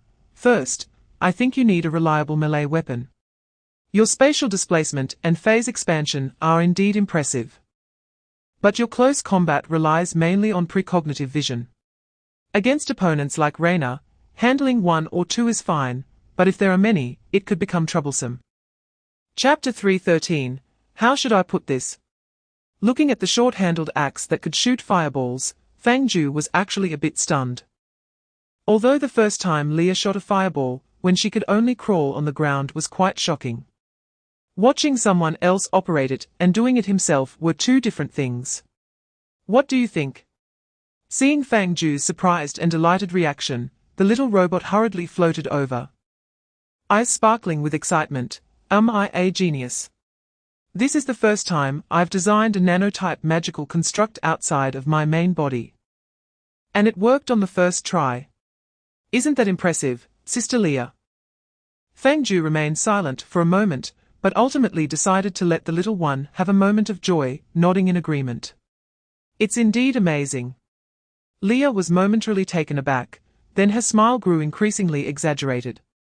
She joyfully spun in circles above Fang Jiu's head, while the indicator lights continuously emitted cheerful beeping sounds. Celebrating her success. "What did I say? I'm a genius. A super genius. Finally, you've praised me properly. Keep it up from now on." Chapter 3:14. Starting from the feet. a layer of bright silver nano armor gradually wrapped around Fang Jiu's body from bottom to top. The cold yet gradually adapting temperature felt on his skin. This Lear-branded nano armor was primarily blue and silver in color, with silver as the main tone and blue decorative accents intertwined. The armor glistened with a metallic sheen, its shape resembling Iron Man's design. But the central core component was a top-down view of a sweeping robot, a circular shape, clearly marked with the two characters Lear. Unlike the solid, hard armor Fang Jiu had imagined, the nano armor personally crafted by Lear was more form-fitting and flexible, offering a feel closer to real clothing rather than clunky metal armor that restricted movement and was prone to bumps. What shocked Fang Jiu the most was how incredibly lightweight the nano armor was, completely devoid of the heaviness typical of conventional armor, feeling almost like wearing a coat. Wow! This was Fang Jiu's third wow in recent days. This wow was heartfelt. He had not expected the Lear armor to be so lightweight and comfortable. Moreover, surprisingly, it felt quite formal. At that moment, a virtual projection screen suddenly popped out from Fang Jiu's chest. Chapter 3:15. Huh? I hit the boss. Faced with the leader's request, Yang Liu seemed a bit reluctant, awkwardly saying, "Is that for real? Isn't that inappropriate?" "There's nothing inappropriate about it." Fang Jiu, wearing the Lear-branded nano armor and weighing the enchanted red axe in his hand, said seriously, "Just hit properly.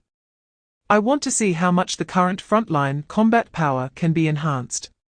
The Lear on his chest also shrugged, appearing indifferent. "Besides, this guy can revert. So even if you slice him with random strikes, nothing will happen." Seeing that both Lear and Fang Jiu said so, Yang Liu hesitated for a moment, then finally nodded in agreement. "All right then. Just remember not to hit the business bureau." Fang Jiu reminded her seriously, "Strike wholeheartedly, don't hold back, otherwise there's no point in testing." Although according to Lear, the nano armor before data adjustment could only exert about 80 power, Fang Jiu couldn't wait to try the combination of this nano armor and nano short-handled axe to see if it would yield a result like 11-2. After hearing Fang Jiu's reminder, Yang Liu paused for a moment, looking like she had genuinely intended to hit the business bureau. Now, Yang Liu clearly changed her mind, took a deep breath, and slowly walked forward, silently tightening her black gloves. Chapter 3:16. Fang Jiu spent some time explaining to Robin Hood how being hit by clothes worked. Upon hearing Fang Jiu describe how Lear crawled on him and formed the nano armor, Robin Hood stood there in a daze for at least 8 seconds. Fortunately, Robin Hood came from the administration and had decent acceptance abilities. After a while, he finally accepted reality and abandoned further thoughts and complaints. Mainly, he truly didn't know what to say. When someone is speechless, they can only remain speechless. After some casual chatter, Robin Hood led Fang Jiu and Lear into the mahjong parlor, where the tables and chairs had been cleared out, leaving behind a shell resembling a bare room. They ventured deep into the mahjong parlor, where one wall of the restroom had been violently broken through, revealing a dark spiral staircase leading downward. It looks exactly like the previous laboratory. Looking at the pitch-black passage, Fang Jiu raised an eyebrow and asked Robin Hood, "Have you been down there?"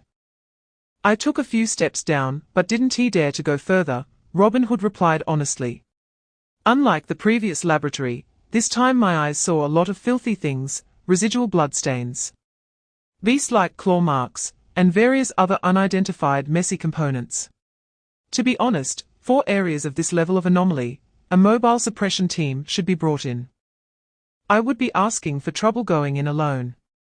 Chapter 3:17. The disturbing scene unfolded before everyone, with blood and flesh splattering and the sounds of chewing and swallowing echoing in the hall. Robin Hood stood frozen in place, staring at the scene, his mouth trembling and unable to articulate anything coherent. Fang Jiu and Lear had serious expressions, remaining silent. It wasn't that Fang Jiu didn't want to intervene, but in the future he had seen, these two children had no chance of survival. Through some unknown and cruel transformation, Both their bodies and minds were far removed from normal humans. They regarded Fang Jiu and the others as mortal enemies, and until their last breath, they would desperately try to kill every living being in front of them. After a brief and rapid meal, the boy suddenly turned his head, blood-red gaps between his teeth showing remnants of flesh, and let out a low growl at the crowd. His complexion was no longer weak, hunger had faded, and strength surged through his limbs. He crawled on the ground, grabbing his brother's bony arm and tearing it off, then suddenly threw the arm toward the nearest Robin Hood. Chapter 3:18. After tidying up the scene, Fang Jiu and the others returned to the hotel to organize the intelligence. As soon as he entered, he released the cleaning robot in his arms, went to the desk, rummaged for paper and pen, and documented the events of the past few days in order. The last time he did this was when he was analyzing the head-chopping monster, designated as number 201. He usually only did this when the situation was complicated. Just like now. April 1st, Atlantis, the broken hand was stolen by the disorder. April 2nd, the body of Pope Laurenfu Charlie was discovered, confirming the Pope's diary. That same night, Candace and Mark were attacked by a mysterious shadow, and the nightmare of time appeared. April 3rd, a secret laboratory was discovered. Bureau agents and clock tower cultists were attacked and went missing by the disorder. That same night, Raina and others were subjected to mental control and attempted to hold a ritual. April 4th, went to the doomsday clock. April 5th, discovered the breeding room and the nightmare fusion body, along with fragments of Pope Laurenfu Charlie's experimental log. The itinerary of the last 5 days was clearly written on the paper. Fang Jiu let out a long sigh, staring at these 5 lines of event records under the hotel's bright yellow light, a serious question echoing in his mind. Chapter 3:19. After parting with Robin Hood, Fang Jiu and Leah returned to the church and inquired about the search progress from High Priest Warren Vale. It was unclear whether the other side was hiding too well or if the clock tower cultists were too busy smoking, drinking, and getting their hair done to do anything productive, but after several days of searching, no useful clues were found. After feeding Yang Liu and helping Da Zhuang fix his shell outline, Fang Jiu faced a decision. He had to decide whether to tell Candace about Leah's reasoning. Night. The starry sky covered the earth, the moonlight pale and cold. Somewhere in the neon-lit city, a quiet church peacefully slept under the night. A faint fragrance lingered in the garden, and in a gazebo filled with claw marks and cracks, a petite figure hugged a pink rabbit doll, gazing forlornly at the sky. A few traces of confusion appeared on her still youthful face, and when the breeze brushed past her ear, her gem-like eyes trembled uneasily. In the stillness, footsteps approached from behind Candace, gradually becoming clear. Mr. Fang Jiu. Candace blinked, continuing to stare at the sky, recognizing the identity of the person behind her without turning around. Can't you sleep either? Chapter 3:20. The shocking scene left both of them stunned. And it was only when the blood gushing from the wound gradually lessened that Candace came back to her senses. A slow spell instantly enveloped Ben, and the blood column oozing from his wound seemed to slow down, as if it had solidified, trying to delay the flow of his life. However, for the part of life that had already passed, Candace could do nothing. Quick, go call someone. Candace urged Yang Liu anxiously, there's still time. No. Yang Liu instantly assumed a combat stance, eyes fixed on the empty space in front of her. There's something dirty there. Candace turned back in shock and saw that a transparent glass-like texture appeared in the space directly above Ben's body. And the hot blood gushing out did not splatter everywhere, but instead smeared onto this isolated misaligned space, turning into a vivid red, floating bloodstain drawing, coalescing into a bizarre and complex ritual rune. Suddenly, a beast's claw wrapped in dark purple mist pierced through the void, tearing open a rift in time and space from the other side of the dimension, roaring as it emerged. Time rift. Nightmare of time. Candace's face turned pale, past shadows flooding her mind. However, before she could react, a rapidly spinning shadow rushed past her ear. Chapter 321. The disordered clock inside the doomsday clock possessed the power of time, which could help Candace reduce the concentration of disorder in the city. Choosing the doomsday clock as the gathering place was undoubtedly the best choice. Fang Jiu hung up the phone and exchanged a glance with Leah beside him. Leah, flight mode. TSK.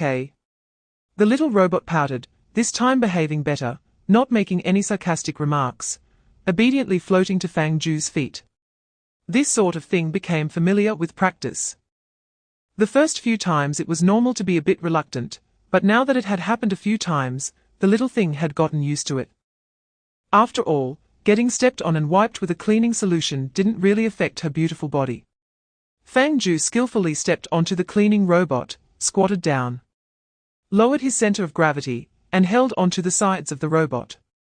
With the operation of the anti-gravity field, he lifted off into the air together with Leah.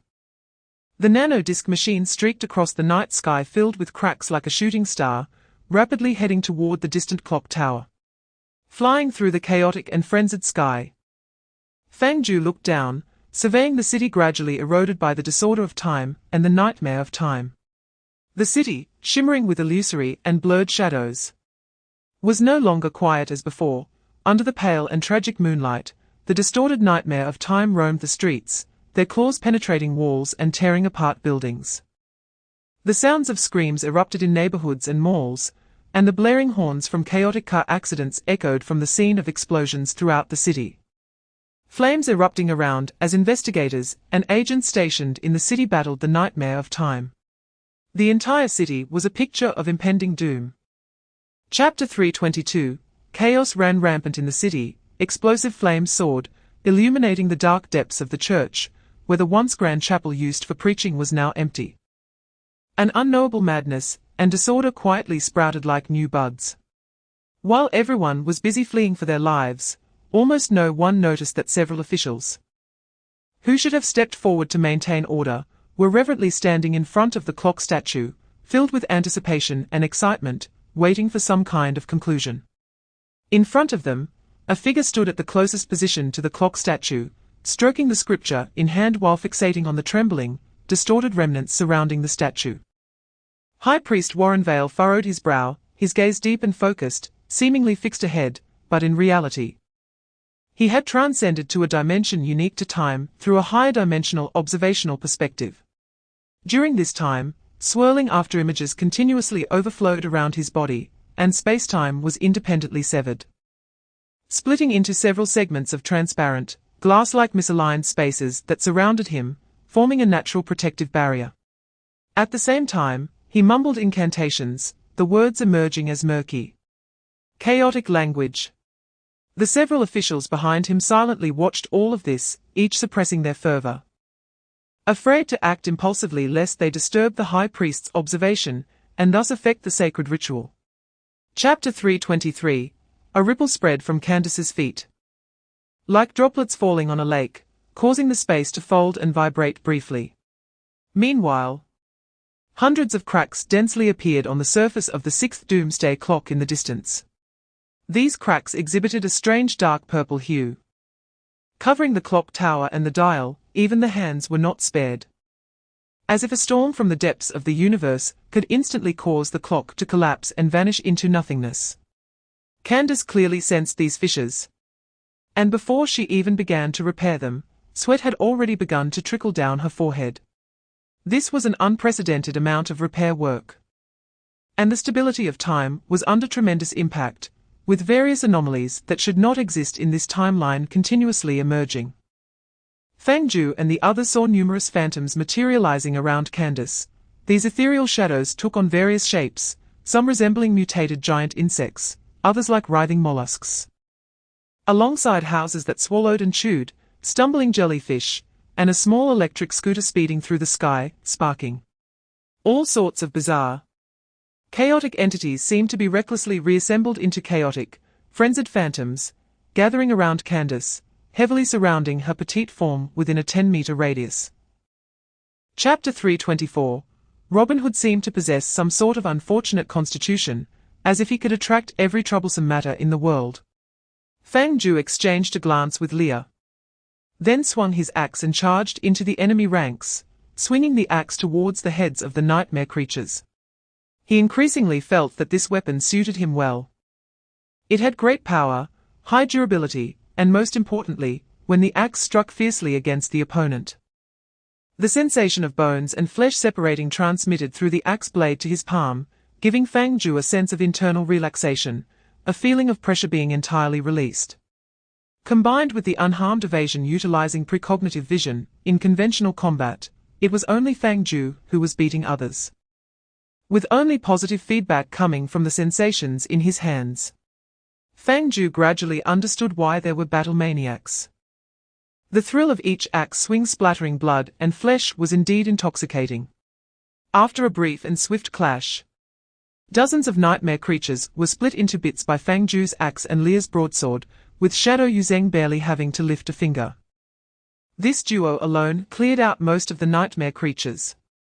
The remnants of the nightmare creatures were enveloped in smoke, writhing and connecting with each other, slowly reassembling their bodies. Chapter 325. The third clock representing the return to the doomsday stood at the end of the universe. Candace had once used the power of the disorder clock to reduce the concentration of disorder in the city. She had also mentioned that if she could harness the great power of retrospect, she could reverse time to a certain extent.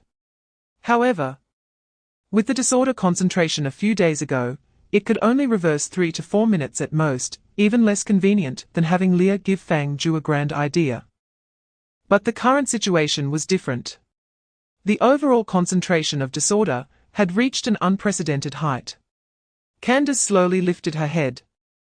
Gazing intently at Fang Jiu, the flow of retrospection is inherently a means of disrupting the stability of time, so the worse the current stability of time, the longer the period that can be reversed. Now is the time of highest disorder concentration and lowest time stability.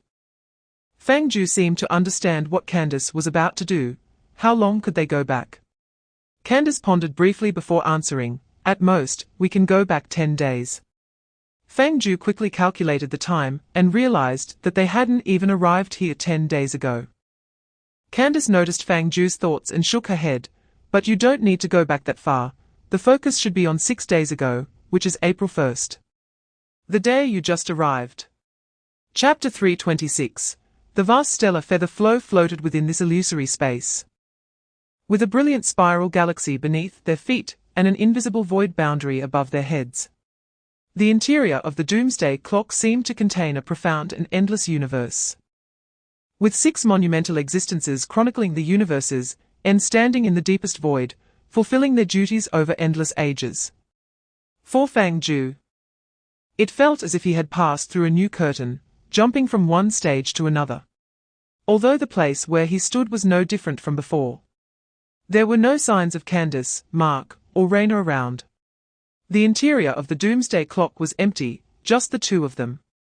Awakening from the stupor of time travel, Fang Jiu immediately pulled out his phone to check the time. April 6, 2001. They had truly returned. They had come back from the future to the past. To midnight on April 6th.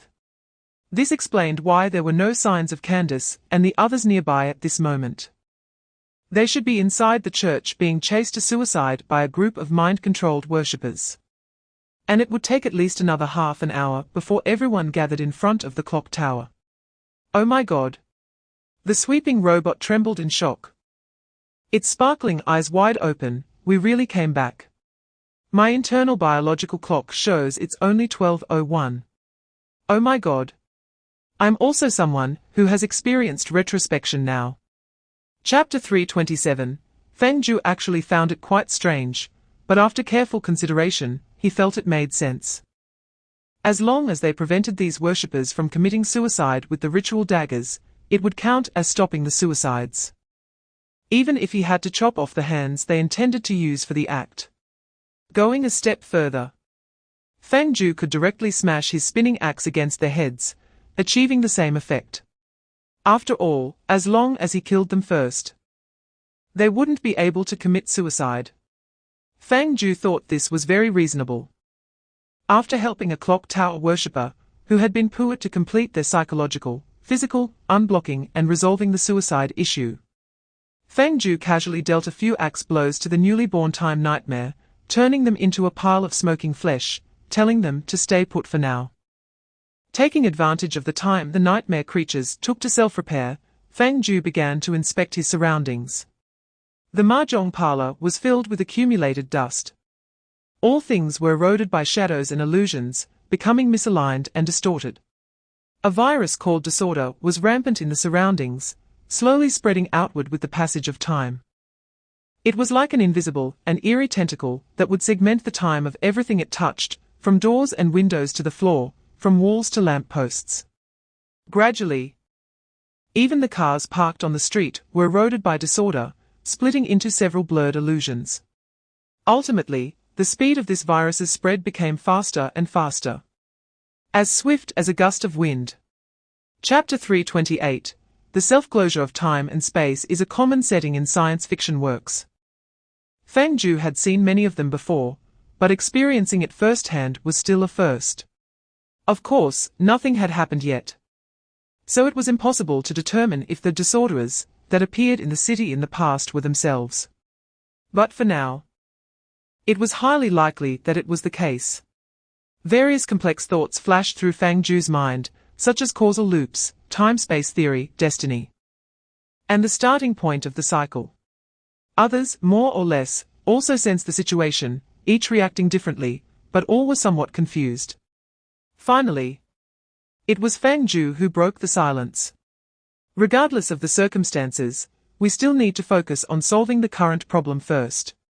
He took a deep breath, pulled down his sleeves to cover the silver-white armor, and slowly raised his head. Let us put the matter of digging our own graves aside for now, and deal with it when we encounter it later. In short, let us take it one step at a time. The little golden-haired figure in front of him muttered, twirling virtual strands of hair with his fingertips, continuing along Fang Jiu's thoughts, and thinking positively, at least for now, we are on the side doing the digging. The unfortunate ones are our past selves. Well, thinking this way makes me feel much more at ease. Chapter 329, To Better Execute the Disguise.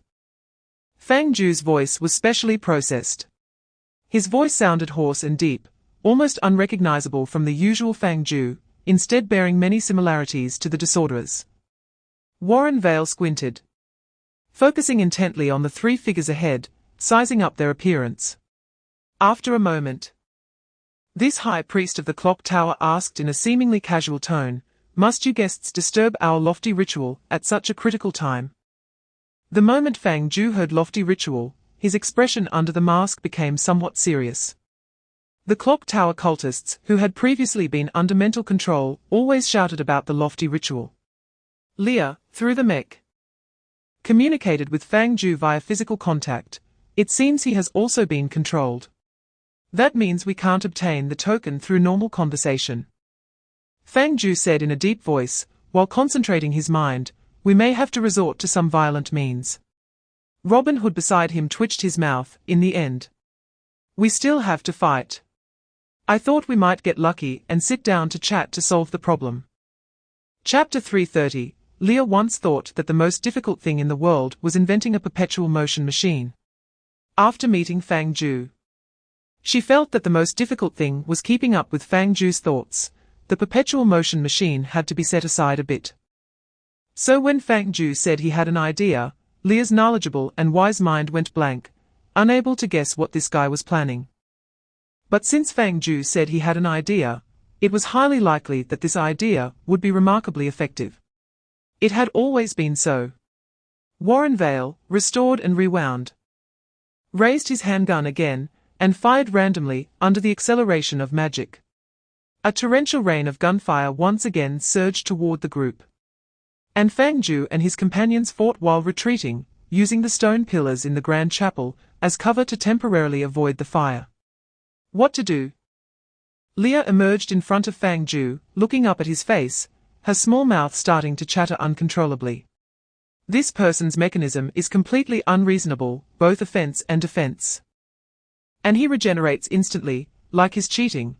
I can't think of any other way to deal with him besides sealing him. Before Fang Jiu had a chance to speak, Yang Liu beside him had a flash of inspiration, holding the chain of a great strong meteor hammer, and thoughtfully said, "But if it really is so unsolvable, how was the Pope killed? He should be able to rewind his body just like the High Priest, right?" Chapter 331, In the Distant Star Sea. On a scorched Earth planet that had endured endless scorching, several dark-patterned oars were slowly rolling along the horizon. Their grey-white eyes gazed up at the sky, and through the thin atmosphere, they could clearly see the twinkling stars in the universe. The cross that had once loomed over them, like a world-ending divine punishment, had long since departed, and in such a clear and tranquil night sky, they had lost count of how many years it had been since they last saw it. Now, these resilient silicon-based creatures had survived the most dangerous disaster in history. They had emerged from the catastrophe and were about to embark on a planetary reconstruction plan. Perhaps in the near future, this land would revive, and the past would be permanently etched in the monument of history, inspiring future generations. One of the dark-patterned oars rolled while gazing at the sky and sighed, "I can't believe we can walk freely on the surface. I thought this moment would never come. I even thought we would perish." Another dark-patterned oar made a sound through the vibrations of rolling on the ground, "But we survived. Though it was tough, we still overcame this disaster." Chapter 332, The calm and peaceful night enveloped the city. In a dark alley unnoticed by anyone, Fang Jiu and his companions hid their figures with trench coats, closely pressed together, casting their gaze toward the street ahead. In the quiet and serene district, the street lights elongated the shadows of passers-by, while several cars leisurely cruised through the intersection. The sky was clear and clean, a new moon hung overhead, and even the wind blowing into the alley carried a hint of gentle comfort. It was hard to imagine that just a few minutes ago, this city was a scene of hell, filled with nightmarish creatures of unknown essence, blood everywhere, screams, and flames. Faced with this tranquil night and this peaceful city, a strange feeling surged in Fang Jiu's heart. Not only because of the stark contrast between the scenes of April 5th and April 6th. The sudden switch left him somewhat dazed, but also because, thinking that this city would soon descend into hell, his mood naturally became a bit complicated. Of course, the one with the most complicated feelings had to be Robin Hood. This intermediary between the clock tower and the bureau had done this work for so many years. And the biggest job of his life was participating in the extermination of a certain anomalous project, and he was even a deputy. But since getting involved with Fang Jiu and the others, in just a few days, he had assisted in killing the high priest of the clock tower, and participated in the reverse flow and rewind. After it was all over, his agent resume would probably require a dozen pages of special explanations. Chapter 333, Fang Jiu and his group quickly ran through the city, silently avoiding all patrol points. As an anomalous agent of the Bureau, and the main person in charge of this support operation, Robin Hood was well aware of the investigators' patrol locations. Coupled with Lear's scanning function and Fang Jiu's precognitive vision, avoiding the gaze of the clock tower cultists and Bureau investigators was not a difficult task. The crowd quickly moved between the rooftops, streets, and commercial buildings of the city, searching for the locations of the magical arrays. These magical arrays were placed in bold and obvious spots. They were either graffiti-like imprints on the walls of the blocks or casually placed at the entrances of convenience stores. It's understandable, as this is the base of the clock tower, and the population of clock tower worshippers in the city is quite high. Everyone has long been desensitized to these religiously significant patterns, simply thinking that there are recent activities at the church, and not imagining anything else. However, because of this, the efficiency of Fang Jiu and others in clearing the magical arrays improved. After several hours, nearly 20 magical arrays were cleared. This would affect the progress of yesterday's ceremony to some extent. Chapter 334 Candace had said that if a significant change in history occurred, this time of retrospection would end directly. Now, the chaotic shadow aimed to prematurely end Fang Jiu and others' retrospection by disrupting history. Fang Jiu focused his mind and activated his foresight vision to predict multiple future scenarios based on the current situation. As the dive at hidden in the deep world began to stir, the floating purple flickered deep in his pupils, and countless future images began to emerge one after another. In that moment, Fang Jiu indeed saw that a future where history was disrupted existed. Among various possible scenarios, there was a real image of the shadow successfully interfering with the past versions of Fang Jiu and Leah, causing a serious dislocation between history and Fang Jiu's memories. All related images were then instantly severed, and even Fang Jiu's foresight vision could not see the scene after the retrospection ended and was annihilated. The existence of these images proved one thing: history can be changed. Not everything is predestined. Fang Jiu, what to do? Leah could not see the future. But she knew that allowing the shadow to approach her past self was definitely not a good thing. The nano armor all over her body was restlessly writhing, making it look like it was crawling chaotically on Fang Jiu. This was going to be a big deal. Chapter 335. Due to concerns that Warrenvale might attack history again, Fang Jiu spent the entire day closely monitoring the situation of Team 502. Of course, while it was said to be close monitoring, in reality, Fang Jiu did not dare to get too close and could only ensure that everyone stayed near the church, ready to respond as soon as Warrenvale appeared. After all, past version of Leah had placed numerous nano-surveillance cameras throughout the church, making it nearly impossible to infiltrate. Fang Jiu had thought about letting Leah hack into his surveillance system, but according to Leah, she couldn't do all this without attracting her own attention. Meanwhile, past version of Fang Jiu's intuition was sharp enough. Past version of Yang Liu was idly wandering around the church with Da Zhuang, and both of them were highly sensitive to strange phenomena. As soon as they sensed any signs of movement, they would immediately react. Moreover, considering Fang Jiu and the others' current attire resembling disorderers, once their whereabouts were exposed, gravity planets, spatial displacement, cannon bombardment, and all sorts of attacks would come crashing down on them. It can only be said that when the opponent is oneself, Fang Jiu realized something. Chapter 336. Hearing Candace's whisper, Fang Jiu suddenly froze and then looked incredulously at the young child of divine will. Under the influence of the cognitive barrier, Candace should not have been able to perceive their presence. However, there was no one else around, and the girl lowered her voice, quietly speaking directly towards him. Can she see? Or rather, can she perceive?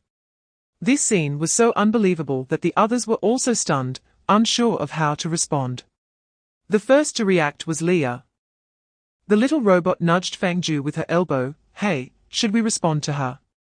Fang Jiu did not reply immediately, but turned to look at Team 502, past version, not far away, who were chatting and hailing a cab, and remained silent for a moment. He really wanted to have a straightforward conversation with Candace about what was going on, but this might attract the attention of Team 502. Fang Jiu really didn't want to conflict with himself. Whether to change history was another matter, mainly he was afraid of trouble. After thinking it over, Fang Jiu chose to respond to Candace, but in another way. He instructed Da Zhuang to lightly shake a stone at Candace's feet with psychic energy as a simple response. Meaning I heard you, we are here. Chapter 337. Leah felt she had underestimated Fang Jiu's thought process again. A normal person, upon encountering a spatial folding device, would immediately think, wow, it's a spatial storage ring. I want to stuff all my important treasures inside. But Fang Jiu was different. His first thought was, wow, it's a spatial folding RV. I want to live in it and cook 4 dishes and a soup inside. What kind of good person lives inside a spatial storage ring? Is this even reasonable? Fang Jiu thought it was quite reasonable, so he insisted on entering Leah's body, which sounds strange, and indeed it is quite strange. Unfortunately, Leah firmly rejected Fang Jiu's proposal, refusing to let him and the others hide inside her body no matter what. When Fang Jiu asked for the reason, the little thing was evasive, changing the subject, and in the end, she even seemed to get flustered, swinging her little fists and chasing after Fang Jiu to hit him. Fang Jiu seriously suspected that there was something unsavory hidden inside the little thing's body. Who knows, maybe all the weird things she browses online are stored inside her body. Everyone knows how chaotic the current internet is. Various abstract and bizarre things keep emerging. Behind this layer of online anonymity, everyone seems to see each other as mortal enemies with deep-seated grudges, either fighting with pure foul language or discussing mental illnesses like crazy, with no involvement of any interests. Purely a release of desire. Chapter 338. In the softly glowing morning, Fang Jiu donned Leah's armor, avoiding investigators and ordinary crowds, and accelerated towards the target location following Robin Hood's instructions. Since there were very few pedestrians on the street in the early morning, and with the cognitive barrier as a protective measure, Fang Jiu's path choice was even bolder this time. He raced down the spacious motor vehicle lane at a speed of 120 km per hour, sometimes using other cars as stepping stones to adjust his direction. Although this caused some confusion among the unsuspecting drivers, they didn't know what was happening, so he let them be bewildered. Thanks to Fang Jiu's Grand Theft Auto-like approach to city traffic, a familiar mahjong parlor appeared before him in just 2.5 minutes. This mahjong parlor was located at the corner at the end of the street, looking particularly shabby due to years of neglect, with the sign on the doorframe askew. Notably, when Fang Jiu arrived at the scene, he found the mahjong parlor was still closed, and the interior was dim and unclear. Leah's virtual image ejected from Fang Jiu's chest. The core of the sweeping robot spun rapidly, accompanied by a buzzing sound, as a beam of bright light shot out from Fang Jiu's chest, illuminating every corner of the mahjong parlor in front of him. Chapter 339. The 5 cultists of the clock tower were just about to twist the switch to open the passage to the underground laboratory when a humanoid super-heavy truck burst into the mahjong parlor like a hurricane. A thunderous roar suddenly erupted, shattering the glass doors of the mahjong parlor, and the swirling wind lifted all the tables and chairs into the air. The 5 cultists had no time to react. Feeling as if they were attacked by a tornado, their bodies suddenly became weightless, and they were then dragged by the gale and smashed against the wall. One of the cultists, perhaps having left the house without washing his face, was blown away and coincidentally hit his head against the door frame of the storage room, causing his head to buzz, and then he blacked out on the spot. The remaining 4 cultists of the clock tower suffered no substantial injuries, but they all wore blank and confused expressions in response to the sudden attack. Yang Liu quickly looked around and found the terrain to be relatively narrow, realizing that the second aunt's spine sword might not be able to be fully utilized. Thus, she temporarily changed her plan and casually took out 2 dragon bone twin blades from her waist and tossed them into the air. "Dad, catch the second aunt." As soon as she finished speaking, the shadow of her father immediately emerged from Yang Liu's body, catching the twin blades in mid-air and swiftly assuming a stance. Chapter 340. The interrogation room was set up by Leah in an abandoned factory. The walls of the interrogation room were made of nano armor and located in a dark corner of the abandoned factory. Through the metal gate, one could faintly see that there was only a table and a chair inside. The narrow and confined space was suffocating, and 4 sound amplification devices were installed in each corner of the ceiling, resembling the place where police interrogate criminals. To maximize interrogation efficiency, Leah took pictures of 5 interrogation rooms in the factory corner, then had Yang Liu tie up the 5 cultists of the clock tower to chairs in the interrogation rooms, restricting their movements, and then splashed each of them with a bucket of cold water to forcibly wake the unconscious cultists for questioning. Considering the noise generated during the interrogation process, Robin Hood specifically found a bureau agent and borrowed a medium-sized cognitive obstruction machine under the pretext of a secret investigation. Once the cognitive obstruction barrier was activated, the 5 closed and oppressive silver interrogation rooms gradually disappeared, isolating all sounds and images. Everything happening inside the barrier would become an unknown secret. Next came the inhumane interrogation time. A disc-shaped white sweeping robot floated in mid-air, and the little figure in the virtual light screen crossed its arms, adopting a serious posture, while a massive data stream flashed in its emerald green eyes. Leah seemed to be doing nothing at first glance, but in reality, she was already conducting multi-threaded operations, interrogating 5 different cultists of the clock tower in 5 interrogation rooms. Chapter 341, The young cultist's answer surprised everyone. The worst-case scenario that Fang Jiu had envisioned was that half of the executives, including Warren Vale, were conducting secret research. However, according to the young cultist, the number of people not involved in the research was actually very few. In other words, it was not a secret study at all. That place was not some secret laboratory. It was actually a part of the clock tower organization. Fang Jiu's mind quickly flashed through the faces of Candace, Raina, and Mark. And after a moment, he spoke in a deep voice. Did your divine child Candace participate in it? Hearing this, the young cultist's face showed a heavy regret. The outdated doctrine has already taken root in Lady Candace's will, deeply ingrained and impossible to remove. She once ordered the shutdown of these experimental projects, claiming they were against humanity. This is too sad. She should have become the core of the noble ritual. Even the core of our future, It was unclear whether the topic involved a certain obsession of the believers, but the young cultist's fear faded a bit. And a fervent longing arose from the depths of his heart. Fang Jiu raised an eyebrow, thinking that at least Candace was still on his side. Then patted the core of the sweeping robot on his chest, Leah. Chapter 342, The subsequent interrogation quickly concluded. No matter how determined the remaining 4 cultists of the clock tower were, they could not withstand Leah's various interrogation methods for more than 2 hours. Then Fang Jiu connected their testimonies and found that the intelligence had basically no discrepancies. At the same time, Fang Jiu obtained a highly credible list. It was a list of executives involved in the nightmare biological fusion research.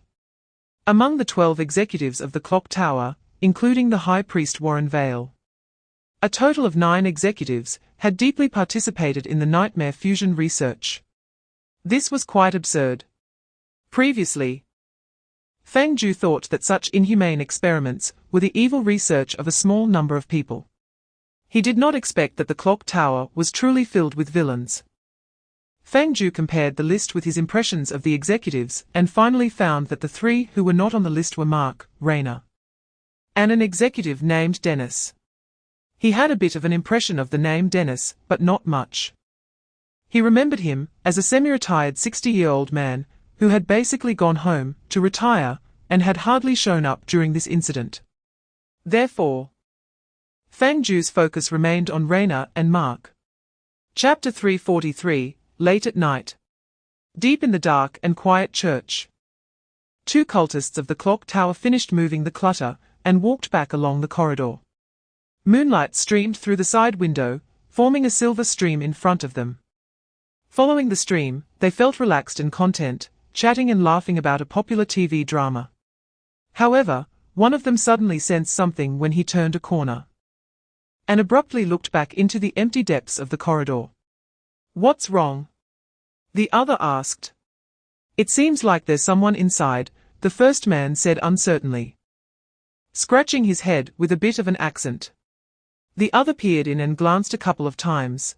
"I don't see anyone." "Are you trying to scare me on purpose in the middle of the night?" The first man stared at the empty corridor for 2 seconds, unable to make sense of it, and silently shook his head. "I must have seen wrong." Unexpectedly, the other person grinned, casually draped an arm over the first man's shoulder, and whispered, "I get what you mean. You just want me to sleep with you tonight, right? Do we really need to be so subtle about our relationship?" The first man's expression turned serious. "Stop talking nonsense." The other person smirked. "So, do you want to or not?" Chapter 344, April 1st, noon. 12:31. Deepest in the church, a giant door nearly 5 meters tall stood before everyone like a giant. 2 colorful engravings were carved on its door panels, depicting a magnificent clock tower standing in the misty universe, resembling 2 door gods exuding an extraordinarily sacred aura. Candace paced anxiously back and forth in front of the door, The Pope's disappearance left her unsettled. She wanted to ask Fang Jiu and others for specific details several times, but considering the restrictions of a retrospection, she repeatedly hesitated and could only frown, wandering alone in the corridor in front of the door, watching Candace walk back and forth. Kind-hearted Miss Yang Liu opened her mouth instinctively to say something, but as soon as she spoke, a hand suddenly pressed down on her shoulder. Fang Jiu shook his head seriously at Yang Liu. Yang Liu's head drooped down, and she sighed helplessly, thinking that the restrictions of a retrospection were indeed troublesome. However, Fang Jiu was just worried that Yang Liu's comfort might break Candace's defenses. After all, this half-dragon girl had been completely assimilated by 502. And Fang Jiu believed that as soon as Yang Liu opened her mouth, it would definitely be the standard opening line of Team 502, think positively. Chapter 345, Stepping onto the boarding bridge, they arrived at the familiar boarding entrance of the Atlantis. A basketball machine slowly moved out from a groove, blocking Fang Jiu and the others like a gatekeeper. A personified serious expression popped up from the display screen, and it said sternly to the guests in front of it, "Please show your..." Before it could finish, Fang Jiu grabbed the pass and threw it into the basketball machine's net. As the pass successfully went through the net, the green number 001 immediately appeared on the display screen above the machine, which then stuttered awkwardly a couple of times. It had the feel of an NPC whose lines had been skipped by players before finishing. Its duty had been fulfilled, and as per custom, it slowly retreated to clear the path while cheerfully saying, "Dear 6 passengers, welcome to the Atlantis. This flight has no starting point and no destination, with an estimated travel time, eternity." Fang Jiu had no interest in listening to the lines he had heard before, leading the group to walk briskly deeper into Atlantis. Soon, they arrived at the familiar restaurant. Invisible guests were dining inside, the sounds of forks scraping against plates were clearly audible, and some muffled footsteps passed by the group, seemingly very curious about the new guests. Chapter 346, a counterfeit made of nanomachines, resembling a broken hand, lay quietly under a glass cover, emitting a light indistinguishable from the real thing. Despite Fang Jiu's casual remark that everything was over, his heart was actually racing with excitement, like he had a lively liar hidden inside. Taking advantage of the microwave attendant's ignorance of the switcheroo, Fang Jiu and the others quickly exited the C21 collection room. They hurried back along the red carpet path, the restaurant still filled with the invisible sound of chewing and the light clinking of utensils. The unseen travelers seemed indifferent to the commotion in the collection room just now. Or perhaps they hadn't noticed at all. They only thought it was a bit strange that this group of new passengers seemed eager to leave as soon as they boarded. Meanwhile, the little robot's face was still beaming with excitement, flying in an S-shaped arc next to Fang Jiu, as if very happy. "Hey, Fang Jiu. Don't you think this feels like a movie? We just pulled off an outrageous switcheroo." Fang Jiu actually felt relaxed inside due to the success of the plan. But upon seeing Lia's expression, he instantly calmed down. "Keep your voice down. If someone hears and spreads it, we'll be chased by refrigerators, air conditioners, and TVs." Chapter 347, Fang Jiu never expected to encounter the Pope here again. No, he actually had a vague feeling about it. When Robin Hood mentioned that there might be a clock tower cultist deep in the bathroom, Fang Jiu had a hunch it could be the Pope. After all, he remembered Candace saying that the Pope had the ability to come and go freely on the Atlantis. So Fang Jiu thought that perhaps the Pope was actually hiding within Atlantis. As it turned out, he was half right, the Pope was indeed here. But he was thoroughly dead. "Damn, I thought that outfit looked familiar," Robin Hood gasped, instinctively taking a half step back. It really was the Pope. Yang Liu, holding Dazhuang, fell silent for a few seconds, then her nose twitched, the scent matching that of the residents. But it was so clean here, besides the body itself. There were no other traces at all. It was definitely him. Lia also calmed down, her face pale as she floated in the air, looking down at the cold corpse. noting that the elemental composition analysis was almost identical to her past records. Dao Zhuang's analysis was straightforward: he's dead. Chapter 348. Fang Jiu quickly took out his phone to check the time. He remembered the virtual Idol Nobel's concert was scheduled for 1:30 p.m. The current time was 1:21 p.m. They had plenty of time. Liar, get the Pope back alive.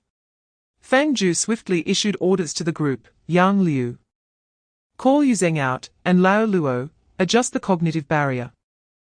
We're heading to the stage to see if we can quickly conjure a magical array to revive the old man. The group nodded repeatedly. Knowing that now was not the time to be entangled in details, efficiency was the priority. Candace took one last look at the Pope before he was sucked back into the storm, hiding her sadness, and immediately perking up. Shall we set off now?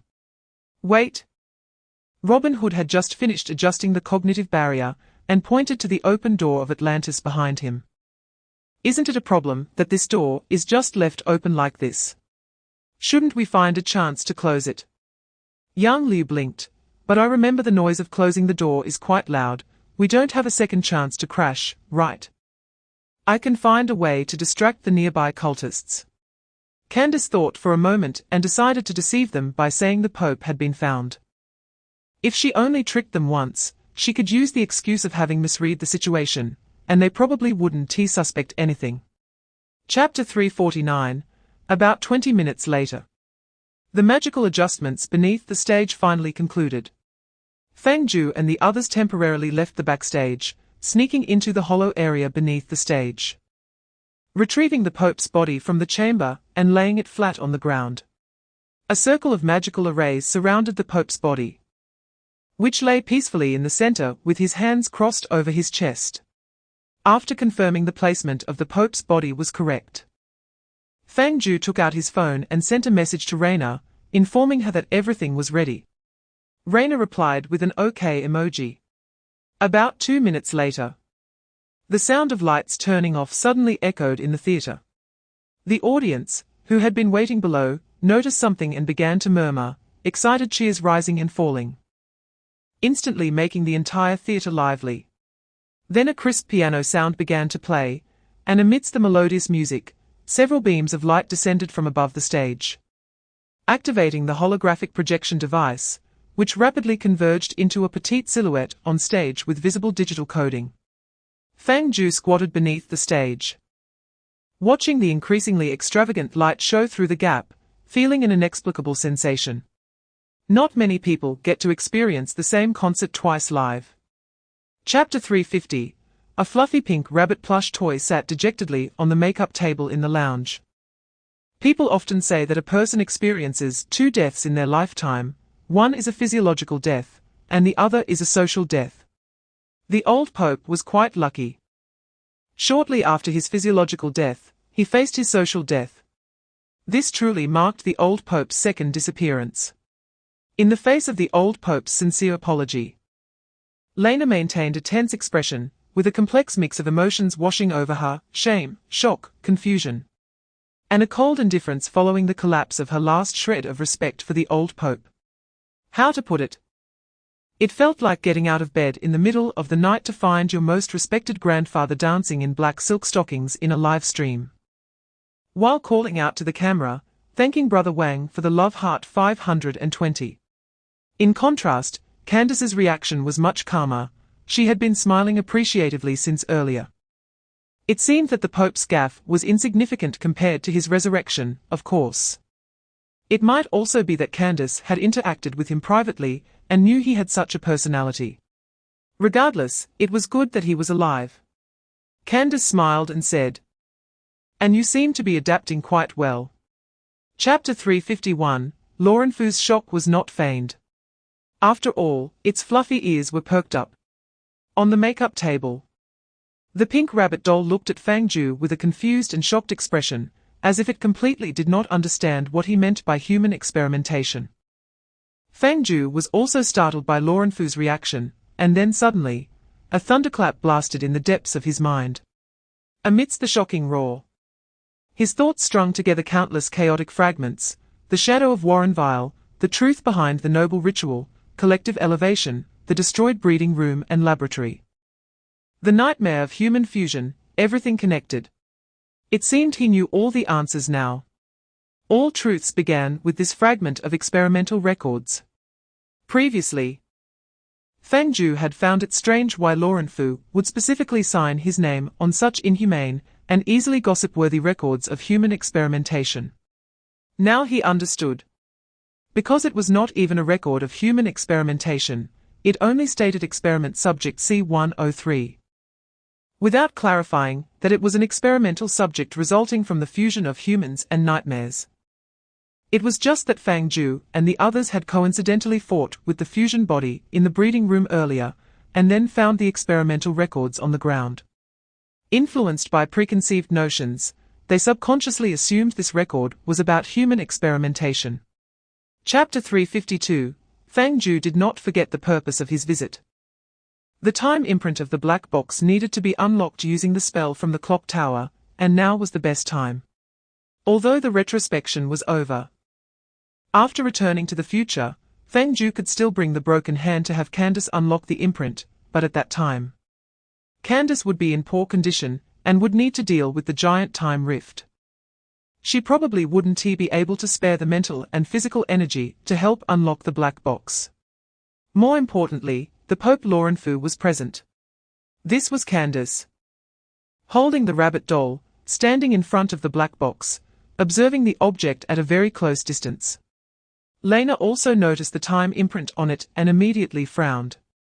As time passed, Lena's expression grew worse. She scratched her head and face, squinting from time to time, and finally clicked her tongue. Seemingly giving up and averting her gaze, as if a sense of helplessness was slowly emerging when facing the last big question on a math exam. This smooth little combo was something Fang Jiu had seen on Mark. It could only be said that, as childhood sweethearts or desk mates, their reactions and movements were completely in sync. Even Candace couldn't help but fall silent, and after a moment, she slowly spoke. This is indeed a tough problem. Chapter 353. Fang Jiu was baffled. He had pondered before about what the 8 syllables blue kept murmuring could possibly be. He had imagined that a blue might be calling for help, trying to attract his attention, or attempting to remind Fang Jiu to be careful about something. Or perhaps planning to reveal some secrets about the dye vat and the computer. In the end, he never expected that blue would suddenly say, "Please enter your username." So this thing is a login interface now. Hey, wait, what is the username? A flurry of chaotic thoughts raced through Fang Jiu's mind, and finally, he tentatively stated his name. Fang Jiu.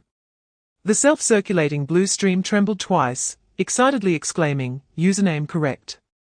Fang Jiu's expression changed. Is that it? Before he could finish his sentence, the blue stream surged toward him like lightning. In that instant of impact, Fang Jiu felt as if his soul had been jolted out of his body. As if he had suddenly detached from the gravitational pull of the planet, an overwhelming sensation of floating hit him. When he regained his senses, he found himself looking down at everything from a third-person perspective. He saw his body frozen in place, Candace and Lena with pale faces, Robin Hood sweating profusely, Yang Liu summoning shadows, raising her arms in preparation, the pink rabbit doll furiously fluffed up, and Leah soaring into the air, with the little figure in the virtual light screen clearly shouting, "Fang Jiu." Chapter 354. A Little Idol. No, no, no. Fang Jiu clearly remembered that the Nobel character played by Lena was famous worldwide, not just locally. Such a huge information gap had gone beyond the realm of accidentally remembering wrong. Something was off, very off. Fang Jiu squinted, not immediately responding to Lena, but looking back at the others with a strange expression. Coincidentally, the others were also looking at him with peculiar expressions. "Leader, are you experiencing memory confusion?" The first to speak was Yang Liu, her expression a mix of confusion and concern for her leader. "Did that last impact leave you dazed? Are you feeling unwell?" Fang Jiu remained silent for a moment and asked Yang Liu, "In your impression, is a Nobel popular? In the local area, it must be pretty high." Yang Liu blinked a couple of times, answering without much thought, but worldwide, it seems not so much. To be precise, it was very much not so much. Robin Hood added, as far as I remember, since debuting for 2 years, there's only been one experience of going abroad for an offline event, and that time they only had an inconspicuous spot behind some booth. I heard the event's earnings weren't great either. Chapter 355. Fang Jiu hurriedly closed the door, pretending nothing had happened, and retreated back into the corridor. Leah was just about to follow him in when she saw him running back, drenched in sweat, immediately guessing that something was wrong. What happened? Mark and Lena went from childhood sweethearts to what? The blonde little figure in the virtual light screen stumbled for a moment.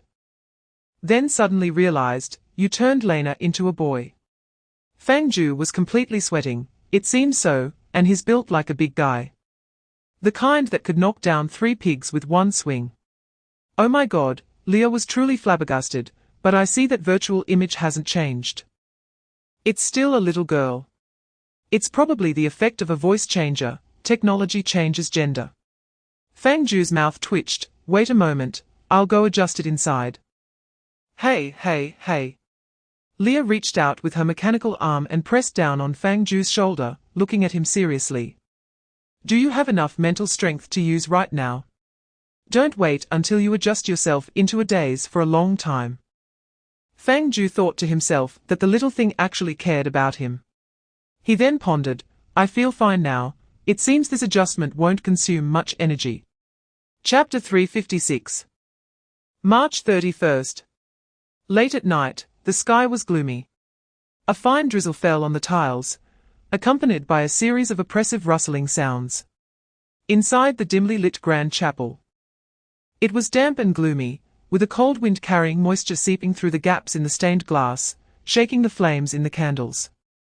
A clock statue stood at the end of the grand chapel, and Lauren Fu Charlie stood alone at the podium, gazing up at the statue's dial, deep in thought. Tomorrow would be the day of the arrival of that distinguished guest. Just thinking about meeting that being in person made Lauren Fu's heart involuntarily surge with a bit of nervousness. As the Pope of the Clock Tower, maintaining a calm heart is the most basic quality, whether preaching in front of outsiders or attending major meetings. He could always keep his mind tranquil. However, the existence of Mr. Fang Jiu filled Lauren Fu with a sense of fear and even a bit of dread. He covered his chest, feeling the unusual heartbeat and savoring this unease. The last time he felt this way was when he was waiting for a pure 9 Lotus treasure lamp hand on the mahjong table. Footsteps approached from behind. Lauren Fu gathered his thoughts and turned around to see a familiar figure walking in from the rain-soaked corridor. Warren Vale, draped in the high priest's robe, was holding a thick tome. Crossing the threshold and walking towards him with a leisurely pace. Chapter 357. The silvery nano armor and the mechanical hoarse voice were identical to the disorderly beings Warren Vale had encountered before. He didn't expect to meet disorderly beings here. However, these 3 disorderly beings seemed different from the ones he had encountered before. At least in Warren Vale's concept, disorderly beings didn't seem to have the habit of using meteor hammers. In any case, the appearance of disorderly beings was not a good thing.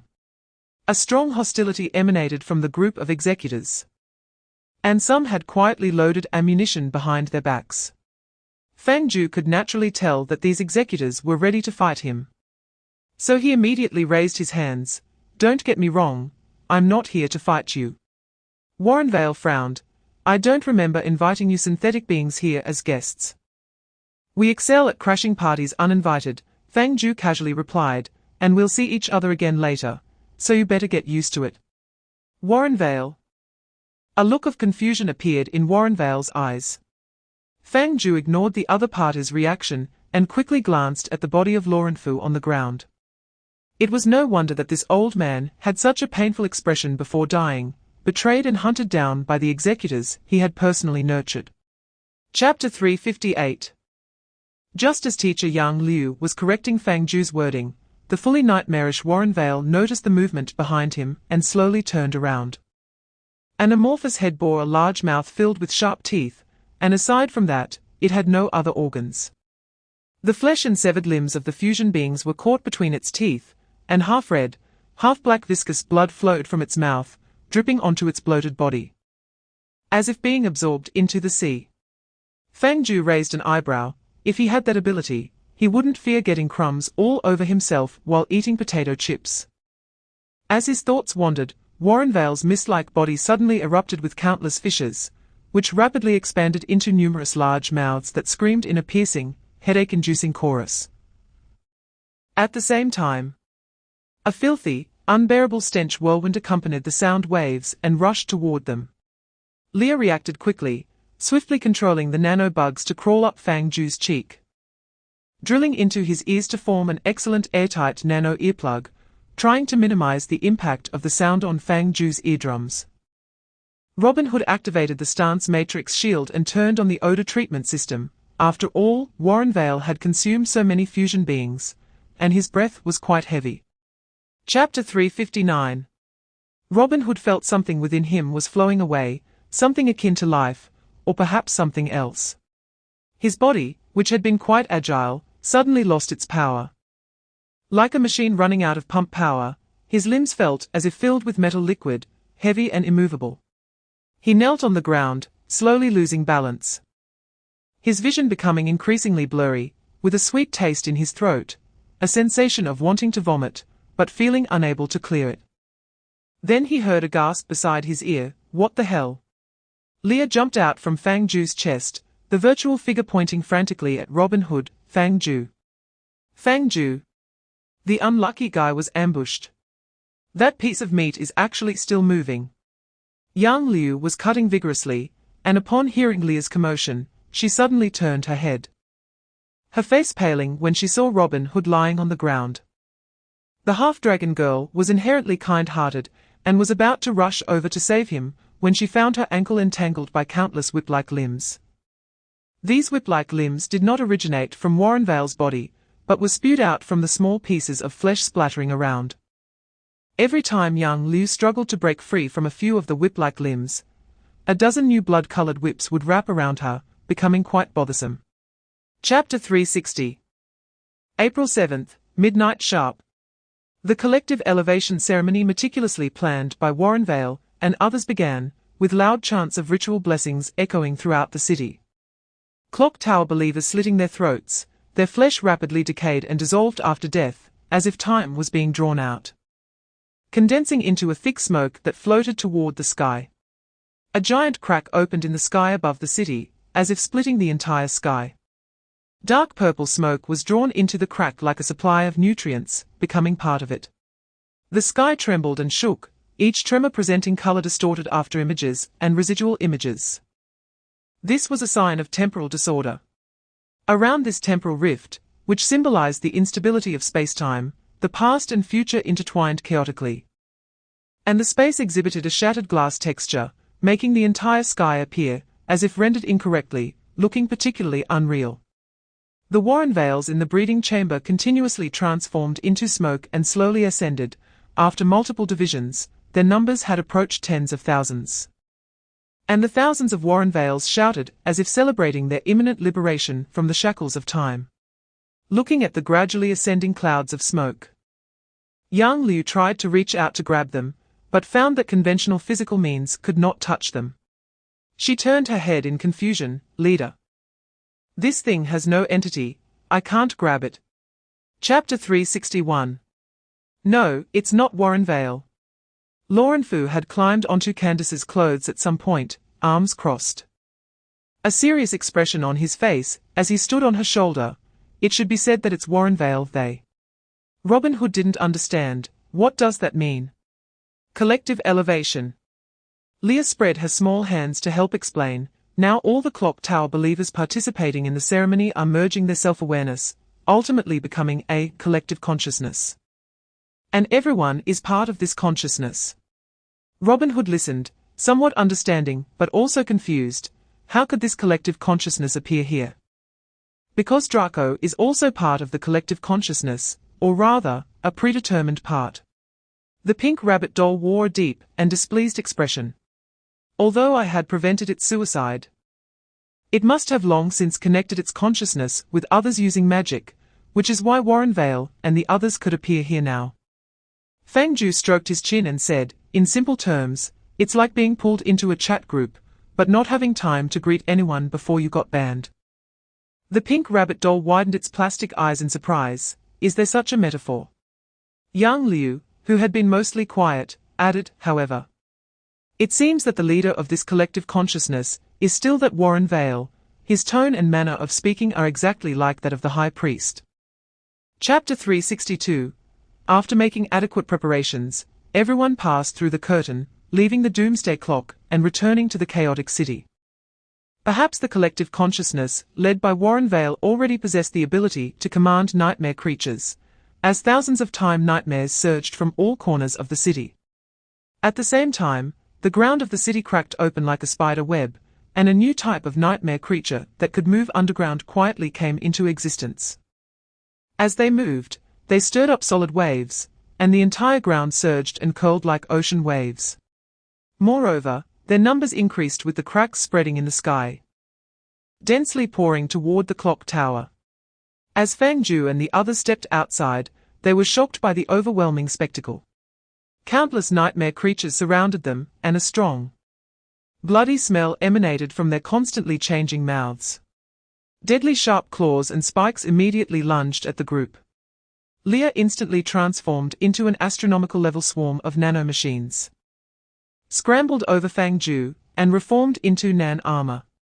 Then, she condensed a large, bright silver cannon barrel in front of Fang Jiu's chest, engraving otherworldly magical patterns inside the barrel. Electric sparks flickered deep within the barrel, and the next second, a half-meter-wide laser cannon shot out, piercing through dozens of nightmare creatures ahead, and leaving a shocking charred void in their wake. Chapter 363. After Mark finished speaking, his legs, which were carrying Raina, completely gave out, and he slumped to the ground. He had originally thought that upgrading the collective consciousness was everything. But no one expected that Warren Vale and the others seemed to have signed a higher-level contract with the existence behind the time rift. As the source of nightmare creatures, the true master of time had now descended into this world. It's over, completely over, Mark murmured softly, his face pale and ashen. Despite having gritted his teeth through previous difficulties, he now looked utterly despondent at the mere appearance of the Nightmare Lord, as if everyone's fate had already been sealed. Candace knelt on the ground, trembling all over. Though she still tried to raise her right hand, disbelief was evident on her small face. How could this happen? She had already seen the dawn of victory, and felt she could close the time rift in the sky with her and Lauren's strength. But she never expected the situation to take a turn for the worse. The Nightmare Lord was the highest-level existence behind the time rift. It was the creator of nightmare creatures, a high-dimensional being completely detached from conventional time. Even a fragment of its will descending into the world could advance the doomsday clock. And if it chose to fully project into reality, it could directly trigger the chaotic apocalypse. Chapter 364. A piece of pitch-black flesh, as if covered in ink, was thrown to the ground.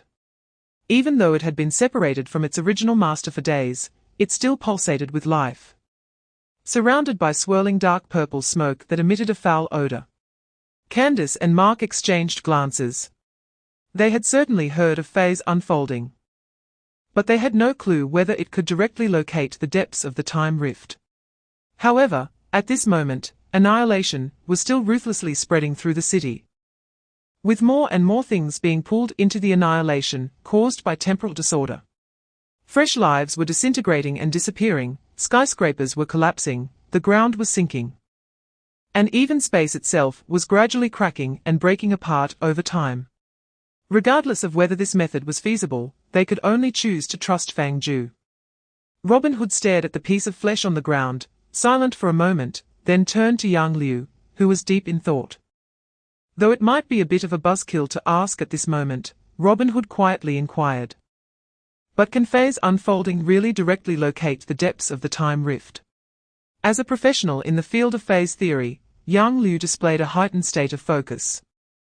Pondering deeply, if we base our theoretical discussion on the current technological level of the Management Bureau, then the answer is no, absolutely not. Chapter 365, Chaos. A hazy chaos filled the empty void, where thousands of fragments floated around. Each fragment was a book, a complete world, recording the entire process from the birth of the cosmic singularity to its explosive expansion, the combination of stellar matter forming life, and finally, the development of life to the end of the universe. From a higher dimensional observational perspective, time is a book. Some books are already finished, while others are not. The established content of the past becomes part of the book, while the future is written by the book itself. When the content of these books is fully recorded, the world within the book will not be destroyed, but will exist eternally.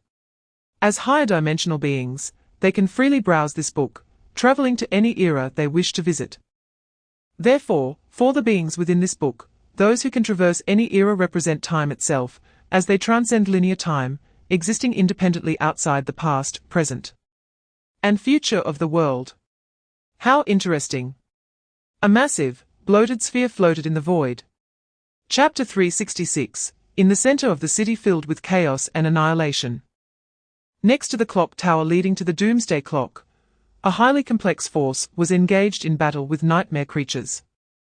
The sounds of flesh splattering echoed one after another, as these high-dimensional beings from the depths of the rift were smashed and reformed, infinitely repeating this process. The ground was littered with writhing, mangled flesh, and the entire square was almost dyed dark purple. A cleaning robot swung a nanoblade, skillfully beheading a nightmare creature. Then glanced at the abyss-like eye filling the sky. At this point, 5 minutes had passed since Fang Jiu crossed the phase space. During this time, the signs of annihilation in the city had not stopped and were gradually crossing the seas, rapidly spreading worldwide. A bad thought was born in Leah's sea of consciousness.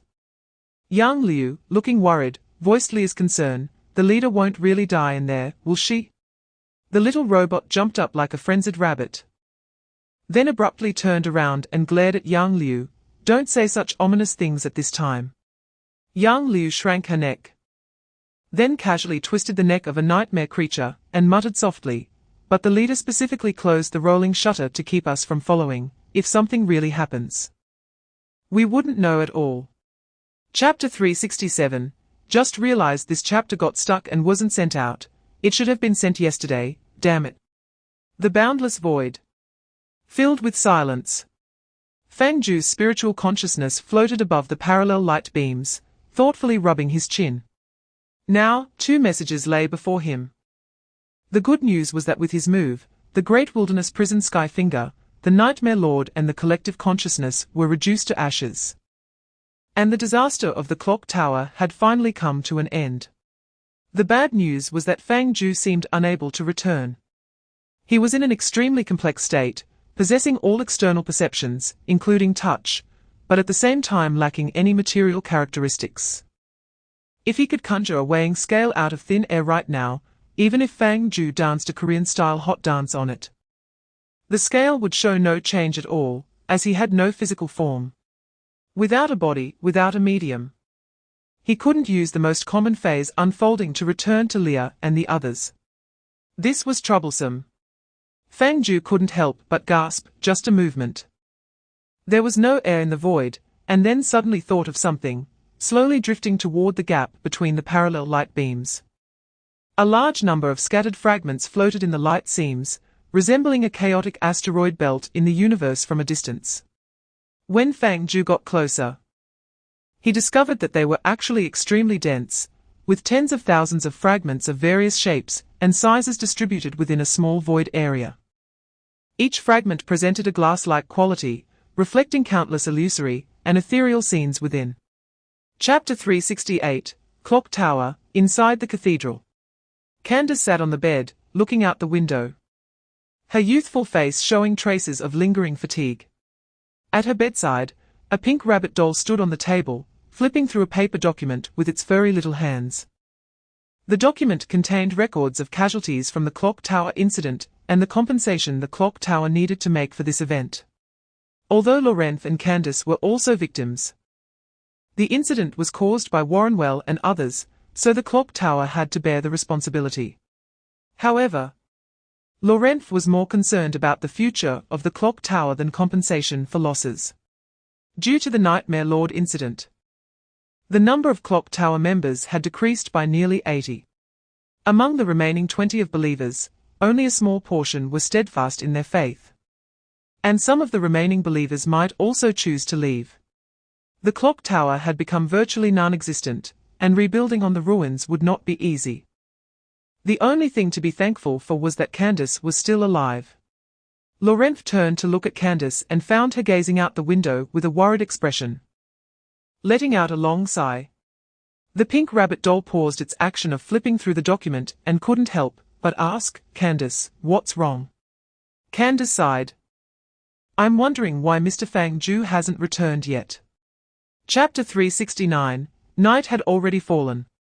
After the celebration ended, Candace, satisfied, returned to the cathedral, embracing Laurent.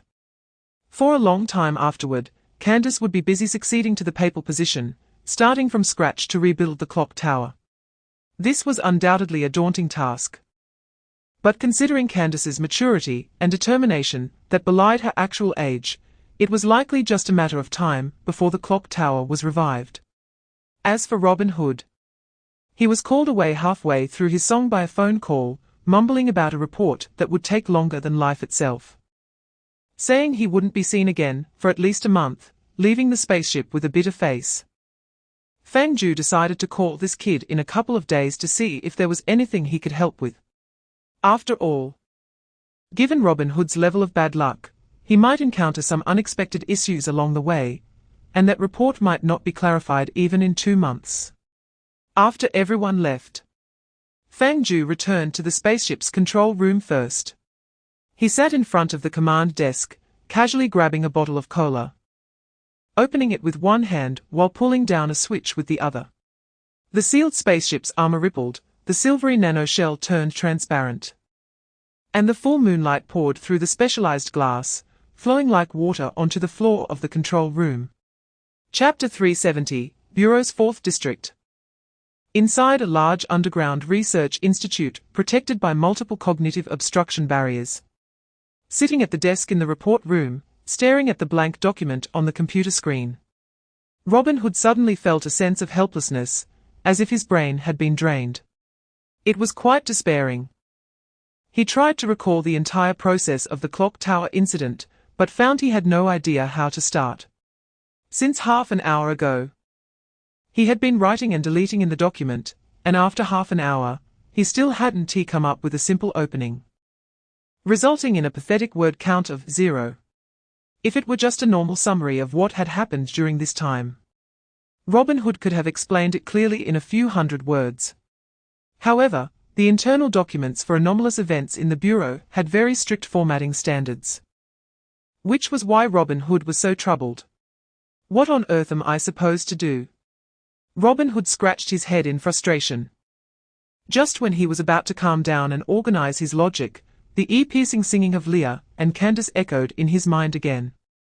Now he understood why some investigators would rather go out on field work than work in the document room. Explaining some anomalous events clearly and understandably was really not an easy task. Chapter 371, The Night Deepened. In a certain extra-dimensional star system, a completely black, dead planet slowly orbited its star according to its orbital path. Its rotation rate was similar to that of Earth, but the orbital period was different. If calculated in the same way, this planet would take 744 days to complete a year.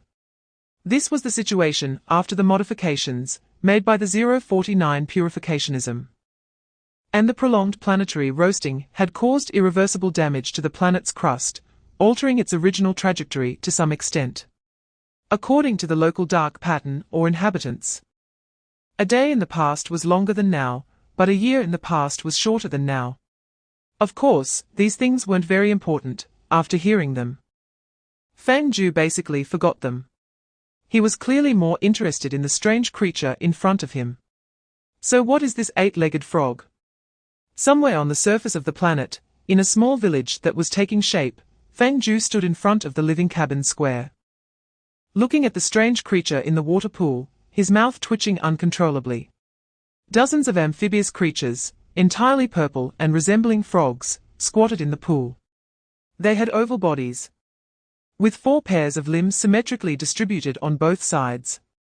The front pair did not touch the ground, but hung in the air like mantises, with sharp sickle-shaped blades at the ends, covered in sharp barbs. Upon closer inspection, it could be seen that the flesh of the front limbs was semi-transparent, and an unknown liquid was surging through the veins towards the barbs. Clearly, once they pierced the prey's body, the venom would be injected accordingly. Even more absurdly, they also had a long, fleshy tail that vibrated at high frequency like a rattlesnake. Chapter 372. Regarding this magnificent and spectacular underground world, Fang Jiu's first thought was chaos. It was not the disorder in the architectural layout, but rather the elements constituting this region were far too complex, forming a peculiar symbiosis. They used some kind of adaptive energy panels to pave the foundation and the dome. From behind an area of energy panels under renovation, an astonishingly large cable structure can be seen hidden behind it. The city is filled with neon signs and holographic projections, with several towering skyscrapers standing in the bustling downtown area. The air passages, complex yet strictly regulated, float in mid-air, and below them, a layer of translucent netting glimmers with scattered points of light, seemingly a safety measure against aerial traffic accidents. If an accident such as derailment occurs in the air passages, the highly elastic net will catch the falling individuals, preventing them from crashing to the ground and causing secondary disasters. However, at the same time, several refineries are located at the other end of the city, with trains spraying olive green steam weaving through the nearby air passages. Thousands of rough, old, rumbling metal pipes snake like the city's veins, contrasting starkly with the high-end future technology on the other side. Chapter 373. In the city center, at the top of a building with a distinctly human architectural style, Fang Jiu sits in the spacious central hall, gazing out at the scenery. Air passages crisscross in an orderly manner, with oval gel-like bubbles of various colors and shapes moving within them. Artificial light sources shine down from above, outlining a scene filled with the charm of alien technology. These strange gel-like bubbles are clearly the conventional vehicles of the dark pattern or civilization, controlled by some method, possibly vibration, to navigate silently through the urban aerial intersections at high speed. From Fang Jiu's perception, the average speed should be between 120 and 130 kilometers per hour. For some reason, Fang Jiu always feels that this scene resembles kidney stones bouncing around in the body. In contrast to Fang Jiu's freely wandering thoughts, Yang Liu beside him is engrossed in the constantly updating alien dishes on the dining table. As one of the only 2 beings in Team 502 who can eat normally, Yang Liu has no taboos when it comes to food. No matter what the chef places on the table, once it arrives, it inevitably ends up being chewed, crushed, and swallowed by Yang Liu. Moreover, her speed of eating is so fast that even a dozen selected chefs from the Dark Pattern or Management Bureau struggle to keep up with her pace. Chapter 374. In the underground world, in the old town. In a simple room with pale yellow and grey-white colors, a long table is placed in the center of the spacious hall, with no chairs around it, only 3 grooves of varying shapes and depths. Da Zhuang's mother instructs everyone to wait here first while she floats into the depths of the room. Soon, a rustling sound can be heard, as if she is searching for something.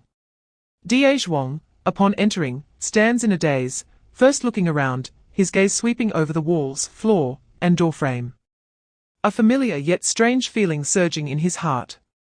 He stands there lost in thought for a long time, his grey-white eyes meticulously examining every detail of the hall, seemingly wanting to see how the real home differs from his memories. However, everything is almost unchanged from the past. Only new furniture has been added in the corner. A few more cracks have appeared on the wall, and a metal plate for keeping track of time has been added to the doorframe on the other side. Aside from that, all scenes align perfectly with his yellowing memories. After a while, Da Zhuang finally snaps out of this nostalgia and moves to the edge of the grooves beside the table. After hesitating for a moment, He slowly and solemnly takes a step forward. It seems he can hear a soft click. The shape of Zhuang's lower body perfectly fits into the groove. Chapter 375. Fang Jiu quickly understands what Zhuang means by leaping. The tremors coming from deep underground do not last long, but follow a certain rhythm. One wave after another, as if a massive heart is pulsating below. Each leap causes the underground world to shake violently. While a rumbling sound akin to landslides assaults Fang Jiu from beneath, resonating through his mind like a resounding bell. However, after this shock lasts for 5 or 6 seconds, Fang Jiu suddenly hears a sharp beeping sound amidst the deafening roar. Fang Jiu abruptly looks out the window. A purple beam shoots up from a high-rise building in the underground world, striking the energy panel on the ceiling and activating the spiritual energy matrix engraved within it. In an instant, multiple matrix shields spread open like a celestial canopy, rapidly forming a thick spherical barrier that envelops the entire underground world. Subsequently, the alarming tremors quickly dissipate, and the noise on the streets gradually calms down. As balance returns, Fang Jiu regains his footing, a few traces of confusion appearing on his face. Is this over? Not yet. Zhuang turns to look out the window, extending a stone arm from his body. The pulsations of the star core are not ending so quickly. They have merely been intercepted by the barrier. Chapter 376. The bubble ladder envelops the body, rapidly descending along a certain metal pipeline with Team 502. The scenery in front of Fang Jiu instantly distorts and shifts. This descent is faster than before, as if his vision is being stretched. Countless bright purple beams race past from below the pipeline's shell, and vibrations come from all directions. At such high-speed descent, even the bubble ladder, which has high-intensity shock absorption capabilities, starts to shake uncontrollably. As the depth gradually exceeds conventional understanding, the surrounding temperature rises rapidly, and pressure increases as well. The outer layer of the bubble ladder emits an unsettling rustling sound, and a wave of heat slowly penetrates inside, turning the entire bubble ladder into a suffocating oven filled with viscous liquid. For an ordinary person, this would be a potentially fatal predicament. Although Fang Jiu is peculiar, his body is not much different from an ordinary person's. Therefore, he holds his breath, parting the scalding bubble gel like parting the water in a swimming pool. Slowly raising his hands to pat the top of the cleaning robot. Liar had just been worried that Fang Jiu might not withstand this temperature. As he signaled by patting, the entire machine quickly disassembled, transforming into countless tiny nanomachines, becoming a silver-white nanotech armor that enveloped Fang Jiu's whole body, while simultaneously activating heat insulation, cooling, and oxygen supply functions. Chapter 377. So, this is the situation. Inside the Star Core Research Institute, Fang Jiu quickly explains his thoughts, with Zhuang the translator's full assistance. The Management Bureau, led by the director of the Dark Pattern, finally understands Fang Jiu's meaning. But what follows is a shocking silence, and a sense of confusion about what this guy is actually saying. The director of the Dark Pattern's eyes widen, trembling since just now, occasionally nudging Zhuang, repeatedly confirming whether his understanding is correct. After confirming that his understanding is correct and that Fang Jiu hasn't gone insane, the director of the Dark Pattern falls silent for a moment, finally managing to squeeze out a sentence. Are you planning to make contact with the Star Core? But isn't that very dangerous? Upon hearing this, Fang Jiu chuckles, confidently giving a thumbs up. Don't worry, it's a sure thing. The director of the Dark Pattern freezes in place, stunned. But he is not completely unresponsive. Fang Jiu thinks for a moment and speaks ambiguously. Just consider it my anomalous ability. I can't explain further. The director of the Dark Pattern gradually regains his composure, staring at Fang Jiu for a few seconds. Chapter 378. Given this astonishing scene, Fang Jiu feels it is challenging to explain clearly to the group of stones above in just a few words. The baby in front of him has grayish-black, stone-like skin that is hard and solid, extremely stable, showing no signs of melting even at the core of a planet with temperatures exceeding tens of thousands of degrees. Only a few tiny cracks blossom at the joints. These seemingly inconspicuous gaps, if placed on the surface, would be deep gorges, enough to demonstrate its massive physique, making even the outer layer of the planet's outer core feel somewhat cramped. For some unknown reason, it is forcefully tugging at the crystalline umbilical cord attached to its navel, its movements appearing hurried. The part where this umbilical cord connects is precisely the planet's outer core, from which it draws nutrients through the cord, absorbing the scorching magma and fragmented crystals, which are essential for its survival. However, it is engaging in an act akin to suicide. Excessive pulling on the umbilical cord causes the structure of the outer core to rupture, and hot, crimson fluid begins to flow in through the cracks. This fluid, flowing from the outer core into the inner core, gradually fills the hollow areas of the inner core, tumbling, stirring, colliding in the higher temperature regions of the inner core, and gradually taking shape like a gel. Chapter 379, Fang Jiu suddenly remembered. When he discovered Da Zhuang and the others in the void, there were 5 corpses of dark-patterned ores besides Da Zhuang. Their bodies, without exception, were stained with large patches of filthy, dirty, oil-green grime, continuously emitting a decaying stench. Comparing the images in his memory, Fang Jiu was convinced that the green he saw in the planet's inner core was completely consistent with the contamination on Da Zhuang's teammates. Prompted by Da Zhuang, both Lia and Yang Liu, who had participated in the Da Zhuang excavation plan, also reacted. Could it be some highly fatal infectious disease? Did the baby in the planet's core also get sick? The little robot's indicator light blinked, showing shock, and wondered why that green, disgusting substance was called holy water. Where is the holy part? First of all, this is not an infectious disease. Da Zhuang recalled those 5 teammates, his tone tinged with regret and loneliness. Compared to a virus, it is closer to an external attack or pollution, and it does not belong to our planet, or even this universe. Upon hearing this, Fang Jiu raised an eyebrow. Not belonging to this universe means it comes from the void. Chapter 380, in the bureau, in an office as spacious as a theatre. Various-looking mechanical servants, holding various documents and reports, shuttle between the densely packed cracks in the walls, acting as physical information transporters between different areas. They appeared solemn and serious, with stern expressions, clearly treating their work with utmost diligence. In reality, this group of mechanical servants was either playing mahjong or sharing various strange tales in the built-in network chat group, occasionally discussing political topics related to anti-organism issues. Essentially no different from chat group users in real life. However, at this moment, all the mechanical servants present were discussing the same topic in the group chat. Why is the deputy director staring at the phone without moving? Maybe she doesn't want to answer. Why not just hang up? Why stare at it? My logical reasoning component tells me this is likely an ex-boyfriend's call about getting back together, and the other party is definitely a scumbag who enjoys toying with women. Perhaps he once had a romantic relationship with Minister Medea. By the way, the 3 of them must have been inseparable close friends during their student days. But both the deputy director and Minister Medea secretly harbored feelings for him.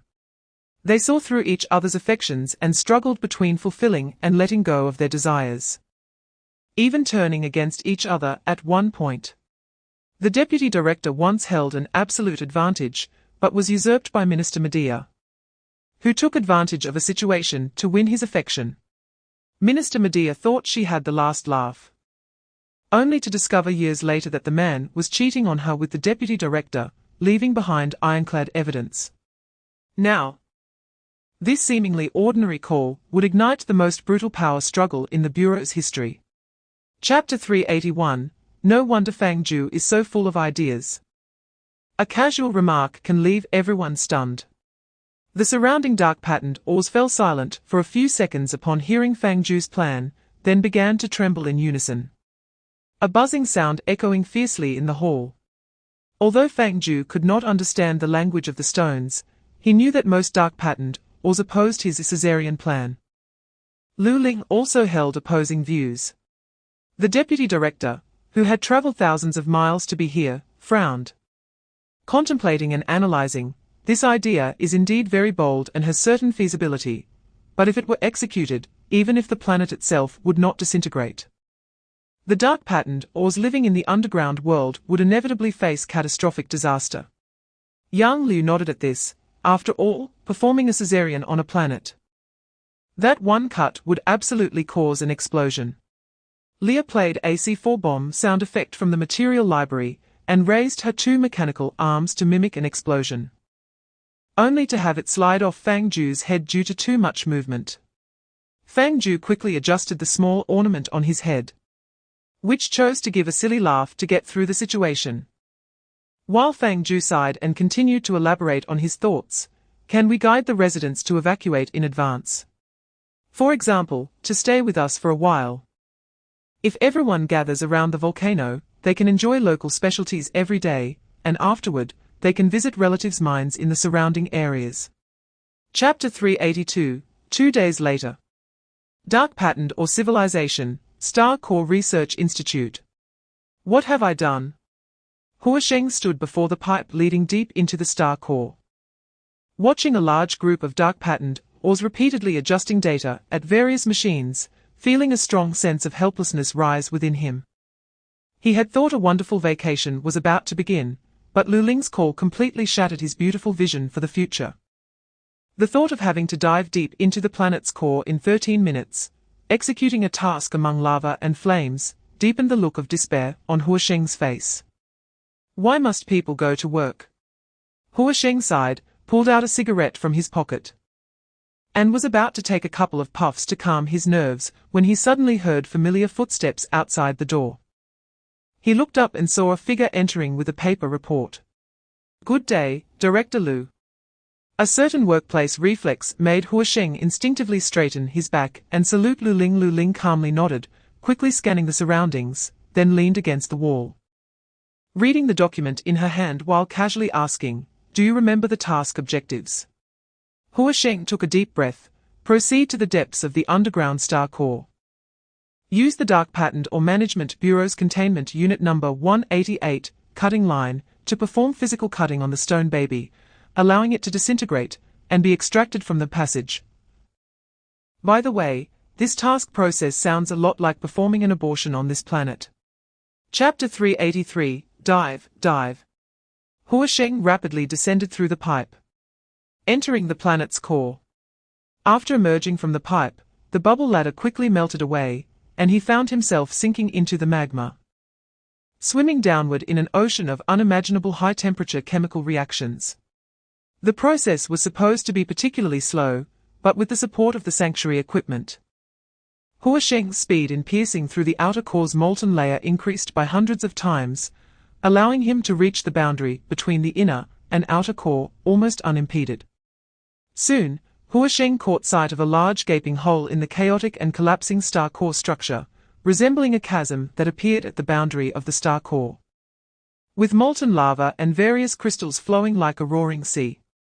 The deafening roar echoed in his ears as the molten material surged through the gap into the inner core, shaking Hua Sheng's insides violently. However, all of this ultimately fell within the realm of understanding. Hua Sheng felt only a slight discomfort, and was not fundamentally harmed. He braced himself against the surrounding temperature, pressure, seismic activity, and sound waves, diving headfirst into the gap, arriving at the deepest, most central part of the planet. Hua Sheng finally saw the infant. Just as Fang Jiu had described, it was massive, with somewhat rough, but exceptionally complete rocky skin. A crystal umbilical cord attached to its navel, connecting to the shell and drawing energy from the planet's interior through this special mother-infant relationship. Chapter 384 Hua Sheng. As Fang Jiu heard Hua Sheng's words trailing off, his heart suddenly skipped a beat, and he quickly asked, "Hua Sheng, what's going on over there?" "I saw something." Hua Sheng's voice suddenly became much softer, as if he were not on an important mission to save the planet, but rather lost in the allure of wine and beauty in a bustling street. Fang Jiu immediately frowned. This was already deviating from the future he had seen before. He remembered clearly that in the future glimpsed through the purple fetus cave, Hua Sheng had never said this. A wave of extreme unease surged in Fang Jiu's heart, and he immediately activated his precognitive vision, focusing on peering into the future. However, strangely, in the future that Fang Jiu saw, Hua Sheng was almost always focused on executing tasks. Seeing a certain thing had still not appeared. Fang Jiu realized something was wrong and quickly spoke, raising his voice by 3 degrees. Tell me, what did you see? A mass of green. Hua Sheng's voice remained dazed. Even carrying a hint of inexplicable laughter, it was initially attached to a cluster of crystals, clinging to the shiny surfaces of those crystals, but it saw me. And it's coming closer. Chapter 385. It turned out that controlling human movements through a preset program was indeed no easy task. After repeatedly attempting to control the head dozens of times, Fang Jiu barely learned how to make Hua Sheng walk normally. After about 40 tries, Fang Jiu finally learned how to make Hua Sheng jump. After over 100 attempts, Fang Jiu managed to make Hua Sheng run, jump, and turn like a normal person. Albeit not very smoothly. But that was still not enough. Because to skillfully control Hua Sheng to execute tasks, merely being able to run and jump was obviously insufficient. Thus, Fang Jiu had to spend even more time, repeatedly trying, the number of attempts so high that he had long since lost count and was too lazy to remember. Going through countless resets to master the operational mode of Hua Sheng's body. The entire process felt to Fang Jiu like playing a highly realistic and difficult game. Although the character's health bar was virtually infinite, the depths of the star core were filled with deadly terrain. One wrong move could lead to plunging into the rolling sea of molten lava, never to rise again. Not to mention that there was a celestial-level giant infant in front of him, whose health bar could span from the north to the south pole. With something sinister chasing him that didn't even have a visible health bar. Chapter 386. Large stones were filtered out of the pipe, continuously ejected into outer space. Sent as far away from the planet's surface as possible. Considering the mass difference between the two, being too close would cause the planet's gravity to pull the infant toward the surface. To avoid unnecessary disasters, the farther away the stone infant was revived, the better. After 5 or 6 stones were ejected from the pipe, Fang Jiu looked at the monitoring screen in the lower right corner of the control panel. At this moment, nearly 100,000 healing stones stood ready at the cabin door. They were the elite selected by the Dark Pattern or Management Bureau, possessing high mastery in healing injuries and piecing together stone blocks. Countless dead stones were revived under their spiritual will, making them the best candidates for executing the third phase of this task.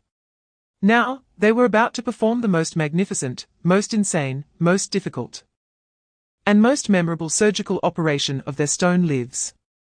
The next moment, the indicator board above the cabin door turned red.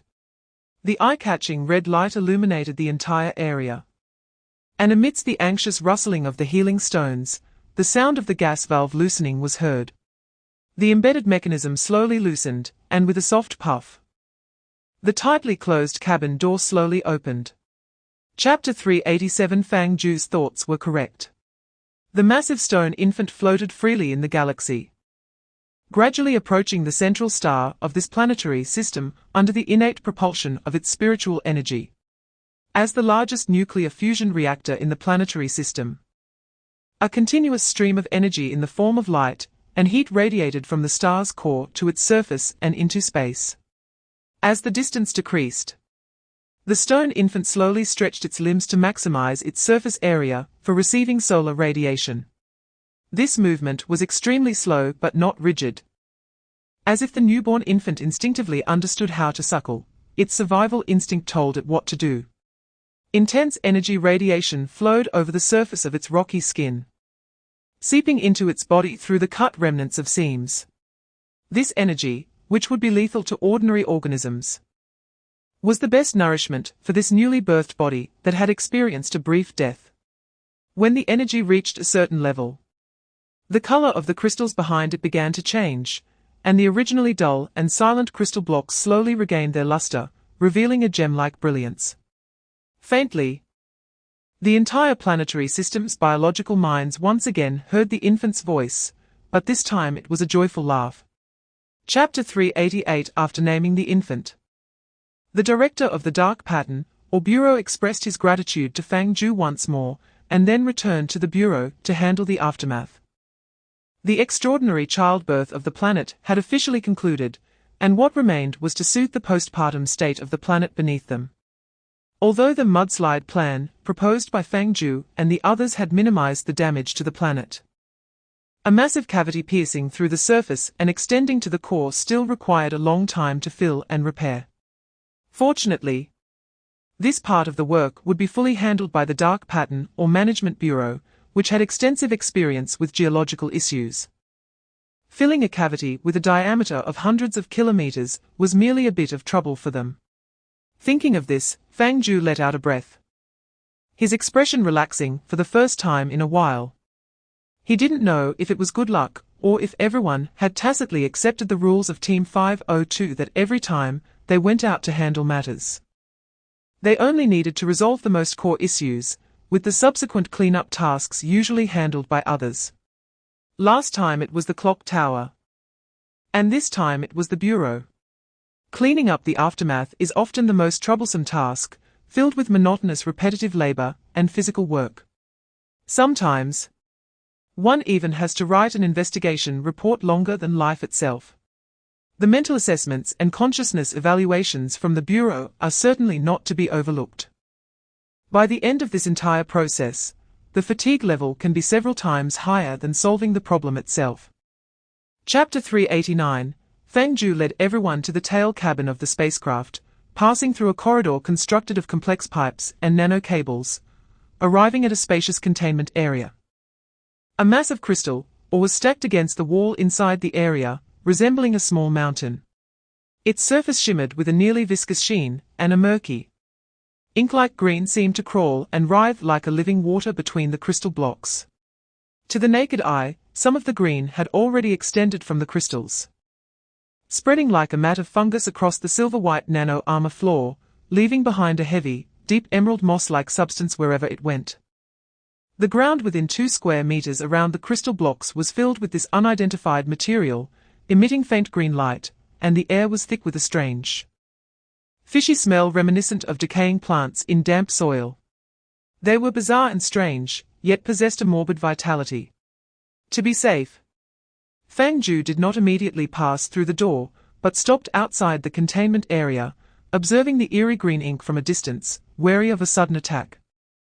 In Fang Jiu's impression, these colors would become docile and clingy after being contained in the dye vat, but before that, they were restless troublemakers. And it took a lot of effort for Fang Jiu to subdue the purple and blue ones. Chapter 390. Hua Sheng was pulled out of the reaction furnace and sent back to the Bureau 3 days later. In the Bureau's 3rd division, within an office building. In a dim office, Hua Sheng sat rigidly at the computer, his hands stiff on the keyboard as if frozen, staring blankly at the screen, expression numb, mouth slightly open. Typing text at a speed of 2 characters per minute, possibly having to delete one in between. Several agents and investigators nearby, also writing reports, instinctively moved their chairs away, trying to distance themselves from the senior figure, fearing that he might suddenly go mad, twist, crawl on the floor, wail, flail his arms and legs, or laugh maniacally during the report-writing process, which happened several times a month. Hua Sheng now felt very dangerous. The likelihood of him suddenly shouting, "My fate is in my hands, not in heaven's," and then biting and eating the computer screen, was no less than 334. Oh dear, Huazi, poor Huazi. Outside the office window, a young man with natural curly hair, slightly disheveled, sighed regretfully while licking a lollipop. A young investigator passing by saw the young man standing outside and asked in confusion, "Fuji, aren't you off today? Have to work overtime again?" Chapter 391. In the vast and boundless void world, a giant cleaning robot sped through the scattered ruins of buildings. Outside the window was a fog-like blood-red haze. Energy bodies floating around in clusters. Some of them were occasionally pulled into the spacecraft's storage cabin by a strong suction. where they were melted into warm spacecraft fuel before they could react, supplying energy for the operation of this massive machine. In the central control room, fragrant aromas wafted through the air as Fang Jiu sat at a dragon backbone dining table, holding a bowl of rice, reading personal messages on a virtual screen while picking at his food. Victor Hugo, 1963222520-25415, born in the small northern French town of Lille, from an ordinary family. Graduated from a local ordinary university with a degree in finance, developed a strong interest in literary creation during college, and published his first short story, Pandora Never Silenced, in 1982. Although it did not attract attention, in the second month after the publication of the novel, a character identical to the protagonist Pandora appeared in the city, triggering a series of abnormal events. The details of this event are recorded under number 266. Local investigators discovered the anomaly and successfully contained the abnormal individual Pandora in collaboration with several agents. Meanwhile, Victor Hugo was classified as an anomalous project and temporarily contained at Site 88. Chapter 392. After sending Hugo's information to Fang Jiu and exchanging a few pleasantries, Lu Ling hung up the phone. The test was over, and it was time to verify the results. The office was silent enough to hear a pin drop as Lu Ling put down her phone, slowly lifted her head, and her gaze crossed the stacked documents on the desk, landing on Charlotte by the door. Since earlier, Charlotte had been covering his mouth and remaining silent, his body slightly trembling, occasionally dry heaving. This was a symptom of being overwhelmed by vast memories. Some memories that should not exist were frantically flooding into his mind. He still could not understand why he had forgotten Robin Hood, and why he remembered Robin Hood during Lu Ling's conversation with Fang Jiu. What were these memories about? Seeing Charlotte's discomfort and confusion, Lu Ling waited a moment until his expression improved slightly before continuing. So, have you remembered? Who exactly is Robin Hood? Charlotte swallowed hard, struggling to lift his head, and attempted to answer. He's an anomalous agent stationed in the 4th Division, usually responsible for handovers with the clock tower. Chapter 393. The surrounding tremors gradually subsided. A mass of ink swirled in the old man's eyes, his murky pupils slowly becoming clear, revealing a hint of confusion and surprise. Dracula shrank his neck, hesitating for a moment, then leaned forward and gently poked the old man's shoulder with his finger. Sir, what's going on? The old man seemed to be organizing his thoughts, and did not react to Dracula's question or touch. After half a minute passed, a look of realization gradually surfaced in the depths of the old man's eyes. Dracula, the old man slowly spoke, his voice hoarse and weary. Come over a bit. Hearing the old man call his name, Dracula was momentarily stunned, instinctively leaning forward. What? Just then, the old man suddenly reached out, a finger pointing at Dracula's forehead. A mass of pitch-black ink spread from the old man's fingertip, penetrating into Dracula's body. Dracula felt a sharp pain in his forehead. Then a slightly cold liquid surged rapidly into his brain, causing his body to tremble uncontrollably. A torrent of memories rushed chaotically in his mind, flying around in a disordered manner, most of which were extremely vague, but as time passed, these images gradually became clear and arranged in logical order. Chapter 394. Leah's action ability goes without saying. She quickly hollowed out the wall, then crafted a 100-inch big screen with her hands, embedding it into the wall of the central control room. To enhance aesthetics, Leah vomited out a pile of wood from her body, personally using a laser cutter to make a handcrafted wooden table, and even copied a decorative pattern from the database. Finally, she left a spot in the center of the table and engraved her trademark on it. Fang Jiu leaned against the wall at the back, watching the little one busily working, doing both fine decoration and carpentry. He opened his mouth, but didn't he say the words, why not just project it directly? After all, compared to direct projection, large furniture like TVs, tables, and coffee tables felt more tangible. Moreover, it reminded Fang Jiu of the original harmonious home in room 502. Perhaps Leah also missed the living room of 502, which is why she was willing to rearrange the furniture and decor. While Leah was busy decorating, Fang Jiu took out his phone, found the number labeled Robin Hood in his contacts, and pressed the call button. After a brief silence, the phone rang slowly, playing a piece of orchestral classical music that had weathered the years, loud and majestic. Chapter 395, Fang Jiu's uncle was killed by Leah again. And a clean cut also took away his parents. Fortunately, Fang Jiu had long since stopped worrying about the casualties among his family, after all. They were all void relatives, who could be generated from thin air. No matter how dirty Leah cursed, if one day he were to meet them in person, he would still have to obediently call them uncle, aunt, or grandpa during the new year. Moreover, the more the abstract entity next to him punched and kicked himself, the holographic projection couldn't hit him, while spitting out vulgar words like a machine gun. The more Fang Jiu found the Q-version character on the TV increasingly pleasing to the eye. In terms of appearance, the Q-version character perfectly inherited Leah's advantages. Looking cute with delicate features. The magical hat on her head contrasted sharply with her petite body, and as she walked, her blonde ponytail swayed gently. Her eyes also reflected a naive innocence, and her movements didn't seem purely mechanical. It appeared she was endowed with some intelligence. Tilting her head curiously while observing the people outside the screen. To be fair, Leah's modeling was indeed excellent. Unfortunately, her inherent personality seemed a bit unworthy of being shaped by such good parents. Fang Jiu sat on the sofa, enduring the holographic projection of Leah's iron fist while staring at the Q-version Leah on the TV, engaging in a stare-down. Chapter 396. A high-definition 100-inch nano-level TV lay flat on the ground, appearing no different from before.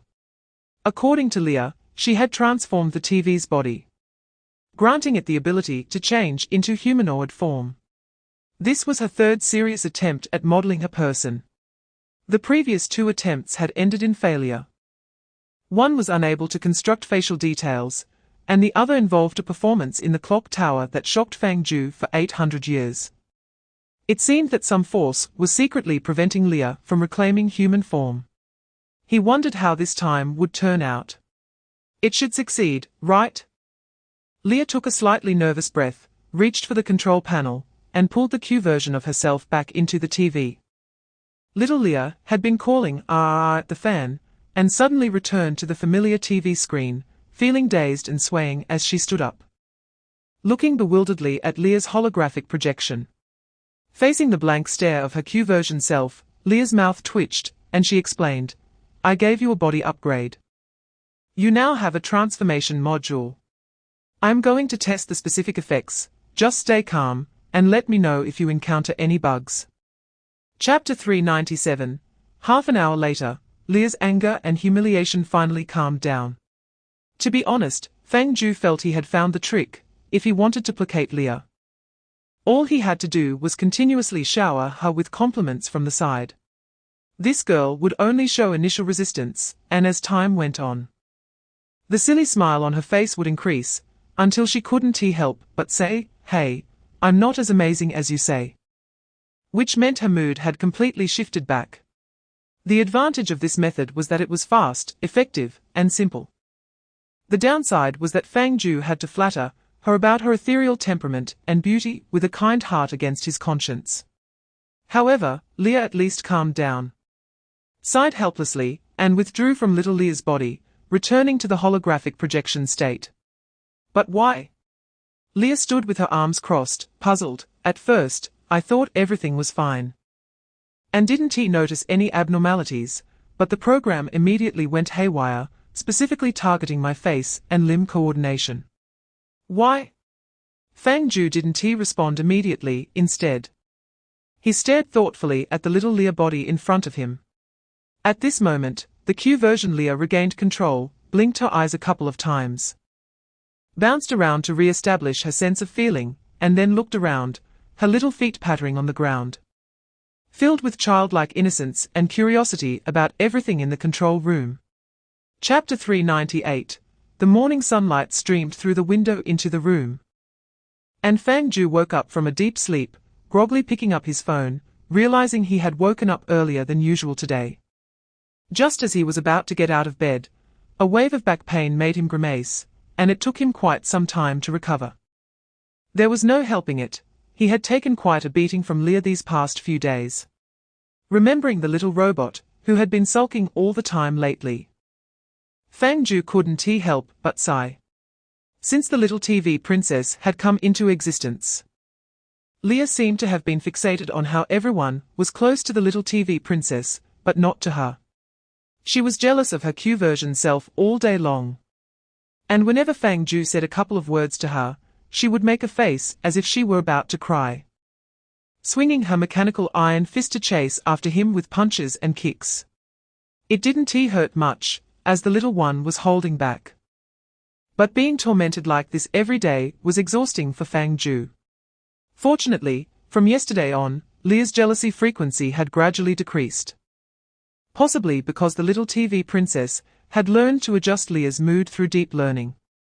Whenever she sensed Leah was upset, the little TV princess would run up and activate super flattery mode. It was undeniable that as a machine servant, the little TV princess had no moral qualms. She could wholeheartedly say things like, "My mistress is as beautiful as a fairy, my mistress is kind-hearted, and my mistress is truly majestic when angry, like a god descending." All with an expression of pure admiration. Chapter 399, Fingertips brushed against the light, bringing a cool sensation. A wave of rippling disturbance rose from the light, scattering numerous fragments that then vanished into the void. The oscillating ripple took over 10 seconds to completely settle, and its change altered the arc and undulation of the entire light beam compared to before. As someone who had altered timelines more than once, Fang Jiu knew this meant it had been successfully corrected.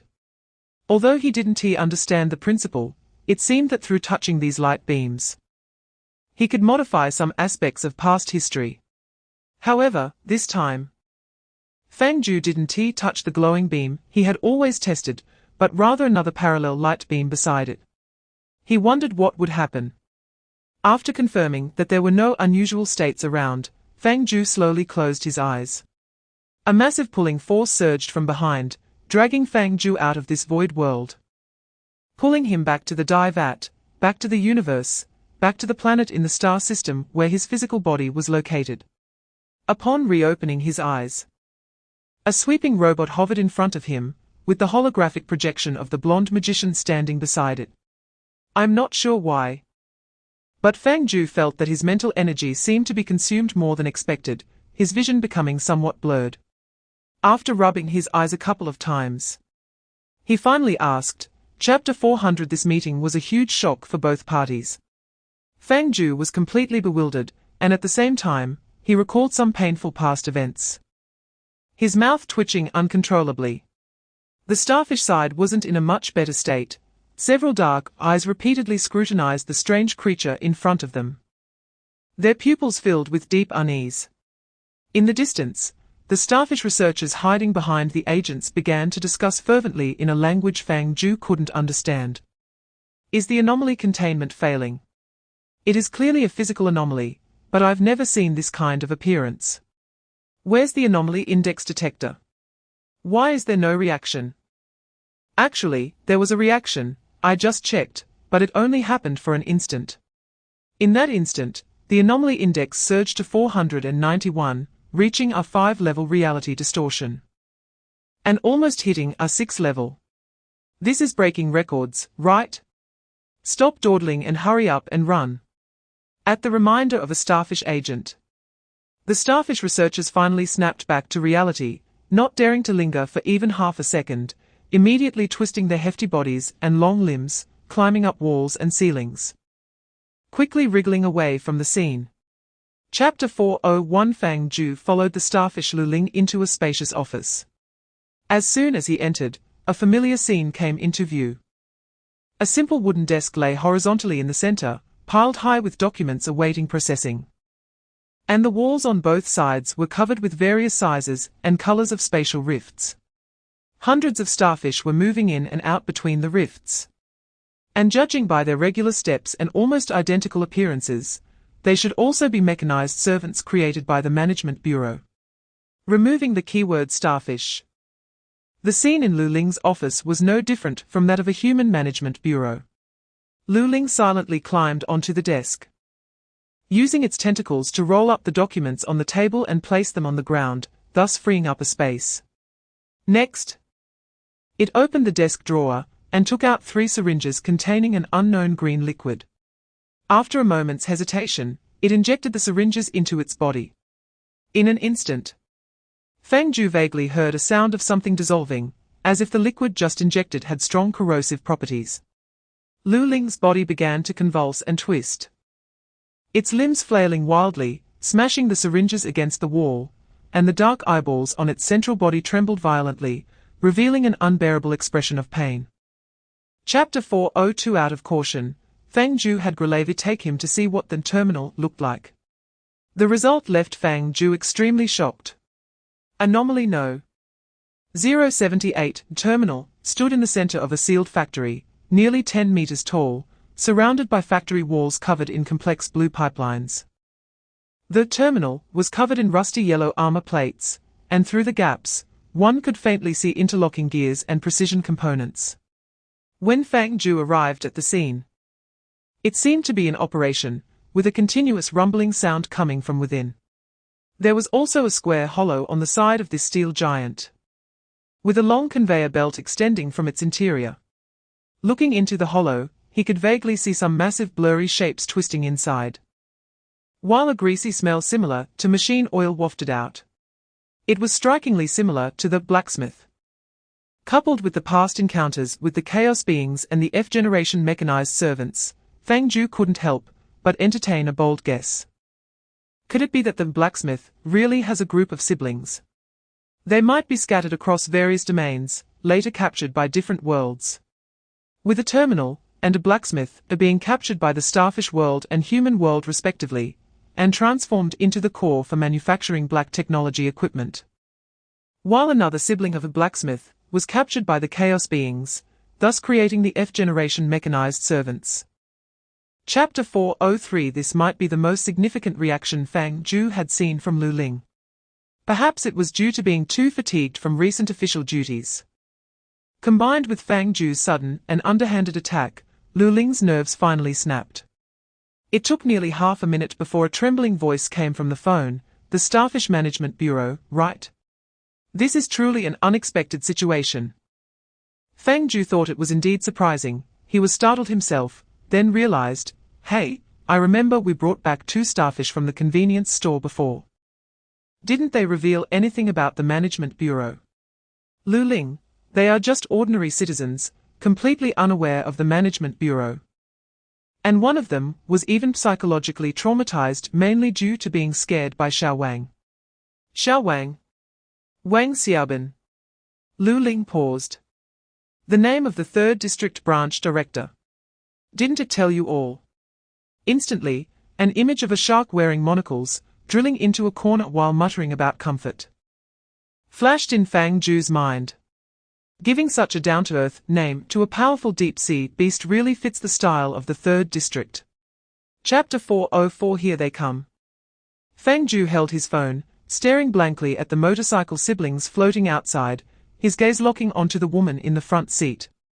Clearly, this unfamiliar face was Faust's distant cousin, and the main subject of this visit.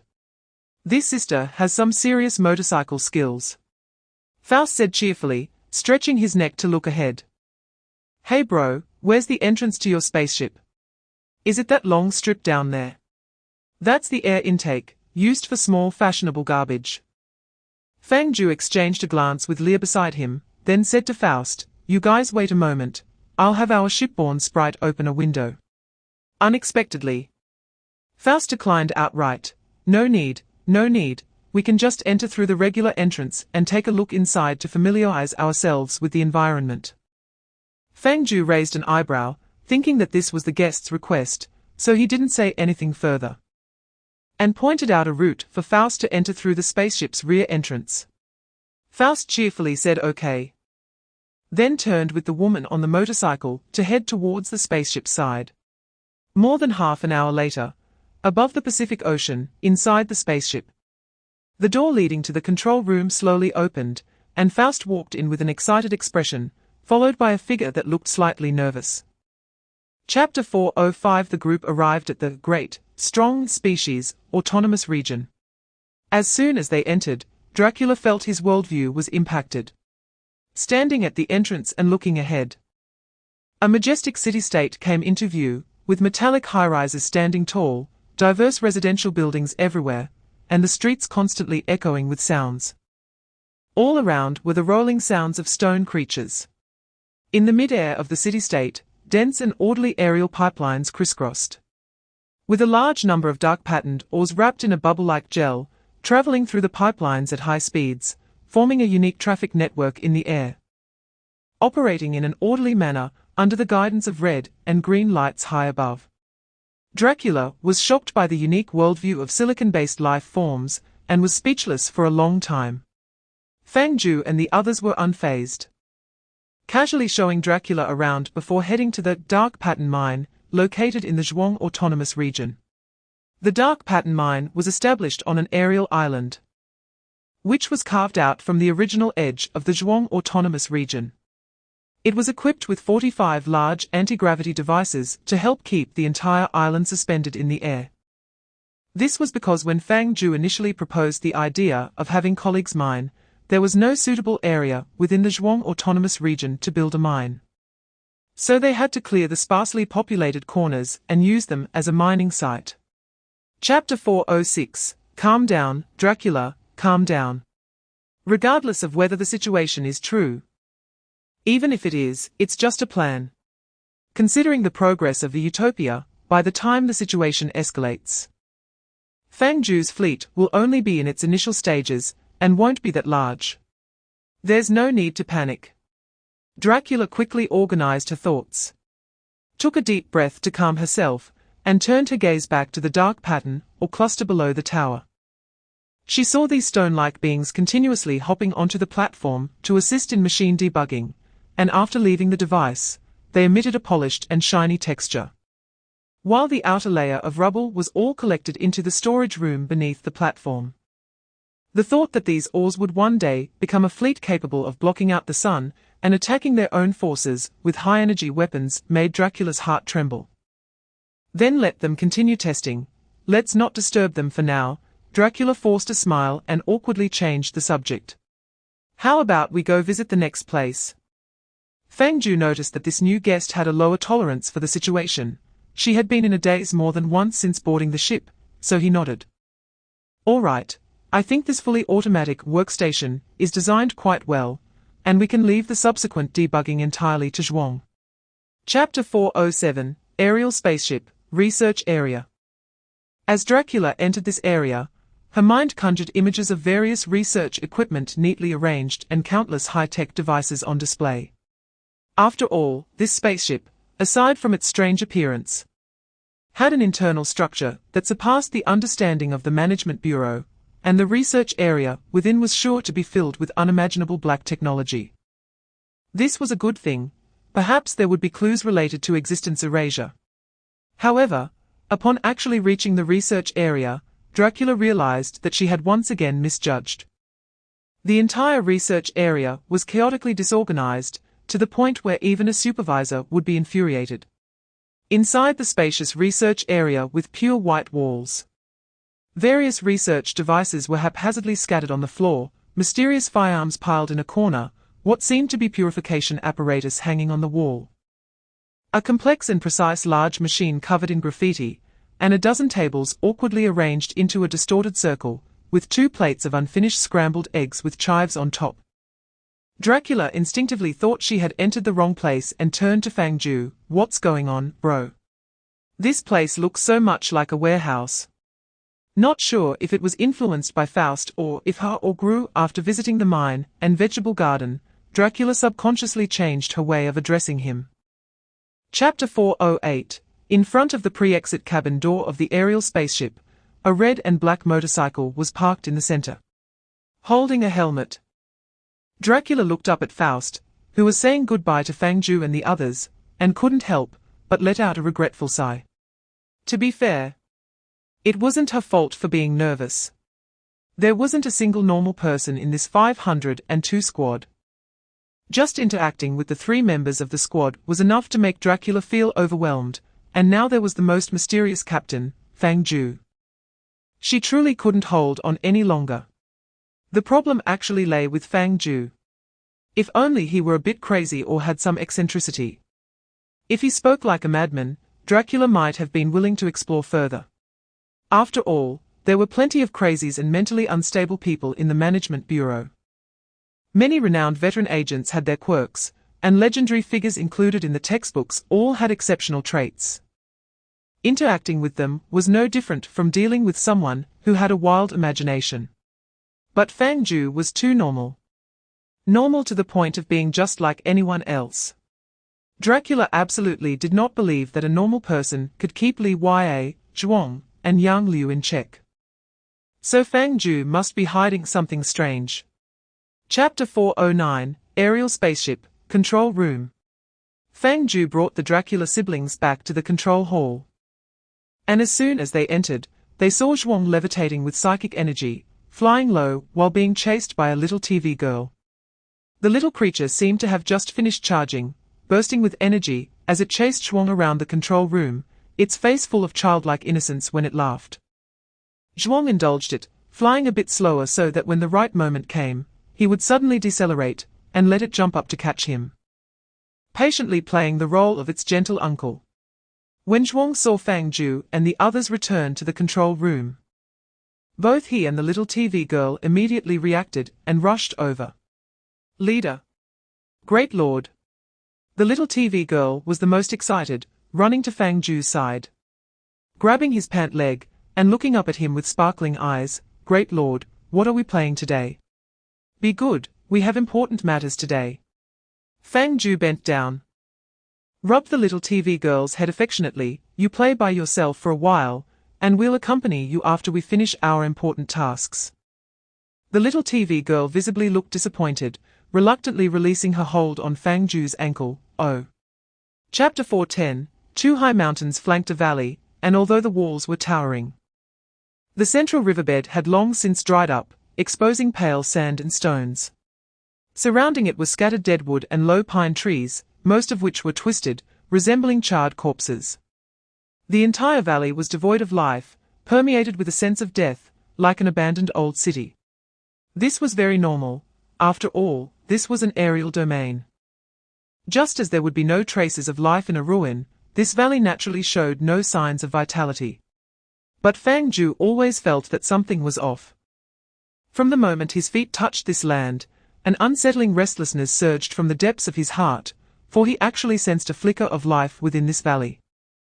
And this flicker was not strong. In fact, it could be described as very weak, mixed with a hint of the scent of death. This feeling was quite peculiar. Not arising from conventional senses like touch, but rather from an intuitive response that seemed to transcend them. Deep within this desolate and barren land lay some existence that was between life and death, or to put it simply, something unclean. Everyone be careful. After confirming that everyone had disembarked, Fang Jiu quickly reminded them, I feel something is off about this place. Chapter 411, in fact, Dracula wasn't sure either. She could roughly guess the identity of these disorderly individuals, but there were still some questions she couldn't clarify. Being green, contaminated was very common. And one could even say that pollution was part of the plan. The only question is, what is the strange black flower in their right eye? Dracula doesn't remember anything like this. Of course, these thoughts are only in Dracula's mind. He dares not show too much emotion and silently retreats to the back of the line. On the other side, the contaminated disorderly beings suddenly stop their staggering, rigid steps. Abruptly look up, seemingly finally noticing the uninvited guests intruding upon their territory. After a brief moment of daze, they all pull out their signature mechanical claws from their sleeves and charge straight towards Fang Jiu and the others. Wow! So direct. Leah leaps into the air from above Fang Jiu's head, simultaneously drawing out her nano scythe. Didn't they usually chat a bit first? After being contaminated. They can't even speak anymore, right? Fang Jiu ignores Leah, quickly focuses his spirit and observes the future images. However, what surprises Fang Jiu is that the futures he can see are few and far between. And most of the images seem to be coated with a layer of dark green grease, extremely blurry. Chapter 4:12. In this moment, Fang Jiu thinks of many things. For example, the phase snail floating in the endless universe, the unidentified yet highly socialized phase pterosaur, and the fashionable little trash floating in the air, the main body of Yang Liu's father number 2. Although reason tells him that the vastness of the space contains everything, and it's normal for some bizarre phase creatures to appear, Fang Jiu still feels that the existence of phase chickens is somewhat beyond his understanding. Mainly because this sets a precedent, which means that in the future, there will definitely be phase cows, phase pigs, phase geese, and even phase cockroaches. That would be terrifying. Although it seems that the disorderly beings are more aligned with the ecological niche of phase cockroaches. While thinking about these random thoughts, the green grease in front of Fang Jiu gradually stops its agitation, turns its back to the crowd, and crawls back along the phase chicken's claws, becoming part of the many greens on the phase chicken. It's clear that its sudden stillness was not due to running out of tricks, but rather it was reporting to the other greens. What should we do? Leah ruffles Fang Jiu's hair a couple of times. Should we take them down or run away? Of course, we should take them down. Since we are here. Fang Jiu feels that sometimes you just have to be reckless, like right now. Chapter 4:13. The intense high-pressure energy cleanses the sky, and a blinding beam of light crosses the valley. Flesh and surrounding air are instantly vaporized. The black mist in the valley is shattered by the shockwave, and the space around the ray violently shakes, even from a distance. One can feel that pure and explosive terrifying high temperature.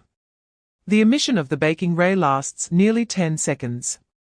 During these 10 seconds, the crowd hears no clear hissing sounds of roasting. Instead, their ears are filled with deafening thunderous roars and the impact of high-pressure energy pouring out, along with the sharp shrieks of its internal particles in high-energy motion.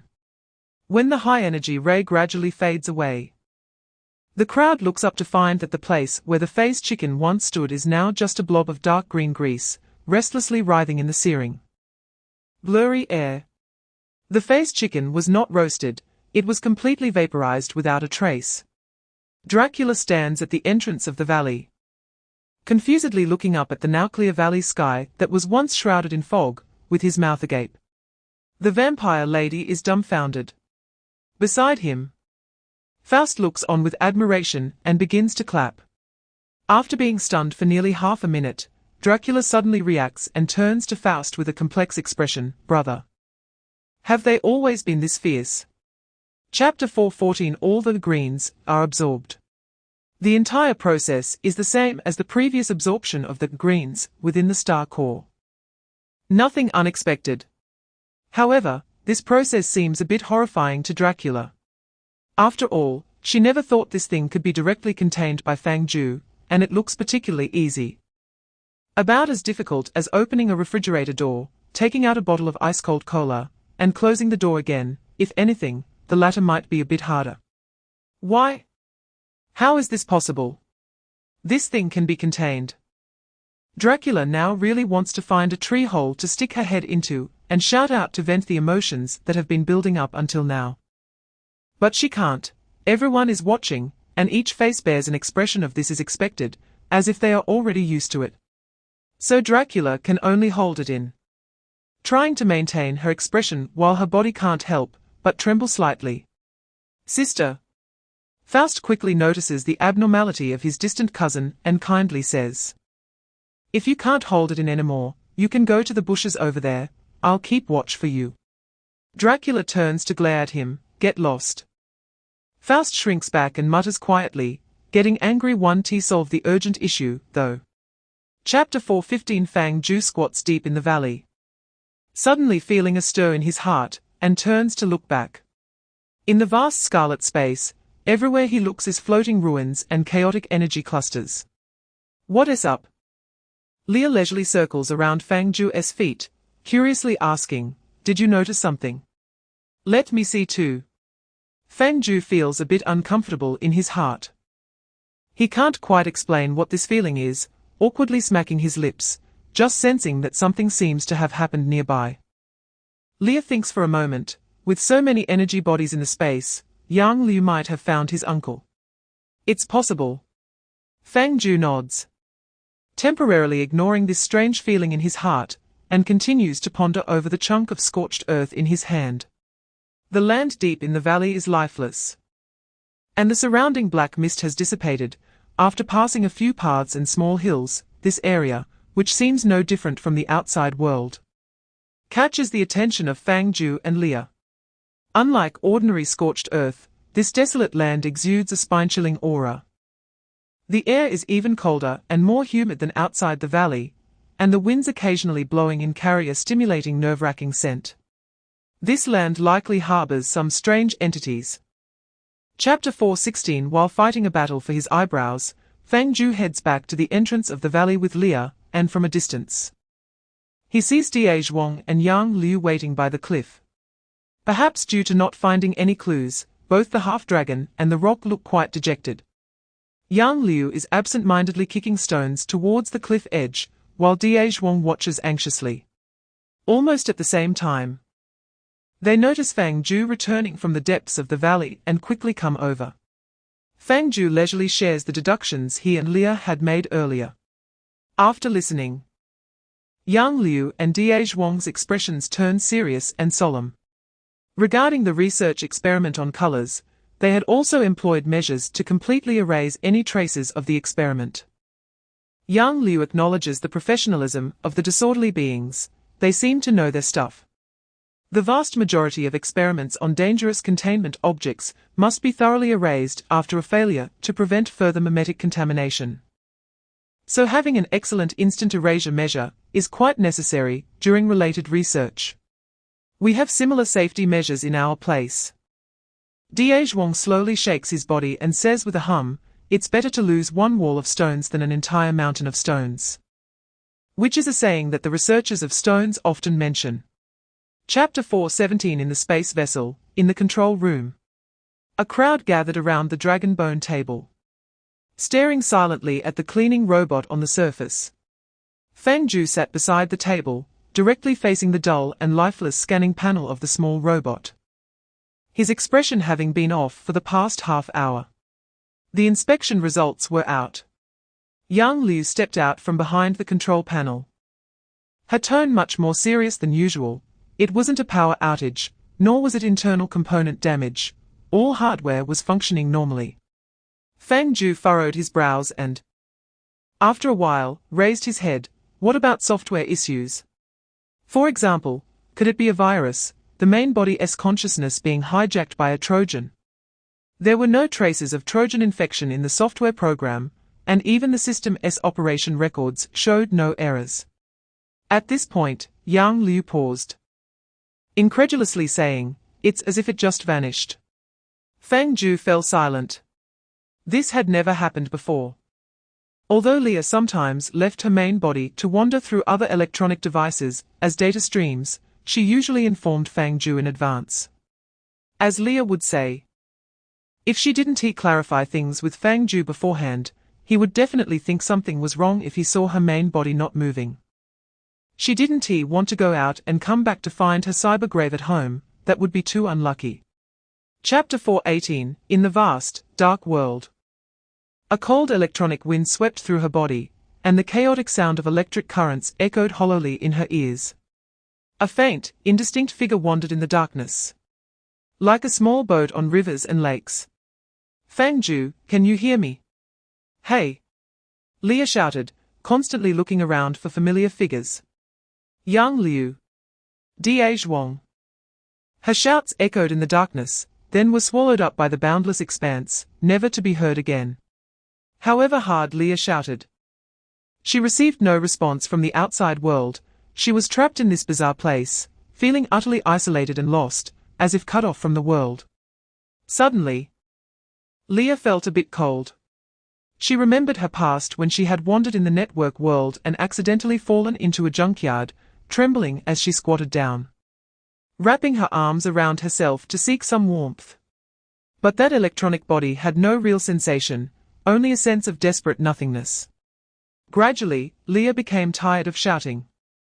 Her cries turning into weak whispers, but she still repeated Fang Jiu's name, curling her body into a ball, aimlessly drifting in this space with the light, soundless wind. Chapter 4:19. At 4:26 p.m. that day, Faust returned tiredly to the enclosed area after undergoing mental assessment and willpower testing. The harsh white light illuminated the corridor on the third floor, where the greyish walls were marked with mottled cracks, and damp air pervaded the surroundings. Rows of tightly shut metal doors were embedded on both sides of the corridor, and fully automated surveillance cameras were hidden throughout the ceiling. The third floor of the enclosed area was specifically designated for housing agents and investigators, out of humanitarian concerns and sympathy for their own. The management agency housed agents or investigators who had suffered mental breakdowns, loss of rationality, or willpower contamination during missions, and tried to provide them with comfort and treatment as much as possible. Of course, the success rate of treatment was extremely low, and the vast majority of those housed here ultimately faced execution due to deteriorating conditions, or chose to take their own lives after a brief return to self-awareness. Very few could walk out of the enclosed area. This was also why Faust's face was ashen. He turned a corner and walked down the deepest part of the corridor, where he saw a familiar figure standing next to one of the closed metal doors. After hesitating for 2 seconds, he approached, Deputy Director. Chapter 4:20. In the following 2 days, Dracula revealed more information related to Hugo. One memory showed that behind Hugo's plan for the ideal world of myriad machines, there were indeed disorderly individuals fanning the flames. At the same time, Dracula indicated that Fang Jiu and the other speculation about the disorderly individuals' experiments in the valley was completely correct. The disorderly individuals were indeed experimenting with the green, and even Hugo had secretly assisted in the experiments, providing them with considerable funding and high-grade materials. However, when Lu Ling asked about the purpose of the experiments and the true nature of the disorderly individuals, Dracula stated that he knew nothing about it. It made sense. Although Dracula had been close to Hugo for years, any contact with the disorderly individuals was a top-secret matter, not easily disclosed to others. As for the most important location of Hugo, Dracula could not provide an accurate answer. Since that day, Lu Ling had sent people to investigate the name Newman Clive, but all they found were unrelated individuals. The only suspect that seemed related to Hugo appeared dazed after being captured and underwent half a day of interrogation, ultimately revealing nothing. Dracula also found the two intertwined memories too chaotic, and the accuracy of the information was quite low. Watson and Charlotte personally led the team, but each time they ended up empty-handed. Chapter 4:21. Leah's voice came from within the machine, echoing in the large and quiet control room, and her tone was nonchalant, as if she were chatting casually. Fang Jiu had to take 2 seconds to collect himself before turning to Yang Liu beside him. Yang Liu tilted her head, her hollow gaze showing clear confusion. Da Zhuang's condition was no better, he was completely dumbfounded. After a moment of dazed silence, it was Fang Jiu who broke the silence. What do you mean by killing machine servant? It's just the literal meaning. Leah's response came with a chaotic sound of electricity. I got into a fight with the machine servants, and they insisted that I was a virus attempting a strong cleanup. Are you kidding? I can take on 360 ultra-enhanced 720. How could they be my opponents? They'd be cut down in an instant. Fang Jiu's eyes twitched. So you really find it useful to spar with antivirus software on a daily basis? I told you not to doubt the training of this magician. Fighting with 360 every day is the right thing to do. Leah said this with a chuckle, her tone full of pride. Fang Jiu could imagine the little thing standing there with hands on her hips, head held high, grinning. Hey, let's not talk about that. The electric sound in Leah's voice grew stronger, her speech becoming intermittent. Anyway, I'm still very comfortable, you all are the most comfortable. Chapter 4:22. After the communication with Fang Jiu was cut off, the empty dark world fell silent again. Leah tried to say hello a few more times. But upon finding no response, she clicked her tongue and angrily dismantled the disposable communicator in her hand into pieces. The master of myriad machines, Pan something Labrador. Leah sat down on the spot, recalling the important information Fang Jiu had just informed her. She now understood that she was inside a large mechanical body. And this large machine was artificially created to achieve reality distortion. The creator was Hugo, a person who should have been erased from existence. Although she didn't know the specific reasons, he seemed to have miraculously survived and subsequently launched this plan.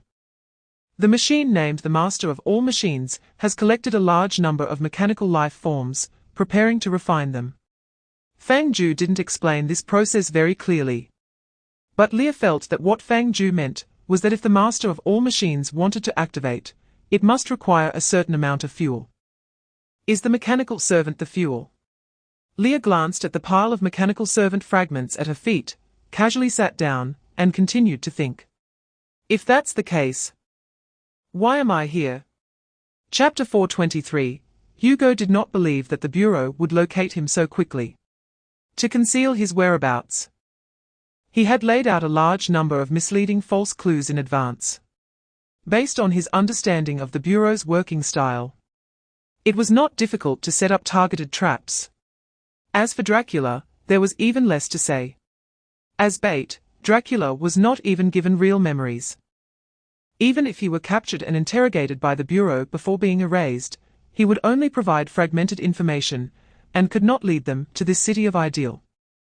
John's worries were obviously unnecessary. However, the elderly man's mind was filled with reports related to Team 502. The reports from them were invariably filled with bizarre descriptions that ordinary people could not understand, at first glance. It seemed like the agents writing the reports had been subjected to intense mental pollution. However, after thorough verification, it was found that their experiences were all true. And even more absurd than the report content regarding the actual situation. Hugo couldn't help but fall into deep thought, his rough fingers gently tapping on his cane, contemplating various possibilities. After a moment of silence, he slowly walked over to the table next to the furnace machine. A book titled The True Assistant was placed on it. Chapter 424. Time waits for no one. In order to break into the city of ideal the moment the outer wall was torn apart. The Bureau's mobile suppression unit had been waiting in the cold seabed for a long time. Deep in the dark, profound ocean, dozens of manned submarines were hidden in different depths, quietly waiting for orders from the command center. After the barbecue beam pierced through the icy sea, the seawater rapidly and massively evaporated, breaking the internal stability of this icy sea, while crazy whirlpools and seabed currents battered against the submarine's outer armor. As if nature itself had seized this human-made object and was shaking it mercilessly. Fortunately, the Bureau's submarine fleet activated the Matrix position shield in time, stabilizing their state as much as possible, suffering only minor effects. It was during the activation of the Matrix position that all members of the Bureau inside the manned submarines saw the astonishing scene at the seabed illuminated by the barbecue beam. At the bottom of the cold sea, in the dark depths where the underwater pressure could easily crush a human body, lay a massive cubic substance. Its surface was bronze-colored, with a distinct metallic texture. Due to the blurry image, its exact size could not be determined, but it was conservatively estimated that its length, width, and height should all exceed 50 kilometers, with numerous thick alloy pipelines winding and interlacing across the cube's surface, while some soft, metallic ribbon-like bright silver substances surrounded it. Chapter 425. Arctic Circle Command Center. Inside the medium-sized command center deep within a thick iceberg, ominous red lights instantly illuminated the hall. The digital screens on the surrounding walls displayed snowflake-shaped garbled characters, error strings flashing across the center of the screen at high speed. While the sound of signal interference and piercing alarm bells rang out simultaneously, nearly tearing apart the eardrums of everyone present. Several frontline controllers were the first to react, urgently shouting reports. A huge interference source was detected at the seabed, with coordinates identical to the city of Ideal. Communication with the suppression-level submarine units C-1 and C-2 was interrupted and attempts to reconnect were underway. Confirmed that a reality distortion phenomenon was occurring at the seabed, with anomalous indicators now exceeding the R3 critical value. And it was still rising rapidly. The heavy metal content in certain areas of the seabed has sharply increased. Unidentified synthetic substances have appeared around the city of Ideal. Anomalous indicators of unidentified substances. Lu Ling's expression darkened upon hearing this. This was an unexpected situation beyond the intelligence. According to the exact intelligence from 024, Pandora could not be activated before it was fully charged. This sudden operation in the Arctic Ice Sea was completely unanticipated. Hugo could not have adjusted Pandora's structure at the last minute, but why was he able to activate it in advance? Chapter 426, moments later. Fang Jiu traced back to 3 minutes earlier. This was a somewhat awkward time point. At this moment, the barbecue beam had just disappeared, and seawater was flooding into the outer hull of the city of Ideal, while the Bureau's submarine fleet had also slipped inside. Fang Jiu knew that the situation changed at this time, so he immediately contacted the Arctic Command Center on the ground. Let the remaining team members preparing to break in come back, Fang Jiu said succinctly, otherwise, you will be contaminated into mechanical bodies. You members of the command center should leave quickly as well. Mechanical bodies. Lu Ling was taken aback upon hearing this, immediately lowering her head deep in thought.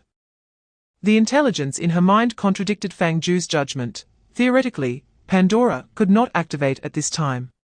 However, after a brief hesitation, Lu Ling raised her head and issued orders in a commanding tone. All submarine units preparing to break in immediately turn back and sail to the shore base at the fastest speed. Act immediately. The frontline controllers were unclear why Lu Ling suddenly wanted to cancel the operation. But their duty was to obey orders and quickly relay the instructions to all units.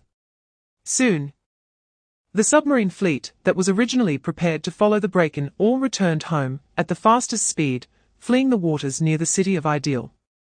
Chapter 427, Inside Pandora. Second layer buffer zone.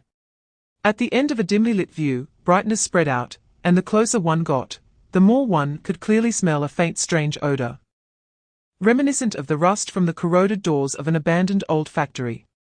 The electronic information wafted through the air, bringing a chill that made inorganic beings uneasy. Leah felt like she was wandering in the depths of a dark jungle. Under the greyish sky, a dimly lit wooden cabin lay ahead. However, in this real electronic realm, what appeared before Leah was a blurry light screen. This narrow white light screen stretched across the front, resembling a glowing small door. Leah leaned in to take a closer look and found that it was a firewall-like setup designed to filter out information flows that had not been granted operational permissions. Leah had anticipated this and pressed the switch. A shower-like spraying device rose from the back of her body, spraying the previously collected mechanical servant energy liquid all over herself, thereby falsifying her information composition, equivalent to donning a layer of the mechanical servant's skin. She then stepped forward, passed through the firewall's quick scan, and swaggered through the light screen, arriving in the world behind the buffer zone. Beyond the light screen was a pure white space.